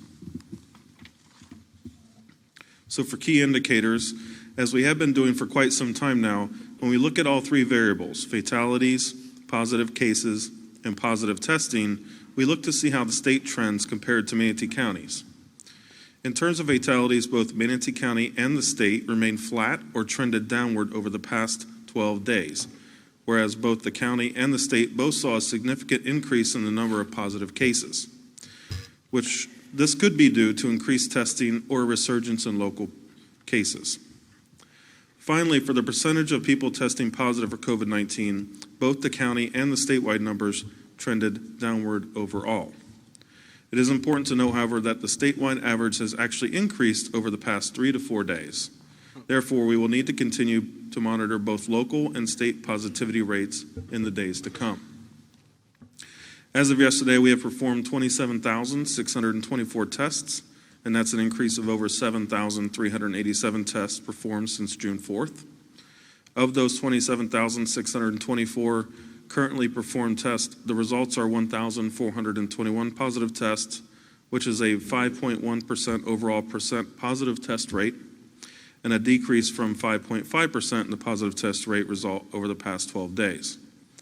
And this is on par with the state of Florida, who also has a positive test rate of 5.1%. The county's positive testing percentage has gone down by a whole 9.4% from when we were out at our peak of 14.5% almost 45 days ago. As we continue to provide testing, and more testing, the county's testing percentage has increased to 6.7% of our estimated population being tested thus far. So new positive cases by date. The number of new positive cases per day continues to trend upward from early March, which was when the first local case was confirmed. And if you're following along on the attached slides, this is represented by the dashed blue trend line on slide 4. If we look at data from only the past few weeks, which is the dashed white trend line, we can see a noteworthy increase in positive cases locally. The most recent Florida Department of Health data displayed here shows that from June 11th to the 14th, Manatee County had its largest 4-day increase in positive case count since the pandemic began. It is thus even more critical that Manatee County residents continue to follow CDC guidelines on social distancing, wearing masks, and other protective measures so that the number of local residents with positive cases can be minimized. As I mentioned earlier, our testing efforts continues across the county. As a community, we continue to test through multiple efforts. Since May 28th, the state continues to operate, staff, and support a walk-up testing site located at Lincoln Park, and that's at 501 17th Street East, and that's for adults 18 and above with a valid ID. And this site operates from 9 a.m. to 6 p.m. or until 200 testing kits have been administered each day. Since opening, Lincoln Park has had a daily average test rate of 140 people, and another similar testing site is located in the parking lot of Home Depot at 2350 Cortez Road West in Bradenton, where since opening on June 10th, they have tested an average of 100 people each day. Manatee Department of Health has also reported on their mobile testing operations at the different mobile home parks, 84 residents at Presbyterian Village, and 71 residents at Mr. G's Flea Market. And the Department of Health plans to repeat testing operations at Mr. G's Flea Market, as well as has planned 9 additional testing operations or efforts over the remainder of June. We will share the more information about these efforts once the details are confirmed with the Department of Health. As in the past, MCR remains active with testing efforts in 6 locations within the county, and of course, this is in addition to state-sponsored regional drive-through testing site located at the UTC Mall. Currently, the uptick in positive cases, we believe, could be a result of all the testing efforts thus far that have been tested within the county. We also heard from the Department of Health Manatee on Friday that they believe the spike in our numbers is a result of the increased testing of our migrant worker population at Lincoln Park testing site, and I'll talk a little bit about that in a minute. As I previously mentioned, with over 27,624 total tests completed, Manatee County has tested 6.7% of the estimated 411,000 population within the county. In closing, I'll finish with reminding you of our short-term goals, and that's to be in line with the governor's request as a goal of the state. Manatee County will look to maintain the testing of another 2% of our estimated 411,000 residents, an increase of approximately 1,000 residents by early July. As more and more trends have become available, we continue to be painted with a better picture of what it looks like for our county and where our hotspots are forming. We continue to identify targeted testing needs in local underserved areas, and we are working closely with the Florida Department of Emergency Management and the Department of Health to determine best methods to test those areas. The Emergency Management Division of Public Safety, along with our PIO office, Nick Azera and the Department of Health Manatee continue to find ways to increase target messaging where available. And I feel I need to also take the time to remind the public that the pandemic is not over. As we see businesses and extracurricular activities resume with altered operation, COVID-19 is still very present in our community, and our positive case counts are inconsistent still to this date. The public needs to remain vigilant with following all CDC guidelines regarding proper hygiene, social distancing, and continue to wear masks when in public. As we have for over 90 days now, public safety and emergency management staff will remain poised to respond to urgent resource requests, unmet needs, or other information requests 24 hours a day. And then lastly, as I shared with you on June 4th, our Emergency Management Division in the state of Florida is faced with preparing for the onset of a potential evacuation and sheltering during a pandemic. And I cannot stress enough how important it will be, especially this year, to know your home, shelter in place if you can, preserve our shelter space for those that truly need to evacuate, and a shelter should always be their very last resort. In order to adhere to social distancing and increased mitigation measures at a shelter, this means that overall number of residents our shelters can accommodate has been drastically reduced to approximately 1/3 of our shelter capacity under normal sheltering guidelines. So for today, I'll go over today's updated numbers with COVID-19, and then we can talk a little bit about some focused areas we're working on. The number of cases increased as of the 11 a.m. update by 62 for a total of 1,483. Our percent positive cases has increased to 5.3%, and Florida is now at 5.4%. The number of tests for Manatee County increased to 28,148, and the percent of Manatee population tested increased to 6.85%. So I know that everybody is concerned about the recent uptick in positive cases within the state and Manatee County. And there can be a lot of different reasons for that, but when we talk about data and looking at the areas within Manatee County, and as I mentioned before, when we first started this, testing was not very accessible to residents within Manatee County. We reserved those tests for the elderly, long-term care facilities, and those with symptoms. Testing has drastically increased within the county as well as the state. So when we look at our residents within Manatee County, those under the age of 65 within the workforce, younger and healthier, are now being tested at a more often rate than was in the past. With the Home Depot, that's a much younger population. With Lincoln Park, we look at our migrant population, and we know not only in Manatee County but within the state, the migrant population is one of our targeted areas. By nature, the migrant workforce population tend to house a lot of residents together, and we believe that there's a spread going on through the migrant population. Lincoln Park is testing heavily that migrant population as well as the Department of Health Manatee. Lincoln Park today reached its 200 testing capacity at 1:30 this afternoon.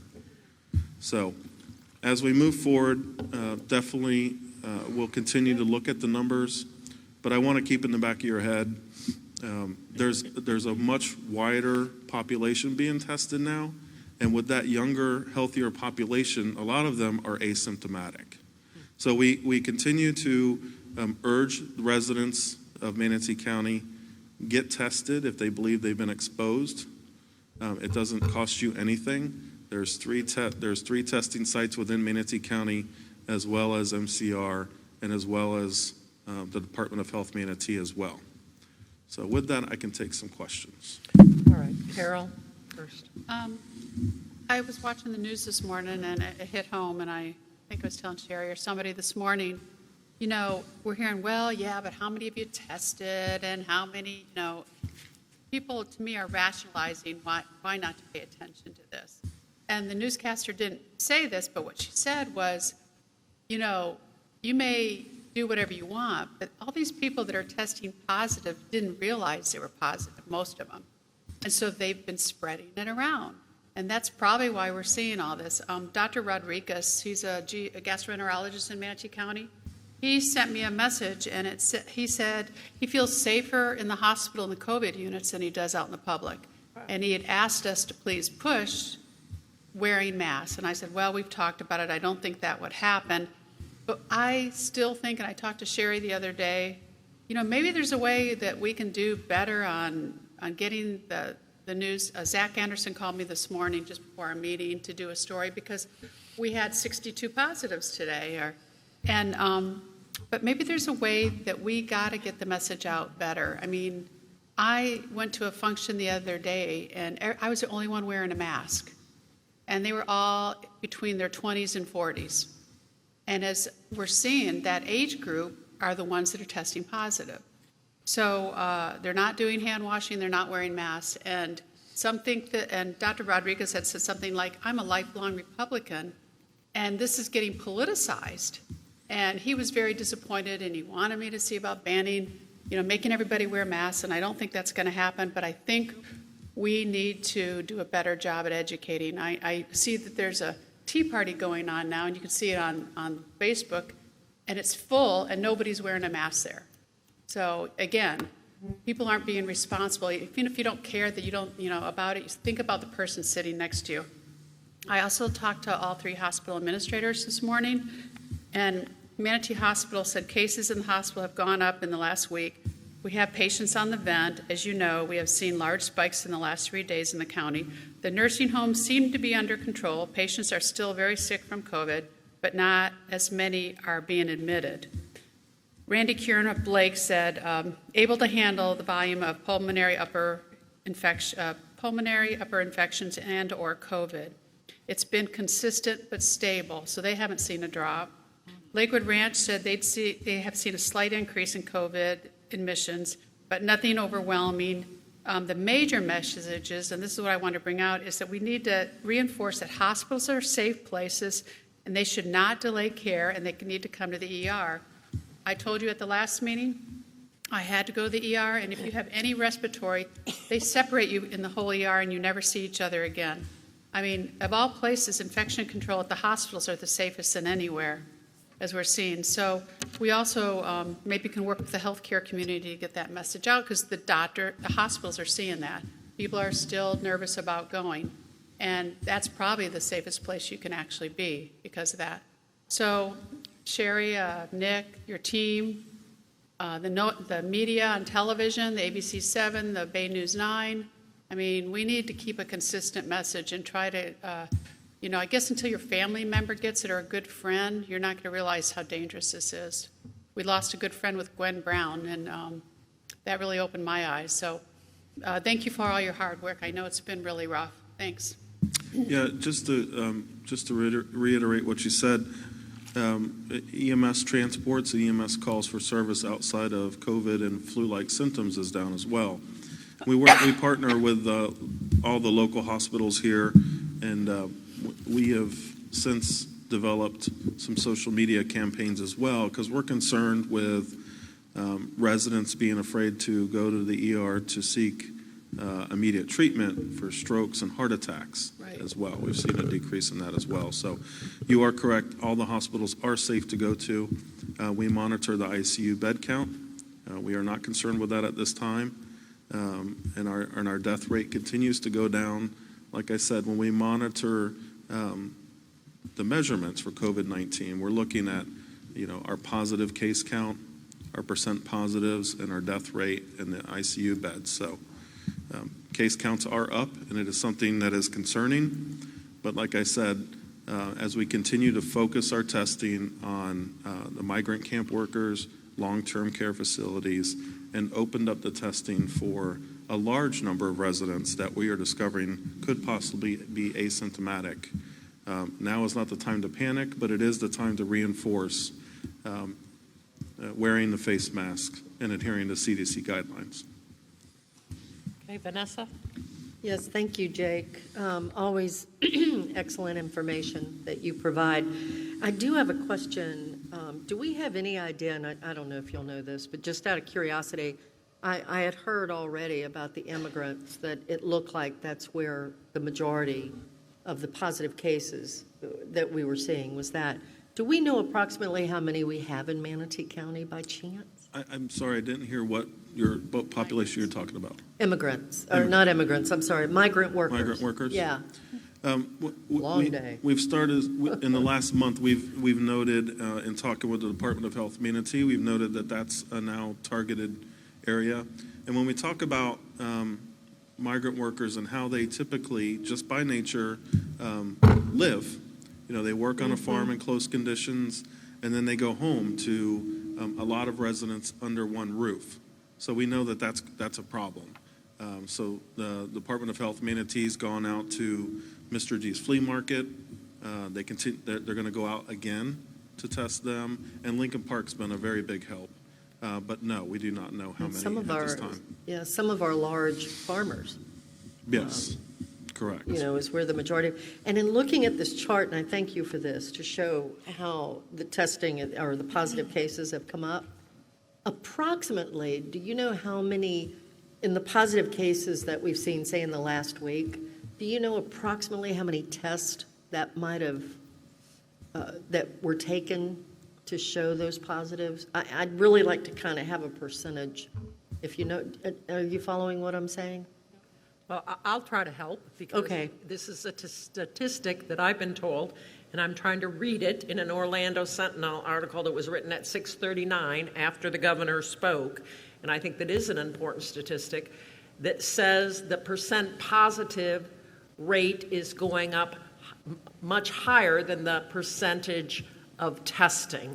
So this idea that it's simply because there's more testing, is there validity to that if in fact the percent positive rate is going up faster than the percent of additional testing? Is that what you're trying to ask? Well, not about Something the along entire that- state. I'm only concerned about Manatee. It- That's yeah, why I was for trying Manatee, to. I know that. But And yeah, that- I've heard and that that is too. true. The percent positive rate, I think at the last data crunch that we did, over the last, I don't want to mention that because I don't have it down here for fact. Gotcha.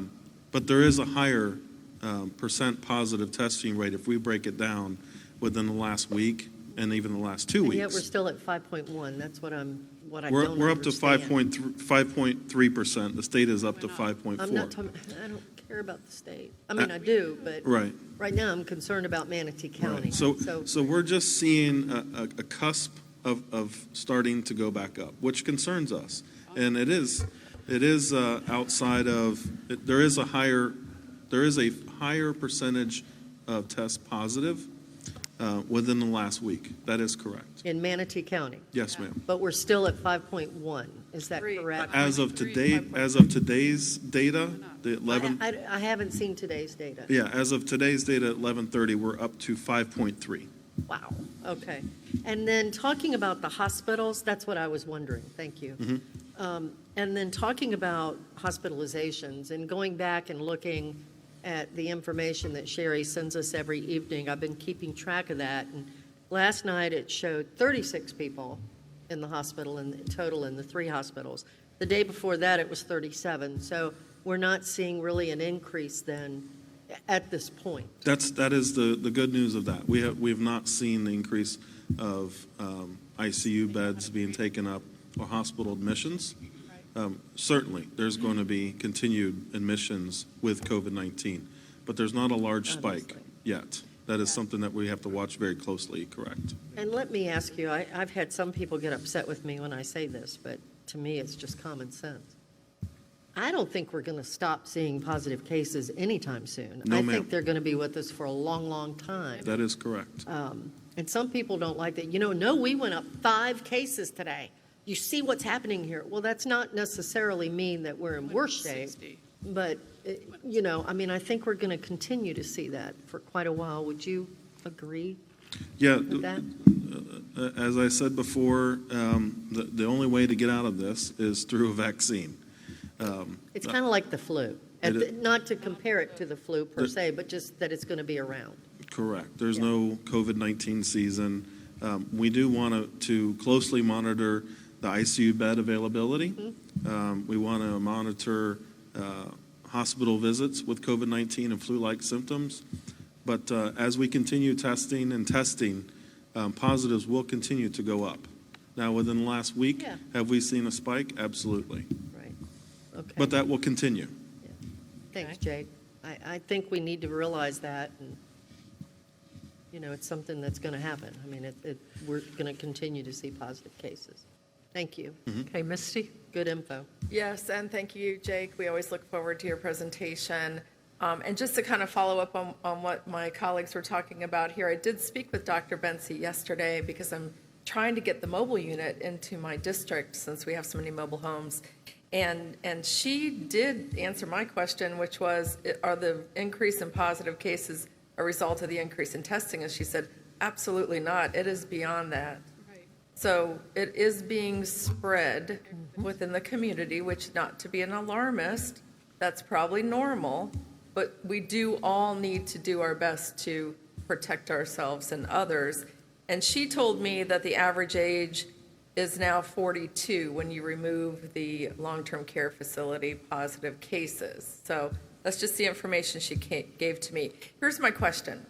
So I hear from people a lot who will say, look, do what you want to do. If you're afraid of getting sick, then stay in your house and don't leave or wear a mask. But if I want to be able to live my life accordingly, and so I'm not going to wear a mask. And so my question to you, Jake, is it that simple? Is it, if you don't want to get sick, wear a mask, and for those who would like to not wear a mask ever, that they're only affecting themselves, or are they affecting the community? Is it more complicated than just themselves? Unfortunately, it's not that simple. Right. So me wearing a mask, a cloth mask or a surgical mask, doesn't do anything for me. That's a courtesy of me, the wearer, to you, to not spread airborne droplets to you as I talk. I could be asymptomatic. And spreading my airborne droplets to you, you could be in a vulnerable age range, have underlying medical conditions that would make you not asymptomatic if that was the case. So it's not that simple.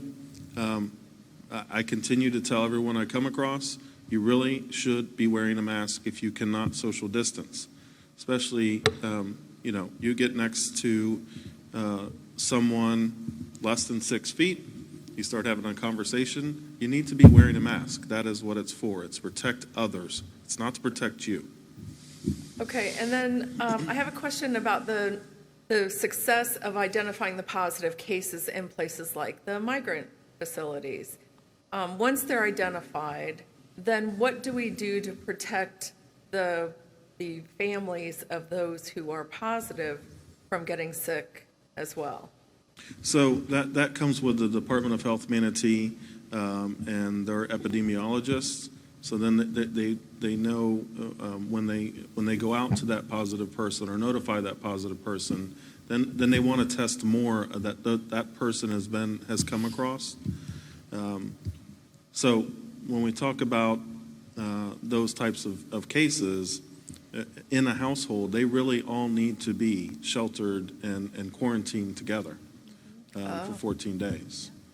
Oh, so if one family member gets sick. Well, as we do testing, that one person became positive and they've been in close contact, close quarters without masks and not being able to social distance, then we want to get them tested as well, definitely. Okay, thank you. Okay. I heard the governor was speaking while we were meeting. He was having a press conference. I don't know if anyone had the opportunity to listen to it. It was around the 6 o'clock time frame.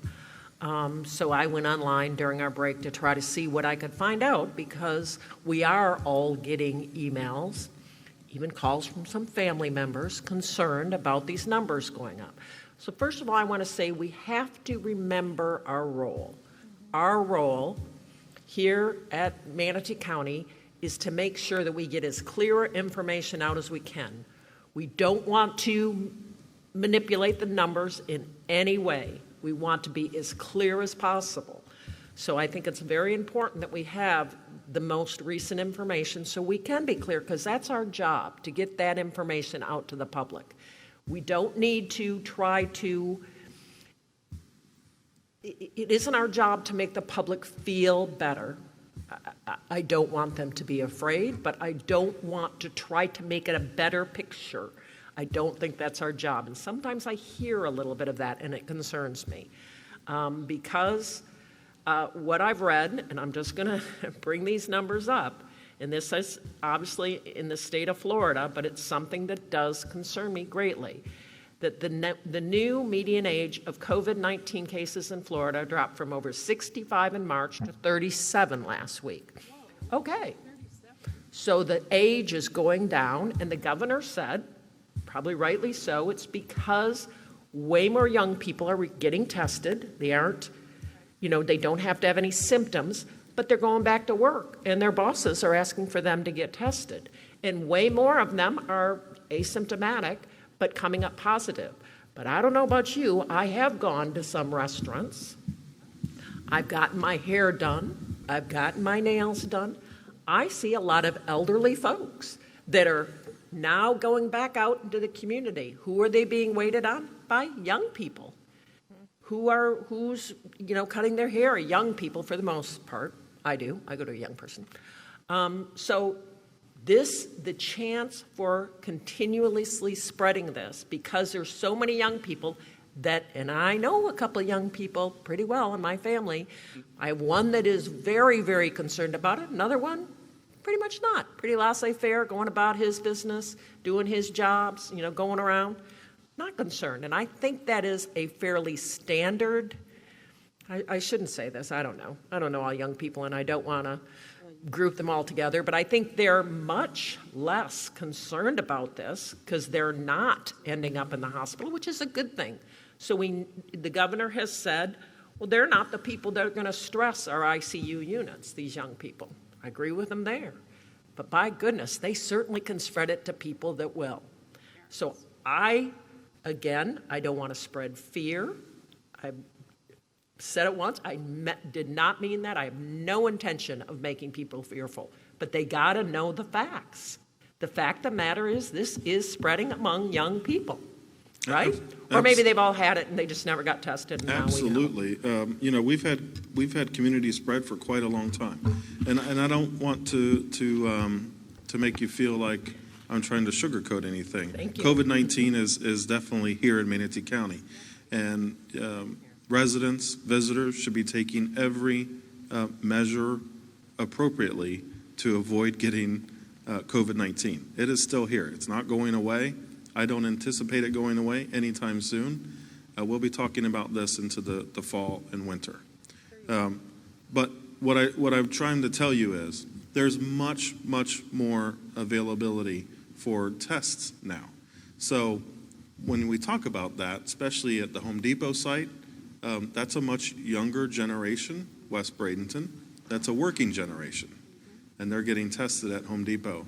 And we do know that of those tests that come back positive, that younger generation, less than 65, the working class generation, there's a lot of asymptomatics in there. That you are absolutely correct. They can continue to spread COVID-19 to anyone they come in contact with, and it's not that they're doing it on purpose, it's that they're asymptomatic. So when we talk about going out in public and getting more used to getting back into as businesses reopen and getting back into somewhat of a normalcy, you have to take into account if you're of a vulnerable age or you have underlying medical conditions, is this something I want to do? And when you're out in the general public and you can't social distance, everyone needs to be wearing a mask. COVID-19 is not going away anytime soon, definitely so.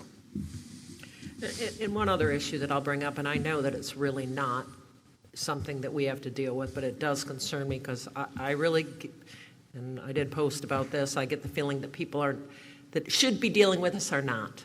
So we know now that this is happening with our farm workers. We know that these farm workers the proof is there that they're now experiencing this and spreading it. We also know that these farm workers are moving up the coast.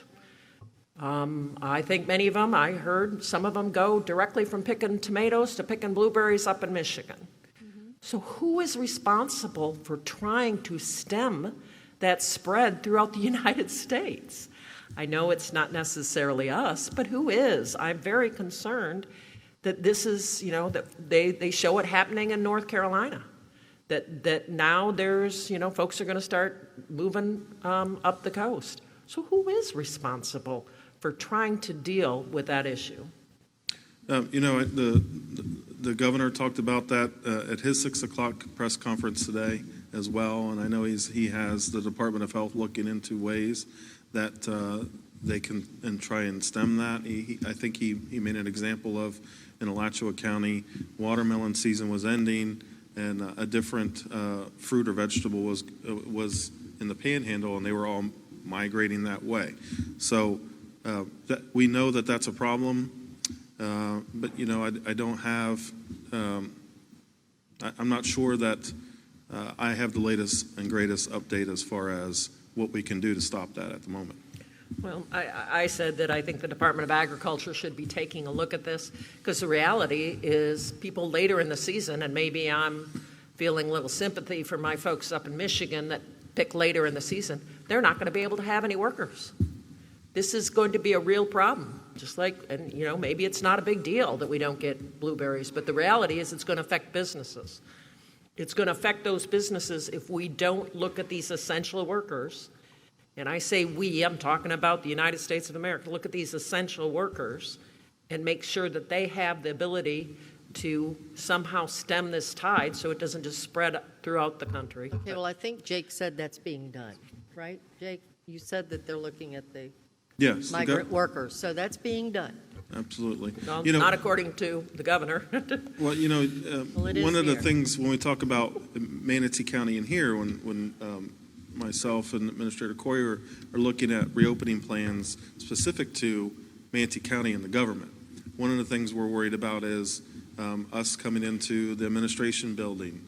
That's close quarters, and someone could become up positive if we weren't following the CDC guidelines. So, when you come into the admin building, you have to wear a mask. And we're following the CDC guidelines. And we've seen recently in the last couple of weeks, restaurants have had staff come up positive. It takes out a lot of that staff. So it really behooves these businesses opening back up and those going out into the public to follow the CDC guidelines, because if you're not, then you really can infect a lot of people, especially these business owners that aren't following those guidelines. It can take out your workforce. Right. All right. Any other questions, comments for staff on this question? Okay. All right. Does that complete our discussion on COVID? Are we ready to go to CARES, or do you got more to talk about? I can go real quick. Do we need a motion? No. Yes. Do you want to talk about the, Jake needs a motion to extend the state of emergency. Correct. Yeah, so move. Second. All right, we have a motion and a second. All those in favor signify by, is there any public comment? All those in favor signify. Seeing no public comment, I'm close to public comment. All those in favor signify by saying aye. Aye. All those opposed, nay. Chair votes aye. Motion passes. Okay. If you'll just go to the PowerPoint real quick, I flipped through a bunch of the slides, but because of some of the things you said, I think it's important that we go over them. You're going to see something up here. Is it week 8? Yeah, right here. We're in week 8 of our reopening plan. But again, you were saying, what's our role, right? You were asking, what's our role? Well, I know what my role is. My role is to make sure you have the information that's in line with the governor's safe, smart, step-by-step plan so that our county government's in line. And so quickly here, I just put in yellow, again, some of the things that Director Sauer mentioned. We're still in the low to mild range for the syndromic surveillance, which is the flu-like illnesses and the COVID-19-like illnesses. That's something I watch. That's a health department statistic. I look at that report every week before we do this report, and also that's part of the nightly report. that I send out. The second one is in epidemiology and the outbreak decline, and that's where Jake was just mentioning us being today at 5.3%. Last night we were at 5.1, but I looked back for you. The reason I send you that, the graph that shows 14 days is that's the state's review of the 14-day. If you remember how horrible it was for us, we did end up on May 21st with a 17-day downward trajectory. And that's where we knew that things were starting to come back into place. So 2 weeks ago from today, we were at 5.7%. A week ago, we were at 5.2%. And as you heard, we're at 5.3%. So we're just staying within those few tenths ranges so far. And then the last important area in the healthcare capacity is the one that I'm concerned about with any uptick in percent positives, is that we have the capability to address a surge. And that's why we watch that hospitalization number, and we try to maintain that the 3 local hospitals and our MCR and DOH are able to maintain the surge. Last thing that Jake mentions is that we're at 6.85% in testing of the population. Now, I'm only going to go over where we're at, and I'm not going to go into detail here, but you all have this PowerPoint. In the current week that we're in right now, June 15th, we have come back in most departments with the opportunity to be at 75% of capacity. That's where we're going to stay. We're going to stay that way through the rest of June and probably the first couple weeks of July, because that allows for 25% teleworking, and that's another one of the recommendations from the governor's office to limit the spread. And we found that we can manage that. Some departments are a little more than 75%. Some might be a little less depending on what they're doing. The important things for us is that we're looking forward to next week, because in the phase 2, the governor went to having a larger size group from 10 to 50, and that's where we're at this week. Is you can have social groups of up to 50. So what that's done is it's generated some changes for some of the venues. You know, the leagues are starting again this week. We have our Crosley, we have the pavilions where people normally rent. So these are some things that you got to watch out for. For next week, though, we are maintaining that 75%. We're going to be coming back to you. Ms. Brewer and I are going to be doing the budget presentation on the 26th, which will have a little bit of the financial impact of COVID. And we will have landed on the small, large, and large venue policies so that we can move forward. And then your league play continues. You also gave Ms. Lopez the approval to move forward with the business recovery plan, and so those things will be beginning. All right, quickly on past that, just some things to note. As Jake mentioned, we're looking for the 8% of the population to be tested. We're going to get there really soon, a lot sooner than we thought we were, and so we're kind of pushing ahead with hopefully by August to have 10%. This is all very important and helpful to both the Department of Health and the state. So with that, I'm just going to keep moving through here. You've already talked about the testing, and this is the action that Jake is looking for. Any questions from the reopening? Sorry, let me just indicate 2 things. We are continuing to encourage the mask wearing. We wear them I have mine right here. I took it off so I could speak. We all have them here. We've encouraged that in all of our public buildings. We did also receive a temperature checking machine. It's in the lobby of the county admin building. You can either put your wrist up or walk up to it. If you're short like me, you got to use your wrist. And I've tried it out that way, and that's the only way I can get the reading. But it indicates it'll say safe if you're in the safe range. We've showed that to the Judicial Center folks, and we've showed that to the Historic Courthouse, to the clerk, and Charlie Bishop's group has ordered a number of additional machines for the public places like our libraries in the future, our activity centers with G.T. Bray, the courthouse, the judicial center, and so those will probably take just a little bit longer to get here, but we do find that those are reassuring, so that if any employee comes in and want to get tested, they just go ahead and get their temperature, and we've assured them, as well as the public, if it comes back that you have a fever and you need to leave, we're still going to work with you. We can do it online, we can call you, we can make an appointment, and employees, we want to make sure they feel safe. So that's where we're at. Good job. Okay. All righty, great. Any more comments, questions for Sherry? No. All right, Sherry, why don't you go right into the CARES Act? Okay. While I'm doing that, Karen's going to come up for CARES Act. Okay. Oh, here comes our bud.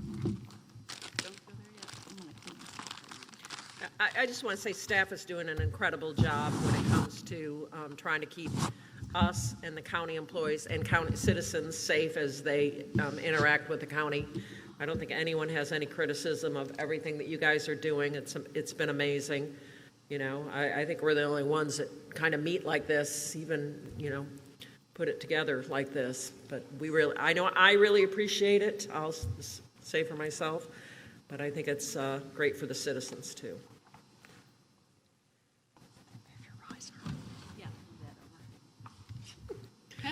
Good evening, Don't Karen break an ankle. Stewart. Karen Stewart, staff. So I'm here to talk to you a little bit about the CARES Act. We're very excited to bring this news to you, especially after the report that Jake and Sherry just gave you, because we have an opportunity now to reach out into our community and to mitigate a lot of the factors that were discussed tonight. So back in April, the CARES Act funding was provided to 12 counties and 1 city, and since that time, we have been waiting for our allocation. And a special thanks to Vern Buchanan, Senator Marco Rubio, President Galvano, who've been advocating to the governor. We are going to be getting our up to $70 million in funding through the CARES Act. And all the rest of the counties that did not receive an allocation to begin with are also receiving their allocation. Our purpose today is just to provide a preliminary overview of the Act. It's a little bit complicated. There's a lot of documents. So we're going to provide you an overview today. So the federal government allocated $150 billion for the CARES Act. Of that, Florida received $8.3 billion.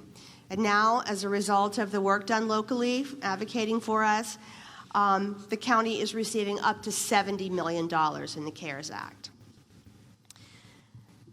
The CARES Act covers a lot of things.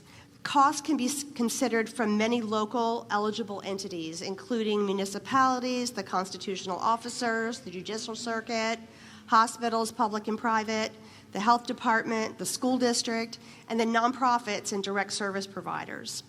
In July, the county will hold meetings with these entities to provide technical assistance on the funding and ways to access it.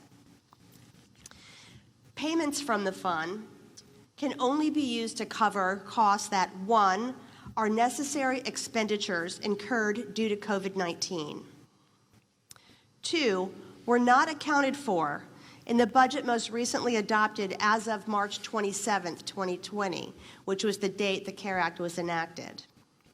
And 3, were incurred since March 1st, 2020, and the time period ends on December 30th, 2020.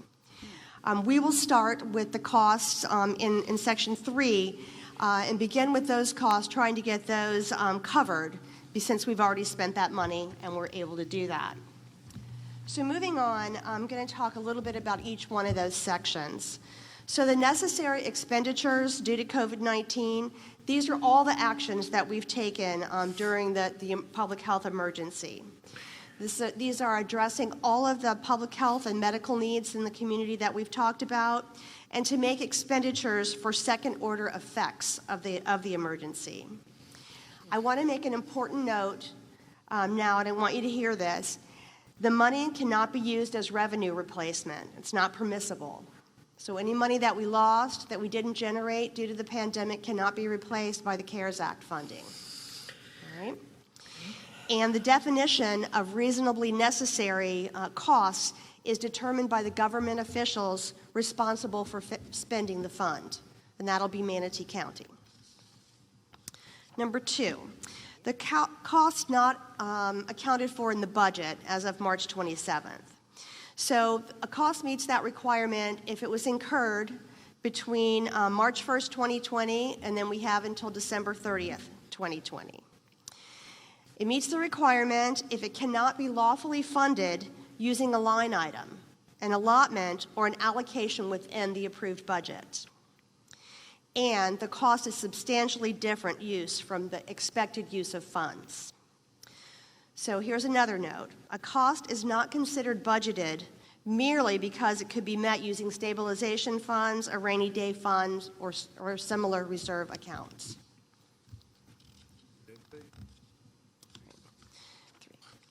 So now I'm going to talk to you a little bit about the non-exclusive examples of eligible expenditures.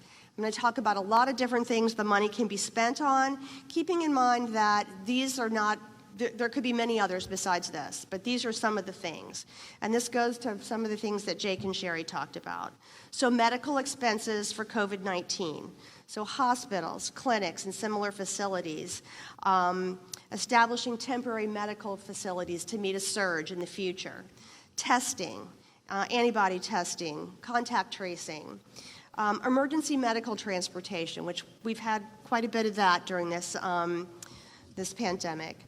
Operating telemedicine facilities. I don't know about you, but when I call my doctor now, they don't want you to come in, they want to talk to you on the phone. And so setting up telemedicine. And then also preparing for future COVID-19 outbreak. And as Jake mentioned, COVID-19 is here to stay for a while. We're going to be talking about it for a long time, so we can use these funds to plan ahead to mitigate for COVID-19 in the future. For the non-exclusive examples, some additional ones for public health include communication and enforcement of public health orders. And one of the things that we need to do with this is to provide translations for residents in our community, for the diverse population, and to make sure that we have communication tools to reach everyone in our community. We can acquire and distribute PPE, medical and protective supplies, and we can help people with sanitizing and teach them how to do it. We can provide for medical personnel, police officers, social workers, direct service providers and other adults, and help them expand their sanitation and disinfecting capabilities, their use of masks, and other public health requirements to meet the CDC guidelines. Another example of an eligible expense is payroll expenses for public safety, public health, healthcare, human services, and similar employees substantially dedicated to mitigating COVID-19. But recall from my note earlier that those cannot be currently in our budget. They have to be in excess of what was budgeted. Expenses of actions to facilitate compliance with public health measures like delivering food to seniors and other residents to make sure that they don't have to go to the grocery store, facilitating distance learning, including technology improvements, improving telework capacity for public employees. This is important. As Sherry mentioned, we're about 75% back this week, but there has been a lot of teleworking by public employees from the county, from the school district, and others. It can also be used to provide for paid sick, family, and medical leave due to the pandemic. It can be used for maintaining jails as related to social distancing and sanitation and any changes that the jail has had to make to meet the guidelines. And it can be used to mitigate the virus for homeless populations. We heard earlier today Jerry's program setting up today, but there is also the availability to use this fund for expenses associated with economic support, like providing grants to small businesses to reimburse the cost of business interruption. There's payroll support programs that are eligible, and unemployment costs can be paid if not reimbursed by the federal government pursuant to the Act. We can also use the money for any expenses that are reasonably necessary to the function of government that satisfy the fund's eligibility criteria. Those three things that I talked about to begin with. So now I'm going to talk about some sample programs. These are just samples, and we're going to be coming back to you with some more information on this next week. So for workforce training to assist the hardest hit industries with retraining or upskilling to meet new market demands. We can use the money for accelerated business recovery grants to provide an immediate infusion of capital to small businesses that are in recovery mode and operational. One of the surveys that Jerry did in collaboration with some of the chambers showed that the access to capital is the #1 problem for local businesses at this time. The monies can be used to provide back-to-work grants for small businesses that are in operation, consistent with the governor's guidelines that create jobs or rehire employees. We can stand up Safe at Work grants to help companies pay for reconfiguring their building, buying PPE, enhanced sanitation, and mitigation of the transmission. We can also use these funds for technology and equipment related to preventing the virus. We can provide a rapid response recovery program to provide economic support for affected residents experiencing a hardship with housing or utility count payments and other things who were actively employed prior to the event. We can also work with our direct community services providers. We can provide increased access to testing, contact tracing, and antibodies testing. We can use the funds for housing and shelter for residents and special populations. We can acquire space. We can lease it for expanding testing and supply storage. We can provide support to nonprofits and child care centers related to sanitation and social distancing measures. We can use the funds to disinfect public places and private nonprofit organizations and other facilities, including assisted living and nursing homes. And we can use the funds to facilitate distance learning, including technology improvements in connection with school closings. We can work with regional and local organizations for food distribution and to provide groceries for residents with food insecurities due to loss of employment or reduction of work hours affected financially by the pandemic.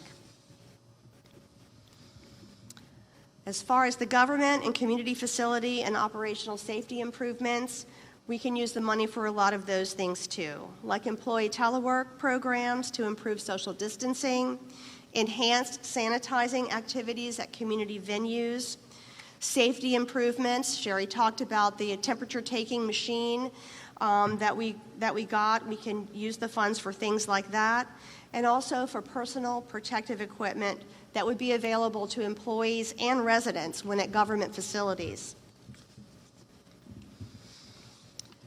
We can use the funds to provide permanent safety improvements at government facilities and community venues.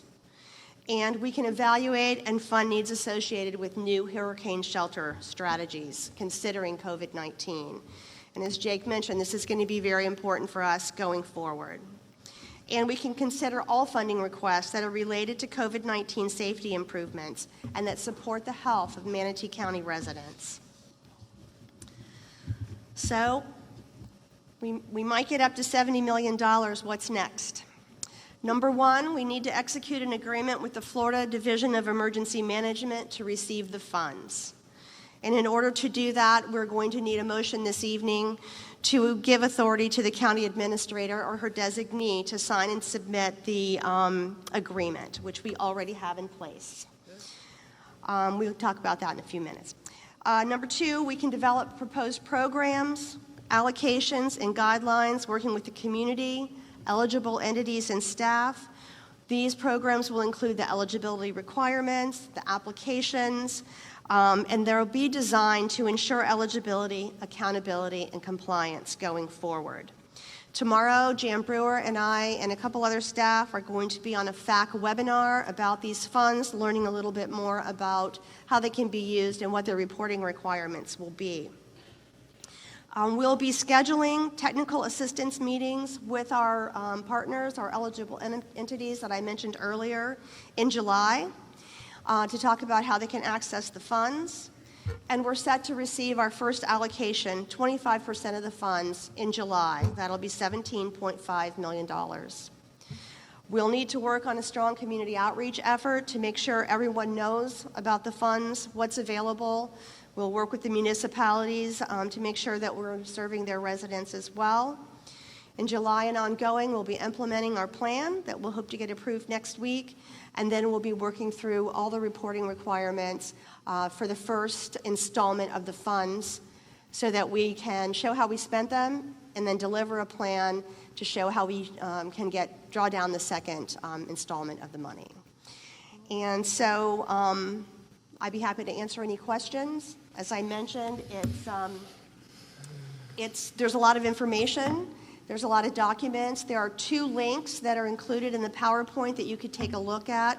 One is the FAQ frequently asked questions, and then there's also the Department of Treasury link that you can go and look at and see how the funds have been used. One advantage I will say that we do have for being kind of in the second wave of allocations is a lot of our neighboring counties have already put together these really awesome plans with these really great guidelines, and we're going to be able to access those as we set up our program. I'd like to move the recommended motion. Second. Yeah. All right, we have a motion, the recommended motion by Commissioner Servia, seconded by Commissioner Bellamy, I actually heard first. Commissioner Whitmore? Question. Can somebody tell me, because I'm sure now that this is out in the public, you'll be getting calls from everybody that may qualify for this.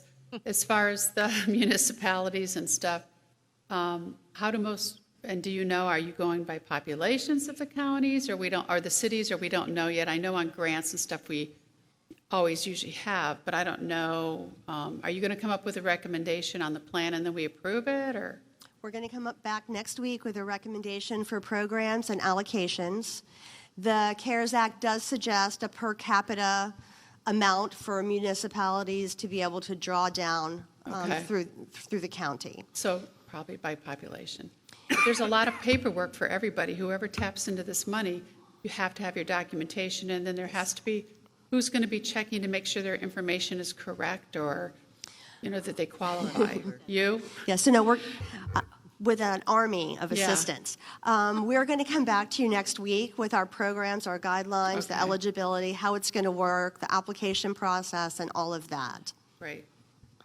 I did want to mention that the motion, Vicki, you might want it, authorization for the county administrator or designee to sign and submit the grant application and funding agreement for the Florida Division of Emergency Management Manatee County CARES Act.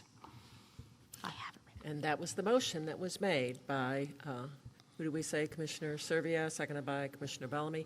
I just want to say I did have a conversation with Senate President Galvano last week when this was looking like it was coming to fruition. I want to thank him for reaching out to me, for taking my questions about it. As always, we're thrilled to have such great leadership to bring these funds to Manatee County when they're so desperately needed. And then the challenge will be, and he reiterated that, that we're going to be watched very carefully, that we're going to be responsible for how this funding is spent. He reassured me that, that yes, it's coming, we have this opportunity, but we have to be careful and make sure, and I know that our staff is going to do a great job with being transparent and making sure that we do serve the most needy with these funds, and making sure that we cross every T, dot every I. So I just want to thank you guys for doing this. Okay. Any public comment on this issue? All right. Seeing no one come forward, all those in favor signify by saying aye. Aye. All those opposed, nay. Chair votes aye. Motion passes. Thank you. Okay. Good job. Thank you. Yep. Good luck. All right, moving right along, I think. We're going to go backwards a little bit, but not too bad. We're going to go to item number 88, the county attorney selection process is what I believe it is called. Yeah, it is. Selection of an option for the county attorney search process. So, Good evening, Commissioners. Kim Stroud, Human Resources Director, here to talk to you about agenda item number 88. As you know, Mr. Palmer submitted a notice to you all about his retirement, which would be effective January of 2021. And so this agenda item is really intended to give you 3 options to discuss and then provide direction in terms of how to explore for his successor. And unlike most positions in the county that are recruited by Human Resources, this one does fall to the board. And my comment to you is Human Resources will be involved as much or as little as the board desires. Your agenda item outlines in detail the 3 options. It lays out advantages and disadvantages of each of them. And I'm here for questions, and I know Mr. Palmer is available for questions as well. all right. Carol? Ever since I heard this issue was going to be brought forward, I've been thinking about it. I've thought about it a lot. And my option would be, I was here when we recruited Mickey, and then after we hired him, he came up to me and he said, "Do you know me?" And I said, "No." And he goes, we went to high school together.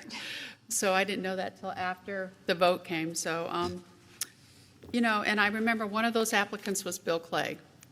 And he made the top 3, I think, Mickey, if I'm right, or the top 5, but I know he made the top, and we chose Mickey. I have no appetite to go out for a national search, just mainly because Florida is so different with their laws, and I'd hate to have to train somebody from out of state. So I don't support that. And I would support looking within and seeing if Mr. Clegg would be interested. I did call him when I first heard this was going up. He was, he was very appreciative that I even thought of him and that I actually did the call. And I think he may be interested, but I think there has to be an application process, or we could look within.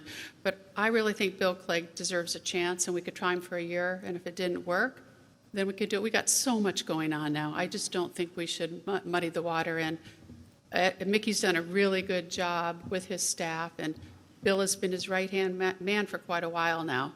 So I would support not going out and hiring within, and I actually would support Bill Clegg. All right, other commissioners? Okay, Carol, you want to make a motion? I'll make a motion that we do not go out for a search, and we enter into discussions with hiring Bill Clegg with the administrator, the county attorney, and personnel director. Second. All right, we have a motion and a second. We had an option 1, an option 2, and an option 3. Option 1 was called internal selection. Is there any problem with the motion as proposed? Mr. Attorney? Nope. Okay, I just want to make sure we're not violating any, policy, procedure, rule. But yeah, I think we get to pick whoever we want. That's kind of one of the things that's nice about being a county commissioner. We get to hire 2 people, a county administrator and county attorney. So, Commissioner Baugh. Well, I think Bill Clegg is a wonderful attorney. I've had a major discussion with the county administrator and Mickey Palmer about this. And, I don't have anything against Bill Clegg, but at the same time, I think the people of Manatee deserve us to at least look at who and what might be out there instead of just picking the first thing in sight. Not to say that Bill might not be the right one. I think I've probably gotten the same phone call that the rest of you have. But, sorry, I feel like that the citizens deserve a little bit more research than just picking one today and going with it. Not to say that it might not end up being the same. I'm not saying that. But I think they deserve a little bit more. Commissioner Servia. Yes, thank you. So I feel like we just went through this with the county administrator's position. And you guys heard me at that time advocate for always looking for the best person so that no matter who it is, there's no question that we picked the best person. And at that time, I wanted to go out, and we ended up hiring Sherry, and she was clearly the best person. So it worked out that way.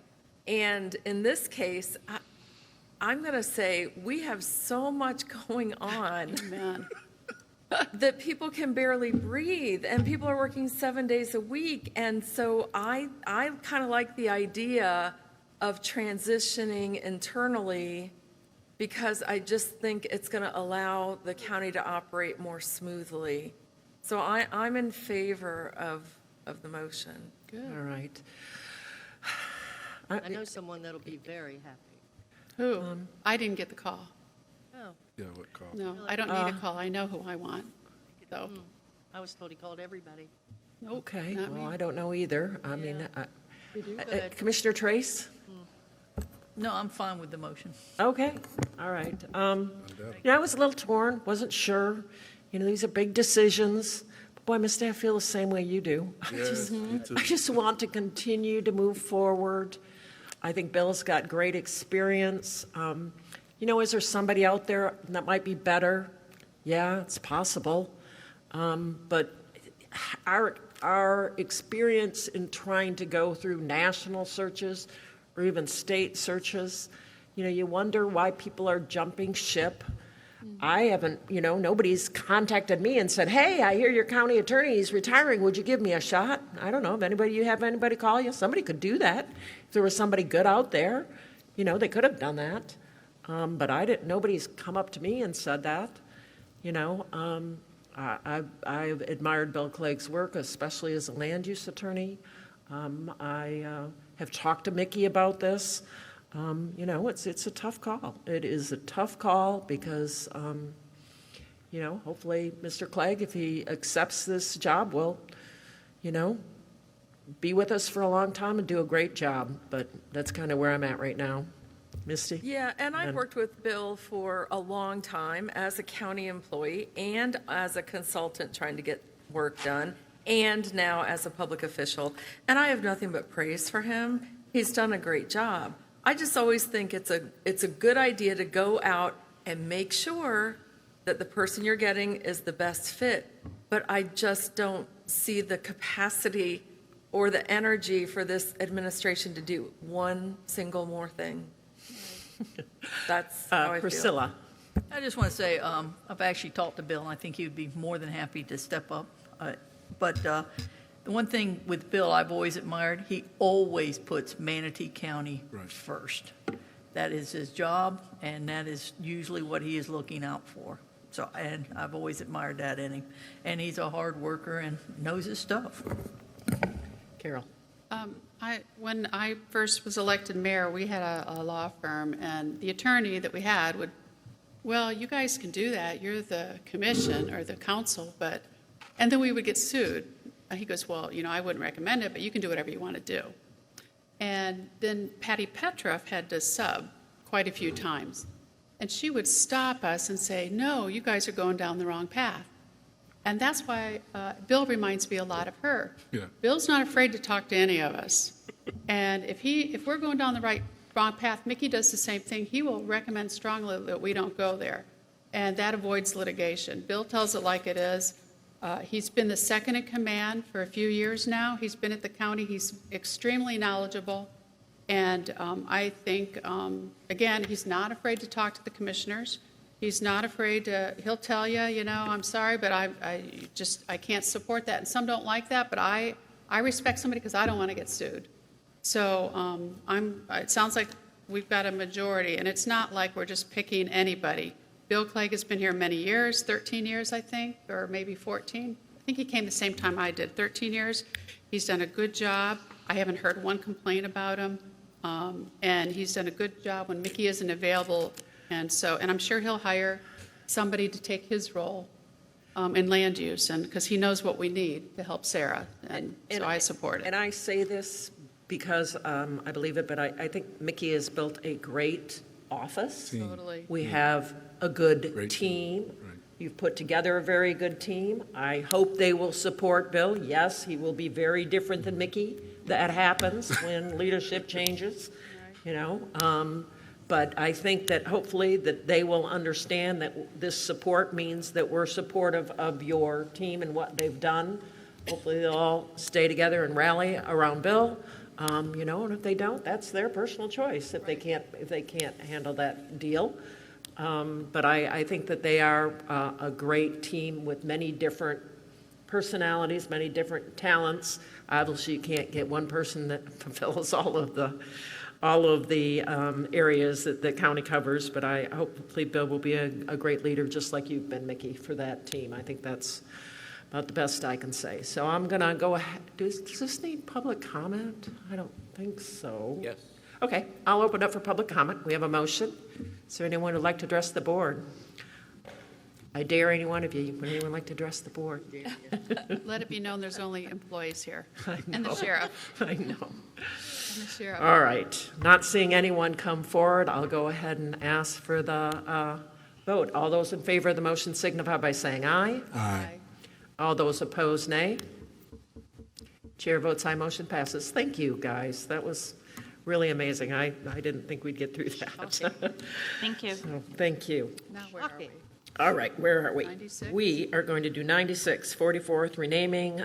This is Commissioner Baugh's item. Motion. Well, actually, thank you, but I did bring it up to Mickey and Sherry that I thought it would be a nice gesture. I think that, Senator Galvano has certainly done a fantastic job since he's been in the legislature. He has certainly looked out for Manatee County. I met with him last week, and I can tell you that $70 million that you're seeing is primarily because of President Galvano. He's also helped us with 44th. I mean, he's just done so many things. So to me, it seemed like that with him being the Senate president, we needed to do something to honor him for that. In talking with Mickey, I think we might have to redo the resolution that we have. And Mickey, if you could address that, that would be most helpful. I also understand, at first I thought it would be nice if we just changed the name entirely. But I was not thinking about the people that perhaps live on 44th, that, it would mean so much to them, things that they would have to do. So I think just to put signs up along the whole section, all of 44th Avenue in honor of the Bill Galvano Parkway would certainly be appropriate. Madam Chair? Is there any, Carol? Thank you, Vanessa, for bringing this up. He totally is into transportation because he's also got the road going up the center of the state. And I remember Nick had brought this up a few months ago, so I'm glad you took the bull by the horns and brought this up because he has done a lot for Manatee County, and he grew up here. He was named after Bill Moat. I mean, so this will be a good legacy for him in Manatee County, and he has helped us so much. I think hopefully we'll get 20 million. We got 10 million this year, and I know we're 10 million last year, and then hopefully 10 million this year. So thanks for bringing it up. Misty? Terrific idea. Yeah, thank you.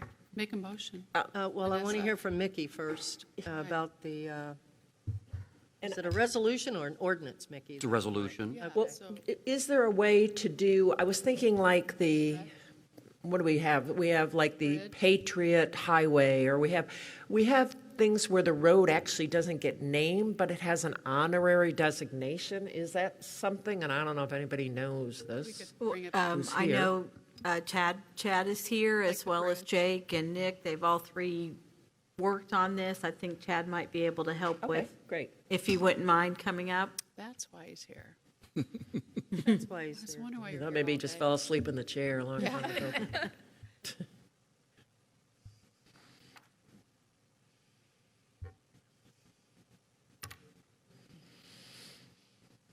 The part that Jake and I talked about the most has to do a lot with the way your code is currently written about addressing. And addressing is an important part about the public safety aspect and dispatching and making it easy for responders to get to a location, but also easy for the community to report a location during an emergency. So that guidance within our code makes having proper and formal aliases against our code. So the type of situation that we proposed that seems to meet the spirit of what our intent is to do is something similar to what FDOT does, but not quite as formal. And I just had I can't think of a one, but I know a piece of Route 19 semi-recently had an honorary designation. So it's not trying to replace a name, but at least give that acknowledgement to those folks. Nick behind me or something? Can't we name bridges too? So, the state does do bridges. I'm sorry, it's the speaker. That's what threw me off. I thought somebody was standing behind me. And I know South 41 near the airport recently just got something pretty similar for a state trooper, I believe. We've got a generic mock-up. It follows the same color scheme, but the intent would be, I know cities do the honorary stuff all the time, but I think they do it very poorly a lot of times because they'll put a street name sign blade right next to a street name sign blade, and that absolutely is confusing the public as far as trying to say, what is the street called? We were picturing at the major intersections along 44th, away from the intersections, kind of like if you would turn on the road and the speed limit change, you'd expect to see a speed limit sign a shortish distance away from the intersection, 100, 150 feet, 200 feet away from the intersection.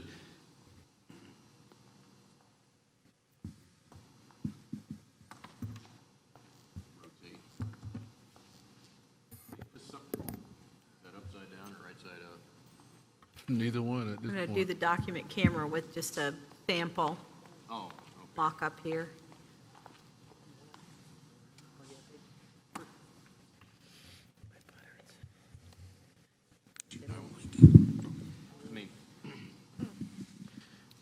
And I know the colors are not all that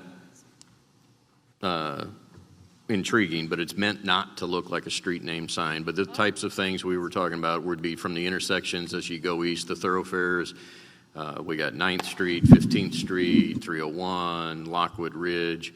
Ultimately, we'll have the new intersection as we build the next project at Caruso, Morgan Johnson, Creekwood, getting across the interstate, Lakewood Ranch Boulevard, Lorraine Road, E-Line, and ultimately at Bourneside. Okay, what do you think of that, Vanessa? Does it matter?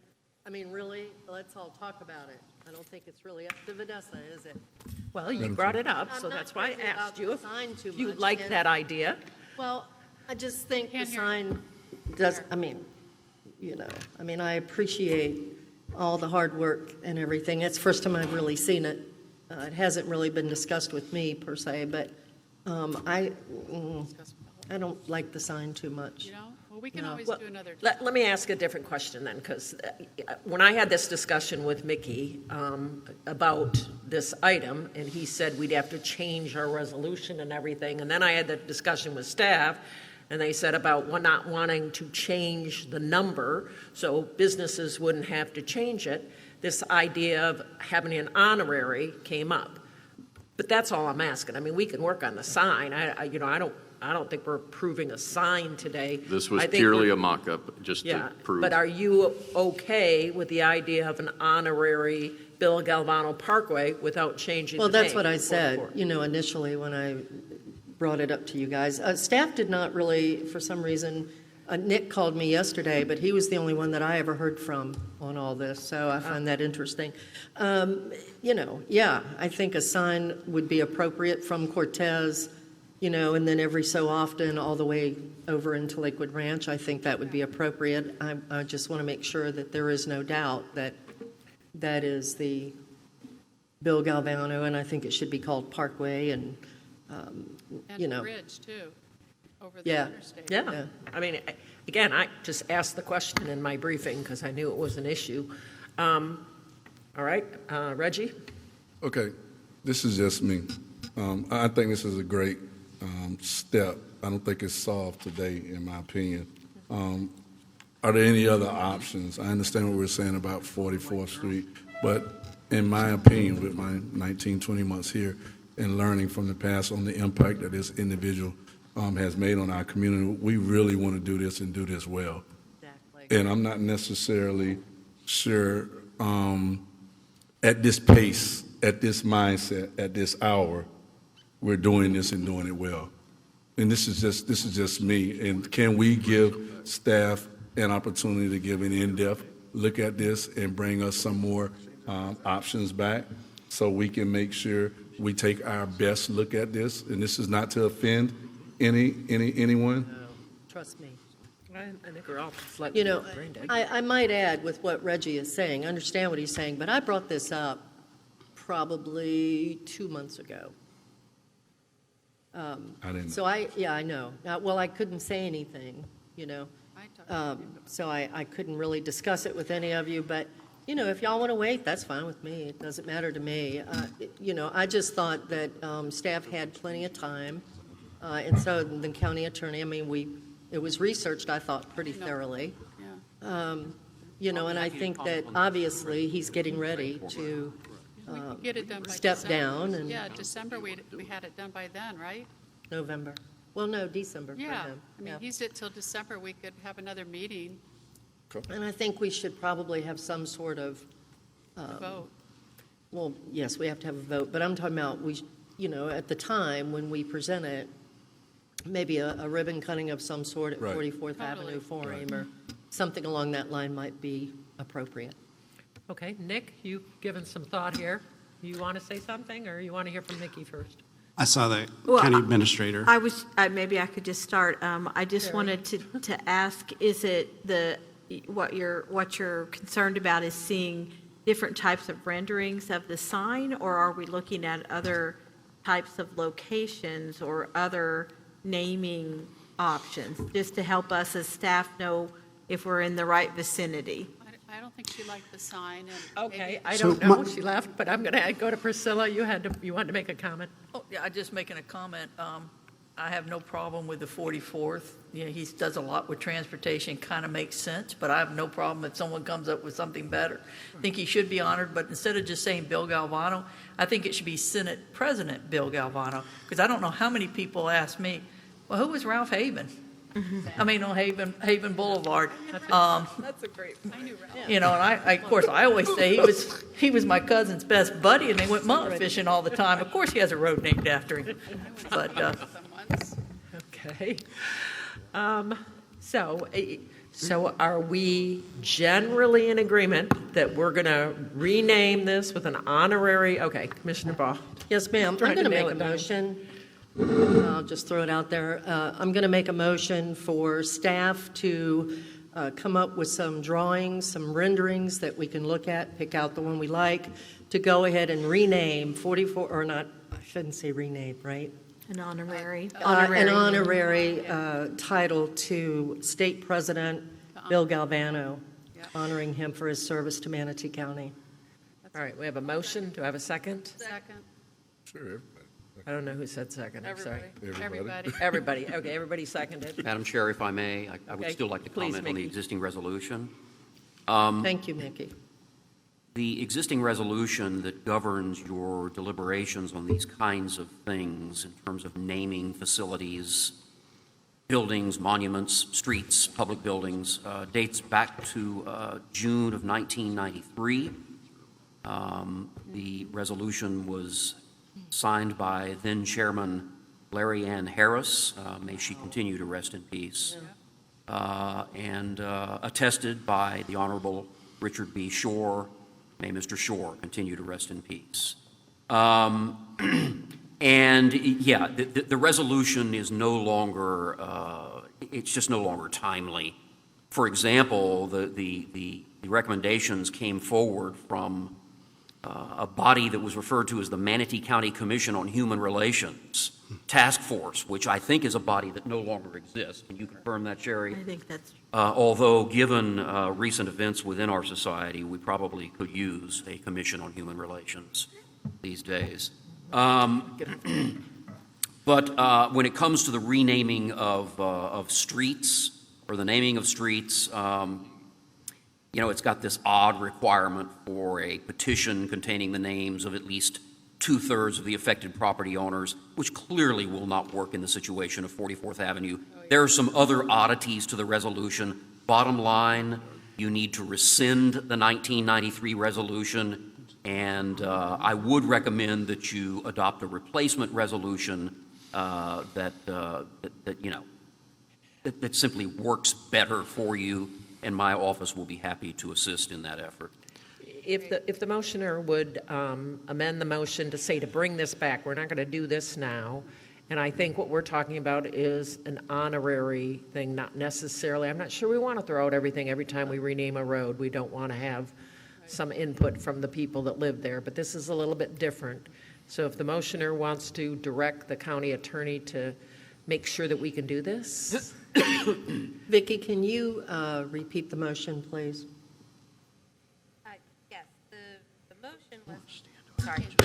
The motion was to come up with drawings and renderings to go ahead with an honorary title for Senate President Bill Galvano. Okay, I'm going to keep that part. I'm just going to add to it.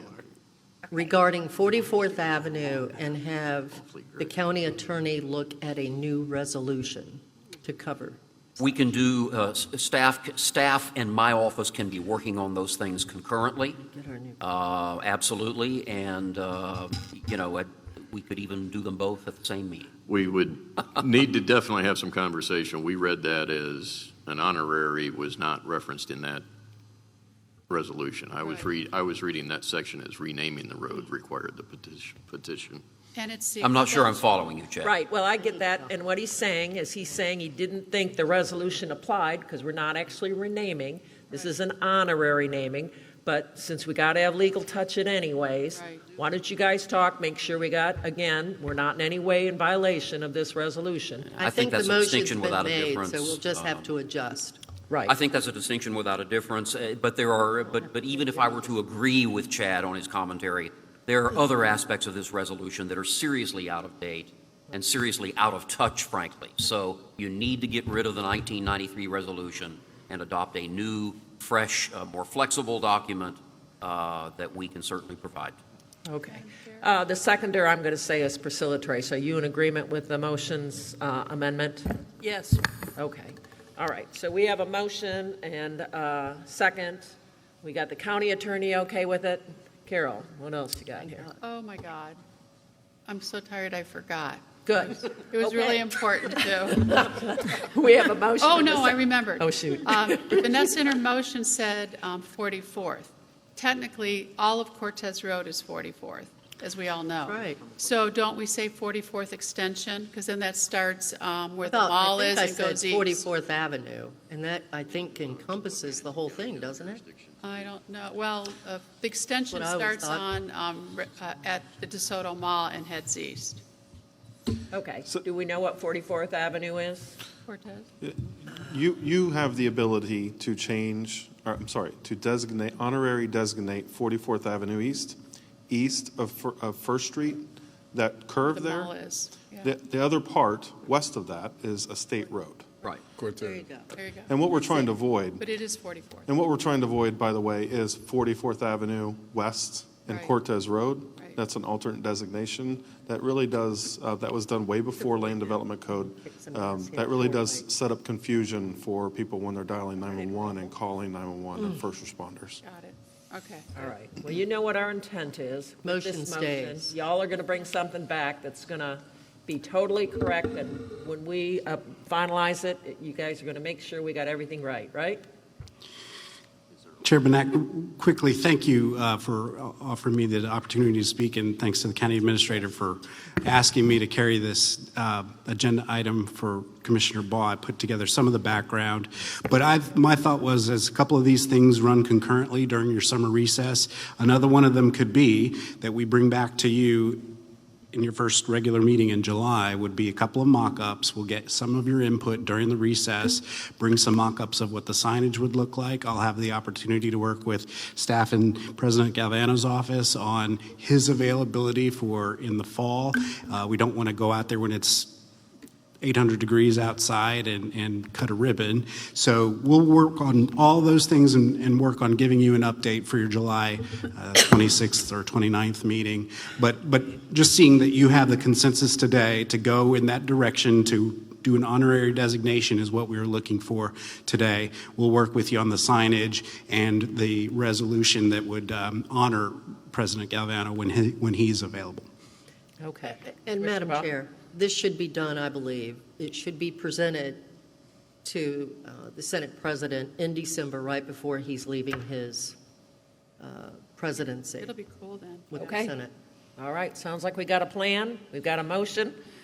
Nobody wanted to speak to this, right? I did open it for public comment. Close public comment. All right. We have a motion and a second. All those in favor signify by saying aye. Aye. All those opposed, nay. Chair votes aye. Motion passes. All right, good work. Yes, we absolutely should honor Senate President Galvano and look forward to seeing how we get this done. All right, Okay. Carol, did you have something you wanted to add, or before we go on? I already did. Okay, good. All right, we're going to go on to Sherry Corrier's evaluation. Everyone just agrees Sherry walks on water, right? Right? We all agree, are in agreement with that? Can we vote Okay. on it? All right. We are in agreement that Sherry Walks on Water is doing a fabulous job. I will say that all of the numbers are there. I don't think it honestly matters. I don't think we need to go through it. I think the comments were all very positive. I think that Sherry's contract requires her to be evaluated again in November. Yep. And at that time, we can consider, and we'll have more information about where the county is budget-wise. So we will talk about that time if we want to give her a pay increase at that November date, because that is what it says in her contract. So, Commissioner Baugh. Madam Chair, does that mean that, I don't, correct me if I'm wrong, but Sherry, you haven't received an increase since you've Right. been We were the waiting. administrator, have you? The only thing, when you do a market adjustment or a cost of living Right, you adjustment. get that. You get that. So that was a 1% that we did in October of last year. So the administrator's eligible for that, but not for merit or pay for Yeah, performance. because you actually took over, it was a year this past March, is that Right. correct? Yes. Yeah, you're overdue. November, we'll again have budget information, and we'll have talked about kind of where we are. And, I certainly would support, if I'm not here, because I guess it probably won't be, that I would definitely be supportive of a raise, because she came in at a very entry-level salary, and I think she's doing an excellent job. I've never seen a staff work harder, and I know she's been at the forefront of all of that, keeping us all pulled together during this incredibly difficult time, doing a wonderful job. But again, I'm sorry, I'm a little brain dead at this point. I can't say a whole lot more. Do you guys have anything you want to add? Well, I was concerned, Madam Chair, about the pay, and I wanted to make sure that we look at it because I spoke to her about this in my briefing as far as since COVID-19 has taken place for her working from Sunday to Sunday. I actually called her one time and asked her, was she going to take a break herself? And I remember we were discussing whether or not how we were going to go through the transition, whether we was going to hire her, and the job that she's done right now. So we just want to make sure we keep that out in front and acknowledge that and make sure that she's compensated for it. And thank you for all you do, Madam Administrator. Yes. Okay, go ahead, Commissioner Trace. I don't know about the rest of y'all, but I've been compensating her with fresh fish. Good job. I do not want the woman to burn out. That's what I tell her. I've been giving her vocal cord. Fish oil is good for you, exercises. right? Yes. That's Sherry, I've wonderful. been giving you vocal cord exercises, right? Just smiles. Yeah. That's all she She's does. talking. Smiles. Yeah, a lot of good advice. Yeah. All right. Again, we are so appreciative. I will tell you, of all the things I did as a county commissioner, helping you get to this position will be one of my greatest accomplishments. Yeah, me too. You can't help but look back a little bit when you get in Must my say position. it's probably mine too. Oh, man. It'll be one of my greatest accomplishments, getting you to this point. So, Look at all her directors are standing there. Right. That's the part. yay, Sherry, right? Yay, Sherry. That's why they're here. That is Oh, you got a standing ovation from everybody. Indeed. Gotta say.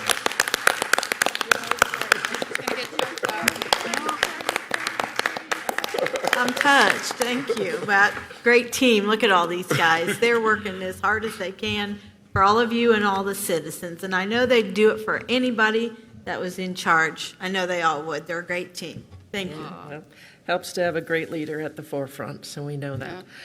All right, Sherry's done. We did 44. All we have to do now is, talk about something that nobody really cares about. I'm just kidding. Carol, go ahead with the parking situation out at the beach. You know, I'm a 5-decade island resident, and I haven't made a lot of friends because of this issue, but I have made a more than I ever thought, because there's a silent majority out there.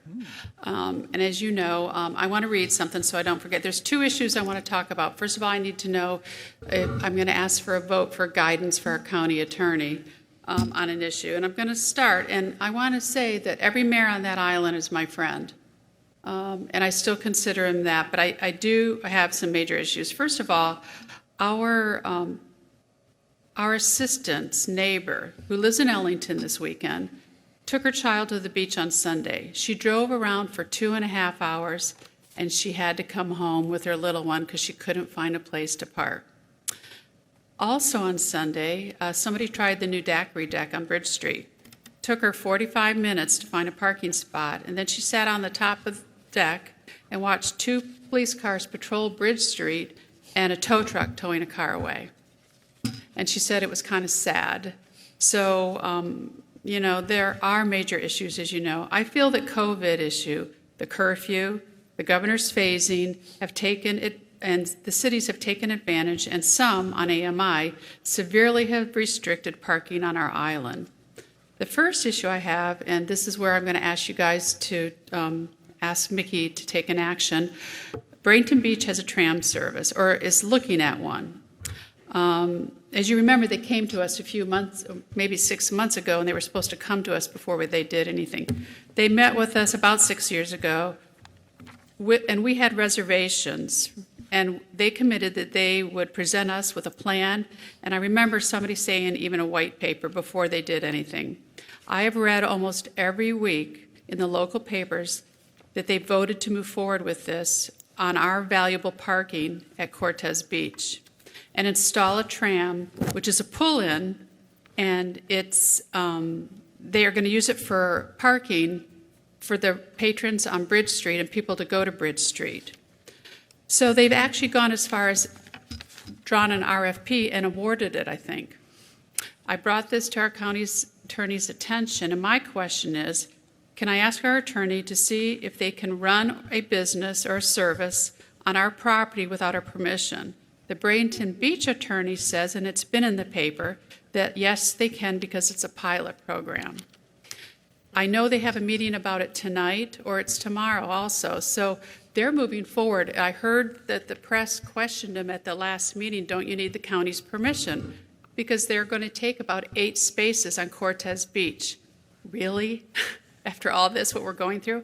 And I think they're going to use part of our parking lots at Coquina to park these people, and they're going to walk up to the tram service. So again, I would like the commission, if they would consider asking our attorney to look if in fact that a municipality can use our property to run a business, run a service or a business. This business is being paid for by the Bridge Street merchants or the city or the CRA. And see if this is legal, that they can do this, if anybody's interested in finding out, because they've already started it. They've already awarded the RFP. Is anybody interested in doing that? All right, Commissioner Trace?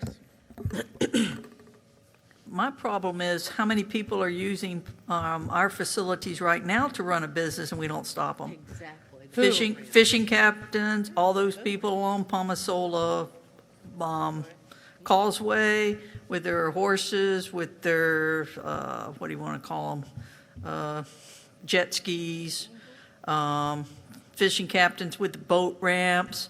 I'm sure there's all kind of food trucks probably parked in a parking lot. I don't know, but I know those are ones. So well, those aren't on the island. Those aren't on the island. They're on the causeway. The fishing captain, I consider that on the island. That's at Kingfish Boat Ramp. I certainly consider that the island. That is not using our property. a municipality using our property without our permission. That is You the said, city of Holmes you Beach. said running a business using our property. Well, So I'm just saying, what kind of can of worms, I'm just saying, what kind of can of worms are we going to open by having the attorney look into this, and then, we do it for one, we have to do it for everyone. Well, I was told by our attorney that you can't be running a business on our property without letting us know and our permission. He just needs authorization to look into it. A business, and I'm telling you, there's businesses run all over right now on our properties. Boat ramp. We don't own the property in Holmes Beach, FDOT does, and we manage it. Just so you know, we don't own the property. We own Coquina Beach and Cortez Beach. It's in the jurisdiction of Bradenton Beach. But Mickey told me that there were issues that at least they want to look at it, because their attorney said, well, they can go ahead and do it. It's a pilot program. Well, I'm just saying. Commissioner Bob. Thank you. Yeah, Madam Chair, it seems to me that this all started with the police chief in Holmes Beach and the mayor. This is the different city. Well, what do you, Okay. I thought that's what you were talking about. I'm going to do Holmes Beach next. This Oh, is Lord, Bradenton. Yeah, say. Vanessa, So this gotta is all Holmes- be separate? Yeah, this is Bradenton Beach, because this is where I need an John action. Chappie, get her straight. He won't even talk to anybody won't about talk it. to It's you in the about this? newspaper. No. I haven't talked to anybody about it because I keep reading the paper waiting for them to come to us like we told them. All right, then I guess maybe I'm going to hold what I was going to say. Yeah, I think we and got for a that. new Probably hear subject, from which Mickey. I didn't realize either, and I No, know we're all a little tired. maybe, So I'm that's- sorry, Mickey. A We new need to hear subject, from Mickey. Cheryl's asking for our approval for the research to be done by the county attorney about this business where they're transporting people to the bar coming from Coquina. Yes, Cortez Beach. Cortez Beach. Yes. So I don't know. What do you think, Mickey? Madam Chair, Commissioners, the only thing that I know about this is what Commissioner Whitmore has shared with me. In the I've not newspaper. undertaken any investigation of it. We don't investigate things like this, except at the direction of the board, I suppose. But then again, my office does. We do not consider ourselves to be an investigative entity. I But didn't ask you but to. I didn't ask you to.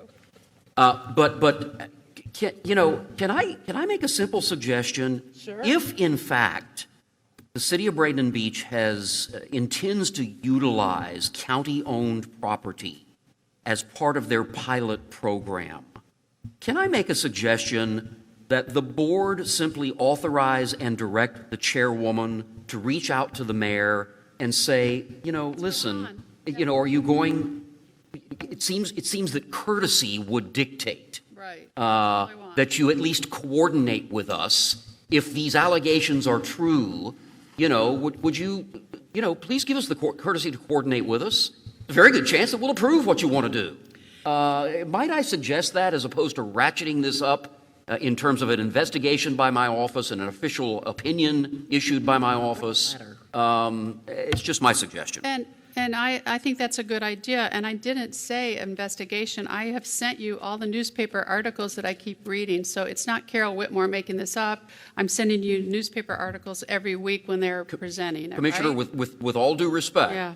if my office emerges from this meeting tonight with an assignment No. of opining on this issue, Yeah. okay, it is going to be essential for my office to undertake an investigation. I'm not sure how else to label it. I like in the terms chair- of what in I terms like- of what has happened heretofore. Yeah. We will want to interview some folks. We will probably want to talk with the city's attorney, and say, hey, did you offer up such an opinion? What was your legal thinking? Mm-hmm. We might want to talk with the mayor. So yes, we would undertake an investigation to uncover all of the facts and circumstances. Well, I like the idea with Betsy, because Betsy is actually the one that posed it to them when they came, that we're not ready to do this and we want more information. And they told Betsy, because you kind of gave them the suggestions that they would present us with a white paper and a plan to show that they've actually done an engineering plan where they say they're going to add all these parking spots, but none of us know about it. So I think if Betsy wants to do it, it's great. Well, where did that come from? Well, Nikki. I'm lost. Nikki brought it up. Perhaps, so if I understand what you all are requesting is that I do some research with the city of Bradenton Beach. Or just talk to them. To find out what it is they have proposed and bring a report back to you all? Is that what you want me to do? No, I would like to make a motion that you write a letter saying, what are you doing? And if you're That's using it. our property, please ask. Yes. Yeah, I that's think perfect. that's, okay, that is a motion Second. that a motion. letter be drafted, not necessarily me. No. A letter be I drafted think for the Mickey should chair's draft. signature to bring, to are you ask doing? the city of Bradenton Beach. If you're using our property, tell us what you're doing and please ask. Amen. Make it a little All more right, we have a polite. motion. Do I have a second? Me. All right, Carol seconded. That's Do you a have the good idea. motion, Ms. Vicky? I'm going to have to listen to it. I apologize. She could say it again. Go ahead. That Mickey or someone writes a letter, Betsy will sign it, to the mayor saying, are you planning on using our property? And if so, ask us and tell us what you're planning to do. Thank you. Okay, we have a motion and a Technically, ask second. permission. And that letter will come from staff? We could, From- Madam Chairman, we can draft the letter for your review and consideration for any changes. Okay, thank you. I appreciate that. All right, we have a motion, we have a second. Any other comments? I'm sorry, who seconded the motion? Me. Carol Whitmore. Thank you. Any public comment? Okay, close public comment. All those in favor signify by saying aye. Aye. All those opposed, nay. Chair votes aye, motion passes. Okay, Carol. and my next thing is home speech. Again, I respect all the commissioners and consider the mayor a friend. Again, COVID, curfew, the governor's order took advantage of severity by severely eliminating a long-used practice of parking since 1991 in the city.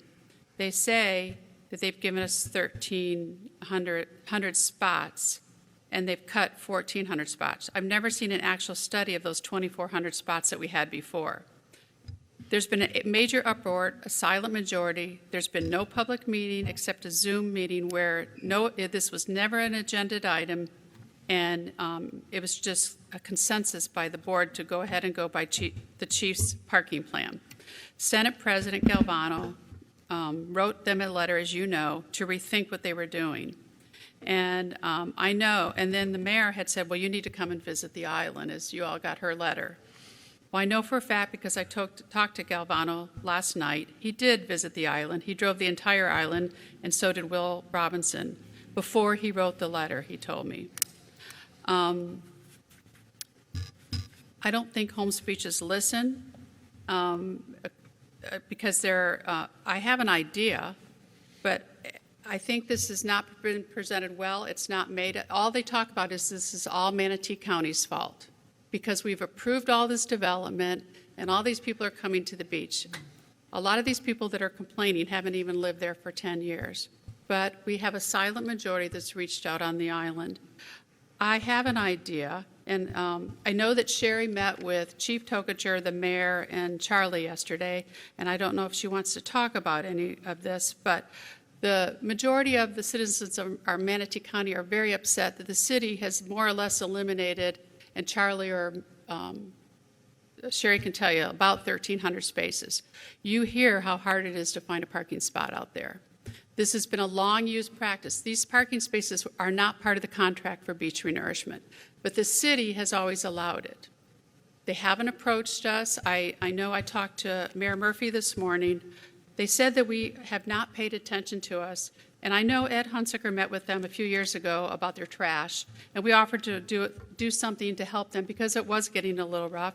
He met with all three cities, and they said, no, we'll work it out. I called the mayor this morning of Anna Maria.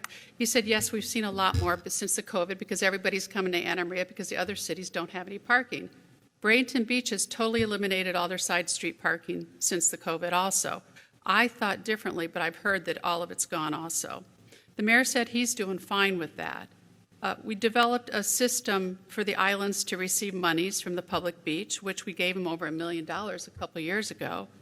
We do advertising on the trolley, and we give part of that to the chamber, and then $60,000 to $70,000 a year to the island nonprofits. We also pay for the tennis courts and home speech and many other things. I would like to ask, I had an idea, and but this would take some give and take from the city too. First of all, Bradenton Beach either has in their comp plan or their charter that they absolutely forbid parking garage. And I know there was some lawsuit with some citizens, and I think they wanted to put it in or something, and then you heard about the sunshine issue. So anyway, in Bradenton Beach, you cannot put a parking garage, even though there was a place that they could potentially put one. The city commission and the mayor don't support that, which is fine. In Holmes Beach, when you first enter the city, to the left, there's a bank that used to be a Barnett, and it's been there empty for about 10 or 15 years. That would be a perfect location for a parking garage. But in order to recoup some of these parking spaces that we are using, it had to be pretty big.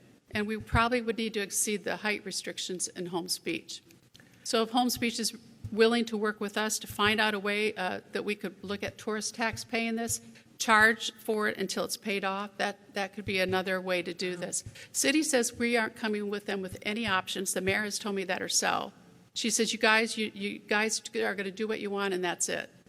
Well, and so there's been no talking, so I would like to see if Sherry would be interested in just stating a little bit of how far they got yesterday. Well, before Sherry goes there, I know we're all really tired, and this is a big issue, and there's been so much he said, she said, they said with this issue. And the reality is the beach, it is one of Manatee County's best resources, right? Everybody agrees with that? One of Manatee County's best resources is our beautiful beach. We work really hard. We have great staff that try to do everything they can to protect the beach, to renourish the beach. Parking's a part of that issue. So we've got 3 different municipalities. They all seem to be doing different things and talking about different things. And yeah, the county's growing. So let's talk about this. Let's come together and have a discussion so we know what our requirements are for parking. We know what the options are. We hear from these folks firsthand, face to face. We can have these kind of meetings in this room and talk about this so we understand where everybody's coming from. I get so confused. Bradenton Beach doesn't have parking. Bradenton Beach does have parking, street parking. It's all our fault. Whatever. I don't want to throw darts anymore. I want to come to a solution for the people of Manatee County who want to go to the beach. Is that a motion? Yeah, I don't know if I need a motion, but I want to have a meeting with everyone so we can talk about this, have facts presented, know what we have to do, what some of the ideas are, hear from some of these folks, and do it in a rational manner. Not at 8:34 when we've been here. You mean not something that's irrational the way it's been so far? Yeah, and actually Sherry did, she started that dialogue yesterday. Okay, great. Sherry, what do you think? Well, actually, Charlie Hunsicker's here as well, and Charlie and Erica from the Aptum group, who's the consulting assistants with us, were physically at Holmes Beach with the mayor and the chief. I was on the phone listening, and I would agree that I think we made some progress yesterday, especially with getting more specific about where the spaces are and what's needed. And in fact, I believe at the end of the conversation, everyone seemed to be in agreement. I think so I think one thing is that if everyone wants to understand a little bit better about what parking spaces are really available, I think that's another confusion. When you go out there and you drive out there, if you want to go on street parking, you probably don't know where you can and can't park unless there's just a sign there that says no parking. So I know that Charlie Hunsicker, and the Aptum group are putting together some final touches on the listing of where the parking spaces would be. From what I understand, we went from 435, which was in the original 2013 grant, to right around 500 or just under 500. So there was slight improvement. It's not enough. That we do need other problem-solving mechanisms for all of the areas out there: Bradenton Beach, Holmes Beach, Anna Maria. And so, I think the suggestion about us getting together, staff getting together, and working with the mayors to get all of you together so that you can have a better picture of what that is for improvements is a great idea. We could include the concept of additional parking lots that might be available that are now businesses or other places. And then also, we could include the concept that Commissioner Whitmore brought up of potentially parking garage. So I think we're willing to do all of that.